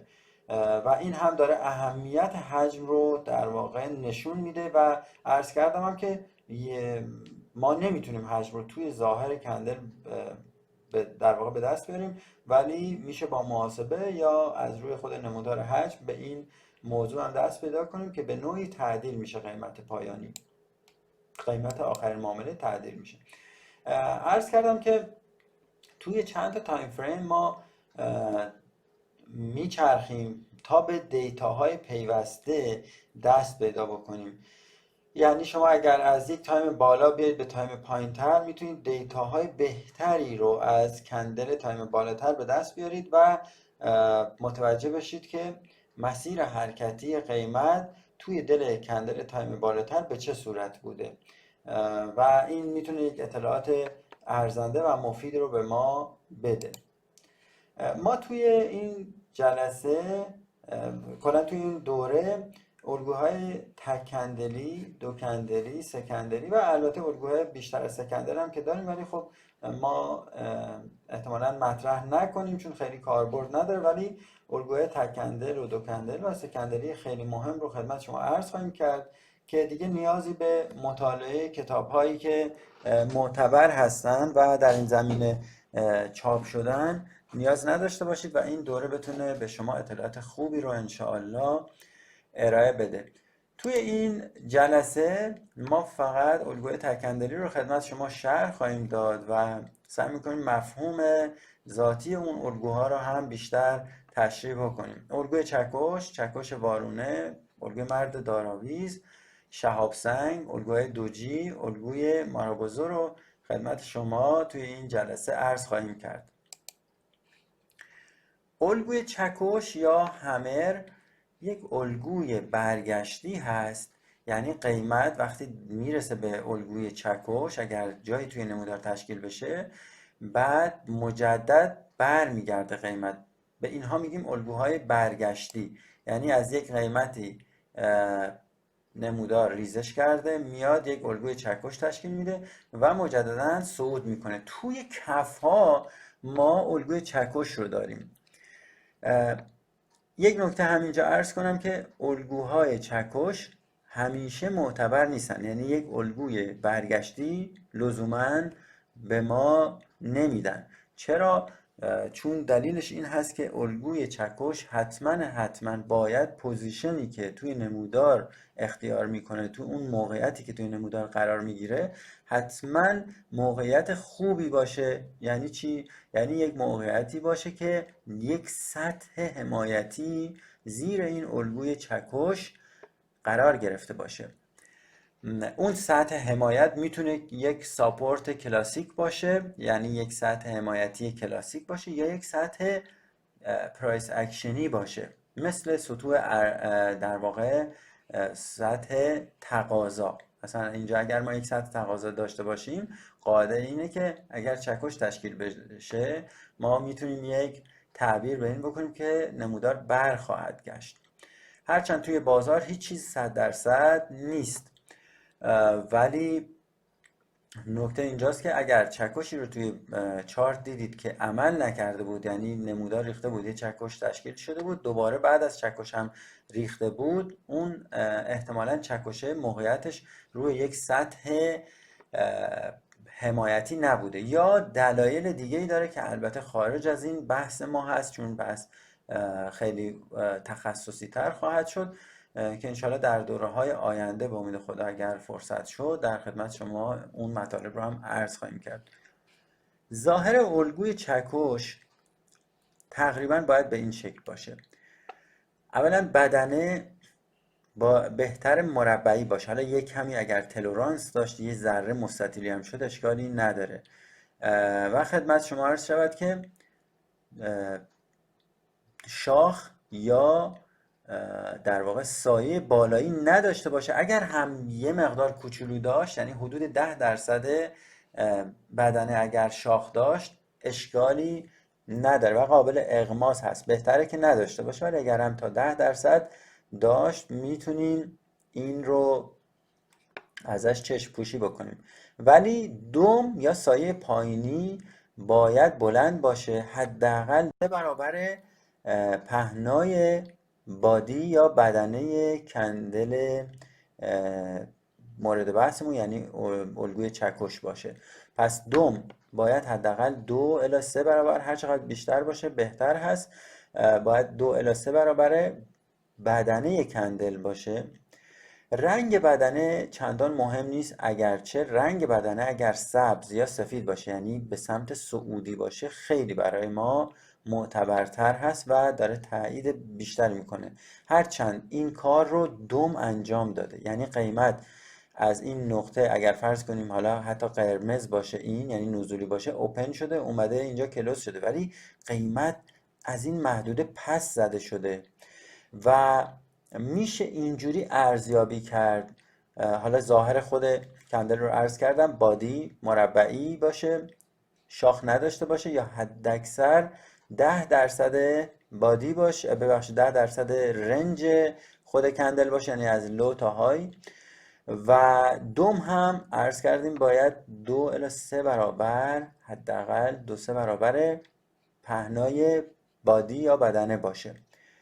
اما یک نکته‌ای که اینجا میخوام عرض کنم و در واقع تمایلات بازار رو توی این الگو خدمت شما عرض کنم این هست که هر جا قیمت از یک محدوده‌ای فرار کرده بود یا اومده بود، فرض کنید این پایین این الگوی چکش، فرض کنید این پایین یک سطح حمایتی بوده، وقتی ما میبینیم که قیمت اومده به سطح حمایتی نزدیک شده یا توی محدوده یه مقداری حتی نفوذ کرده و برگشته با این سرعت و اینقدر قیمت پس زده شده، دلیل بر تمایل به صعود داره.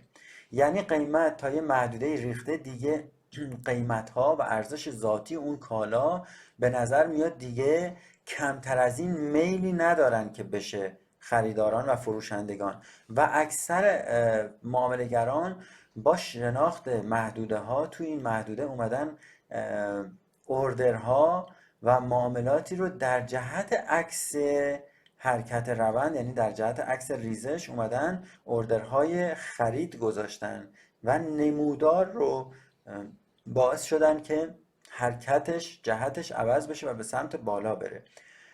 خلاصه و ساده اگر بخوام بگم خدمت شما، هر جا که سایه بلند داشتیم، هر جا، چه توی در واقع سایه پایین باشه چه سایه بالا باشه، هر جا اگر شادو بلندی ما داشتیم، مفهومش اینه که قیمت اون سمت رو دوست نداره و داره ازش فرار میکنه، میخواد جهتش رو عوض کنه. توی الگوی چکش هم ما وقتی که این شکل سایه رو میبینیم و تاکید میکنیم که سایه باید حداقل 2 الی 3 برابر پهنای بدنه باشه، به این مفهوم هست که قیمت دیگه میلی به ریختن نداره و میخواد جهتش رو عوض کنه. و اینجا اهمیت این سایه برای ما مشهود میشه. چرا پس گفتیم سایه بالا نداشته باشه؟ دقیقاً به همین منظوری که عرض شد توی سایه پایین. یعنی اگر قرار باشه بالا هم ما سایه بلند داشته باشیم، یعنی شاخ بلند داشته باشیم، اونجا هم پس قیمت پس زده شده و این در حقیقت دیگه الگوی چکش رو به ما نخواهد داد. یک الگوی دیگه هست که شکل فرفره پیدا میکنه، یعنی معامله‌گرها سردرگمن، از بالا قیمت رو فشرده کردن، فرارش دادن، اومده پایین، دوباره از پایین هم طرف مقابل معامله‌گران سمت مقابل که بایرها هستن و خریداران هستن، قیمت رو فشرده کردن به سمت بالا و این جنگ بین این دو گروه فعلا معلوم نیست برندش کی هست و ما نمیتونیم تصمیم آنچنانی رو بگیریم که بگیم قیمت روندش تغییر خواهد کرد. به خاطر همین ما میگیم شاخ بالا، سایه بالا نباید داشته باشه، بلند نباید باشه، بهتره نداشته باشه. اگر هم داشت حد اکثر 10% کل رنج کندل باشه. پس این مفهوم و ذات چکش رو داره نشون میده و داره به ما میگه که هر جا توی یک نموداری یک چکش دیدیم، باید به اون در واقع الگو توجه بکنیم، نه اینکه معامله بکنیم. اگرچه ما تو این دوره فقط قصد داریم که ظاهر الگوها و تمایلاتشون رو بگیم، ولی خالی از لطف نیست که عرض کنیم که اگر شما محدوده ها رو هم داشته باشیم، یعنی اگر ما محدوده ها رو هم داشته باشیم توی چارت و از قبل مشخص کرده باشیم بر اساس دانشی که داریم، چه حالا محدوده کلاسیک چه پرایسی، اونجا این الگوهای چکش یا حالا الگوهای دیگه که در جلوتر عرض میکنن به ما در ارزیابی روند کمک شایانی میکنن. حداقلش میتونیم گذشته نمودار رو بریم ببینیم، جهت آموزش و این الگوها رو پیدا کنیم. اگر سطوح رو هم بلد باشید پیدا بکنید، میتونید بفهمید که این الگو به چه دلیلی تشکیل شده و در واقع علتش رو پیدا بکنید و نهایتا حرکت بعدی نمودار رو میتونید پیش بینی بکنید و توی چارت ببینید. این کلیت الگوی همر بود. الگوی همر در واقع یکی از الگوی بسیار بسیار مهم تکندلی توی چارت هست. و چرا بهش میگن همر؟ یعنی مثل این هست که قیمت کوبیده شده و اومده به سمت بالا، یعنی در جهت خدمت شما عرض کنم خلاف. قیمت ریزش داشته ولی این ریزش اونقدر کوبیده شده و صعود، شکل صعودی و شکل خلاف حرکت قبلیش رو داره پیدا میکنه. به خاطر همین حالت چکشی، هم شکل ظاهری شکل چکش هست و هم شکل مفهومیش که عرض کردم کوبیده شدن قیمت به سمت بالا و فشار خریداران در اینجا غالب شده بر فشار فروشندگان و قیمت رو کوبیده عین یک چکش به سمت بالا و داره به اون سمت پرس و فشار سنگین رو داره وارد میکنه. به خاطر همین بهش میگیم الگوی چکش و البته شکل ظاهرش هم حتما ملاحظه بفرمایید. ما اینجا چند تا مثال داریم. توی این نمودار هفتگی فولاد هست. قیمت از یک محدوده‌ای، از این محدوده ریزش کرده. چند تا الگوی در واقع تکندلی هم باز اینجا داریم، ولی ریخته تا این محدوده. این محدوده قطعا یک محدوده مهمی هستش، قطعا یک محدوده مهم بوده که قیمت بازگشت داشته و در حقیقت الگوی همر، یک الگوی همر معتبر اینجا تشکیل شده و قیمت از ریزش با تشکیل الگوی همر تبدیل شده به صعود. این یک نمونه همر هست. شکل ظاهریش رو هم ملاحظه بفرمایید طبق توضیحاتی که توی اسلاید قبلی عرض کردم خدمت شما. بادی تقریبا میشه گفت مربعی هست، سایه پایین داره، سایه بالا نداره، یعنی شاخ نداره. به اون دلیلی که عرض کردم خدمت شما، تمایل قیمت رو داره نشون میده که داره به سمت بالا حرکت میکنه و داره قیمت رو پس میزنه از این محدوده. گفتیم هر جا که شادو داشته باشیم نشانگر این هست که قیمت اون محدوده رو دوست نداره و داره ازش فرار میکنه و به نوعی اومده یه تاچ یا به اصطلاح خودمون یه نوک زده به اون محدوده، حالا یکم شاید هم توش نفوذ کرده باشه و برگشته و اینجا نشون میده که اوردرهای خیلی سنگینی کار گذاشته شده که باعث غلبه بر سمت مقابل بازار شده، یا کسانی که خودشون اینجا فروشنده بودن اومدن و در حقیقت معاملاتشون رو تسویه کردن با خریدارانی که این سمت پایین هستن و هم شکل ظاهرش رو عرض کردم خدمت شما، هم تمایلش رو و مفهومش رو امیدوارم متوجه شده باشید و به شما دید مثبتی داده باشه. این الگوها رو هم حالا توی اسلایدهای بعدی داریم که ترجیح میدم همونجا توضیح بدم خدمت شما. ببینید این هم یه شکل همر داره، ولی همر ما به این نمیگیم همر، نه در حقیقت بادیش مربعی نیست. بالا میبینید که شاخ داره، پایینش هم یه سایه داره که تقریبا میشه گفت بلند هست، ولی شکل همر رو نداره. ما اینو بهش همر نمیگیم، یک الگوی دیگه هست که انشالله در ادامه عرض خواهیم کرد.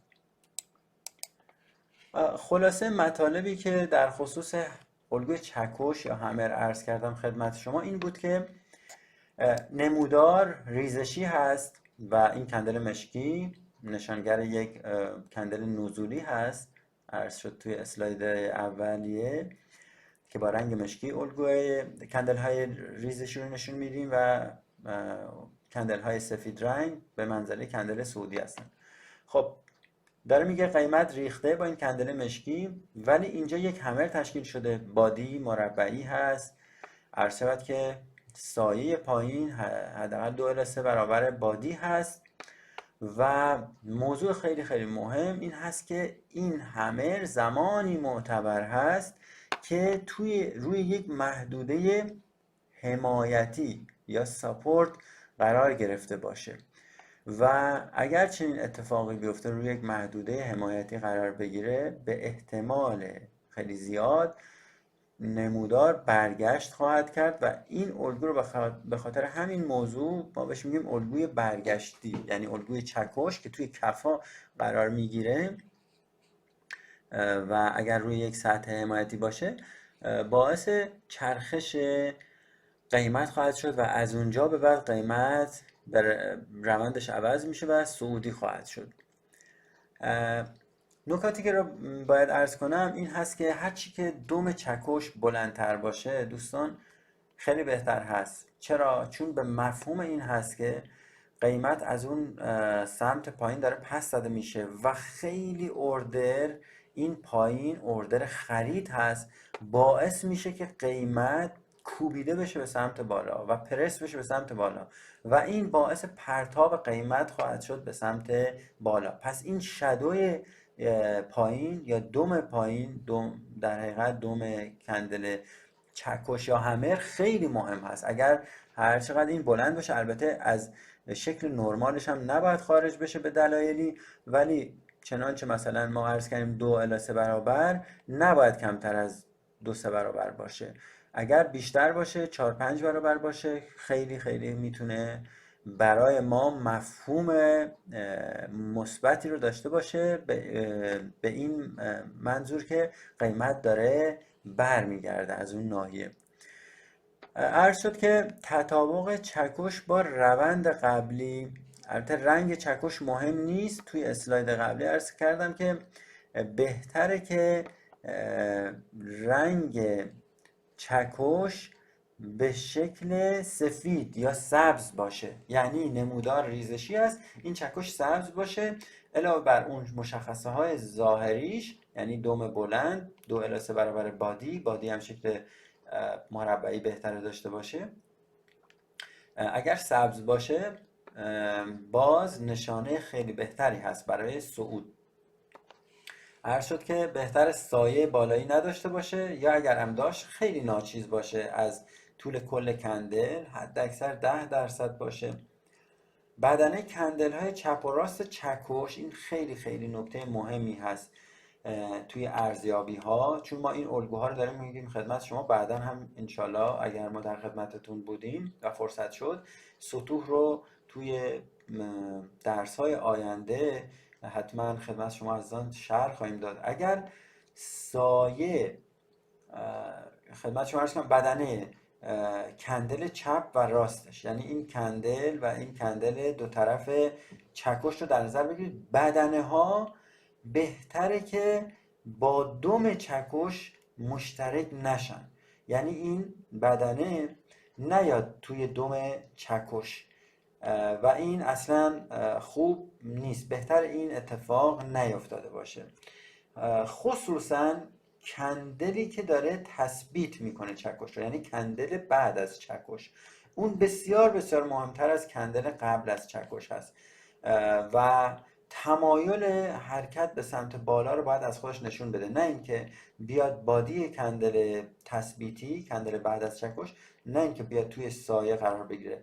این یک نکته. نکته دوم، سایه این دوتا کندل طرفین هست.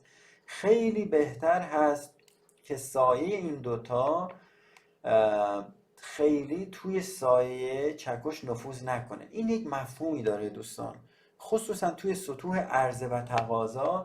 اگر چنین اتفاقی بیفته، در حقیقت چندین بار این سطح بیاد با سایه های کندل های مختلف تاچ بشه و نفوذ کنه توش، به یه نحوی از ارزش چکش داره کاسته میشه. اگرچه این موضوع مربوط به سطوح بالاتر هست، بحث های پرس اکشنی هست، فقط میخوام این نکته رو بگم برای دوستانی که در جریان هستن، بهتر هست که این سایه ها خیلی توی محدوده دم چکش نیان و چنانچه اگر بیاد به منزله تمایل کمتر هست برای پرتاب و صعود. و عرض کردم که پس سایه و بدنه کندل طرفین بهتره توی سایه خود چکش نفوذ نکنن، یا اینکه سایه پایین کندل طرفین نیاد این رو خیلی نفوذ کنه توش، و یا اینکه عرض شود این سایه پایین بیاد حتی رنج این رو رد بکنه. این نکات خوبی نیستن. بهتر هست که پرتاب به سمت بالا با شتاب باشه، خیلی سایه دیگه از این سمت نفوذ توی سایه چکش نداشته باشه. میتونید برید گذشته های چارت ها رو نگاه کنید، جاهایی که چکش معتبر داریم، یعنی باعث برگشت نمودار شده بعد از ریزش و ایجاد چکش، نمودار برگشته، اونجا ببینید و حتی این سایه ها رو خودتون ملاحظه بکنید که چقدر تاثیر داشتن یا نداشتن. خب این قسمت آخرم عرض کردم. دم های کندل های طرفین چکش هم بهتره که پایین تر از دم چکش نیان، یعنی خیلی نفوذ توی دم چکش نداشته باشن. این نکات خیلی مهمی بود که مربوط به چکش هست. جاهای دیگه ای من ندیدم به این صورت موضوع رو کامل شرح داده باشن. امیدوارم مطالب رو خیلی دقت بکنید و چارت ها رو چه توی بورس تهران و چه توی بورس های جهانی برید و چک بکنید و این نکات رو خودتون تمرین بکنید. دوستان عزیز، لازمه موفقیت، من این نکته خالی از لطف نیست عرض کنم، لازمه موفقیت توی این بازار فقط و فقط تمرین هست و کسب دانش. 2 تا عامل هست که ما با عنوان ثروت سازی، عامل‌های ثروت سازی توی بازارهای مالی بهش نگاه میکنیم. یک، کسب دانشی که اعتبار سنجی شده باشه، حتما این هم دقت بکنید. دو، تمرین زیاد شما رو موفق خواهد کرد. یه جمله معروفی هست از بروسلی، میگه که من از کسی میترسم که یک فن رو هزاران بار تمرین کرده باشه، نه اینکه 1000 تا فن بلد باشه. توی بازار، البته خارج از این بحث ما اگر بخوام کلی عرض کنم، توی این بازار شما اگر تمرین کنید، تمرینات زیادی روی یک مبحث داشته باشید، فرض کنیم همین الگوی چکش رو که من دارم مثال میزنم، یا یک استراتژی، تمرینات بسیار زیادی داشته باشید، تمام نقاط ضعف خودتون رو حتما پوشش خواهید داد با اون کار. و البته کسب دانش هم عرض کردم، اینها باعث ثروت سازی شما خواهند شد توی این بازار. و این بازار سخت‌ترین کار دنیاست. به خاطر چی سخت هست؟ به خاطر که ظاهرش خیلی ساده است. سختیش به خاطر این هست که حالا غیر از امیال طمع و ترس و این داستان‌های روانشناسی تریدرها، بحث‌های زحمتی هست و عرق ریختن‌هایی هست که باید با تمرینات زیاد ذهنتون رو کاملا آگاه کنید نسبت به تمام جوانب بازار و اون روش و استراتژی که در دست دارید و دارید یاد میگیرید. ما یه جاهایی هم دوستان الگوی چکش رو نقص شده میبینیم. این دلیلش چی هست؟ دلیلش تو اسلاید قبلی هم عرض کردم. زمانی الگوی چکش نقض میشه، یکی از دلایلش این که روی یک سطح حمایتی قرار نگرفته باشه. شما یک الگوی چکش میبینید، شاید مثلا دلیلش این هست که حالا خیلی به هر دلیلی ممکنه اونجا تسویه کرده باشن، یا اصلا تسویه هاشون مربوط به تایم کوچیک بوده، یعنی یک سطح حمایتی توی یک تایم کوچیک ما داشتیم، ولی تو اون تایمی که شما دارید معامله گری میکنید و الگوها رو توش پیدا میکنید، ممکنه یک چکش تشکیل شده باشه ولی سطحی نبینید. حالا بحث ما سطح ها هم نیستن، فقط میخوام بگم که اگر ما بحث میکنیم که چکش برگشتی است، همیشه برگشتی نیست. به یکی از دلایل مهم و عمدهش این هست که چکش روی یک سطح تشکیل نشده باشه، یک سطح معتبر حمایتی، و اونجایی که فیلد میشه در واقع بهش میگیم فیلد همر، که شکلش رو خدمت شما الان هم توی اسلاید بعدی نشون میدم که بعضی جاها در واقع فیلد شده. این باز یک الگوی همر هست یا الگوی چکش هست. ملاحظه میفرمایید این در واقع کندل مشکی رنگی که توی کف تشکیل شده. حالا ما گذشته نمودار رو اینجا نداریم، این نمودار پوند یو اس دی روزانه بوده، قیمت از یک محدوده ریزش داشته، ریخته.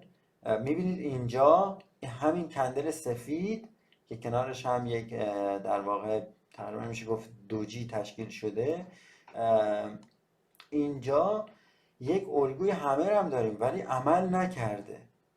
چرا؟ احتمالاً گذشته نمودار رو اگر شما برید چک بکنید، اینجا یک سطح توی این تایم فریم یک سطح نداشتید احتمالاً، ولی اینجا یک الگوی چکش معتبر داریم. چرا معتبر هست؟ شما اگر از قبل مثلا سطوح رو مشخص کرده باشید، این الگوی چکش که تشکیل شده و این درجا زدن 3 تا کندل داره به ما این رو نشون میده که این نمودار دیگه از حالت ریزشی توان ریختن بیش از این قیمت وجود نداره و معامله‌گران در حقیقت داره جاشون عوض میشه. تا قبل از این فروشندگان و سلرها حاکم بازار بودن و قیمت رو داشتن هول میدادن به سمت پایین، ولی از این محدوده با ایجاد این الگوی چکش قیمت داره پرس میشه به سمت بالا و کوبیده میشه به سمت بالا و این الگوی چکش توی این سطح احتمالا اگر سطحی باشه داره به ما نوید بازگشت قیمت رو میده. این یک الگوی معتبر چکش هست که با خط دایره قرمز، البته این الگوی وسطیش این کندل وسطی تو این دایره قرمز منظور ما هست که یک الگوی چکش معتبر هست. این هم یک الگوی توی سهم خودرو روزانه هست. ملاحظه می‌فرمایید یک الگوی چکش معتبر تشکیل شده. یک نکته بین این دوتا اسلاید هست، حالا من اینو توضیح بدم بعد برمیگردم مقایسه بینشون میکنم. ببینید اینجا اگر از اینجا حرکت نمودار رو ببینیم یک ریزش داشتیم، احتمالا اینجا یک ساعت ما داشتیم، یک همر تشکیل شده. همر خوب دقت کنید، نکته که میخوام عرض کنم با اسلاید قبلی مقایسه کنم، همری که تشکیل شده رنگش رنگ سبز هست. معناش اینه که عرض کردم بهتر رنگش سبز باشه، یعنی رنگ سعودی داشته باشه، چون ما داریم اینجوری ارزیابی میکنیم که یک چکش داره چرخش نمودار رو از ریزش به صعود به ما نوید میده. پس این رنگ سبز به مفهوم و منزله این هست که تایید قوی تری هست برای بازگشت نمودار. ملاحظه می‌فرمایید که کندل های خیلی بزرگ و خیلی قوی اینجا تشکیل شده، بینشون حتی گپ هست و حرکت قیمت و پرتاب قیمت خیلی خوبی رو داشته و این میتونه بدون اینکه حتی گذشته نمودار رو ما دیده باشیم میتونیم به راحتی حدس بزنیم که اینجا یک سطح حمایتی خیلی خوبی داشتیم یا احتمالاً یک سطح تقاضای فوق‌العاده قوی داشتیم که قیمت رو از اینجا پس زده، پرسش کرده به سمت بالا و الگوی چکش رو اول برای ما تشکیل داده و بعد از اون هم روند تغییر کرده.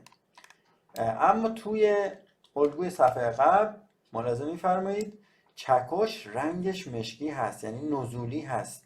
ما گفتیم بهتر هست که این چکش رنگش سبز باشه. البته اینجا نمودار سیاه و سفید هست، منظور من از سبز یا سفید توی نمودارها یعنی صعودی. بهتر هست چکش پس شکل صعودی داشته باشه.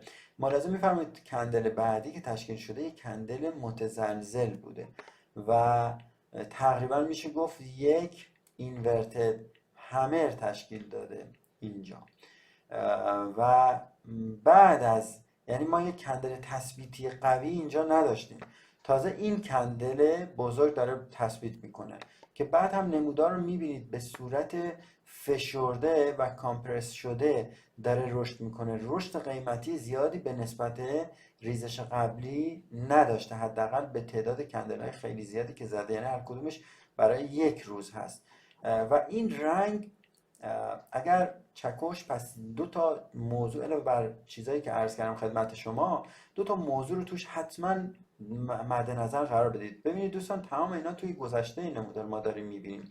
شما از این اطلاعات میتونید استفاده کنید، ارزیابی های بهتری داشته باشید. ما الان نمودار وقتی اتفاق افتاده شکل گرفته داریم بحث میکنیم، ولی شما وقتی میخوایم معامله کنیم این نکات بهمون کمک میکنه. ما میگیم اینجا یک چکش تشکیل شده، چکش رنگش اگرچه ما میگیم رنگش خیلی مهم نیست و واقعا اینجا هم عمل کرده و صعود کرده نمودار، ولی بهتر هست که رنگش در واقع اینجا مثلا سفید باشه یا سبز باشه، یعنی صعودی باشه. و حرکت بعد از چکش ملاحظه می‌فرمایید که چندان حرکت قوی نبوده و پرتاب قیمتی خیلی قوی نتونسته به وجود بیاره. ولی توی این اسلاید عرض کردم که ملاحظه می‌فرمایید الگوی چکشی که ایجاد شده در حقیقت یک الگوی خیلی خوب هست، هم سایه خیلی خوبی داره، هم رنگش سبز هست و داره یعنی تأکید بیشتر و احتمال بیشتر برای صعود رو ما میتونیم از این در واقع ارزیابی به دست بیاریم. چند تا الگوی چکش دیگه هم اینجا هست، منتها اینها نقص شده هستن، یا در واقع فیلد شدن، فیلد همر هستن.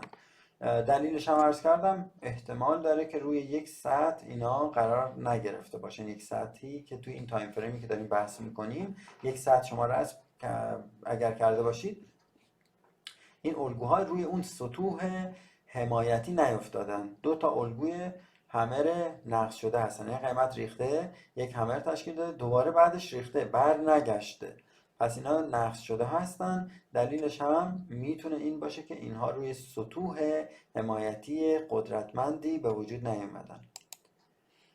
الگوی بعدی دقیقاً عین الگوی چکش هست از لحاظ جایگاه، یعنی توی کف هست و عرض شود توی کف تشکیل میشه، منتها وارونه است این الگو. این الگو با توجه به تمایلات حرکتی که توی چکش من عرض کردم که از پایین بهتره قیمت کوبیده بشه به سمت بالا و سایه بزنه، این الگو چندان الگوی قوی نیست به نسبت همه، اما باز جز الگوهای استاندارد و خوب ما هست. چنانچه عین چکش، چنانچه روی یک سطح حمایتی اینجا ما داشته باشیم چه این الگویی تشکیل بشه، یعنی یک شاخ بلند داشته باشه که در واقع اون سایه بالایی 2 الی 3 برابر بدنه کندل چکش وارونه باشه. در اون صورت عرضم به حضور شما عزیزان که این الگو میشه به عنوان الگوی چکش وارونه یا اینورتد همر بهش نگاه بکنیم. خب شرایطش عین همون چکش هست، با این فرق که اینجا در حقیقت سایه بالایی داره. توی چکش ما سایه پایین داشتیم، ولی هر دوتا توی کف نمودار تشکیل میشن و روی یک سطح حمایتی باید قرار گرفته باشن که معتبر بشن و جز الگوهای برگشتی هست، یعنی نمودار ریخته یک چکش وارونه تشکیل داده و دوباره صعود کرده.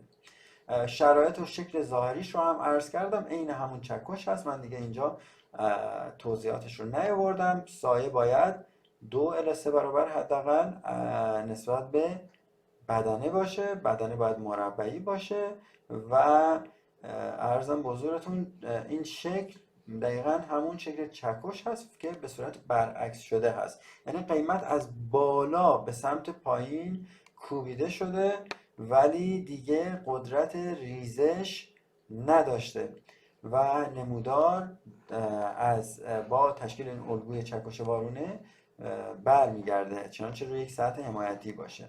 ولی باز هم تاکید میکنم که چکش الگوی بسیار معتبرتری هست با توجه به مفهوم ذاتی که عرض کردم.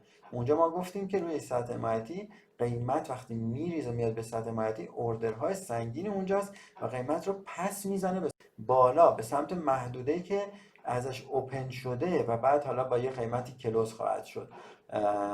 ولی اینجا نه، اینجا میبینید که قیمت باز تمایل به ریزش داشته. پس این الگو به قدرت و در واقع اعتبار الگوی چکش نیست.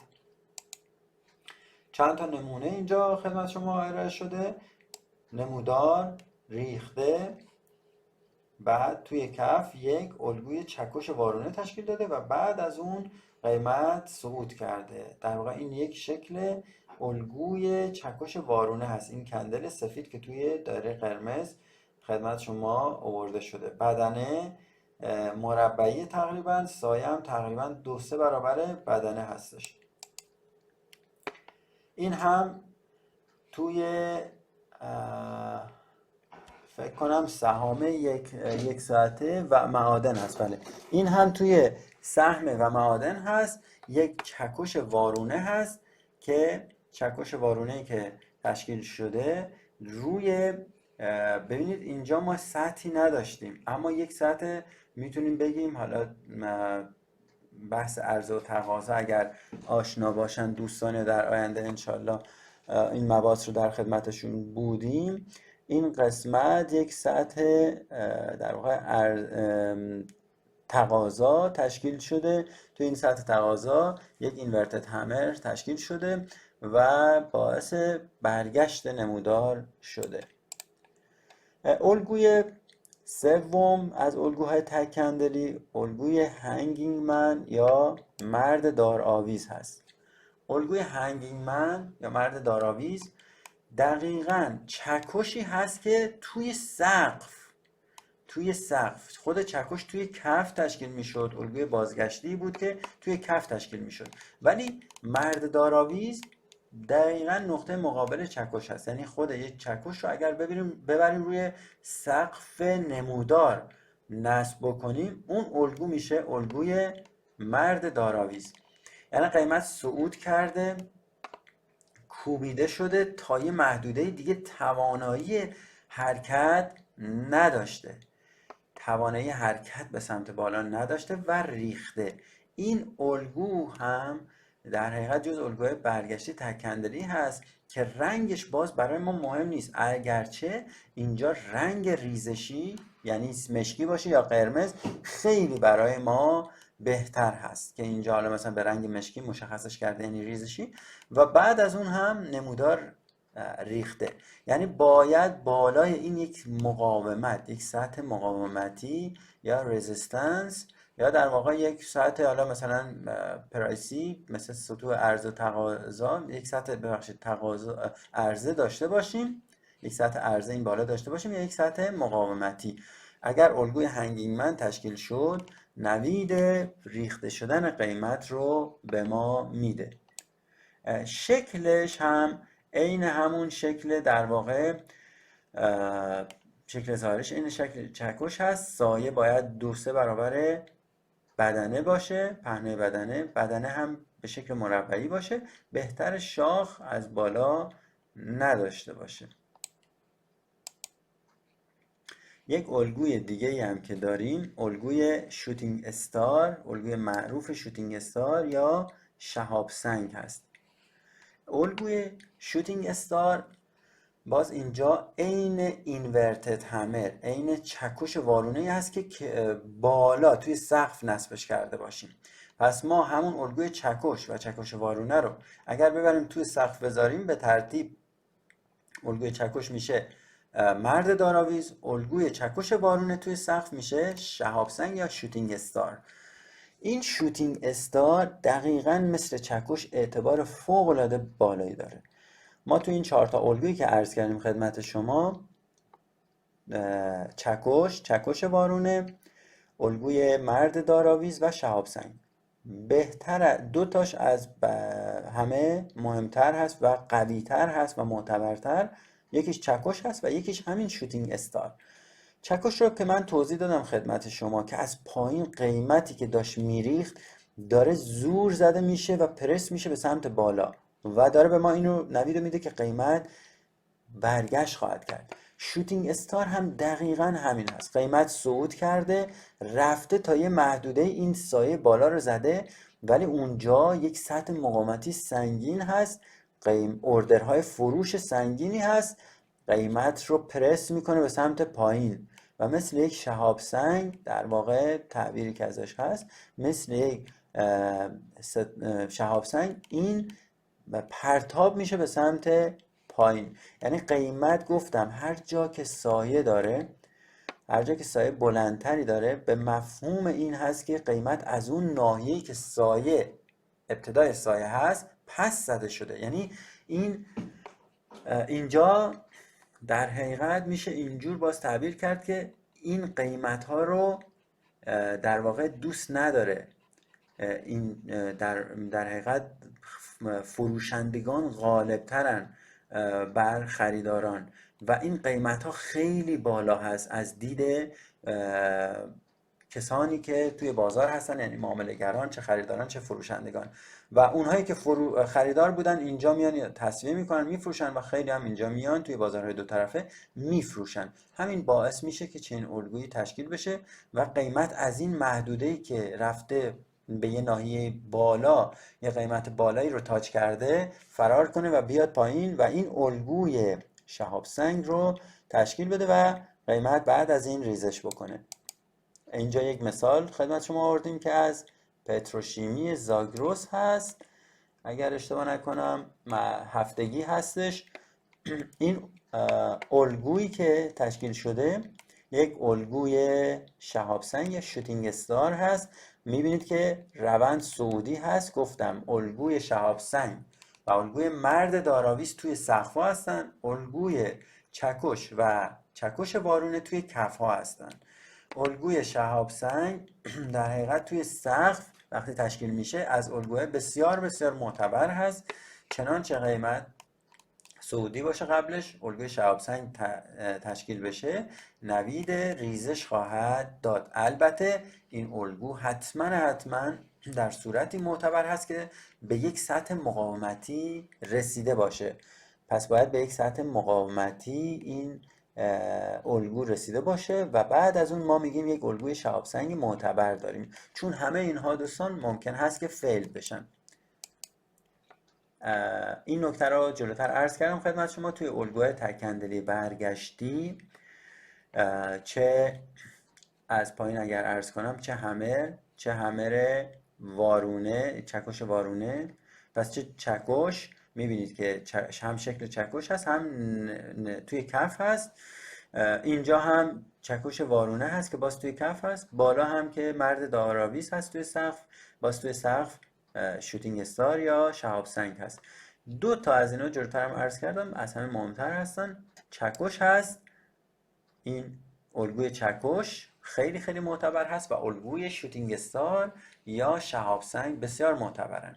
در اون دوتا الگو اعتبارشون کم هست به دلیل مفهومی که گفتم خدمت شما، به خاطر این سایه‌ای هست که تشکیل شده. بهتر هست که این سایه جهتش، مثلا توی اینورتد همر، این سایه جهتش اگر برعکس می بود میشد همر و مفهوم این که جهت بازار داره عوض میشه اینجا بیشتر معنا میده تا چکش وارونه. توی شهاب سنگ هم دقیقاً به همین ترتیب هست در مقایسه با مرد داراویز، یعنی قیمت صعود کرده، از رفته به یه ناحیه رسیده، یه هایی زده، بعد از اون اوردرهای سنگین بوده و این قیمت رو چنان فشار بهش آوردن و باعث ریزشش شدن. منتها تمام این مفهوم ها به شرطی است که شما سطوح رو از قبل بدونید و ببینید اینها کجا تشکیل شدن. اگر روی سطوح باشن خیلی معتبر هستن. یک الگوی اینهایی که عرض کردیم الگوهای برگشتی بودن، چند تا الگویی که عرض کردیم.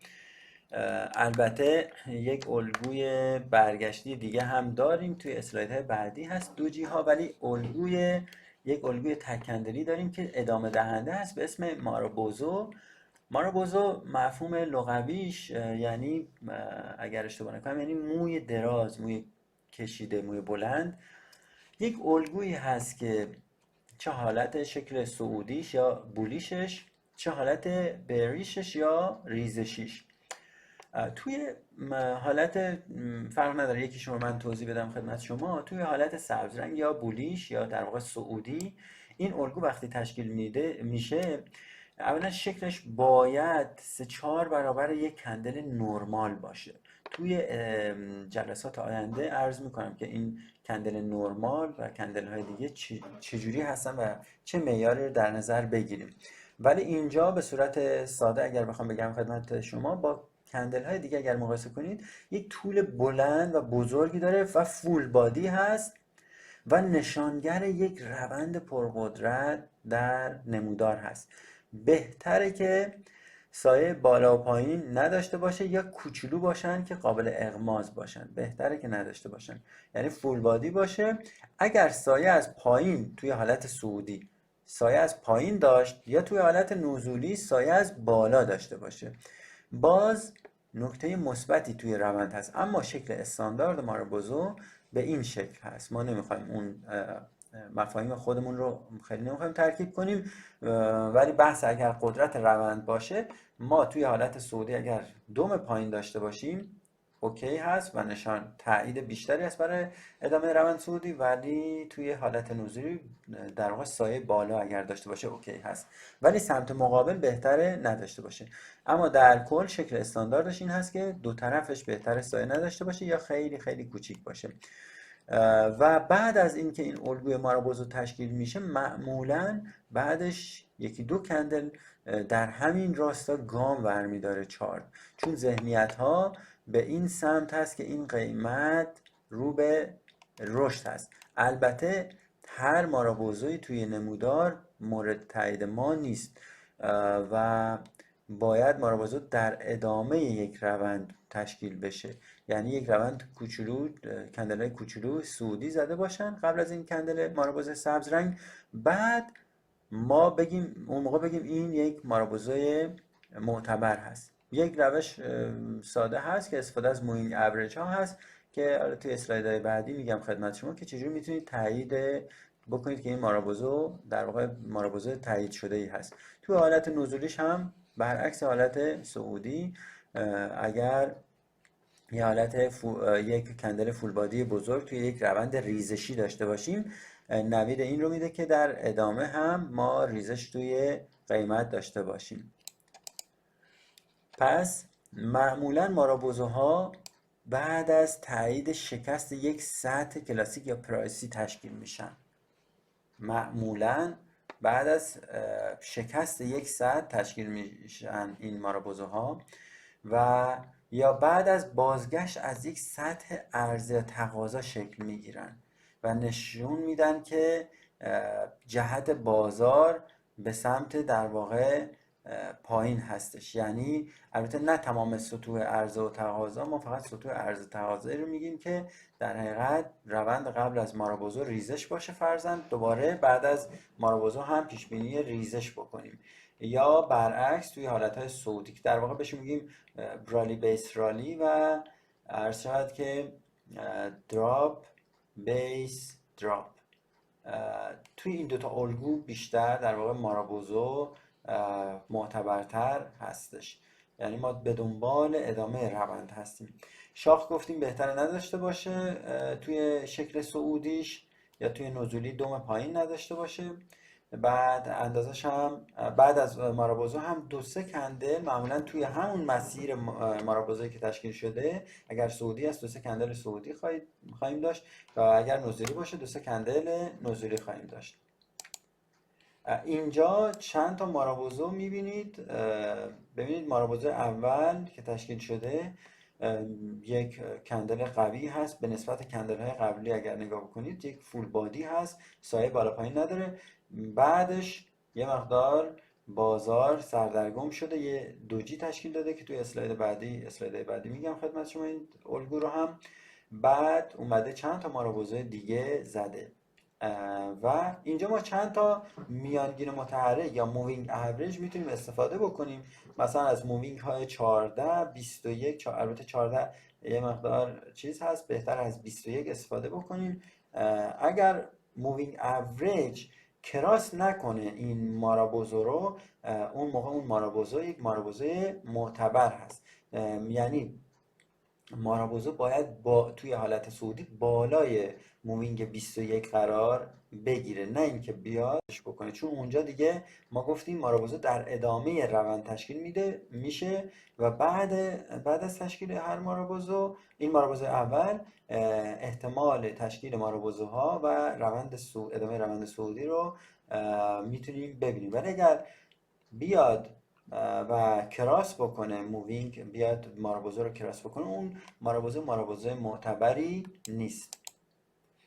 یک نکته خیلی خیلی مهم من همیشه توی کلاس هم خدمت عزیزان عرض میکنم که توی بورس تهران دوستان از چارت هفتگی هیچ وقت غافل نشید، خصوصا توی عرض میکنم بازارهای کم عمقی مثل بورس تهران. چرا؟ شما یک صفحه خرید دارید و قیمت همچنان داره افزایش پیدا میکنه.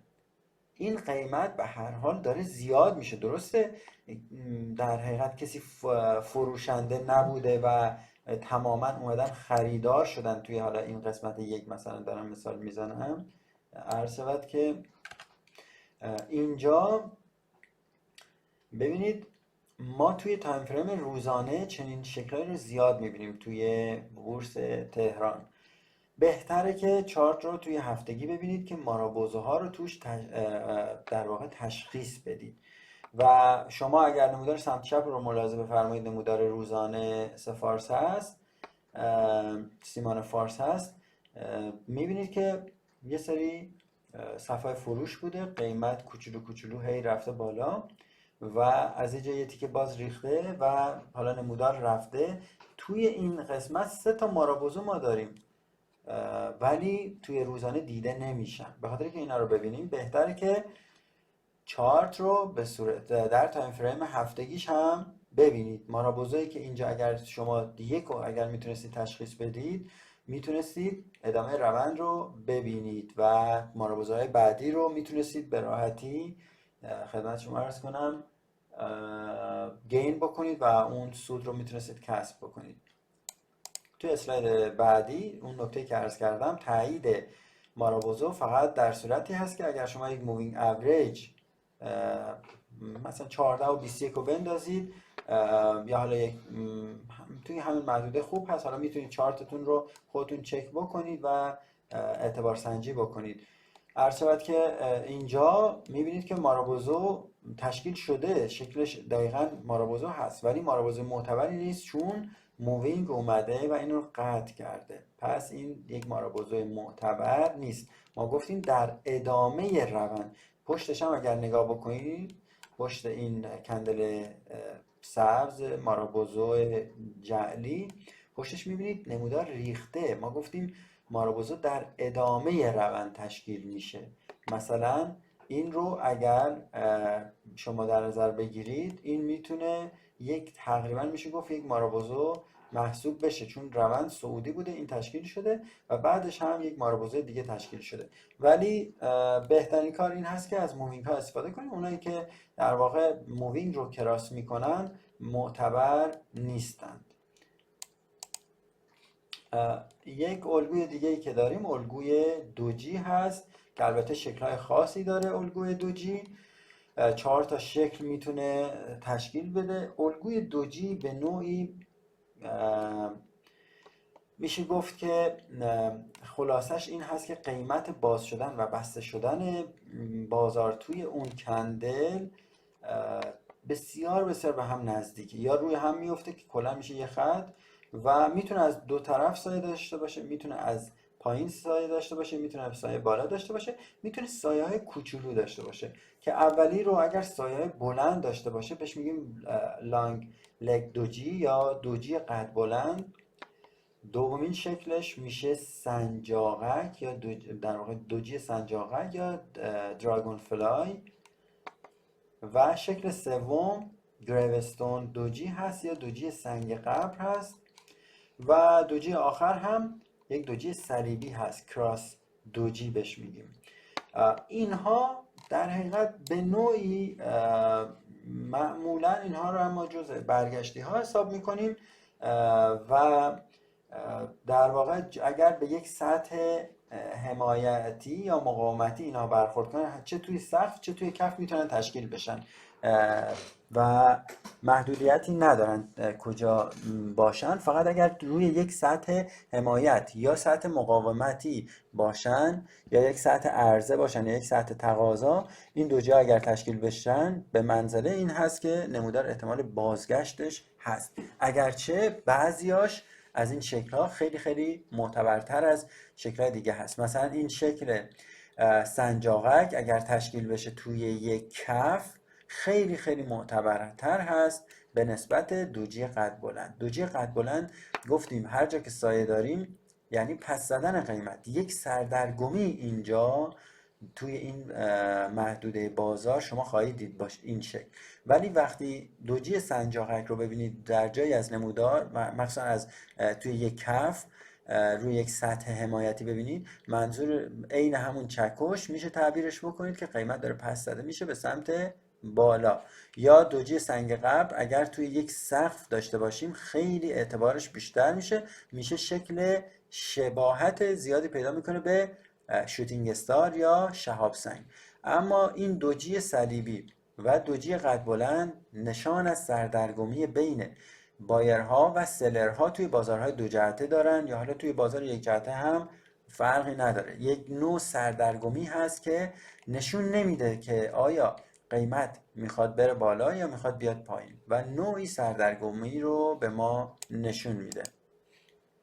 اینجا ملاحظه بفرمایید 2 تا 4 تا 6 تا 8 تا دوجی ما میبینیم توی این کادر بالا. این دوجی ها در حقیقت انواع دوجی هستن که تشکیل شدن توی طلای 4 ساعته هست. اونس جهانی در حقیقت یک سردرگمی بسیار زیادی توی بازار به وجود اومده. پشت این دوجی ها میبینید که نمودار یک حرکت شارپ داشته، یا به نوعی میشه گفت یک رالی قیمتی داشتیم، صعود قیمت داشتیم و یک درجا زدن خیلی خیلی زیادی بوده که دلیلش هم اگر بخوایم مفاهیم کندلی رو نگاه کنیم انشاءالله در جلسات آینده خیلی مفهوم‌های خیلی جالبتری میگیم خدمت شما عزیزان. مفهومش هم این هست که این حرکت شارپی که بوده یه جای قیمت یا شارپ باید بریزه یا درجا میزنه و البته باید گذشته نمودار رو ما تکنیکالیست ها، یعنی کارمون این هست گذشته نمودار رو هم باید ببینیم. گذشته نمودار اگر چک بشه، یعنی یک سطح مقاومتی اینجا اگر داشته باشیم، به منزله این هست که قیمت توان رفتن به بالا رو نداشته، ولی با توجه به کندل بزرگ قبلی خیلی ها شاید خصوصا تریدرهای خورده پا اینجا فکر میکردن که باز یعنی زمان ورودشون زمان بدی بوده و بعد از این کندل های لانگ و بلند اومدن وارد شدن، یه عده دیگه‌ای باز قیمت رو آوردن پایین و قیمت توانایی رشد نداشته و از اینجا باز ریخته.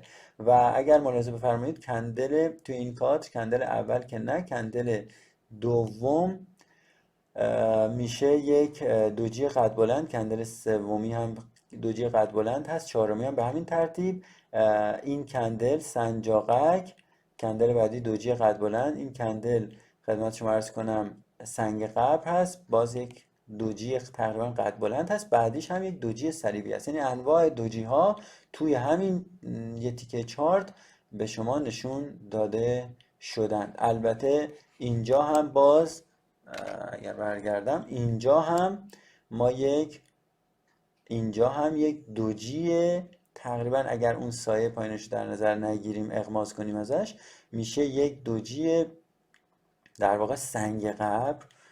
و دیگه توی این چارت این هم کم و بیش میشه یک دوجی محسوبش کنیم، یک دوجی تقریبا میشه گفت قد بلند اینجا داریم.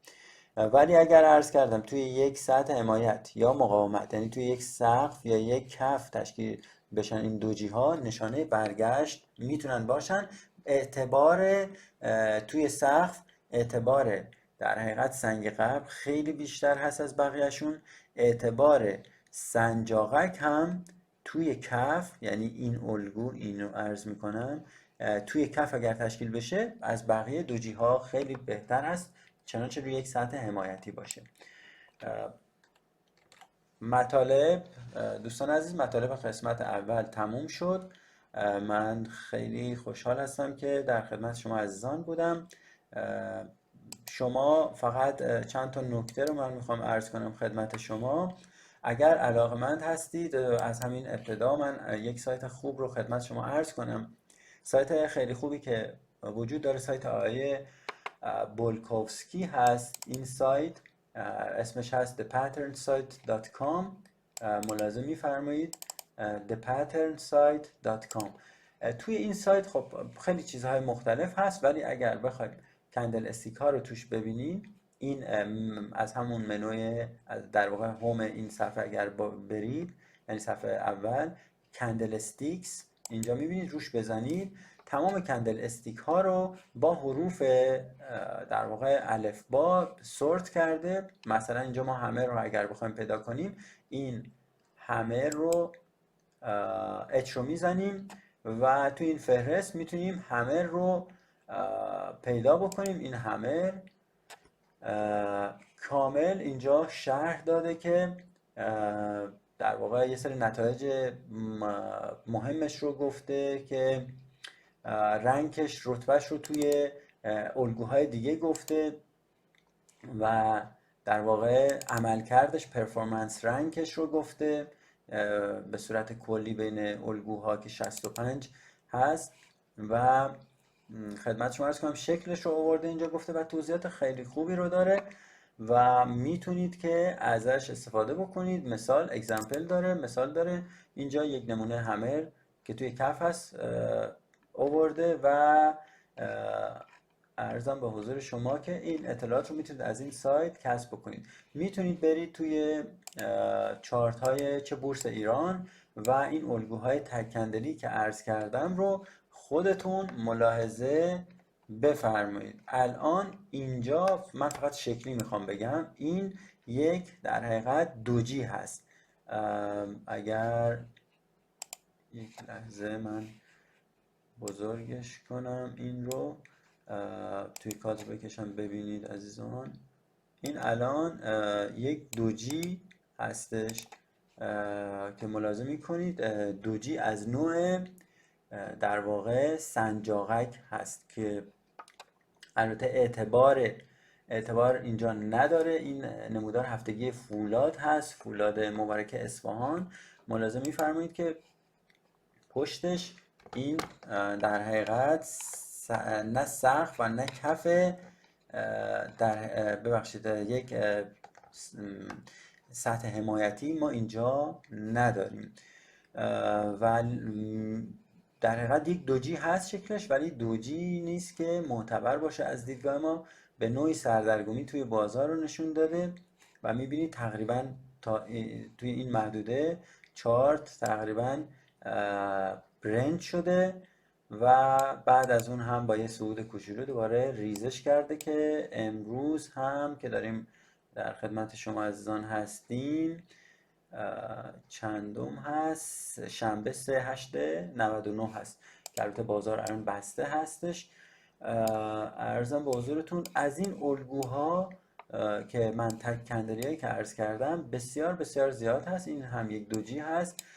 میتونید دوجی های زیاد رو توی چارت ببینید. اینجا یک همر رو میبینید. این همر رو یک من مشخصش کنم، البته این قبلش یک صعود یک ریزش باید میداشتیم، یعنی این وسط چارت تشکیل شده و خدمت شما عرض کنم بعد از البته یک ریزش کوچولو این همه تشکیل شده و نوید صعود داده. منتها عرض کردم که این سطوح باید از قبل مثلا مشخص شده باشن.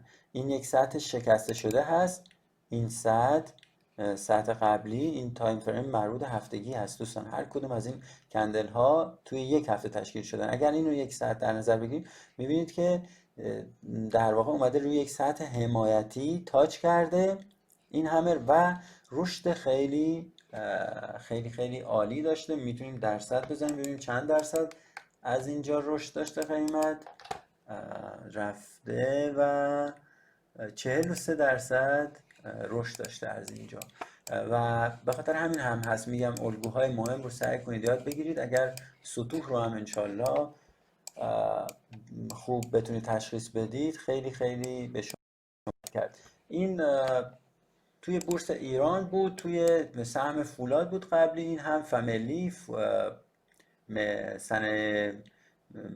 مثل ایران هست، صنایع ملی مثل ایران. این هم توش میتونید تمام این الگوهای تک‌کندلی که عرض کردم رو ببینید و مقایسه بکنید. میتونید توی بازارهای جهانی هم تمام اینها رو ببینید. الان اینجا عرض شد که من یک نمونه خوب بیارم خدمت شما.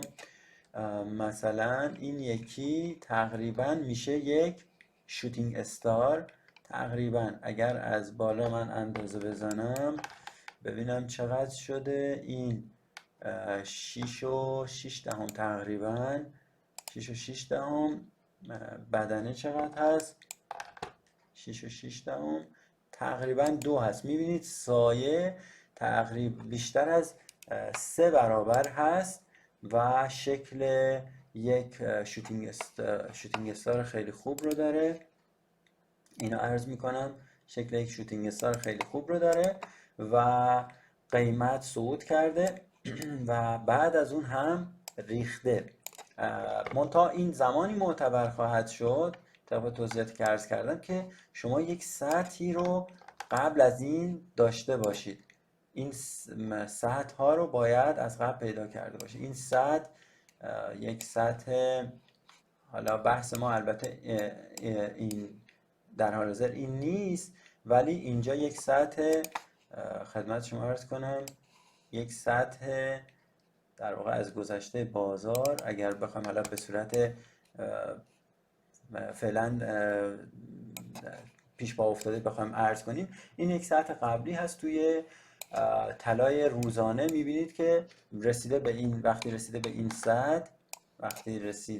به این سطح یک شوتینگ استار که تشکیل داده، قیمت با ریخته، من با فلش مشخص کنم، میبینید که یک رشد قیمتی داشته، رسیده به این سطح و بعد از اون هم با تشکیل این شوتینگ استار که توی کاز من اینو خدمت شما مشخص کردم، قیمت ریزش داشته تا این محدوده. اینجا هم باز ما چند تا دوجی میبینیم که واکنشی در واقع به این سطح قبلی خودشون هستن. بازار رو اگر مفاهیم رو خوب متوجه بشید به راحتی میتونید خیلی خیلی راحت تجزیه تحلیل بکنید. البته بازار خیلی خیلی نکات داره، خیلی باید مباحث زیادی رو بلد باشید. مدیریت سرمایه اگر نمیدونید حتما باید این مباحث رو حتما در نظر داشته باشید. این هم از بازار جهانی و بورس تهران که من مثالهاش رو خدمت شما یه چند تایی رو ارائه دادم. سایت آقای بالکوفسکی رو هم عرض کردم خدمت شما. امیدوارم که این مطالب برای شما همه عزیزان مفید بوده باشه. این جلسه اول دوره کندل شناسی بود که من در خدمتتون بودم. مجدداً عرض میکنم من آریان نژاد هستم و برای همه شما عزیزان آرزوی توفیق و سلامتی و موفقیت در تمام عرصه ها برای شما عزیزان دارم. همه شما عزیزان رو به خدای بزرگ میسپارم تا جلسه آینده. خدا نگهدارتون. به نام خدا، سلام و عرض ادب خدمت تمامی دوستان عزیز. من آریان نژاد هستم از آکادمی جاده های بورس. امروز با جلسه دوم کندل شناسی در خدمت شما هستیم. در جلسه اول بعد از مقدمات و تاریخچه کوتاهی در خصوص کندل استیک سراغ الگوهای تک کندلی رفتیم. الگوهای مهم تک کندلی رو خدمت شما شرح دادیم و عرض شد که از در بین 4 الگوی همر و شوتینگ استار خیلی خیلی قوی تر هستن و معتبرتر هستن به نسبت هنگینگ من و اینورتد همر، یعنی چکش وارونه و مرد داراویز، و دلیلش رو هم عرض کردیم خدمت شما. امروز با الگوهای دو کندلی در خدمت شما عزیزان خواهیم بود. خب دوستان، از طبق معمول سلب مسئولیت و افشای ریسک رو مطالعه بفرمایید و انشالله این مورد رو همیشه در تمام بازارها مد نظر خودتون قرار بدید. کسب دانش و تجربه 2 شاخصه ثروت‌سازی شما هستند. حتما باید اینها رو کسب بکنید. هیچ کس برای شما پول به هدیه و به رایگان به ارمغان نخواهد آورد غیر از خود شما، در صورتی که دانش کسب کنید و تجربه کسب کنید. و بدون این هر کدوم از اینها قطعا نتیجه همراه با شکست خواهد بود. انشالله که در این بازار موفق باشید. این دوره صرفاً جهت انتشار در سایت خوب فراچارت تهیه شده و به صورت کاملا رایگان در اختیار شما عزیزان قرار گرفته. فهرست مطالب رو با هم اگر بخوایم مرور کنیم، بحث ما الگوهای دو کندلی هست و تمایلات اونها. اول الگوی پوشاننده یا اینگولفینگ رو خدمت شما عرض میکنیم. بعد الگوی ابر سیاه پوشاننده یا دارک کلود کاور و بعد از اون الگوی نفوذی یا پیرسینگ، الگوی هارامی و الگوی قیچی هم در انتها خدمت شما شرح داده خواهد شد. ترجمه هایی که الان موجود هست ما سعی کردیم از اون ترجمه هایی که خیلی خیلی رایج‌تر هست استفاده بکنیم.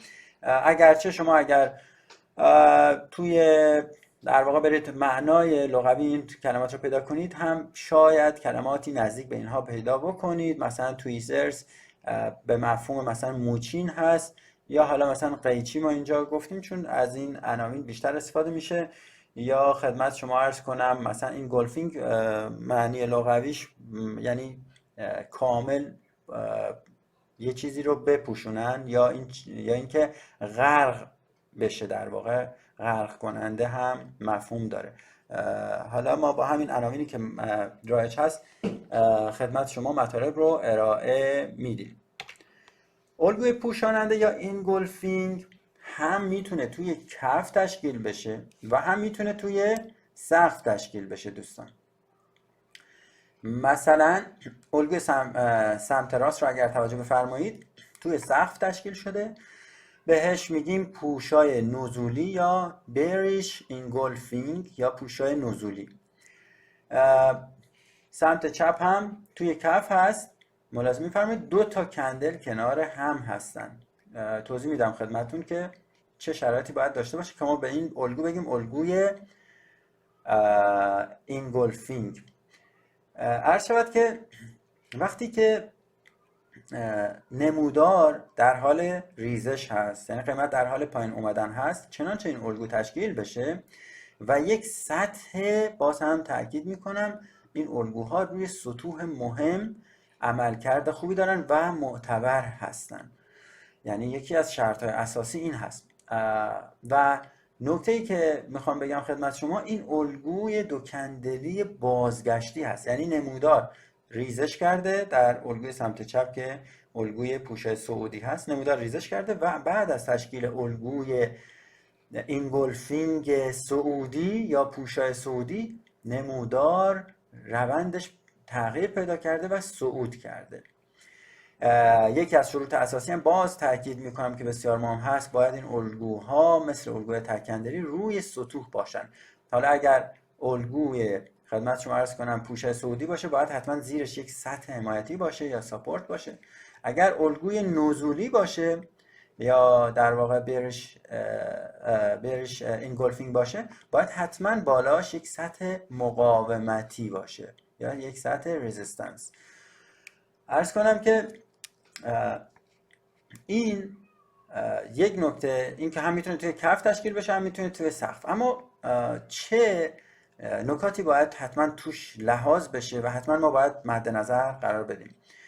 ما حالا به عنوان نمونه این وسط، شکل وسط اومدیم الگوی پوشش صعودی رو آوردیم، یعنی همین الگویی که این توی شکل سمت چپ هست آوردیم توی شکل وسط و اینو میخوام بگیم که اصلا چه شرایطی باید توی این الگو باشه که ما بهش بگیم الگوی، تازه توی گام اول بهش بگیم الگوی اینگولفینگ. اگر یک کندل در ادامه روند نزولی یک کندل نزولی داشته باشیم و کندل بعدی بیاد کامل این رو پوشش بده، یعنی اوپن و کلوزش باید های و لوی کندل قبلی رو حتما کاور کنه، حتما باید بپوشونه. پس باز میگم خدمت شما عزیزان که کندل جدیدی که تشکیل میشه، کندل دوم از این الگو، گفتم خدمتون که این الگوی دو کندلی هست، تمام الگوی امروز الگوی دو کندلی هستن، باید کندل جدید اوپنش و کلوزش کاملا پوشش بدن های و لوی کندل قبلی رو. کل این الگو مفهومش و ظاهرش باید این شکلی باشه، یعنی کندل جدید کامل بپوشونه کندل قبلی رو، به خاطر همین بهش میگن اینگولفینگ یا پوشاننده. و توی بازارهایی که کم عمق هستن مثل بورس تهران که سیالیت و اون ولاتیلیتی بازار آنچنان زیاد نیست و قیمت ها گاهی اوقات با گپ همراه هستن، عرض شود که این قیمت ها باعث ایجاد گپ میشن. اصلا گپ، حالا من همینجا یه اشاره کوچیک بکنم، گپ چی است؟ ببینید کندل مشکی رو بالاش اوپن هست، پایینش کلوز، درسته؟ اصولش اینه که اگر بازار حالت نرمال خودش رو داشته باشه، فرض کنید این کندل ها توی تایم فریم مثلا 4 ساعته باشن، این کندل بعد از 4 ساعت که بعد از 4 ساعت بعد از اینکه اوپن باز شده بود و اوپن شده بود میاد بسته میشه. اصولا باید کندل بعدی اوپنش با کلوز قبلی توی یک لول و یک سطح باشن. ولی میبینید که اوپن این کندل سفید رنگ، کندل سعودی، پایین تر افتاده. خب به این ما میگیم گپ، یعنی جایی که باید کندل ها به همدیگه پاس بدن، کلوز کندل قبلی بیاد پاس داده بشه به اوپن کندل بعدی، ولی توی یک سطح نیفتن و توی یک لول قیمتی نباشن، اون رو ما بهش میگیم گپ. خب حالا این گپ توی این الگو اگر تشکیل بشه خیلی خیلی میتونه باعث تقویت الگو بشه. این توی بازار بورس تهران اتفاق میفته، ولی مثلا توی بازارهای جهانی خیلی خیلی کم این گپ ها رو به این شکل ما میبینیم، به خاطر عرض شد که سیالیتی که اون بازار داره و حجم زیادی که توی در واقع بازار و تراکنش هایی که انجام میشه، حجم بسیار زیادی از همزمان خریدار و فروشنده هست. ولی توی بازار بورس تهران این قضیه کمتر اتفاق میفته و یک بازار کم عمق هست و احتمال داره که قیمتی که این نزول کرده کندل مشکی و بسته شده توی کندل بعدی با یک گپی ایجاد بشه. یا اینکه فرض کنید که مثلا این کندل مشکی مربوط به کندل روزانه هستن، این دوتا کندل یا تایم فریم ما روزانه هست، این کندل بسته شده، روز بعد که باز میشه قیمت ها با یک در واقع ولیو و یک مقدار پایینتری باز میشن، اما شروع میکنه به صعود و بالا رفتن. پس این گپ هم توی بازارهای کم عمق مثل بورس تهران میتونه در واقع یک نکته مثبت باشه و اگر این الگو رو پیدا کردیم و گپ هم داشت، در جهت همون ریزش یک گپی داشت، قیمت وقتی اوپن شده بود تو کندل جدید با یک قیمت پایینتر نسبت به کلوز کندل قبلی باز شده بود، این گپ هم یک نشانه مثبت است. ولی ما اگر بخوایم از این الگو استفاده کنیم باید اجازه بدیم کندل بسته بشه. توی تمام الگوهایی که ما توی این دوره عرض میکنیم خدمت شما، باید الگو اجازه بدید تشکیل بشه، یعنی اجازه بدیم این الگوی که در واقع انگولفینگی که توی شکل وسط دارم شرح میدم خدمت شما، باید اجازه بدیم این کندل حتما بسته بشه.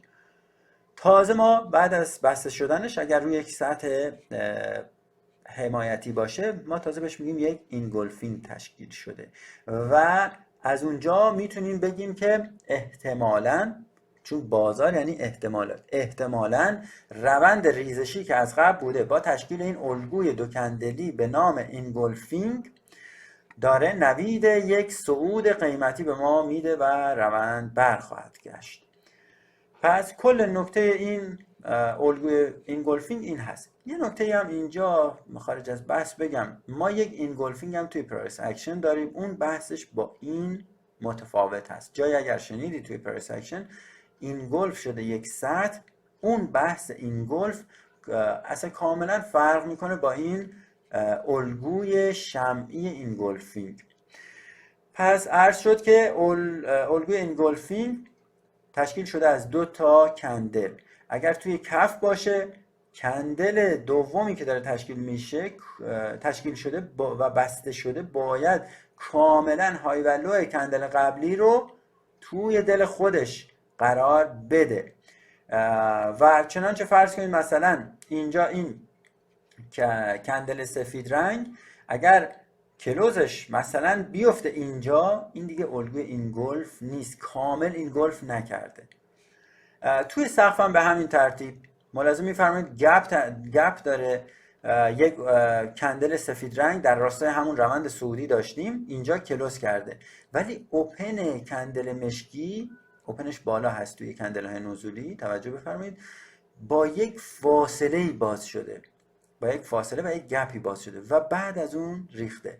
بعد که این کندل مشکی بسته شد، کلوز شد توی اون تایم فریمی که دارید کار میکنید، تازه ما میگیم این یک الگوی انگولفینگ هست. این الگوی انگولفینگ یکی از معتبرترین الگوهای دو کندلی هست و از تمام الگوهای دو کندلی بسیار بسیار قدرتمندتر هست.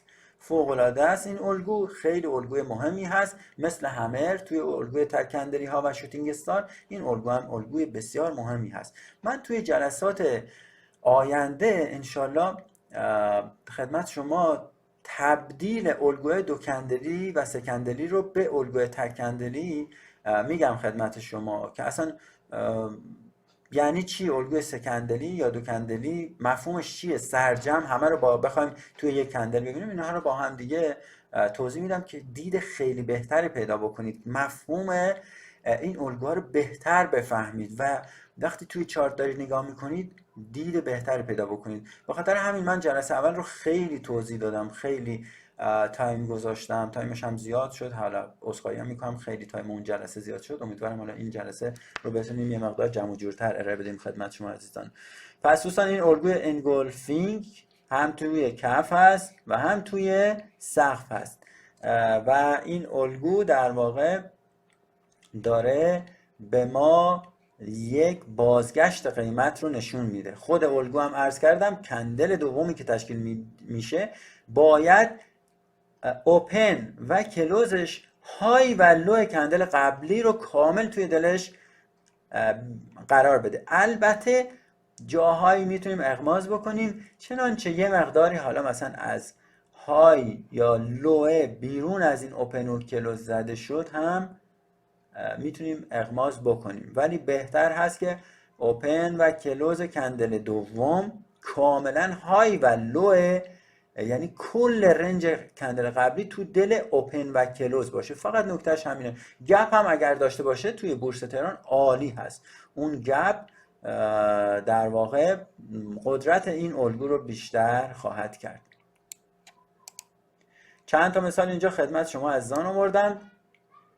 توی نمودار سمت چپ مربوط هست به فکر میکنم پتروشیمیه، فکر کنم زاگرس هست، الان خاطرم نیست مربوط به کدوم چارت هست، ولی بورس تهران هست، هرچی هست هم هست، ویکلی هست اگه اشتباه نکنم. توی سقف یک الگوی اینگولفینگ فوق العاده عالی تشکیل شده. بعد از اون هم میبینید چه ریزشی نمودار داشته. این الگوی اینگولفینگ حالا انشالله اگر تا آخر تایم برسم، من شاخص فکر میکنم بورس تهران هست، اونجا هم یا اینگولفینگ هست یا حالا شاید فکر کنم یه الگوی دیگه هست، اونو هم حتما نشون میدم که یه نکات جالبی توش هست.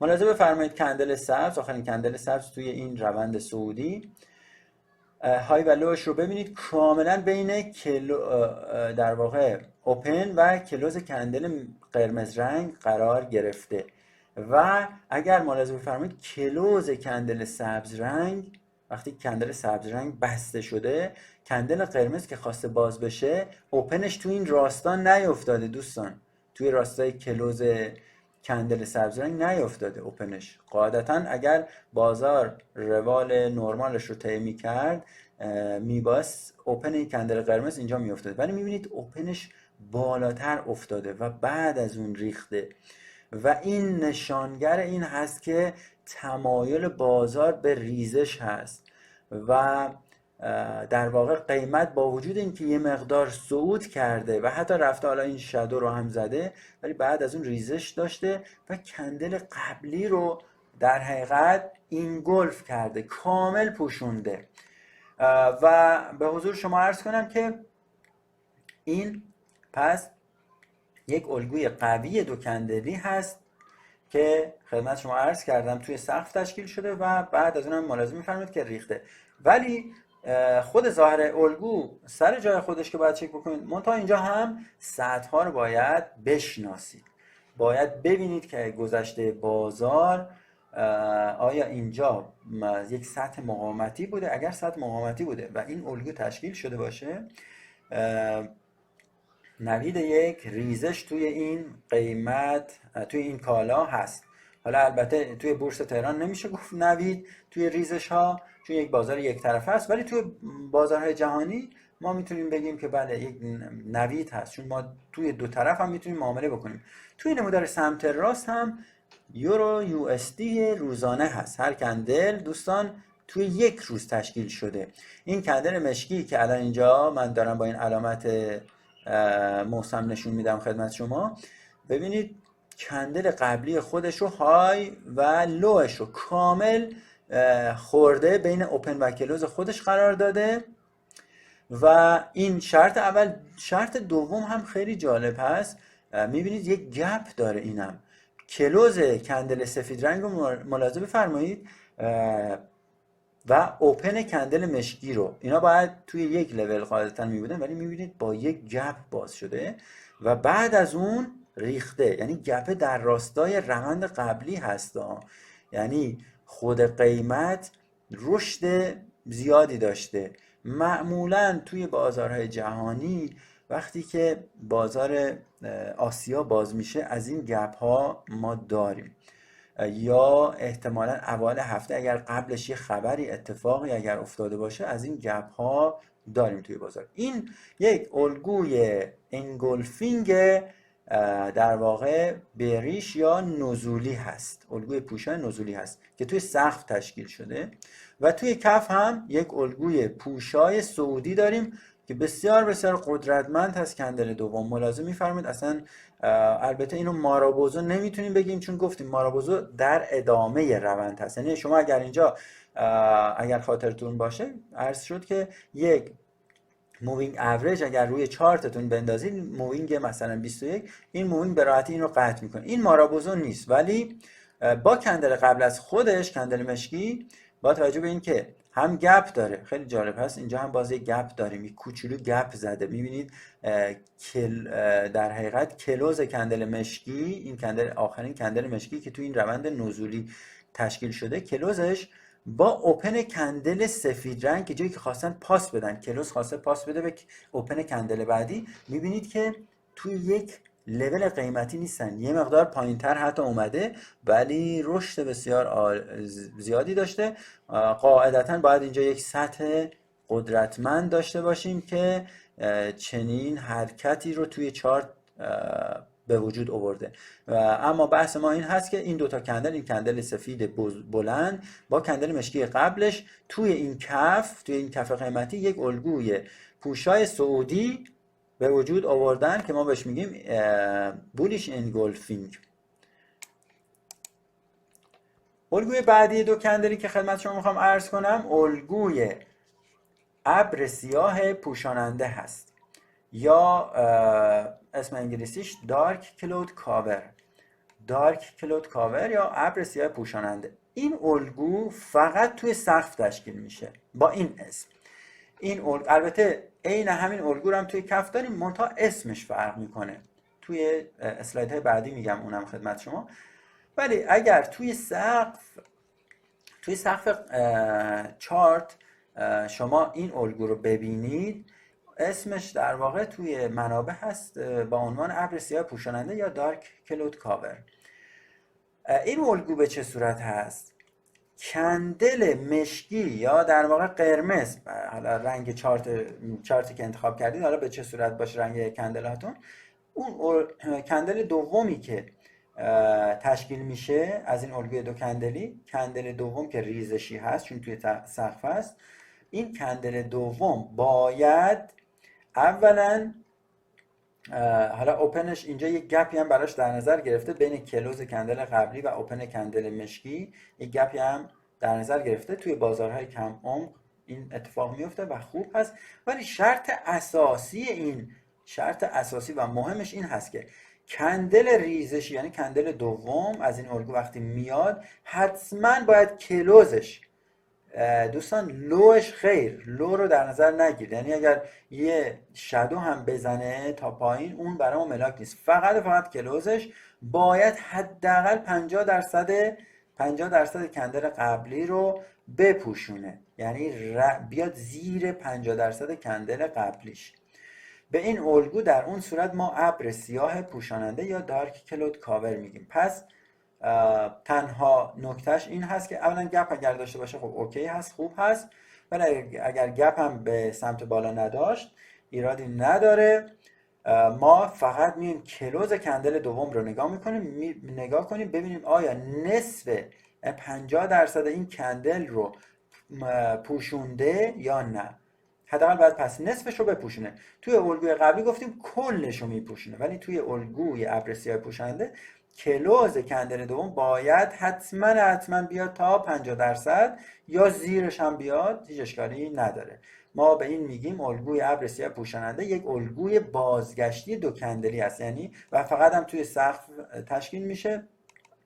وقتی نمودار صعود کرده آخرین کندل صعودی رو در نظر میگیریم با کندل ریزشی بعدی. اگر کلوز کندل ریزشی تا 50% کندل قبلی اومده بود یا پایین تر از اون، بهش میگیم الگوی ابر سیاه پوشاننده. این هم یک الگوی خوب هست، خیلی هم توی چارتا اتفاق میفته، ولی کیفیت و قدرت اون الگوی قبلی، این گلفینگ، خیلی بیشتر از این الگو هستش. این هم یک مثال از خدمت شما عرض کنم بورس تهران هست، فکر کنم سیمان فارس هست اگه اشتباه نکنم، فارس باید باشه، هفتگی هست. توی سقف ملاحظه می‌فرمایید در ادامه روند صعودی این کندل سبز رو ملاحظه بفرمایید، بعدش کندل قرمز رو ببینید. اولا یک گپ بزرگ داره، ببینید کلوز کندل سبز که بالاشه با اوپن کندل قرمز خیلی فاصله دارن. این تیکه رو عرض میکنم و این یک گپ هست، این یک نکته، ولی گفتم الزامی نیست، باشه خیلی بهتر هست. اما کلوز کندل قرمز تا کجا اومده؟ 50% این کندل رو پوشونده، 50% در واقع این کندل رو اومده پوشونده و ما با تشکیل بعد از اینکه کندل قرمزه تو اون تایم فریم بسته شد، کلوز شد، ما میگیم این الگو تکمیل شده، یک الگوی دارک کلود کاور هست یا ابر سیاه پوشاننده هست. و بعد از اون هم چون یک الگوی بازگشتی هست، عرض کردم بعد از اون هم نمودار ریزشی شده. منتها توی تمام الگوها باز تاکید میکنم باید این وقتی توی سقف است حتما به یک سطح مقاومتی رسیده باشه. با تشکیل چنین الگویی احتمال ریزش هست، هیچ چیز 100% نیست.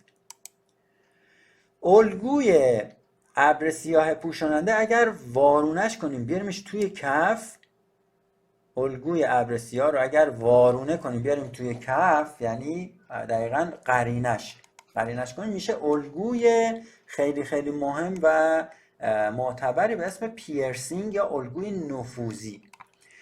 الگوی پیرسینگ هم دقیقاً مثل الگوی دارک کلود کاور هست، ولی با این فرق که توی کف هست. یک.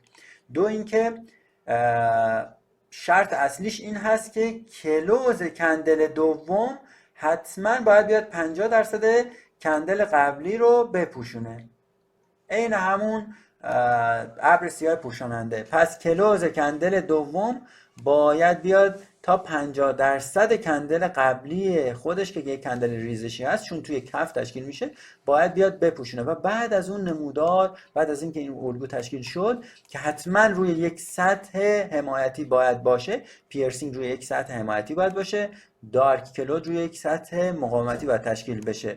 بعد از این که این الگو تکمیل شد نمودار بر میگرده دوستان و در حقیقت با تشکیل این الگو ما احتمال میدیم که قیمت برگرده از اون سطح. خدمت شما عرض کنم الگوی بعدی الگوی هارامی هست. الگوی هارامی رو در حقیقت خدمت شما عرض کنم مثل یک بچه‌ای میمونه. یک الگوی دو کندلی هست که 3 تا فرم داره. حالا من میگم خدمت شما، یا اولا یا اینکه توی کف تشکیل میشه یا توی سقف. شرایطش چی است؟ کندل دومی که تشکیل میشه باید توی دل کندل قبلی باشه، کل کندل دوم باید توی دل کندل قبلی باشه. بهش میگیم الگوی هارامی. اگر توی کف باشه یک الگوی هارامی صعودی هست یا بولیش هارامی. اگر توی سقف تشکیل بشه یک الگوی هارامی نزولی هست. شرطش هم عرض شد که های و لو کندل دوم باید بین اوپن و کلوز کندل قبل از خودش باشه، یعنی مثل یک بچه‌ای میمونه که توی شکم مادرش هست. یعنی با این تعبیر هم ازش یاد میکنن که الگوی هارامی مثل یک بچه‌ای هست که توی شکم مادرش هست و کاملا توی دل کندل قبل از خودش هست. یک شکل دیگه هم داره، ممکنه این بچه در واقع یک دوجی باشه، یک دوجی صلیبی باشه که بهش میگن هارامی کراس، یا هارامی صلیبی که کامل این دوجی صلیبی کامل توی دل کندل قبل از خودش هست که در واقع بهش میگیم الگوی هارامی، جز الگوهای دو کندلی برگشتی هم هست. اگر توی کف تشکیل بشه و روی یک سطح حمایتی باشه، این نوید این رو میده بعد از تشکیل الگوی هارامی که نمودار قیمتی برمیگرده، و اگر توی سقف هم باشه که نشانگر این هست که قیمت خواهد ریخت. تنها شرطش هم این هست که عرض شد که های و لو کندل دوم باید بین اوپن و کلوز کندل قبل از خودش باشه و هرچه کندل قبل از خودش بزرگتر باشه و خود کندل دوم کوچکتر باشه، خیلی کیفیت هارامی بیشتر هست. دو تا مثال اینجا خدمت شما آوردیم. توی نمودار سمت چپ که مربوط به سهام شرکت مبنا هست، توی سقف این الگوی هارامی تشکیل شده. این کندل سبز بلند رو اگر ملاحظه بفرمایید، یک الگوی هارامی تشکیل شده که کندل دوم، کندل قرمز کوچیکه، های و لوش کاملا بین اوپن و کلوز کندل سبز رنگ هست و بعد از تشکیلش ما دیدید که ملاحظه می‌فرمایید که نمودار ریخته. این هم یک الگوی هارامی هست، اگرچه خیلی قوی نیست. یک الگوی هارامی صلیبی هست، یک دوجی کوچولو، دوجی صلیبی کوچولو بعد از این الگوی سبز رنگ تشکیل شده که کاملا های و لو این دوجی صلیبی توی دل کندل قبل از خودش هست. و سمت راست هم سهم زاگرس فکر میکنم هست. عرض شود که یک الگوی هارامی توی سقف تشکیل شده، کندل دوم های و لوش تقریبا میشه گفت بین اوپن و کلوز کندل قبل از خودش هست و بعد از تشکیلش ملاحظه میفرمایید که روند صعودی قبلی در واقع تبدیل شده به ریزش. ولی عرض شد که مجددا میگم خدمتتون که حتما باید این هارامی یا هر کدوم از این الگوها روی یک سطح معتبری تشکیل شده باشن توی اون تایم فریمی که دارید باش کار میکنید. یک الگوی دیگه از الگوی دو کندلی هستش که بهش میگیم الگوی قیچی بالا و قیچی پایین یا تویزرز تاپ، الگوی سمت چپ هست، و تویزرز باتم یا قیچی پایینی. شرط این الگو چی هست؟ یک الگوی دو کندلی بازگشتی هست. این هم میبینید که نمودار وقتی رشد کرده این الگو تشکیل بشه ریخته، یا اینکه نمودار ریزشی که باشه این الگو تشکیل بشه برمیگرده. شرط اصلی و خود الگو شرط اصلیش اینه که توی قیچی بالا یا تویزرز تاپ های ها دقیقاً توی یک لول باشن، های ها دقیقاً توی یک لول قیمتی باشن. اصلا کاری نداریم که اوپناشو چجوری هست، پوشوندن همدیگر رو نپوشوندن، اصلا کاری نداریم. ما فقط و فقط شرطمون این هست که توی تویزرز تاپ یا قیچی بالا های ها دقیقاً هم قیمتن، های دوتا کندل. ولی توی عرض شود که تویزرز باتم یا قیچی پایین در واقع یا انبرک پایین هم بهش میگن، عرض شود که لوها دقیقاً توی یک لول هستن. اگر این الگو تشکیل بشه و روی یک سطح حمایت باشه یا توی نمودار سمت چپ روی یک سطح مقاومتی باشه، احتمال ریزش هستش و میشه گفت که یک الگوی بازگشتی خوب هم هست. ولی به ترتیب این چیزی که الان عرض کردم خدمت شما، الگوی اینگولفینگ از همه معتبرتر هست و پیرسینگ و دارک لود کاور. بقیه‌اش هم الگوی خیلی خوبی هستن ولی از همه مهمتر اینها هستن و توی چارت هم زیاد اتفاق میفته. چند تا مثال اینجا از تویزرز ها آوردم خدمت شما. این پایین ملاحظه میفرمایید، اینجا رو عرض میکنم، این کندل قرمز و کندل سبز کوچیک اگر ملاحظه میفرمایید لوهاشون دقیقاً، این که من عرض میکنم دقیقاً منظور اینه که خیلی نزدیک به هم باشن. حالا یه تیکه اگر هم یه ذره فاصله داشتن خیلی مهم نیست و قابل اغماس هست که توی کف تشکیل شده.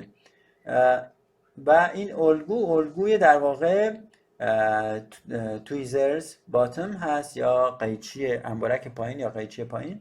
توی این قسمت که با دایره دارم نشون میدم خدمت شما، باز های ها دقیقا توی یک لول هستن، یعنی جایی که نمودار رفته به یک سطحی رسیده، اگر نوکی که زده، نوک آخرین کندل صعودی با اولین کندل نزولی، اگر های هاشون یا در واقع شاخ هاشون توی یک لول باشه، جایی که خوردن به اون سطح، ما به اون خدمت شما عرض کنم میگیم تویزرز تاپ. اگر توی کف باشه، لوها باید به اون سطح رسیده باشن، دقیقاً به یک نقطه از اون سطح خورده باشن، یک لول قیمتی داشته باشن. و الان ملاحظه می‌فرمایید دوستان، ببینید اینو ما نگفتیم یک اینگولفینگ هست، گفتیم که تویزرز تاپ هست، ولی با یکم اغماس هم میتونیم اینگولفینگ در نظرش بگیریم، چون کامل عرض شود که کندل قبلی رو میشه گفت پوشونده، ولی بهتر بود که این اوپن یا با یک گپی به وجود می اومد، یعنی بالاتر می افتاد، یا اینکه عرض شود که کل کندل قبلی، یعنی این یه تیکه شادویی که این کندل سبز داشته کمتر می بود. در اون صورت اینگولفینگ ما بهتر بود، ولی خب خیلی به چشم اصلا نمیاد و یک اینگولفینگ هم این هم محسوب میشه، هم یک اینگولفینگ هست و هم یک تویزرز تاپ هست. عرض شود که در واقع الگوی بعدی تویزرزی که تو این نمودار خدمت شما آوردیم، باز هم یک در واقع قیچی پایین یا تویزرز باتم هست که لوها دقیقاً توی یک سطح هستن، دیگه کاری با بقیه کندل نداریم، فقط لوهاشون توی یک سطح باشن. البته بهتر اینها روی یک سطح مهمی باشن. اگر به گذشته نمودار بریم، احتمالاً این یک سطح شکسته شده هست که بعداً اومده دوباره قیمت بهش واکنش نشون داده و این الگوی تویزرز باتم رو تشکیل داده. البته یک الگوی اینگولفینگ صعودی هم میشه محسوبش بکنیم، چون تقریبا میشه گفت که این کندل سبز رنگ بزرگتر از کندل قبلی هست. البته بهتر بود که این های و لو کندل قبلی توی دل این کندل میافتادن.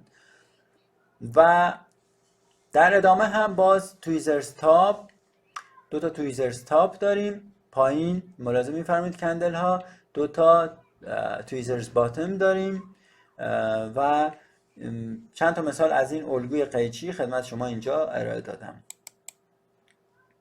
اینجا دوستان عرض شود که ما بحث الگوهای دو کندلی رو تموم کردیم. من در ادامه خدمت شما چند تا مثال روی چارت های بورس تهران و بازار جهانی ارائه خواهم داد.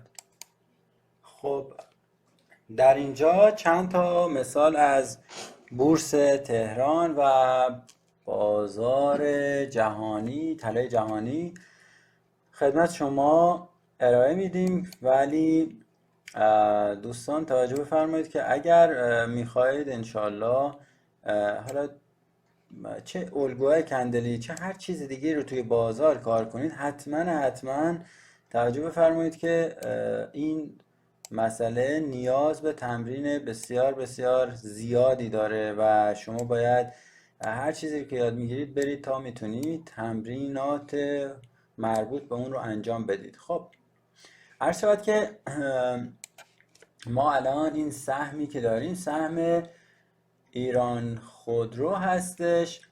شما اگر جای نمودار رو ملاحظه بفرمایید، خیلی از این الگوهایی که من عرض کردم توی این جلسه و جلسه قبلی رو به راحتی میتونید توی چارت ملاحظه بفرمایید. مثلا الان یک الگویی که اینجا هستش، اگر بخوام بگم خدمت شما عزیزان، این الگو عرض کنم که یه مقدار بزرگش کنیم تا شما دوستان ببینید. ببینید این الگو تقریبا میشه جزء الگوهای دو کندلی حسابش کرد، ولی یه مقداری شکل و شمالش خیلی قوی نیست. این یکی رو میتونیم یک الگوی دارک کلود کاور در نظر بگیریم. دوستان حتما توجه بفرمایید، این چارت هفتگی ایران خودرو هست، یعنی هر کدوم از این کندل ها توی یک هفته باز و در ابتدای هفته باز شدن و در انتهای هفته بسته شدن. الان این الگو یک الگوی دو کندلی دارک کلود کاور هستش که من با این مستطیل زرد رنگ نشون تو دادم. ملاحظه بفرمایید که اوپن کندل سبز رنگ توی قیمت 321 تومن بوده، ولی اوپن کندل قرمز 322 خورده ای بوده. حالا خورده هاشو من نگفتم، یعنی با یک گپی پاسکاری بین کندل ها شده، توی یک سقف بوده، توی یک سقف تشکیل شده. عرض شد که الگوهای دو کندلی الگوی دارک کلود کاور توی سقف تشکیل میشه و خدمت شما عرض کنم که اینجا یک صعود بوده توی این مستطیل که الگوی دو کندلی دارک کلود کاور رو مشخص کردم، یک الگوی در واقع دارک کلود تشکیل شده و بعد از اون ریخته. ما هدف اون از این الگوها این هست که یک، خود شکل الگو اوکی باشه، الگو رو درست تشخیص بدیم. چرا دارک کلود هست؟ شرط اصلیش این بود که باید بیاد 50% کندل قبلی، کندل سبز رنگ رو پوشش بده. 50% رو اومده پوشش داده، یکم هم حتی بیشتر. کلوز کندل قرمز باید بیاد و 50% این رو پوشش بده و بعد از اونم ملاحظه می‌فرمایید که ریزش های سنگینی رو داشتیم در طول هفته های بعد، 1-2 هفته و هفته سوم بعد از تشکیل این الگوی دارک کلود کاور یک ریزش بسیار سنگینی داشتیم. حدود میشه گفت که از اوپنش حالا تقریبی بگیریم، خیلی دقیق نمیخوام حساب کنم، 13-14% سهم خودرو ریخته توی هفته سوم بعد از تشکیل این دارک کلود کاور. ولی یه شرط اساسی دیگه دارک کلود هم داره، گفتیم باید روی سطوح قرار بگیرن، یعنی این قسمت حتما توی این قسمت باید شما یک سطح داشته باشید. دوستان این رو خیلی خیلی توجه بفرمایید، روی یک سطحی این باید حتما تشکیل بشه که یک سطح خیلی مهمی اینجا ملاحظه می‌فرمایید که حالا محدودش من نمیخوام دقیق بکشم براتون، بحث ما نیست، فقط میخوام بگم که اینجا یک محدوده هست، محدوده در واقع مهمی بوده، یک محدوده مقاومتی بوده، قیمت رفته یک دارک کلود کاور تشکیل داده و بعد از اون ریزش سنگینی بعد از این الگوی دارک کلود به وجود آورده و هدفش هم قشنگ مشخصه، دقیقاً سطح مقابلش رو رفته و به راحتی تاچ کرده. ما اگر این سطح رو حالا دقیقاً نمیخوام بگیریم، حدوداً این سطح رو اگر تا این محدوده میگرفتیم به راحتی رسیده و حتی سطح رو تاچ کرده و البته یه برخورد قبلی هم داشته که پرتاب شده به سمت سطح مقاومتی بالا. حالا بحث سطح ها نیست، بحث فعلا فقط الگوها هست. شما هر کدوم از این سهم ها رو اگر برید و چک بکنید، تمام این الگوها رو به راحتی توش میتونید ملاحظه بفرمایید. اینه که الگوی اینجا هم این هم الگوی خوبی هست. من بزرگ کنم این رو که ببینید، این هم یک الگوی خوب هست. اولا که با یک گپی این باز شده، من بزرگش کنم ببینید، با یک گپ کلوز این کندل قرمز یک روند ریزشی بوده، کندل قرمز رو میبینید، گپ رو اینجا میبینید که البته یه پیش بینی سود هم اینجا داشته، ولی با یک گپی باز شده بعد از این و ریزش تا اینجا داشتیم. کندل قرمز آخر اگر ببینید کلوزش قیمت 150 تقریبا 2 تومن هست، ولی اوپن کندل مشکی 150 تومن هست، تقریبا 2 تومن 152 تقریبا، این هم اوپنش 150 تقریبا 2 تومن یک گپ کوچولویی مثلا زده اینجا، ولی بعد رشد کرده. این دقیقا الگوی پیرسینگ هست، الگوی پیرسینگ رو اینجا تشکیل داده. این دوتا کندل یک الگوی پیرسینگ تشکیل دادن. تا 50% حداقل باید کلوز کندل سبز میرفت تا 50% کندل قرمز، که میبینید بیشتر هم رفته. بعد از اون میبینید که رشد خیلی خیلی خوبی رو داشته. عرض شود که اینجا بودیم، رشد خیلی خوبی قیمت داشته، ولی شما این محدوده رو باید از قبل خدمت شما عرض کنم کشیده باشید. یک محدوده اینجا بوده، این سقف در واقع که بعداً شکسته شده. این محدوده که بعداً تقریبا اگر این محدوده رو الان تو این محدوده اگر به این صورت این رو لحاظ کنیم، یه مقدار البته پایین تر بوده، من سریع تر بکشم. به یک محدوده پرایسی این واکنش نشون داده و این محدوده پرایسی در حقیقت یک محدوده خیلی خیلی عالی بوده برای این قیمت که اومده و این مقدار البته این جا به جا شده، دارم درستش کنم، تقریبا اینجا هست. عرض شد که بحث ما نیست، یک محدوده پرایسی هست. این گفتم یا به یک محدوده پرایسی باید واکنش نشون بده یا به یک محدوده کلاسیک، که ملاحظه می‌فرمایید بعد از تشکیل این الگوی خدمت شما عرض کنم پیرسینگ که توی کف پیرسینگ ها گفتیم تشکیل میشن، ملاحظه می‌فرمایید که چه پرتاب قیمتی وحشتناکی اینجا می‌بینید که اصلا خیلی پرتاب قیمتی عالی داشته این سطح. و حدوده اگر بخوایم اندازه بزنیم از ابتدای سطح اگر اندازه بزنیم تقریبا تا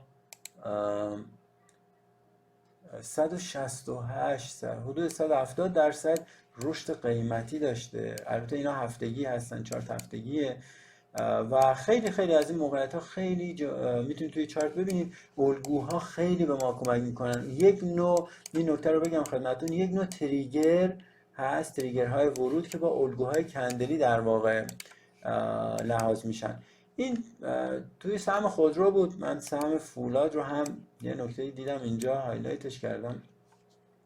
ببینید اینجا دوستان یک گپ عالی داشتیم. من با خدمت شما عرض کنم که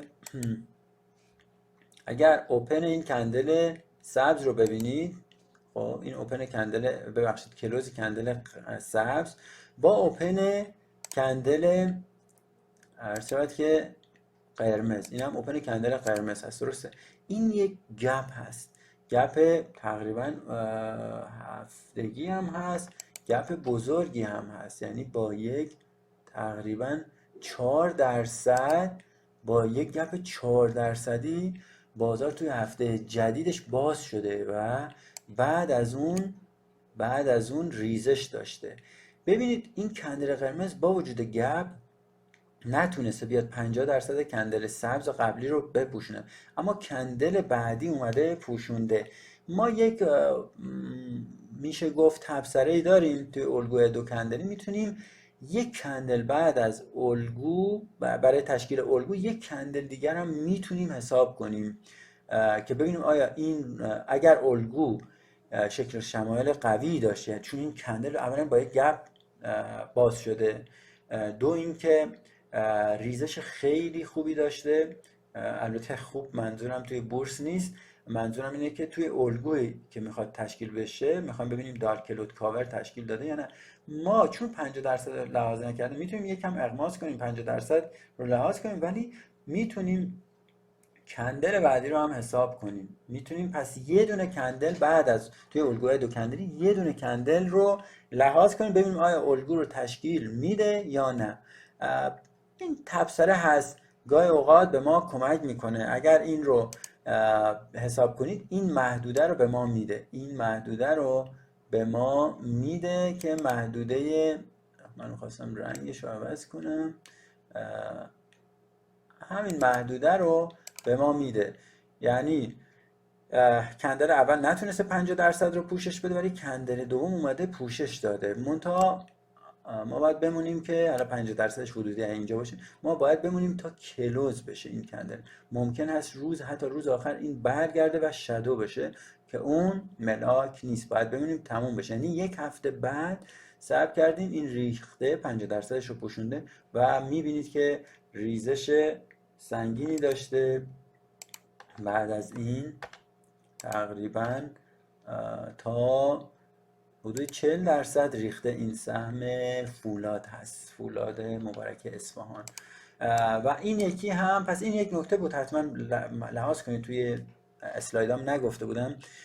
یه دونه پس توی الگوی دو کندلی اگر خدمت شما عرض کنم پیرسینگ یا دارک کلود کاور رو خواستید چک بکنید، یه دونه کندل توی این دوتا الگو میتونید اضافه بر الگوی دو کندلی لحاظ کنید، ببینید آیا مثلا توی دارک کلود 50% پوشش میده یا توی پیرسینگ اگر توی کف باشه 50% پوشش میده یا نه. که اینجا عمل کرده، خیلی هم عالی بوده. اینجا باز یک دارک کلود کاور داریم، ملاحظه میفرمایید 50% و خیلی بیشتر حتی پوشش داده و بعد از اون هم ریخته. اینها همشون باید توی یک سطح باشن دوستان، حتما باید از قبل سطوح رو رسم کنید.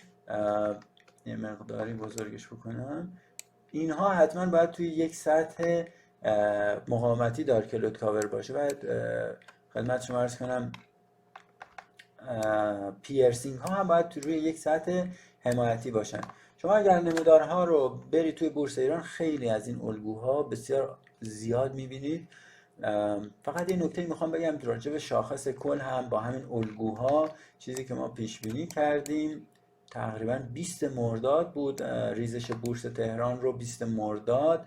البته این چون هفتگی هست باید روزانه‌اش بکنیم، ولی خب من میخوام چون تحلیلمون هفتگی بود اونجا، ولی یادم هست 20 مرداد بود که گفتیم اگر این بسته بشه، البته خیلی خیلی موارد خیلی زیادتری ما در نظر گرفته بودیم، ولی یک الگوی بسیار عالی اینجا توی همین شاخص کل تشکیل شد، با این که ما شاخصشون سقف نداشت، فقط میواس از پیارزت های سطوح پیارزت میواس استفاده میکردیم، چون بس میگم یه مقداری به مباحث دیگه مرتبط هست، وارد اونا نمیشم. ولی میخوام عرض کنم که اولا اینجا اینو من پاک کنم. اولا اینجا خدمت شما عرض کنم، اولا اینجا گپ رو ملاحظه میفرمایید. هفته ای که تقریبا 11.5 بوده، با هفته بعد شاخص از 2 میلیون و تقریبا 34,000 تا، درست میگم 2,34,000 تا بوده و بعد هفته بعد با یک گپ بسیار بسیار بزرگی باز شده 2 میلیون تقریبا 70,000، یعنی حدود تقریبا 36,000 تا اگه اشتباه نکنم، 36,000 تا شاخص باز شده، ولی بعد از اون ریزش داشته و دقیقا اینجا یک الگوی، گفتم این الگوها خیلی خیلی الگوهای خیلی مهمی هستن و این کندل استیک یعنی بی‌نظیر هست انصافا اگر خوب مفاهیمش رو متوجه بشید. ملاحظه می‌فرمایید که 50% کندل سعودی قبل از خودش رو پوشش داده. شما اگه برگردید نگاه کنید دوستان، شما اگر ملاحظه بفرمایید برگردید به قبل از نمودار، چنین الگویی رو نمی‌بینید. این الگو درسته اینجا تشکیل شده، ولی ابعاد کندل ها رو که انشالله توی جلسات آتی عرض میکنم، ابعاد کندل ها رو هم در نظر بگیرید. اینجا البته شواهد دیگه هم نیاز بود که حالا ما بررسی کردیم. احتمال بسیار بالا ریزش رو تا 1,600,000 دیده بودیم، بعد گام بعدیش هم 1,300,000 که حالا متاسفانه ریخت و امروز هم باز هم ریزش داشت بورس تهران تا الان 1,288,000 واحد هست. ولی میخوام حالا من راجع به بحث امروز هم که الگوی دو کندلی بگم، این هم توی شاخص هیچ فرق نداره. شما توی هر چارتی میتونید اینها رو در نظر بگیرید. عرض شود که حالا چه شاخص باشه، چه به حضور شما عرض کنم چارت نمادهای دیگه‌ای که در واقع معامله میشن، تمام این الگوها رو میتونید ببینید. توی بازار جهانی هم من چند تا مثال بزنم. این یک مثال خوب هست. این یک اینگولفینگ تقریبا میشه محسوبش بکنیم. بزرگش کنم این قسمت رو. اینجا یک اینگولفینگ تقریبا داریم، چون مثال از اینگولفینگ نزدیم. تقریبا این میشه یک اینگولفینگ. تقریبا این دوتا کندلی که توی کادر مستطیل انداختن. ملاحظه می‌فرمایید اوپن تقریبا میشه گفت یکم از این شادو کندل قرمز اگر در نظر نگیریم، یکم از شادوش در نظر نگیریم، توی دل کندل سبز رنگ افتاده و کامل پوشش داده. اینگولفینگ عرض کردم که یک الگوی خیلی مهم و خیلی قوی هست و قوی تر از دو تا الگوی پیرسینگ و دارک کلود کاور هستش که ملاحظه می‌فرمایید اینجا با تشکیل این الگو بعد از اون چند تا ماربوزه تشکیل شده، یه مقداری اینجا بیس زده نمودار و بعد هم رشد داشته توی طلای جهانی نمودار چارت روزانه هست. منتها این الگوها عرض شد که باید روی یا یک سطح کلاسیک قرار بگیرن یا روی یک سطح کلاسیک قرار بگیرن یا روی یک سطح پرایسی، که اینجا ملاحظه می‌فرمایید که به سطوحی که خورده هم میشه سطوح کلاسیک توش در بیاریم، هم سطوح پرایسی. میگم این بحثا مربوط به این موضوع مورد بحثمون نیست، ولی انشالله توی دوره‌های آینده اگر فرصت بشه حتما در خدمت شما خواهیم بود راجع به اون مباحث. ولی الگوهای کندلی رو باید خوب بشناسید. عرض شود که دیگه موردی که هست این هم یک الگوی تقریبا میشه گفت که دارک کلود کاور هست که اینجا تشکیل شده. این دوتا کندل رو من مد نظرم هست. ملاحظه می‌فرمایید تا 50% کندل سبز اومده و بعدش هم ریزش خیلی سنگینی داشته. عرض شد که همه اینها رو شما باید حتما ملاحظه بفرمایید که حتما روی یک سطح مهم باشن. و این یکی هم یک الگوی دارک کلود کاور هست و این رو هم میتونیم یک الگوی پیرسینگ تقریبا با یکم اغماز یا میتونیم کندل بعدیش رو هم در نظر بگیریم. اگر کندل بعدی رو در نظر بگیریم تقریبا میشه بگیم که اینگولف شده، ولی همین هم با یکم اغماس تقریبا 50% کندل قرمز قبلی رو پوشونده و بعد از اون هم رشد قیمتی داشتیم. این رو هم این الگو هم یک الگوی فوق‌العاده مهم اینگولفینگ بیریش هست، ریزشی هست، یا در واقع اینگولفینگ نزولی هست. این دوتا کندل اگر ملاحظه بفرمایید کامل کندل قبلی رو اوپن و کلوز کامل اینو پوشوندن. یه ذره شادوه البته بالا هست قابل اغماس هست. شادو این کندل سبز رنگ رو عرض میکنم. اگر ملاحظه بفرمایید یکم بزرگش کنم ببینید دوستان عزیز، ملاحظه میفرمایید یکم شادوش بالای اوپن این افتاده، مسئله نیست. یه ذره گپ هم توش داریم، توی بازار جهانی هست و بسیار الگوی عالی هست. این الگوی اینگولفینگ که توی سقف تشکیل شده اگر روی یک سطحی باشه بسیار خدمت شما عرض کنم این الگو میتونه برای ما متأسفانه چون آپدیت نیست میخواستم گذشته نمودار رو برم ببینم، ولی چون گذشته نمودار فکر کنم آخرین سطح رو شکسته بود طلا، این قسمت گذشته نداره. فقط باید از سطوح پیارزد که از راه اینه که از سطوح پیارزد استفاده کنیم که مربوط به مباحث پیشرفته تر هست. این چند تا مثال بود، امیدوارم که استفاده کرده باشید دوستان عزیز. اگر توی چارت ها کامل برید نگاه بکنید خیلی اطلاعات بسیار عالی رو ملاحظه خواهید فرمود و میتونید دید خوبی رو نسبت به چارت پیدا بکنید و اثر الگوها رو توی چارت بهتر بتونید ببینید و تحلیل بکنید. تمام الگوهای یک کندلی و دو کندلی رو به عنوان تمرین برید توی چارت های روزانه خصوصا یا هفتگی توی بورس تهران اینها رو خودتون بررسی بفرمایید. اگر بررسی بکنید خیلی این نکاتی که ما عرض کردیم رو بیشتر مفهومی‌تر متوجه خواهید شد و تمام بازار پر شده از این الگوها. الگوهای بسیار خوبی هستن. الان همینجا یک دارکلود کاور تشکیل شده، خورده به این سطح قبلی خودش خورده. اگر از اینجا بگیریم تا این محدوده تا ذره بالاتر بگیریمش، ملاحظه می‌فرمایید یک سطح مقاومتی خیلی خوبی اینجا داریم و حالا یک بیس قیمتی هم اینجا تشکیل داده و بعد از اینکه به این سطح خورده با تشکیل این الگوی دارکلود کاور ملاحظه می‌فرمایید که ریزش سنگینی داشته. اگر بخوایم اندازه بزنیم ببینیم تا چقدر طلا بعد از این ریخته، $79 روی اونس ریزش داشته که خیلی بالا هست و رسیده به این سطح روبروش زودتر خدمت شما عرض کنم یه مقدار زودتر خارج شدن. یعنی ما عملا این رو میگیم یک تقریبا میشه گفت میگیریم یک تاچ، اگر تا اینجا بگیم تاچ کرده سطحمون رو و این الگوها عرض شد که یا میتونه کلاسیک باشه یا پرسی باشه و الگوه و این کندل شناسی میتونه به شما تریگر ورود بده و حتی برید تایم های پایین تر و چک کنید بهترین نقاط ورود پیدا کنید. بحث ما نیست.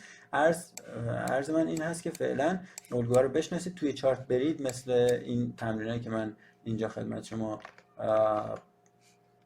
مشخص کنید، با خودتون تحلیل کنید ببینید آیا اون شرایط داره روی سطحی اگر سطح رو میشناسید افتادن یا نه، یا اصلا سطور رو شما نمیخواد فعلا اگر هم نمیتونید مشخص کنید نمیخواد مشخص بکنید و اصلا سمت اون سطح برید، فقط ببینید صعود داشته، ریزش داشته، دلیلش چی بوده؟ این الگو بوده. یک گام پس شما چارت رو فهمیدید تا انشالله گام های آینده. خیلی ممنونم که به صحبت‌های بنده هم امروز گوش دادید. برای همتون آرزوی توفیق دارم. انشالله در جلسه آینده الگوهای سکندری رو خدمت شما شرح کاملی خواهم داد. باز هم تشکر میکنم. من مجید آریانژاد هستم. از شما دوستان سپاسگزارم و از تمامی دوستان عزیز سایت فراچارت هم سپاس ویژه دارم. خدا نگهدارتون باشه. به نام خدا، سلام و عرض ادب خدمت تمامی دوستان عزیز. من آریانژاد هستم، مدرس، تحلیلگر و معامله‌گر بازارهای مالی از آکادمی جاده‌های بورس. امروز با جلسه پنجم از دوره کندل شناسی که در واقع مقدمه است بر پرایس اکشن و تمایلات بازار در خدمت شما عزیزان هستیم. ما در جلسات قبلی توضیحات کاملی رو راجع به تک کندل ها، دو کندل ها و سه کندل ها و تبدیل دو کندل و سه کندل، الگوی دو کندلی و سه کندلی به الگوی تک کندلی در خدمت شما بودیم و امیدوار هستم که اون جلسات برای شما مفید واقع شده باشه. در این جلسه موضوع خیلی مهمی و جذابی رو خدمت شما عرض خواهیم کرد. این موضوع همین الان بگم خدمت شما به صورت مدون ما اولین بار به صورت مکتوب از آقای لنس این رو دیدیم که صاحب سبک پرایس اکشنی هست با نام خودشون و خدمت شما عرض کنم ولی جاهای دیگه هم این مفاهیم بخشایش به صورت پراکنده دیده شده، ولی ما چون که به صورت مکتوب به اسم در واقع در کتاب آقای لنس گفته شده، ما هم به اسم آقای لنس این رو خدمت شما تشریح خواهیم کرد و بسیار بسیار میتونه دیدگاه به شما بده در بازار با شکل کندل ها. قبل از شروع بحث سلب مسئولیت و افشای ریسک رو مطالعه بفرمایید دوستان عزیز و توجه بفرمایید که بازار سراسر ریسک است و شما باید تمام مواردی رو که در واقع در این اسلاید خدمت شما ارائه دادیم رو رعایت بفرمایید و ریسک هر معامله‌ای در واقع به عهده خود شخص معامله‌گر هست و ما اینجا صرفاً مطالب آموزشی رو میگیم به صورت رایگان و انشالله برای شما مفید باشه. این دوره آموزشی به صورت کاملا رایگان تهیه شده و در اختیار سایت خیلی خوب فراچارت قرار گرفته که امیدوار هستم کمک شایانی بتونه بکنه به دید شما و شناخت شما از بازار، اگرچه تمام این مطالب مقدمه ای هست و خیلی خیلی باید اطلاعات شما کامل بشه تا به سطح معامله گری برسید. فهرست مطالب رو ملاحظه می‌فرمایید. ما تمایلات یک کندل رو به صورت تکی، یعنی یک کندل خودش به ذاته چه جهت‌دهی و چه مفهومی میتونه به ما بده، این رو امروز بحث میکنیم و تمایلات دو تا کندل نسبت به همدیگر رو که خیلی خیلی قوی تر هست از موضوع اول بحثمون این رو مطرح خواهیم کرد. یعنی دو تا کندل اگر تمایلاتشون رو ما بررسی کنیم و در واقع به اون نتیجه و اون مفهومی که به دنبالش هستیم برسیم که آیا تمایلش رو به صعود هست یا حالت خنثی داره یا اینکه نزول، خیلی قوی تر میتونه باشه به تمایل یک کندل نسبت به خودش که در ادامه توضیح خواهم داد و متوجه عرضم خواهید شد. و در حقیقت این موضوع اگر جمع‌بندی بشه توی ذهنتون میتونه یک برآوردی از در واقع ضعف یا قدرت کندل ها باشه توی یک روند.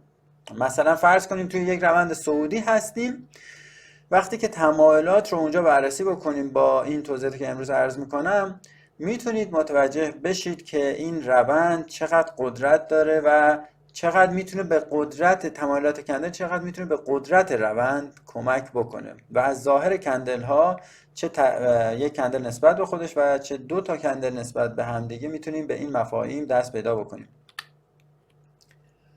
دوستان اگر یک کندل رو شما در نظر بگیرید و این کندل رو از های تا لوش، یعنی کل رنج کندل، شما این رو بیاید به سه قسمت مساوی تقسیم کنید. یک قسمت تاپ یا بالایی داره، یک قسمت وسط یا سنتر داره و یک قسمت پایینی یا باتم. ما با توجه به این که موقعیت کلوز شدن کندل در کدوم یک سوم هست میتونیم مفاهیم جالبی رو از دل این استخراج بکنیم. چنانچه یک کندل کلوزش توی یک سوم بالاییش باشه، یعنی عرض کردم باز هم یک سوم بدنه نه، یک سوم کل رنج، یعنی از های تا لو کندل شما به سه قسمت تقسیمش بکنید. اگر کلوز توی یک سوم بالایی باشه ما با عنوان های کلوز این کندل رو در نظر میگیریم. اگر کلوز در یک سوم میانی کندل قرار بگیره بهش میگیم مید کلوز و اگر کلوز کندل در یک سوم پایینی کندل باشه با نام لو کلوز اینو در نظر میگیریم. این چه مفهومی میتونه به ما بده؟ در حقیقت اگر یک کندل های کلوز باشه مفهومش این هست که کندل کاملا میل به صعود داره و یک کندلی هست که توی روندهای صعودی میتونه به ما این مفهوم رو بده که همچنان خریدارها مصمم هستن که قیمت بالاتری بپردازن و میتونه در حقیقت روند ما رو همچنان رو به رشد نشون بده. البته یک نکته اینجا هست که انشالله توی جلسه آینده من میگم خدمت شما. این مفاهیمی که داریم عرض میکنیم توی کتاب لنس البته این موضوع که میخوام بگم نیومده، ولی حتما توجه بکنید طول کندل بسیار بسیار توی این مفهوم اثر داره. شما اگر یک کندل کوچیک داشته باشید خیلی فرق میکنه کلوز کردنش توی یک سوم بالایی با یک کندل بزرگ.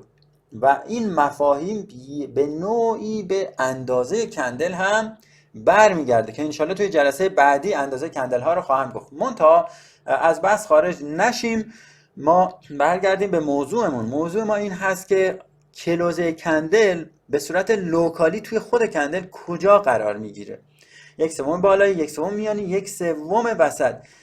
در واقع اگر 1/3 بالایی باشه، عرض کردیم که خریدارها زورشون بیشتر هست و دارن به ما میگن که قیمت تمایل به صعود داره. اگر در 1/3 پایینی باشه، مفهومش این هست که اون تک کندل، وقتی داریم به خود یک کندل ضربین گذاشتیم روی یک کندل، داریم در واقع آناتومی خود کندل رو بررسی میکنیم، داره به ما این رو میگه که این کندل میل داره به بسته شدن در محدوده پایین، میل داره به ریزش.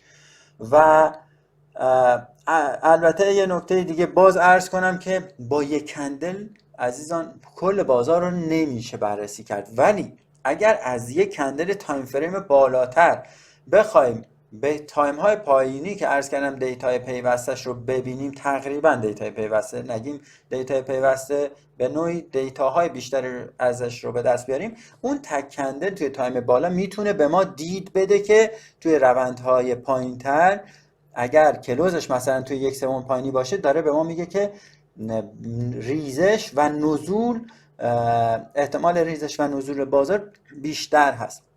و در 1/3 میانی به نوعی کم و بیش میشه گفت که یک نوع سردرگمی در بازار هست و ما اینجا بهش میگیم در حقیقت میت کلوز یا بسته شدن در وسط کندل. و به نوعی عرض شد که تمایل قوی نشون نمیده، یک حالت متوسط هست که داره به ما میگه که خریدارها و فروشنده ها هنوز توافقی بینشون ایجاد نشده که زور و چربش قدرت کدوم یک از این دو طرف عرضه و تقاضا تو این یک کندل بیشتر هست. چون میدونید عرضه و تقاضا در حقیقت وقتی که ما عرضه داریم به مفهوم ریزش هست و ما جاهایی که عرضه داریم کلوزها خدمت شما عرض کنم توی 1/3 پایینی هست، به مفهوم این هست که قدرت فروشندگان بیشتر هست و بالعکس توی 1/3 بالایی قدرت خریداران بیشتر هستش. 1/3 میانی هم که خدمت شما عرض شد به مفهوم نوعی حالت خنثی و سردرگمی رو توی بازار داره نشون میده. این توصیف فقط و فقط یک کندل برای یک کندل هست. مثالش رو اینجا خدمت شما آوردیم.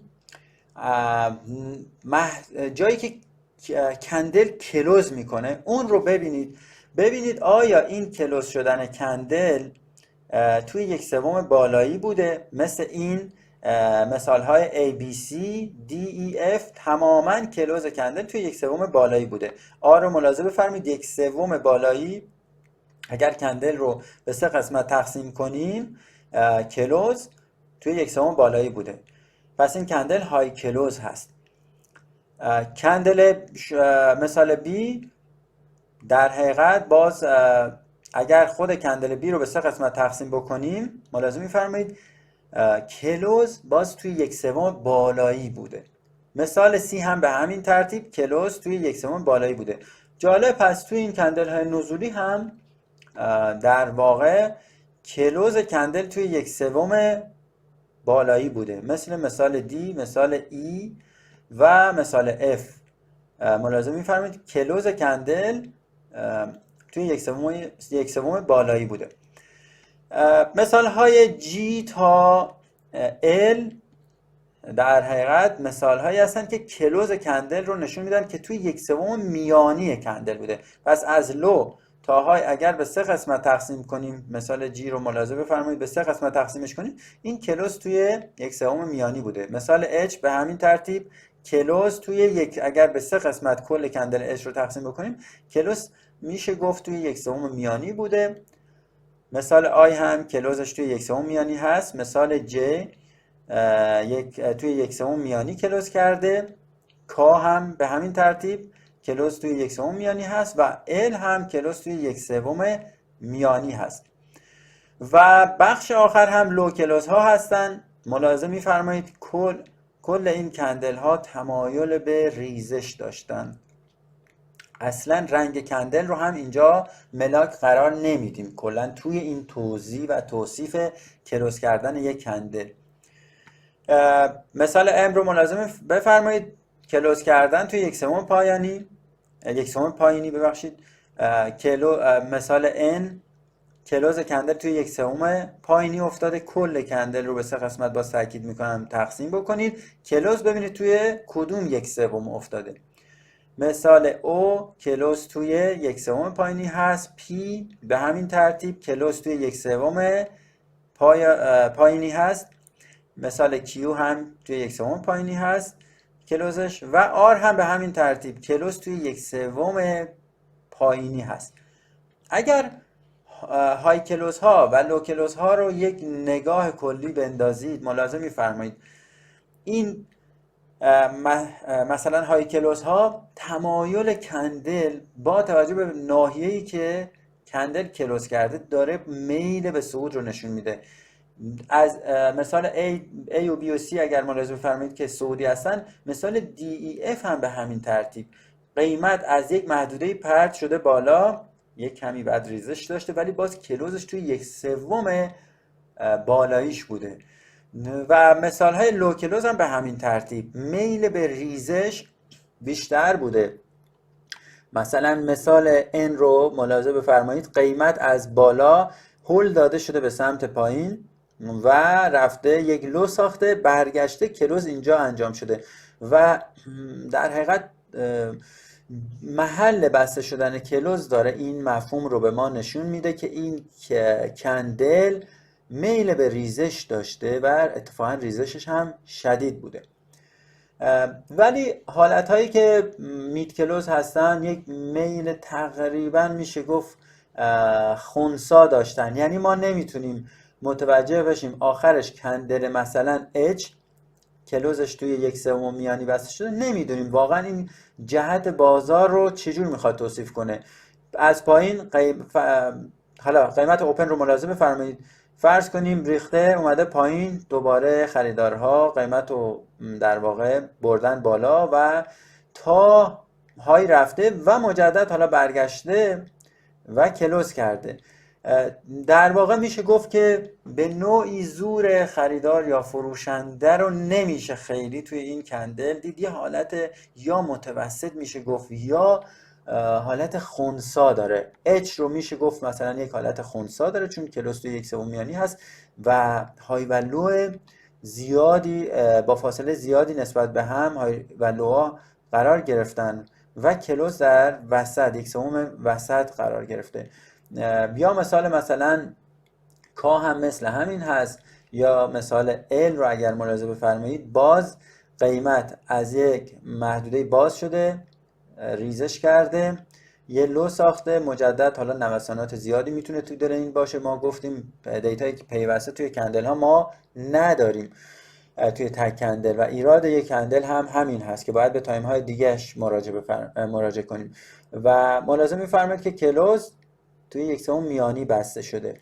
به نوعی عرض کردم که یک حالت خنثی یا اینکه تقریبا متوسط میشه توی این کندل دید که نه میل میشه گفت که خریدار رو میشه خیلی فهمید که اینجا واقعا خریداران قدرتشون زیاد بوده یا واقعا فروشنده ها قدرتشون زیاد بوده که باعث ریزش شدن و در میانه راه در 1/3 میانی کندل کلوز کرده. این یک کندل رو در واقع آناتومی یک کندل بود نسبت به خودش. ولی اگر ما بخوایم 2 تا کندل رو با همدیگه مقایسه کنیم، عرض شود که ما میایم کندل اول رو در نظر میگیریم، بعد کندل دوم رو میایم ببینیم کلوزش کجا افتاده به نسبت کندل قبلی. پس من کندل اول رو میام نگاه میکنم ببینم آیا کلوز بالای های کندل قبلی هستش یا کندل اول. منظورم از کندل اول مقایسه دو تا کندل با هم هست، کندل قبلی و کندل جدید، یا کندل اول و کندل دوم. اینجوری توی صحبت ها من خدمت شما عرض میکنم. خب پس ملاحظه بفرمایید اگر کلوز کندل جدید یا کندل دوم در واقع بالای های کندل قبلی باشه، ما بهش میگیم بول کندل و طبق نامگذاری که البته آقای لنس کرده با نام بول کندل، یعنی داره میگه که کندل جدید تمایلش به نسبت کندل قبلی صعود هست. تمام این حرفا در صورتی است که عزیزان حتما کندل جدید بسته شده باشه، حتما کندل جدیدی که ما داریم میگیم کلوزش بالای های کندل قبلی بسته شده باشه باید بسته شده باشه توی اون تایمی که کندل ها رو داریم بررسی میکنیم، باید که کلوز کرده باشه، یعنی تایم تمام شده باشه و کندل جدید در حال در واقع نوسان باشه. و در حقیقت این تقسیم بندی داره به ما یک تمایل به صعود رو نشون میده وقتی که کلوز کندل جدید بالاتر از های، نه اینکه کلوز یا اوپن کندل قبلی. خیر، بعضی جاها به اشتباه اومدن و اشتباه ترجمه کردن و متاسفانه الان هم توی تدریس هایی که من دیدم دارن میگن که این کندل رو به سه قسمت، کندل اول رو به سه قسمت تقسیم کنید بعد بیاید نمیدونم کلوزش ببینید کجا یک سوم. خیر، چیزی که آقای لنس میگه به صراحت داره اینجا هم در واقع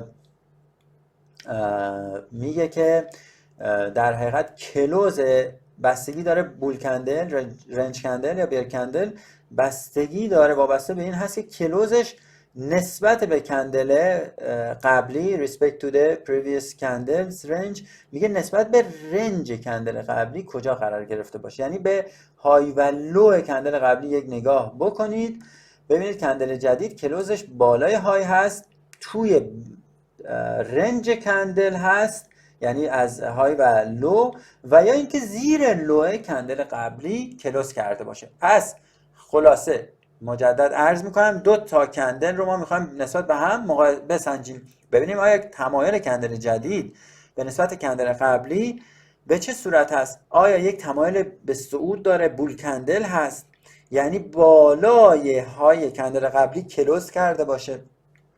اگر کلوز کندل جدید، این محدوده که با آبی رنگ نشون دادیم، اگر کلوز کندل جدید توی دل کندل قبلی باشه، یعنی بین های و لو کندل قبلی باشه، بهش میگیم رنج کندل.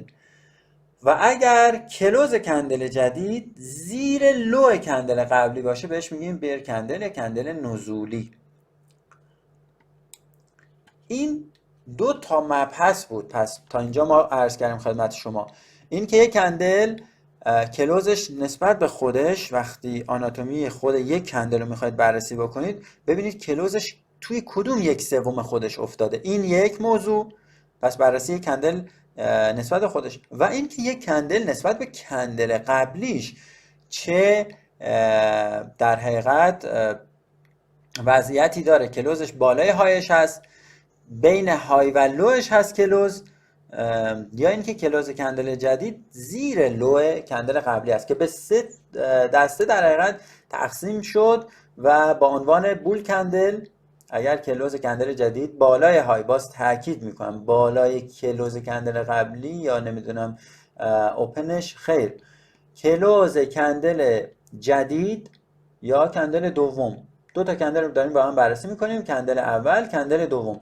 کندل دوم میخوایم ببینیم تمایلاتش به چه صورت است. اگر کلوزش بالای های کندل قبلی باشه، بول کندل هست یا در حقیقت کندل صعودی. اگر کلوز کندل دوم یا کندل جدید بین های و لو کندل قبلی باشه، بهش میگیم رنج کندل.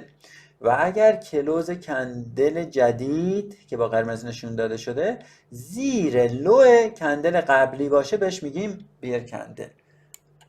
این میشه تمایلات یک کندل به نسبت کندل قبلی. یه موضوعی هم که جلوتر عرض کردیم، گفتیم یک کندل کلوزش کجای خودش، توی کدوم یک سوم خودش قرار گرفته.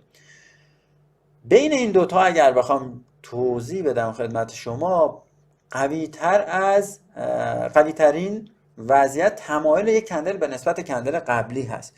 یعنی یک کندل کلوزش کجای کندل قبلی قرار گرفته، بالای هایش هست، بین های و لوش هست، یا اینکه زیر لو قرار گرفته. این خیلی میتونه قوی تر باشه به نسبت کلوز کردن یک کندل نسبت به خودش. اما اینجا ما عرض شود حالا مثالاشو بگم، بعد با هم ترکیب میکنیم این دوتا شرحی رو که خدمت شما عرض کردیم. توی مثال ABC ما بول کندل ها رو داریم، یعنی دو تا کندل تو هر مثال اینجا خدمت شما آوردیم. ملاحظه می‌فرمایید توی مثال A کندل سبز رنگ در حقیقت کندل دوم هست به نسبت کندل قرمز قبل، یعنی کندل قبل از خودش کلوزش بالای های کندل قبلی بوده، بهش میگیم بول کندل. پس توی مثال B کلوز کندل دوم بالای های کندل قبلی بوده، باز بول کندل هست. توی مثال C کلوز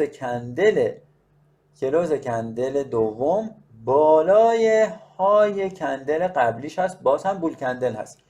مثال های D, E و F هم رنج کندل هستن، یعنی کلوز کندل دوم توی دل کندل قبلیش افتاده. مثال D رو ملاحظه می‌فرمایید کلوز کندل سبز رنگ توی بین های و لو کندل قبلی هستش، رنج کندل هست. یعنی مثلا مثال A رو اگر شما ملاحظه بفرمایید دارید میبینید که این بازار در حقیقت این محدوده کوچولویی که ذره‌بین دارید میذارید و نگاه میکنید، زوم کردید، دارید متوجه میشید با دو تا کندل کنار هم که میل به صعود اینجا خیلی بیشتر هست. و البته عرض کردم که خیلی موارد دیگر رو شما باید برید کنار اینها قرار بدید. اینها هیچ کدوم برای معامله گری نیست. دو تا کندل اگر ما دیدیم بگیم حتما بعدی هم صعودی هستش، خیر. ولی اگر بین دو تا محدوده ساختاری شما بخواید حرکت بکنید، مثلا دو تا سطح پرایسی مشخص کردید، این دو تا کندل رو ببینید متوجه میشید که میل همچنان به صعود هست و میتونه ما رو به سطح بالایی برسونه و میل خریدارها خیلی بیشتر هست به خرید و میبینید که توی مثال آ رو دارم عرض میکنم و باعث تمایل به صعود بیشتر بوده به نسبت کندل قبلیش. مثال های D و E و F رو عرض میکردم که کلوز کندل دوم توی دل کندل قبلیشون افتاده. مثال ای رو ملاحظه بفرمایید کلوزش بین محدوده های و لو کندل قبلی هستش. مثال F هم به همین ترتیب کلوز کندل قرمز رنگ کندل دوم بین های و لو کندل قبلی افتاده. این هم D و E و F مثال های از رنج کندل هستن. و بیر کندل یا کندلی با تمایل به نزول مثال های G و H و I هستن. مثال G رو ملاحظه بفرمایید کلوز این کندل کجا افتاده؟ زیر لو کندل قبلی. پس این یک بیر کندل هست، یعنی باز تمایل به ریزش هست اینجا. مثال H به همین ترتیب کلوز کندل دوم زیر لو کندل قبلیش هست، باز یک بیر کندل یا تمایل نزولی هست. مثال آی به همین ترتیب کلوز کندل دوم زیر لو کندل قبلی بسته شده و این هم یک تمایل به نزول هست یا بیر کندل هست، یعنی کندل دوم تمایلش به نسبت کندل قبلی تمایل نزولی هست. این مثال های تمایلات کندلی هست با کندل قبلیشون. ما حالا این دو تا حالت رو اومدیم با هم میخوایم مقایسه کنیم، از دلش باز اطلاعات قشنگتری رو استخراج بکنیم. ما عرض کردیم که یک کندل رو میاییم توی حالت اول خودش رو تکی میسنجیم، میایم به 3 قسمت مساوی تقسیمش میکنیم ببینیم کلوزش توی 1/3 بالایی بوده یا 1/3 وسطیش یا 1/3 پایینی. بعد اومدیم یه موضوع دیگه رو گفتیم، تمایل یک کندل به نسبت کندل قبلی، که اینجا عرض شد که حالا توی این حالت میایم کلوز کندل دوم رو به نسبت های و لو کندل قبلی میسنجیم. اگر کلوزش بالای های باشه بول کندل میشه، اگر کلوزش بین های و لو کندل قبلی باشه میشه رنج کندل و اگر کلوزش زیر لو کندل قبلی باشه میشه بیر کندل یا تمایل نزولی.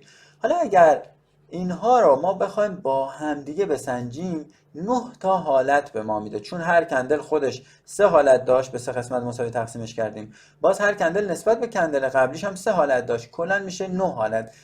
چند تا از این حالت ها خیلی میتونه به ما کمک کنه و دید قشنگ و خوبی رو به ما توی بازار بده. اینجا همون بول کندل ها رو آوردیم، منتها مثال آ رو عرض میکنم، آ، بی و سی همشون بول کندل هستن، اما میخوایم با ناحیه‌ای که کلوز کرده خود کندل هم بیایم ترکیبش کنیم. اگر یک بول کندل داشته باشیم، یعنی کلوز کندل دوم بالای های کندل قبلی باشه، میایم حالا خود کندل سبزه رو توی مثال آ نگاه میکنیم، ببینیم کلوزش کجای خودش توی کدوم 1/3 خودش افتاده. میبینیم که توی 1/3 بالایی هست. پس مثال آ رو ما نامگذاری میکنیم به، گفتیم های کلوز، خود یک کندل کلوزش اگر توی 1/3 بالایش باشه های کلوز نامگذاری شد. اگر توی مثال بی اگر کلوز کندل در 1/3 میانی باشه میشه مید کلوز، و اگر کلوزش توی 1/3 پایانی خودش باشه میشه لو کلوز. که عرض شد که حالا با تمایلات کندلی باز اومدیم ترکیبش کردیم. پس مثال آ، کلوز خود کندل همشون بول کندل هستن، همشون میل به صعود دارن، ولی یکیش از همه خیلی قوی تر هست. مثال آ هست، های کلوز هست و یعنی کلوزش توی 1/3 بالای خودش بسته شده و کلوزش هم بالای های کندل قبلی بسته شده، بول کندل هست. پس های کلوز بول کندل یک تمایل صعودی قدرتمند به ما میده و اگر توی یک روند صعودی باشیم به ما داره این رو میگه که این کندل جدید نمایی از رشد بیشتر قیمت هست. مثال بی، کلوز خود کندل در 1/3 میانیش هست و کلوزش هم بالای کندل قبلی بسته شده که میشه مید کلوز بول کندل، یعنی یک تمایل صعودی نصف و نیمه یا خنثی هست. درست تمایلش به نسبت کندل قبلی صعود بوده، بول کندل هست، اما خود کندل جدید کلوزش توی 1/3 میانیش بسته شده، یعنی همچین قدرت قوی هم واقعا نداره که بخواد بره اونقدر بالا. میبینید تا یه محدوده رفته و یه مقدار ریزش کرده وسط بسته شده.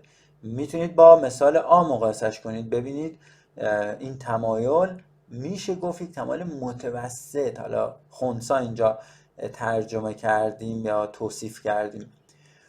پس یک تمایل صعودی خنثی هست مثال بی. مثال سی، کلوز خود کندل توی 1/3 پایانی هست، یعنی لو کلوز هستش و کلوزش بالای های کندل قبلی هست، یعنی تمایل این کندل دوم توی مثال سی به صعود هست، بول کندل هست.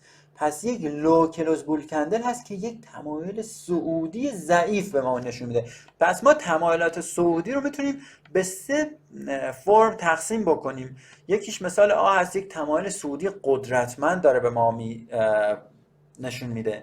یکیش تمایل صعودی خنثی یا متوسط هست تقریبا، مثال بی. مثال سی هم یک تمایل صعودی ضعیف هست. بریم سوالات دیگر رو بررسی بکنیم.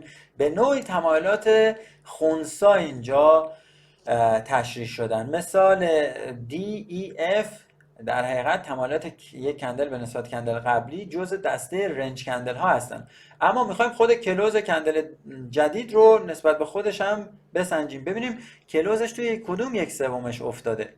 مثال دی، کلوز در حقیقت توی 1/3 بالایی هست، کندل سبز رنگ کلوزش نسبت به خودش که در حقیقت های کلوز هست، اما کلوزش توی دل کندل قبلی قرار گرفته و یک های کلوز رنج کندل هست. به نحوی میشه گفت که تمایل صعودی خنثی میشه گفت این رو میشه نامگذاری کرد، یعنی علیرغم ریزش کندل قبلی کندل جدید اومده رشد کرده ولی همچنان نتونسته کندل قبلی رو بشکنه و بالای هایش کلوز بکنه، توی دلش کلوز کرده. یک نوع حالت خنثی داریم ولی باز میل متوسطی به صعود هست. مثال ای کلوز کندل در 1/3 میانیش هست و کلوز کندل در حقیقت دوم توی دل کندل قبلی افتاده، یعنی یک حالت کاملا خنثی مید کلوز هست، یعنی کلوز در 1/3 میانیش و رنج کندل. این مثال ها همشون رنج کندل هستن، یعنی کلوز کندل توی دل کندل قبلی افتاده. و مثال ای پس عرض شد که یک حالت کاملا خنثی است. مثال F هم یک لو کلوز در لو کلوز رنج کندل داریم، یعنی کلوزش توی 1/3 پایانی خودش هست و کلوزش به نسبت کندل قبلی توی دل کندل قبلی افتاده و میشه گفت که لو کلوز رنج کندل هست. یک تمایل نزولی خنثی یا متوسط میشه نامگذاریش کرد. خیلی به نوعی میشه گفت که دوستان این یک حالت باز عرض کردم حالت رنج، حالتهای نصف و نیمه سردرگمی رو نشون میدن. توی جلسه 4 توضیح دادم خدمت شما 2 کندل رو شما میتونید چه کار کنید؟ مرج کنید و با هم ترکیبشون کنید. اگر مثلا مثال دی رو در نظر بگیرید، اوپنش اینجاست، بیاید با کلوز این ترکیبش کنید، بدنه میشه این محدوده و زیر میشه سایه. میشه از دل اینها یک حالت یا فرفره ممکنه برای ما تولید بکنن یا یک حالت چکش یا برعکسش میتونه مثلا شوتینگ استار باشه یا حالت دوجی. یعنی میتونید باز با اون مفهومی که توی جلسه 4 عرض کردم بیاید اینها رو هم چیزایی که آیه لنس گفته خودتون اصلا ترکیب کنید و به مفاهیم قشنگتری هم برسید. ولی این توصیفات هم خیلی میتونه جذاب باشه و جالب و دید بده. یعنی شما 2 تا کندل رو کنار هم که قرار میدید به راحتی میتونید هم کلوز یک کندل رو، کلوز کندل دوم رو ببینید توی کدوم 1/3 هست و هم این که به نسبت کندل قبلی کجا کلوز کرده، توی دلش بوده یا بالای های یا زیر لو. این پس حالات رنج هست. بریم حالات بیر کندل رو هم ببینیم. مثال G و H و I حالاتی هست که کندل جدید اومده و زیر لو کندل قبلی کلوز کرده. اما 3 تا حالت داره. اگر خود کندل جدید های کلوز باشه، یعنی کلوزش توی 1/3 بالاییش باشه، میشه های کلوز و چون زیر لو کندل قبلی بسته شده میشه بیر کندل.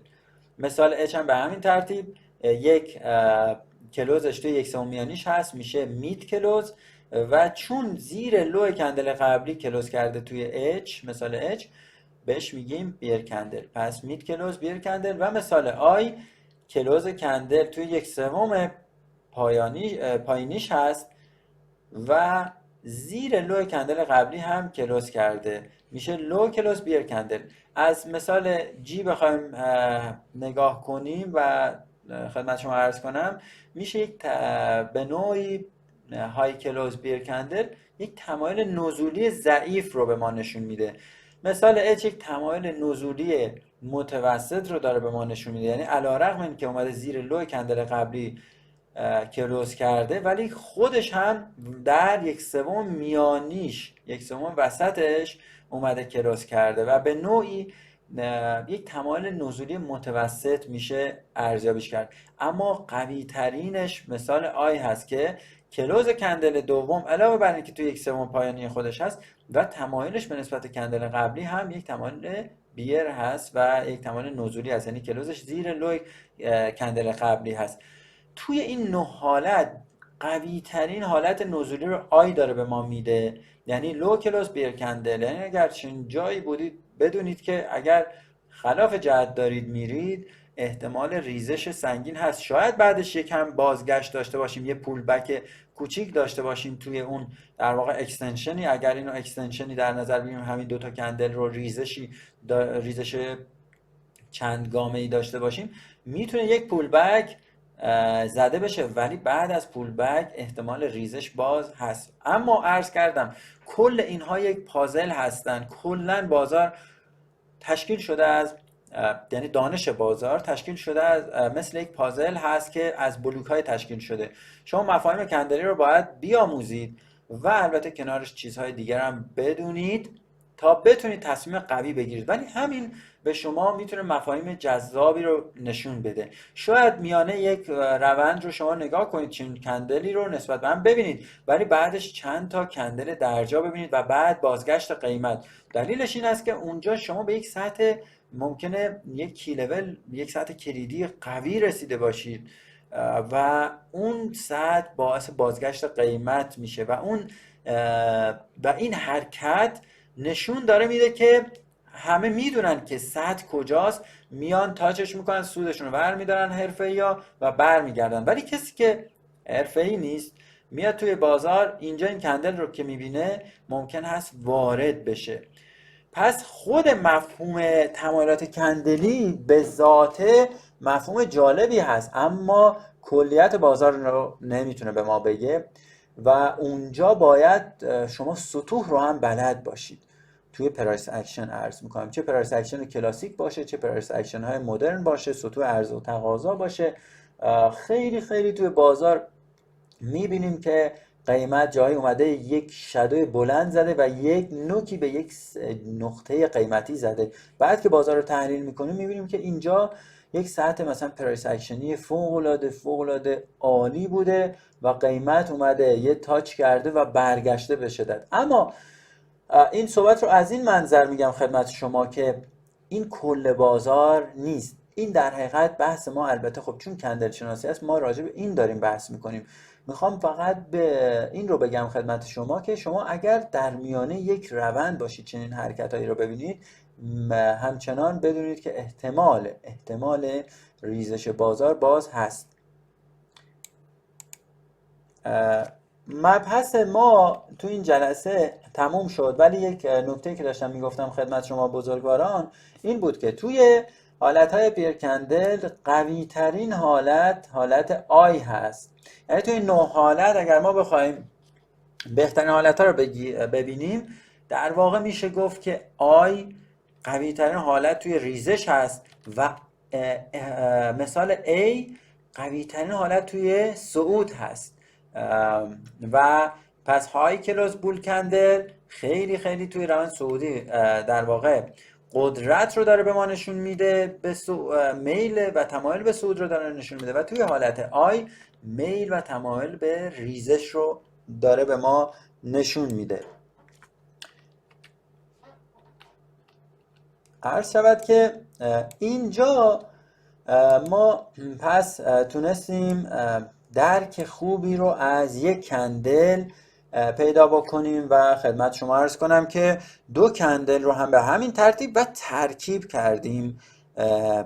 حالتی که پوزیشنی که در واقع یک کندل کجای خودش کلوز میکنه و یک کندل به نسبت کندل قبلیش چجوری کلوز میشه 2 و ترکیب اینها رو تونستیم یک مفهوم و یک دیدگاهی رو توی بازار در واقع بهش برسیم که مفاهیم جالبی هست و خیلی میتونه به ما کمک کنه توی جاهایی که میخوایم ببینیم قدرت و ضعف یک روند رو به نوعی ببینیم. یعنی اگر شما توی یه جایی دیدید درجا داره قیمت درجا میزنه، خب پشت اون یک دیدگاهی هست. دیدگاه افراد حرفه‌ای بازار اینجور هست که ما توی یک سطح مثلا حمایتی هستیم و دیگه اونجا ممکن هست تمایل، اگر در وسط روند نگاه کنید تمایل به ریزش شدید ببینید،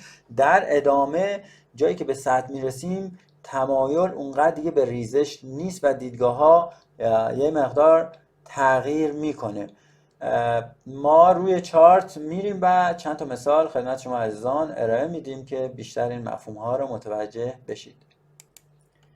خب الان چارت طلای 4 ساعته رو داریم. این نمودار چارت اونس هست از ساکسو بانک و من میخوام یه قسمت رو مشخص کنم. با این مفاهیمی که عرض شد یه نگاهی بندازیم به چارت و ملاحظه بفرمایید که این چارت میتونه خدمت شما عرض کنم با این تفاصیلی که عرض کردم کندل ها رو چجور میتونید ارزیابی بکنید. این حرکت نزولی رو در نظر بگیرید. ببینید تا اینجا اومده، تا این ساعت اگر ملاحظه بفرمایید این ساعت رو از قبل کشیدیم. چند وقت پیش طلا یک ریزش سنگین داشت، چند روز پیش هم الان که پایان آبان ماه هست، الان چارت رو میرم جلوتر نشونتون میدم، یک ریزش بسیار سنگین توی یک روز داشتیم. این ریزش رو ملاحظه بفرمایید که کندل هاش رو ما میخوایم بررسی بکنیم. از بالا اگر ملاحظه بفرمایید این هم یک سطح بوده، حالا اینجا من سطح رو نکشیدم، یک سطح خیلی قوی بوده که بازگشت قیمت ازش اتفاق افتاده. بگذاریم از بحث سطح ها، بریم کندل ها رو با هم یک بررسی بکنیم. من بزرگ میکنم چارت رو که شما بهتر متوجه بشید عزیزان. این دوتا کندل قرمز رو ما قبل از اصلا ریزش رو اگر نگاهی بندازیم ملاحظه می‌فرمایید این دوتا کندل سبز رنگ و قرمز رنگ، ببینید یک کندل سعودی خیلی قوی داشتیم. این کندل ها 4 ساعته است، تایم فریم ما 4 ساعته است. عرض شود که کندل بعدی رو اگر ملاحظه بفرمایید ما توی یک روند صعودی بودیم. از قبل یک روند صعودی داشتیم، درسته؟ این روند صعودی یک کندل قوی سبز رنگ داره به ما نشون میده. این کندل دو تا کندل رو اگر بخوایم با هم مقایسه بکنیم، از قبلش هم سطح رو اگر داشته باشیم ما کم و بیش باید متوجه بشیم که این کندل صعودی و بعدش این ریزشی داره به ما یک نشانه های از بازگشت قیمت رو میگه. اما نشانه چی هست؟ ما بر اساس روشی که عرض شد میایم کندل قرمز رو ملاحظه میکنیم، نگاه میکنیم، کلوزش رو تقریبا میشه گفت که در 1/3 میانیش بوده و از اون طرف هم کلوزش توی دل کندل قبلی هستش. کلوز کندل قرمز رو عرض میکنم. اینجا این شادوش هست، اگر توی تصویر ببینید، من زوم کنم کامل این رو که کامل ببینید. اینجا فکر کنم خیلی دیگه از این زوم بیشتر نمیشه. ملاحظه می‌فرمایید که کندل قرمز رنگ کلوزش توی، اینو بیارم پایین، محدوده کندل قرمز رو فقط نشون بدم، های و لوش رو. ملاحظه می‌فرمایید که تقریبا میشه گفت که توی 1/3 میانی کلوز کرده، پس یک میت کلوز اتفاق افتاده. یعنی این خودش داره یه حالت خنثی و یه حالت متوسط داره به ما نشون میده. اما تمایلش که مهمتر هست، گفتم بین کلوز کردن خود کندل توی 1/3 بالایی، 1/3 میانی و 1/3 پایانی، این در واقع بررسی رو اگر انجام بدید مهمتر و قوی تر از اون کلوز کردنش نسبت به های و لو کندل قبلیش هست که تمایل قوی تری به ما نشون میده. ملاحظه میفرمایید پس این یک مید کلوز رنج کندل هست، توی دل کندل قبلی کلوز کرده و تمایل تقریبا ضعیفی داره به ما نشون میده. یک در حقیقت تمایل نزولی ضعیف رو داره به ما نشون میده. ولی بریم سراغ کندل، حالا ریزش که شروع شده، بریم سراغ کندل های عرض شود که بریم سراغ کندل این مسیر نزولی یا چند تا از کندل هاشو با هم بررسی بکنیم. این رو من عرض شود که این دوتا کندل رو اگر در نظر بگیریم، ما این دوتا کندل رو حالا در نظر میگیریم. این دوتا کندل قرمز رنگ رو در نظر میگیریم. باز مجدد زوم کنم که شما دوستان عزیز ببینید، عرایض بنده رو متوجه بشید. کندل قرمز دوم رو ببینید. اولا که اگر به 3 قسمت تقسیمش کنیم، از اینجا اوپن شده اومده اینجا کلوز شده، یه شادو کوچولو هم داره. به 3 قسمت اگر تقسیمش کنیم تقریبا میشه گفت که کلوزش توی 1/3 پایانیش اتفاق افتاده. پس یک لو کلوز داریم، یعنی خود کندل میل به ریزش داره. یک اما تمایل مهمترش به نسبت کندل قبلی این است که کلوزش زیر لو کندل قبلی بسته شده. پس یک تمایل به ریزش اینجا و تمایل به نزول هست. یک لو کلوز بیر کندل و یک گفتم همون مثال اگه اشتباه نکنم آی بود، گفتم مهمتریناش توی ریزش لو کلوز بیر کندل هست توی نزولی ها و توی سعودی ها های کلوز بول کندل هستش، مثال آ. این دوتا خیلی قوی هستن. توی سعودی های کلوز بول کندل و توی نزولی ها لو کلوز بیر کندل.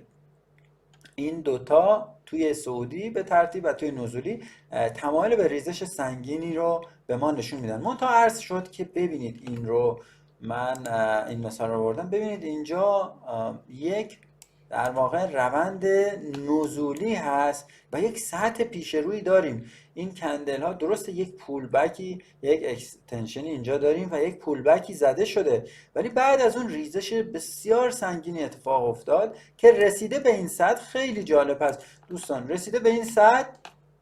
الان این هم یک البته این یک میت کلوز بیر کندل هست، یعنی ریزش متوسط، یعنی تقریبا میشه گفت تمایل به نزول متوسط یا خنثی ما نامگذاری کردیم توی اسلاید هامون. و میبینید بعدش بازگشت بسیار بسیار سنگین و شارپی رو داشتیم. اینجا یک کندلی در واقع اینجا به وجود اومده، کندل سبز رنگ رو عرض میکنم. این کندل 2 3 و تقریبا 3.5 البته با هایش اگر در نظر بگیریم تقریبا 4 کندل قبل از خودش رو پوشش داده. یعنی توی 4 ساعت تقریبا رفته محدوده 4 تا کندل 4 ساعت قبل خودش رو تقریبا میشه گفت پوشش داده. و دلیلش هم این سطح پرایسی هست، یک سطح فوق العاده قوی اینجا هست که اومده و تقریبا سطح رو هم اینگولف کرده بود تا حدود 1 پیپ. اگر اینجا زوم کنم ببینید، این فلش رو هم جا به جا بکنم، حدود ببینیم چند پیپ بوده، از پایینش بگیرم چون روی مستطیل میفته متاسفانه.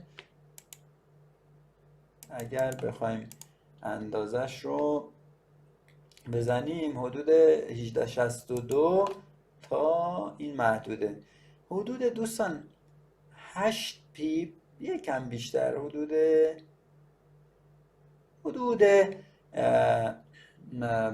تقریبا میشه گفت که 10 پیپ اون ور سطح نفوذ کرده و ما توی پرسکشن اصلا اینو میگیم اینگولف. این سطح اینگولف شده. بعدش که میایم جلو میبینیم که سطح شکسته داره میشه. مربوط به این مباحث ما نیست این قضیه، ولی بعدم نیومد که بگم این موضوع رو هم خدمت شما عزیزان. سطح ما خراب شد، تقریبا سطح رو درست کنیم. ملاحظه میفرمایید که سطح شکسته شده. حالا اگرچه بعداً باز قیمت برگشته، ولی این سطح در واقع چون اینگولف شده بود از قبل با شکسته شده و بعدها هم اومده این سطح شکسته شده. خیلی امروز که 29 آبان 1399 هست در خدمت شما هستم، طلا چند روز پیش یک ریزش سنگین داشت و توی یک روز ریزش بسیار بسیار سنگینی داشت، حدود تقریبا 107 دلار اونس، 108 دلار اونس ریزش داشت. عرض شود که اینجا هم باز تمایلات کندلی رو ملاحظه می‌فرمایید. من برگردم به اون روند نزولی قبلی. اینجا ببینید شما اگر سطوح رو بشناسید، چه سطوح کلاسیک باشه چه پرایسی، خیلی میتونه این تمایلات کندلی به شما دیدگاه بده و دید بسیار خوبی رو به شما میتونه بده. الان این دوتا کندل رو اگر ملاحظه بفرمایید که توی کادر مشخص کردم، باز زوم میکنم بهتر ببینید شما عزیزان. ببینید یک که این دوتا کندل رو عرض میکنم، این دوتا کندل قرمز، ببینید یک لو کلوز بیر کندل و چون بین دوتا محدوده داریم گام برمی داریم، یعنی ما داریم قیمت رو توی یک محدودهای ساختاری داریم بررسی میکنیم، میبینید که باز این تمایلات کندلی داره به ما این مفهوم رو میده که سطوح رو هم اگر در نظر داشته باشیم داره جهت رو درست به ما نشون میده و یک میشه گفت اگر این تمایلات کندلی رو خوب تمرین کنید میشه یک قطب نما اینها رو در نظر بگیرید و اینجا میشه گفت که خیال شما راحت هست وقتی ریزش کرده یک بازگشت کوچیک داشتیم و بعد از اون این تمایلات کندلی داره به ما مسیر رو درست نشون میده. کندل بعدی باز یک لو کلوز بیر کندل هست. گفتم از اون تمایلات کندلی فوق العاده قوی هست، هم خودش توی یک سوم پایانیش کلوز کرده، همین که عرض شود که من این دوتا کندل رو دارم مقایسه میکنم، این دوتا رو حالا این دوتا کندل رو دارم مقایسه میکنم و خدمت شما توضیح میدم، هم لو کلوز هست و هم کلوزش زیر لو کندل قبلی بسته شده و یک لو کلوز بیر کندل هست و همچنان ادامه که در قیمت ادامه میده لو کلوز بیر کندل این تقریبا مید کلوز شده. میبینید مید کلوز بیر کندل یعنی یک تمایل نزولی متوسط هست و بعدی باز یک لو کلوز بیر کندل تمایل نزولی قوی تری هست. اما اینجا که این خدمت شما عرض کنم که این کندل اومده باز یک تمایل مید کلوز بیر کندل به ما داده، یعنی خودش توی یک سوم میانیش کلوز کرده و کلوزش هم زیر لو کندل قبلی هست، یک تمایل نزولی متوسط. و چون که رسیده به 100 دیگه شما باید بدونید اینجا احتمال بازگشت قیمت هست. البته بحث ما عرض کردم که اصلا بحث سطوح نیست، ولی میخوام بگم که این تمایلات کنار پازل های دیگه‌ای به شما مفاهیم خوبی رو میدن. یعنی شما میتونید یک قطب نمایی دارید به اسم تمایلات کندلی بین دو سطوح، میتونید گام هاتون رو ببینید. خیالتون راحت هست اینجا اگر سطح هم درست تشخیص داده باشید خیالتون راحت هست تو این محدوده شما عرض شد که نباید بترسید و فکر کنید که ریزش تموم شده. با تمایلات کندلی و شناخت سطوح که انشالله سطوح رو هم اگر شد در آینده مباحثی خدمت شما عرض خواهیم کرد و در دورایی که انشالله برگزار خواهیم کرد، ولی تمایلات کندلی جهت رو میتونه به ما به خوبی نشون بده. یا اینجا مثلا میتونیم همینجا این محدوده رو اگر در نظر بگیرید، مثلا این محدوده رو در نظر بگیریم، این محدوده حالا جلوتر محدوده خیلی قشنگتری هست اونا رو هم میگم خدمت شما، ولی این محدوده رو الان فرض کنیم مثلا دو تا کندل، این دو تا کندل رو ما میخوایم مقایسه بکنیم، دو تا کندل 400 توی طلای جهانی یا در واقع اونس جهانی. ملاحظه می‌فرمایید که کندل سبز رنگ کلوزش بیارمش اینجا، ببینید کلوز کندل قرمز، ببخشید کندل قرمز رنگ، این دوتا کندل قرمز یک تقریبا میشه گفت شوتینگ استار هم نیست ولی شبه شوتینگ استار، منتها سایه پایینیش خیلی بلند هست. اگر ملاحظه بفرمایید کلوز این کندل توی یک سوم پایانی تقریبا افتاده تقریبا و کلوزش هم توی دل کندل قبلی هست. یعنی چی؟ یعنی یک مید کلوز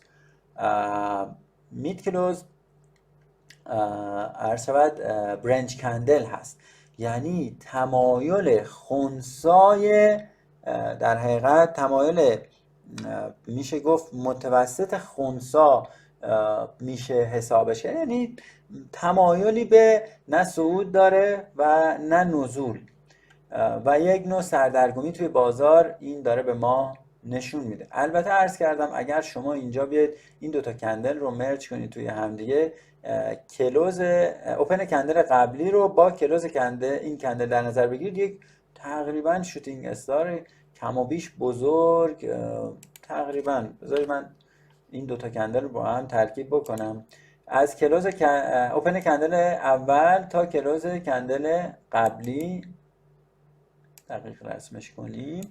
اگر این رو به این صورت در نظر بگیریم، میخوام ببینم چه الگویی به ما میده.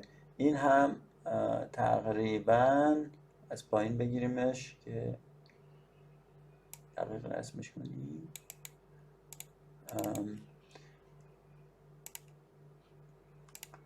فلش رو ور میدارم و یک شادوی هم، شادوی بلندی هم اینجا داریم. این شادو هم هست، یعنی این کندل، این دوتا کندل توی این سطح به این شکل در اومدن. تقریبا میشه یک شوتینگ استار. ترکیب این دوتا کندل رو تقریبا یک شوتینگ استار میشه محسوبش بکنیم. و اگر جلوتر بریم، عرض شود که پاک کنیم اینا رو. اگر جلوتر بریم، این ریزش سنگینی که جلوتر خدمتتون عرض کردم توی طلای روزانه اتفاق افتاده بود و یک عرض شود که یه اشاره من کردم توی تمایلات کندلی، گفتم طول کندل ها هم مهم هست که انشالله یه توضیحاتی جلسه آتی میگم خدمت شما. ولی مثلا این کندل یک کندل 4 ساعته توی طلای روزانه است.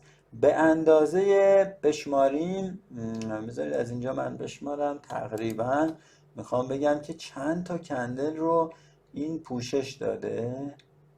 میشه گفت که 41 کندل رو دوستان توی 4 ساعته ببینید چقدر حرکت کرده بازار. 40 این یک کندل قرمز در واقع اسپایکی که زده شده اینجا، 41 کندل 4 ساعته رو تو دل خودش حذف کرده و انشالله یه بحثی رو توضیحاتی رو عرض میکنم تو جلساتی. ولی تمایلات کندلی رو اگر بخوایم ببینیم، الان اینجا ریزش، یعنی همه اینجا میدونستن که بازار خواهد ریخت و حالا خبرهایی هم میشه خبرها رو هم چک کرد، ولی این ریزش سنگین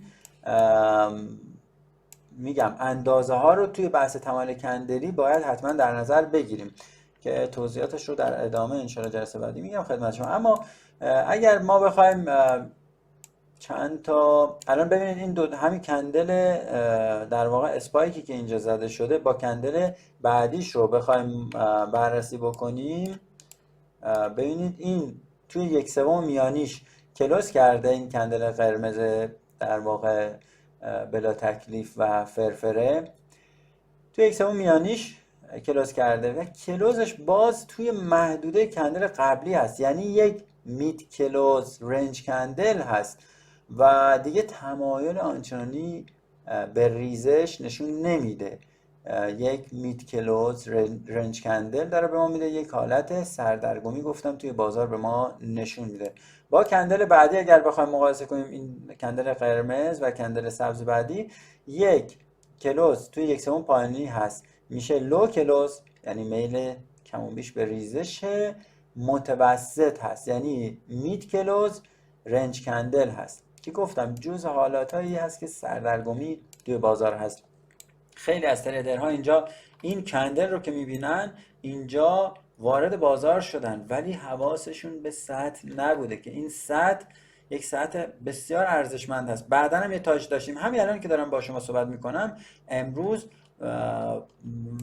بسیار ریزش هایی که توی طلا داشتیم خیلی داره به ما نشون میده که این سطح چقدر سطح قدرتمند و ارزشمندی بوده و ریزش ها تو طول امروز و فکر کنم دیروز بود تا این سطح ادامه پیدا کرده و یه مقدار حالا بازگشت از سطح داریم، ولی چون از قبل نفوذ زیاد داشتیم باید ببینیم آیا این سطح شکسته می شود یا نه، یا باز یک بازگشت قیمت تا محدوده کوچولویی داریم و بعد از اون ریزش به اصطلاح اتفاق میفته.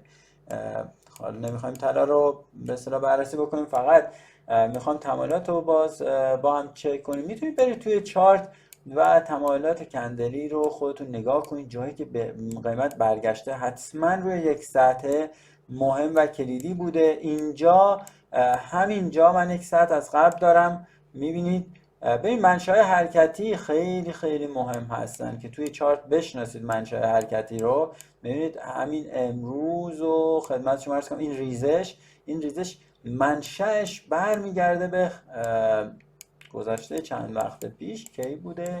منشأش برمیگرده به تاریخش رو من نگاه کنم، برمیگرده به 22 جولای 2020 و منشأش این نیست. بحث ما هم البته نیست بحث سطوح، ولی خب چون عرض کردم شاید دوستانی آشنا باشن میخوام بگم خدمتشون که این ریزش های طلا تماما ببینید چه تاچ بسیار زیبایی به این سطح داشته و اگر تمایل رو همینجا توی این دوتا کندل تمایلات رو بخوایم بررسی بکنیم باز مفهوم خیلی جالبی رو به ما میده. سطح رو از قبل داشتیم، این دوتا کندل رو من بخوام توضیح بدم خدمت شما که به لبه بیرونی سطح خورده و چه پرتابی داشته قیمت و دوباره بازگشت به سطح داشتیم. کلا بازار مبتنی بر چند تا اصل هست دوستان.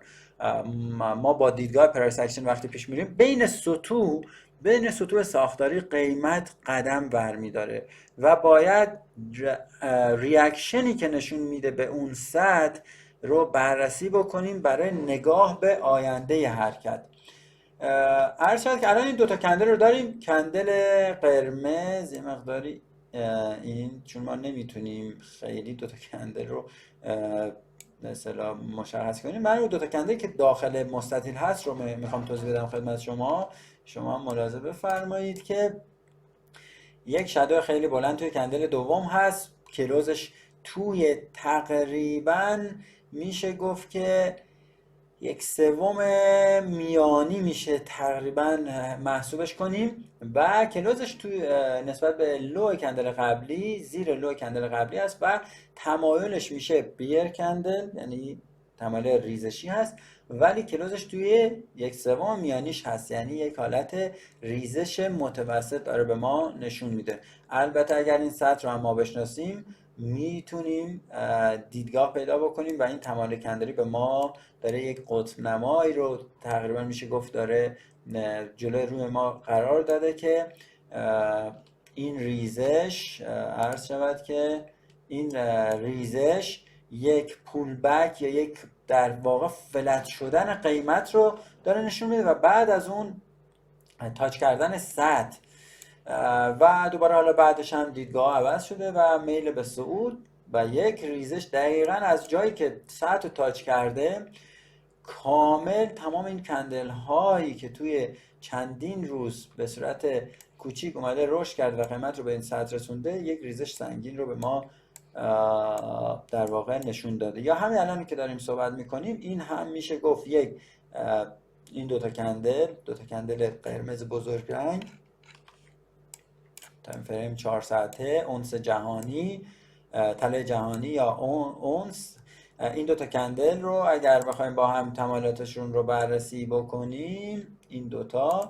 اولا که توی دل کندل قبلی هست چون لوش اینجا هست، این کلوز کرده باز تو دل کندل قبلی هست. خب پس شد یک رنج کندل ولی کلوز خودش هم توی تقریبا میشه گفت 1/3 اگر اینو تقریبا 1/3 میانیش هست. پس تمایل کندل شد رنج کندل کلوزش هم توی 1/3 میانیش هست، میشه عرض شود که مید کلوز، میشه مید کلوز رنج کندل، یعنی یک تمایل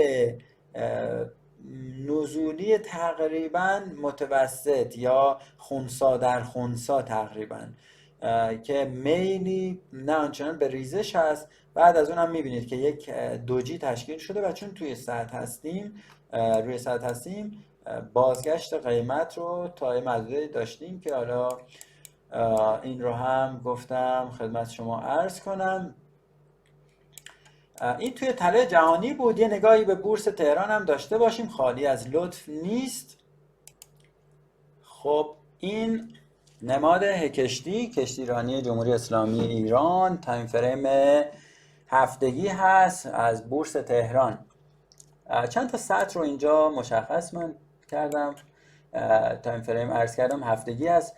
از اینجا اگر روی این سطح ملاحظه بفرمایید روی این سطح ملاحظه بفرمایید. من زوم کنم و این رو یک کمی هم عرض شود که بزرگ کنم. روی این سطح اگر ملاحظه بفرمایید این دوتا کندل رو اگر با هم یک مقایسه کوچیکی بخوایم بکنیم، این دوتا کندل رو عرض شود که یکم زومش رو کم کنیم تقریبا. خب ملاحظه می‌فرمایید که کندل دوم کلوزش توی یک سوم بالایش هست، پس های کلوز هست. یک های کلوزی هست که کندل دوم در واقع کلوزش بالای های کندل قبلی هم بسته شده، پس یک های کلوز بول کندل هست که گفتم همون مثال آ هست. اگر برگردید به فیلم به اصطلاح اواسط فیلم، اونجا که توضیح دادم، اونجا عرض کردم که این جزء در واقع الگوهای و تمایلات قوی هست برای صعود. روی یک سطح هم هستیم. در ادامه چند تا کندل حالا نزولی زده، البته این هفتگی است، در طول هفته یه مقدار رشد کرده، دوباره ریزش کرده و رسیده باز به این سطح. یک تمایل اینجا باز عرض کردم سطح ها رو باید ببینید قیمت اونجا چجور واکنش نشون میده تا یک سطح شکسته نشده مثل اینجا و حتی بعد باید بیاد پول بک بزنه. نباید شما ورود کنید به معامله. یک معامله‌گر حرفه‌ای باید مواظب باشه ورود نابهنگام و نابجا نداشته باشه. عرض شود که اینجا باز اگر این دو کندل رو ملاحظه بفرمایید، یک من با مستطیل نشونش بدم، عرض شود که این دو تا کندل رو اگر بخوایم بررسی بکنیم، یک های کلوز بول کندل هست و همچنان رشد داشته و این رشد هم البته این زمانی هست که تاریخش رو اگر بخوام خدمت شما نشون بدم، این برج 7 سال 93 بوده که ما داریم. اون موقع خیلی بورس تهران چندان رشد آنچنانی نداشته و شاخص هم خیلی خیلی کم بود. تقریبا کلا تو این 2 هفته 10% رشد داشته. اما خب حالا قصد بیشتر این است که ما مثال هایی رو بگیم خدمت شما. بیایم اینجا توی این سطح اگر ببینیم، ببینید اینجا این دوتا کندل رو ملاحظه بفرمایید اومدیم توی یک سطح. بحث ما کندل شناسی دوستان، ولی اینها رو میگم که شما انشالله دیدگاه داشته باشید در آینده. اگر توضیحاتی بود و در خدمتتون بودیم بیشتر متوجه بشید. این دو تا کندل رو ملاحظه بفرمایید. کندل دوم اولا کلوزش توی یک سوم بالایی هست. ما تقریبا میشه گفت یک سوم بالایی هست. ما پس میگیم های کلوز هست و کلوزش زیر لو کندل قبلی هست، پس میشه های کلوز بیر کندل که گفتیم این میشه یک تمایل ریزشی متوسط. های کلوز عرض شود که یک های کلوز هست، های کلوز بیر کندل و میتونیم توی چارت با داشتن سطوح خیلی خیلی از این مباحث رو در واقع مبحث کندل شناسی رو بیایم ترکیب کنیم با مباحث دیگه‌مون و جاهایی که در حقیقت به یک سطح میرسیم مثل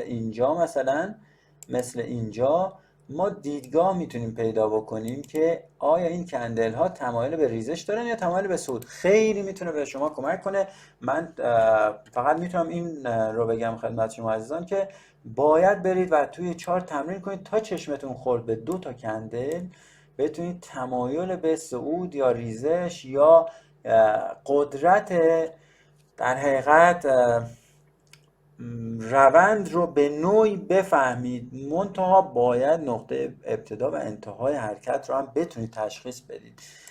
اما برای اینکه مباحث این در واقع موضوع براتون جا بیفته، فقط شما کافی هست برید و چند تا کندل رو با هم مقایسه کنید ببینید چه تمایلی به نسبت همدیگه دارن.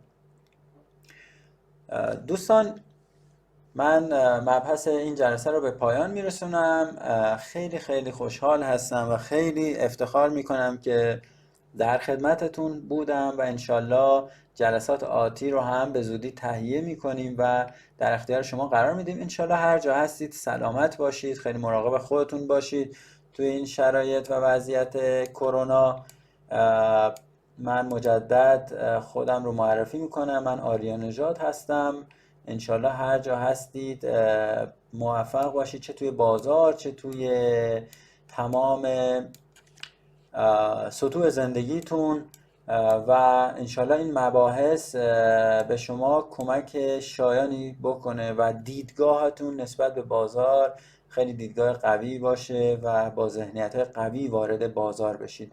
برای همتون آرزوی سلامتی میکنم و تمامی شما عزیزان رو به خدای بزرگ میسپارم. ممنونم و خدا نگهدار شما.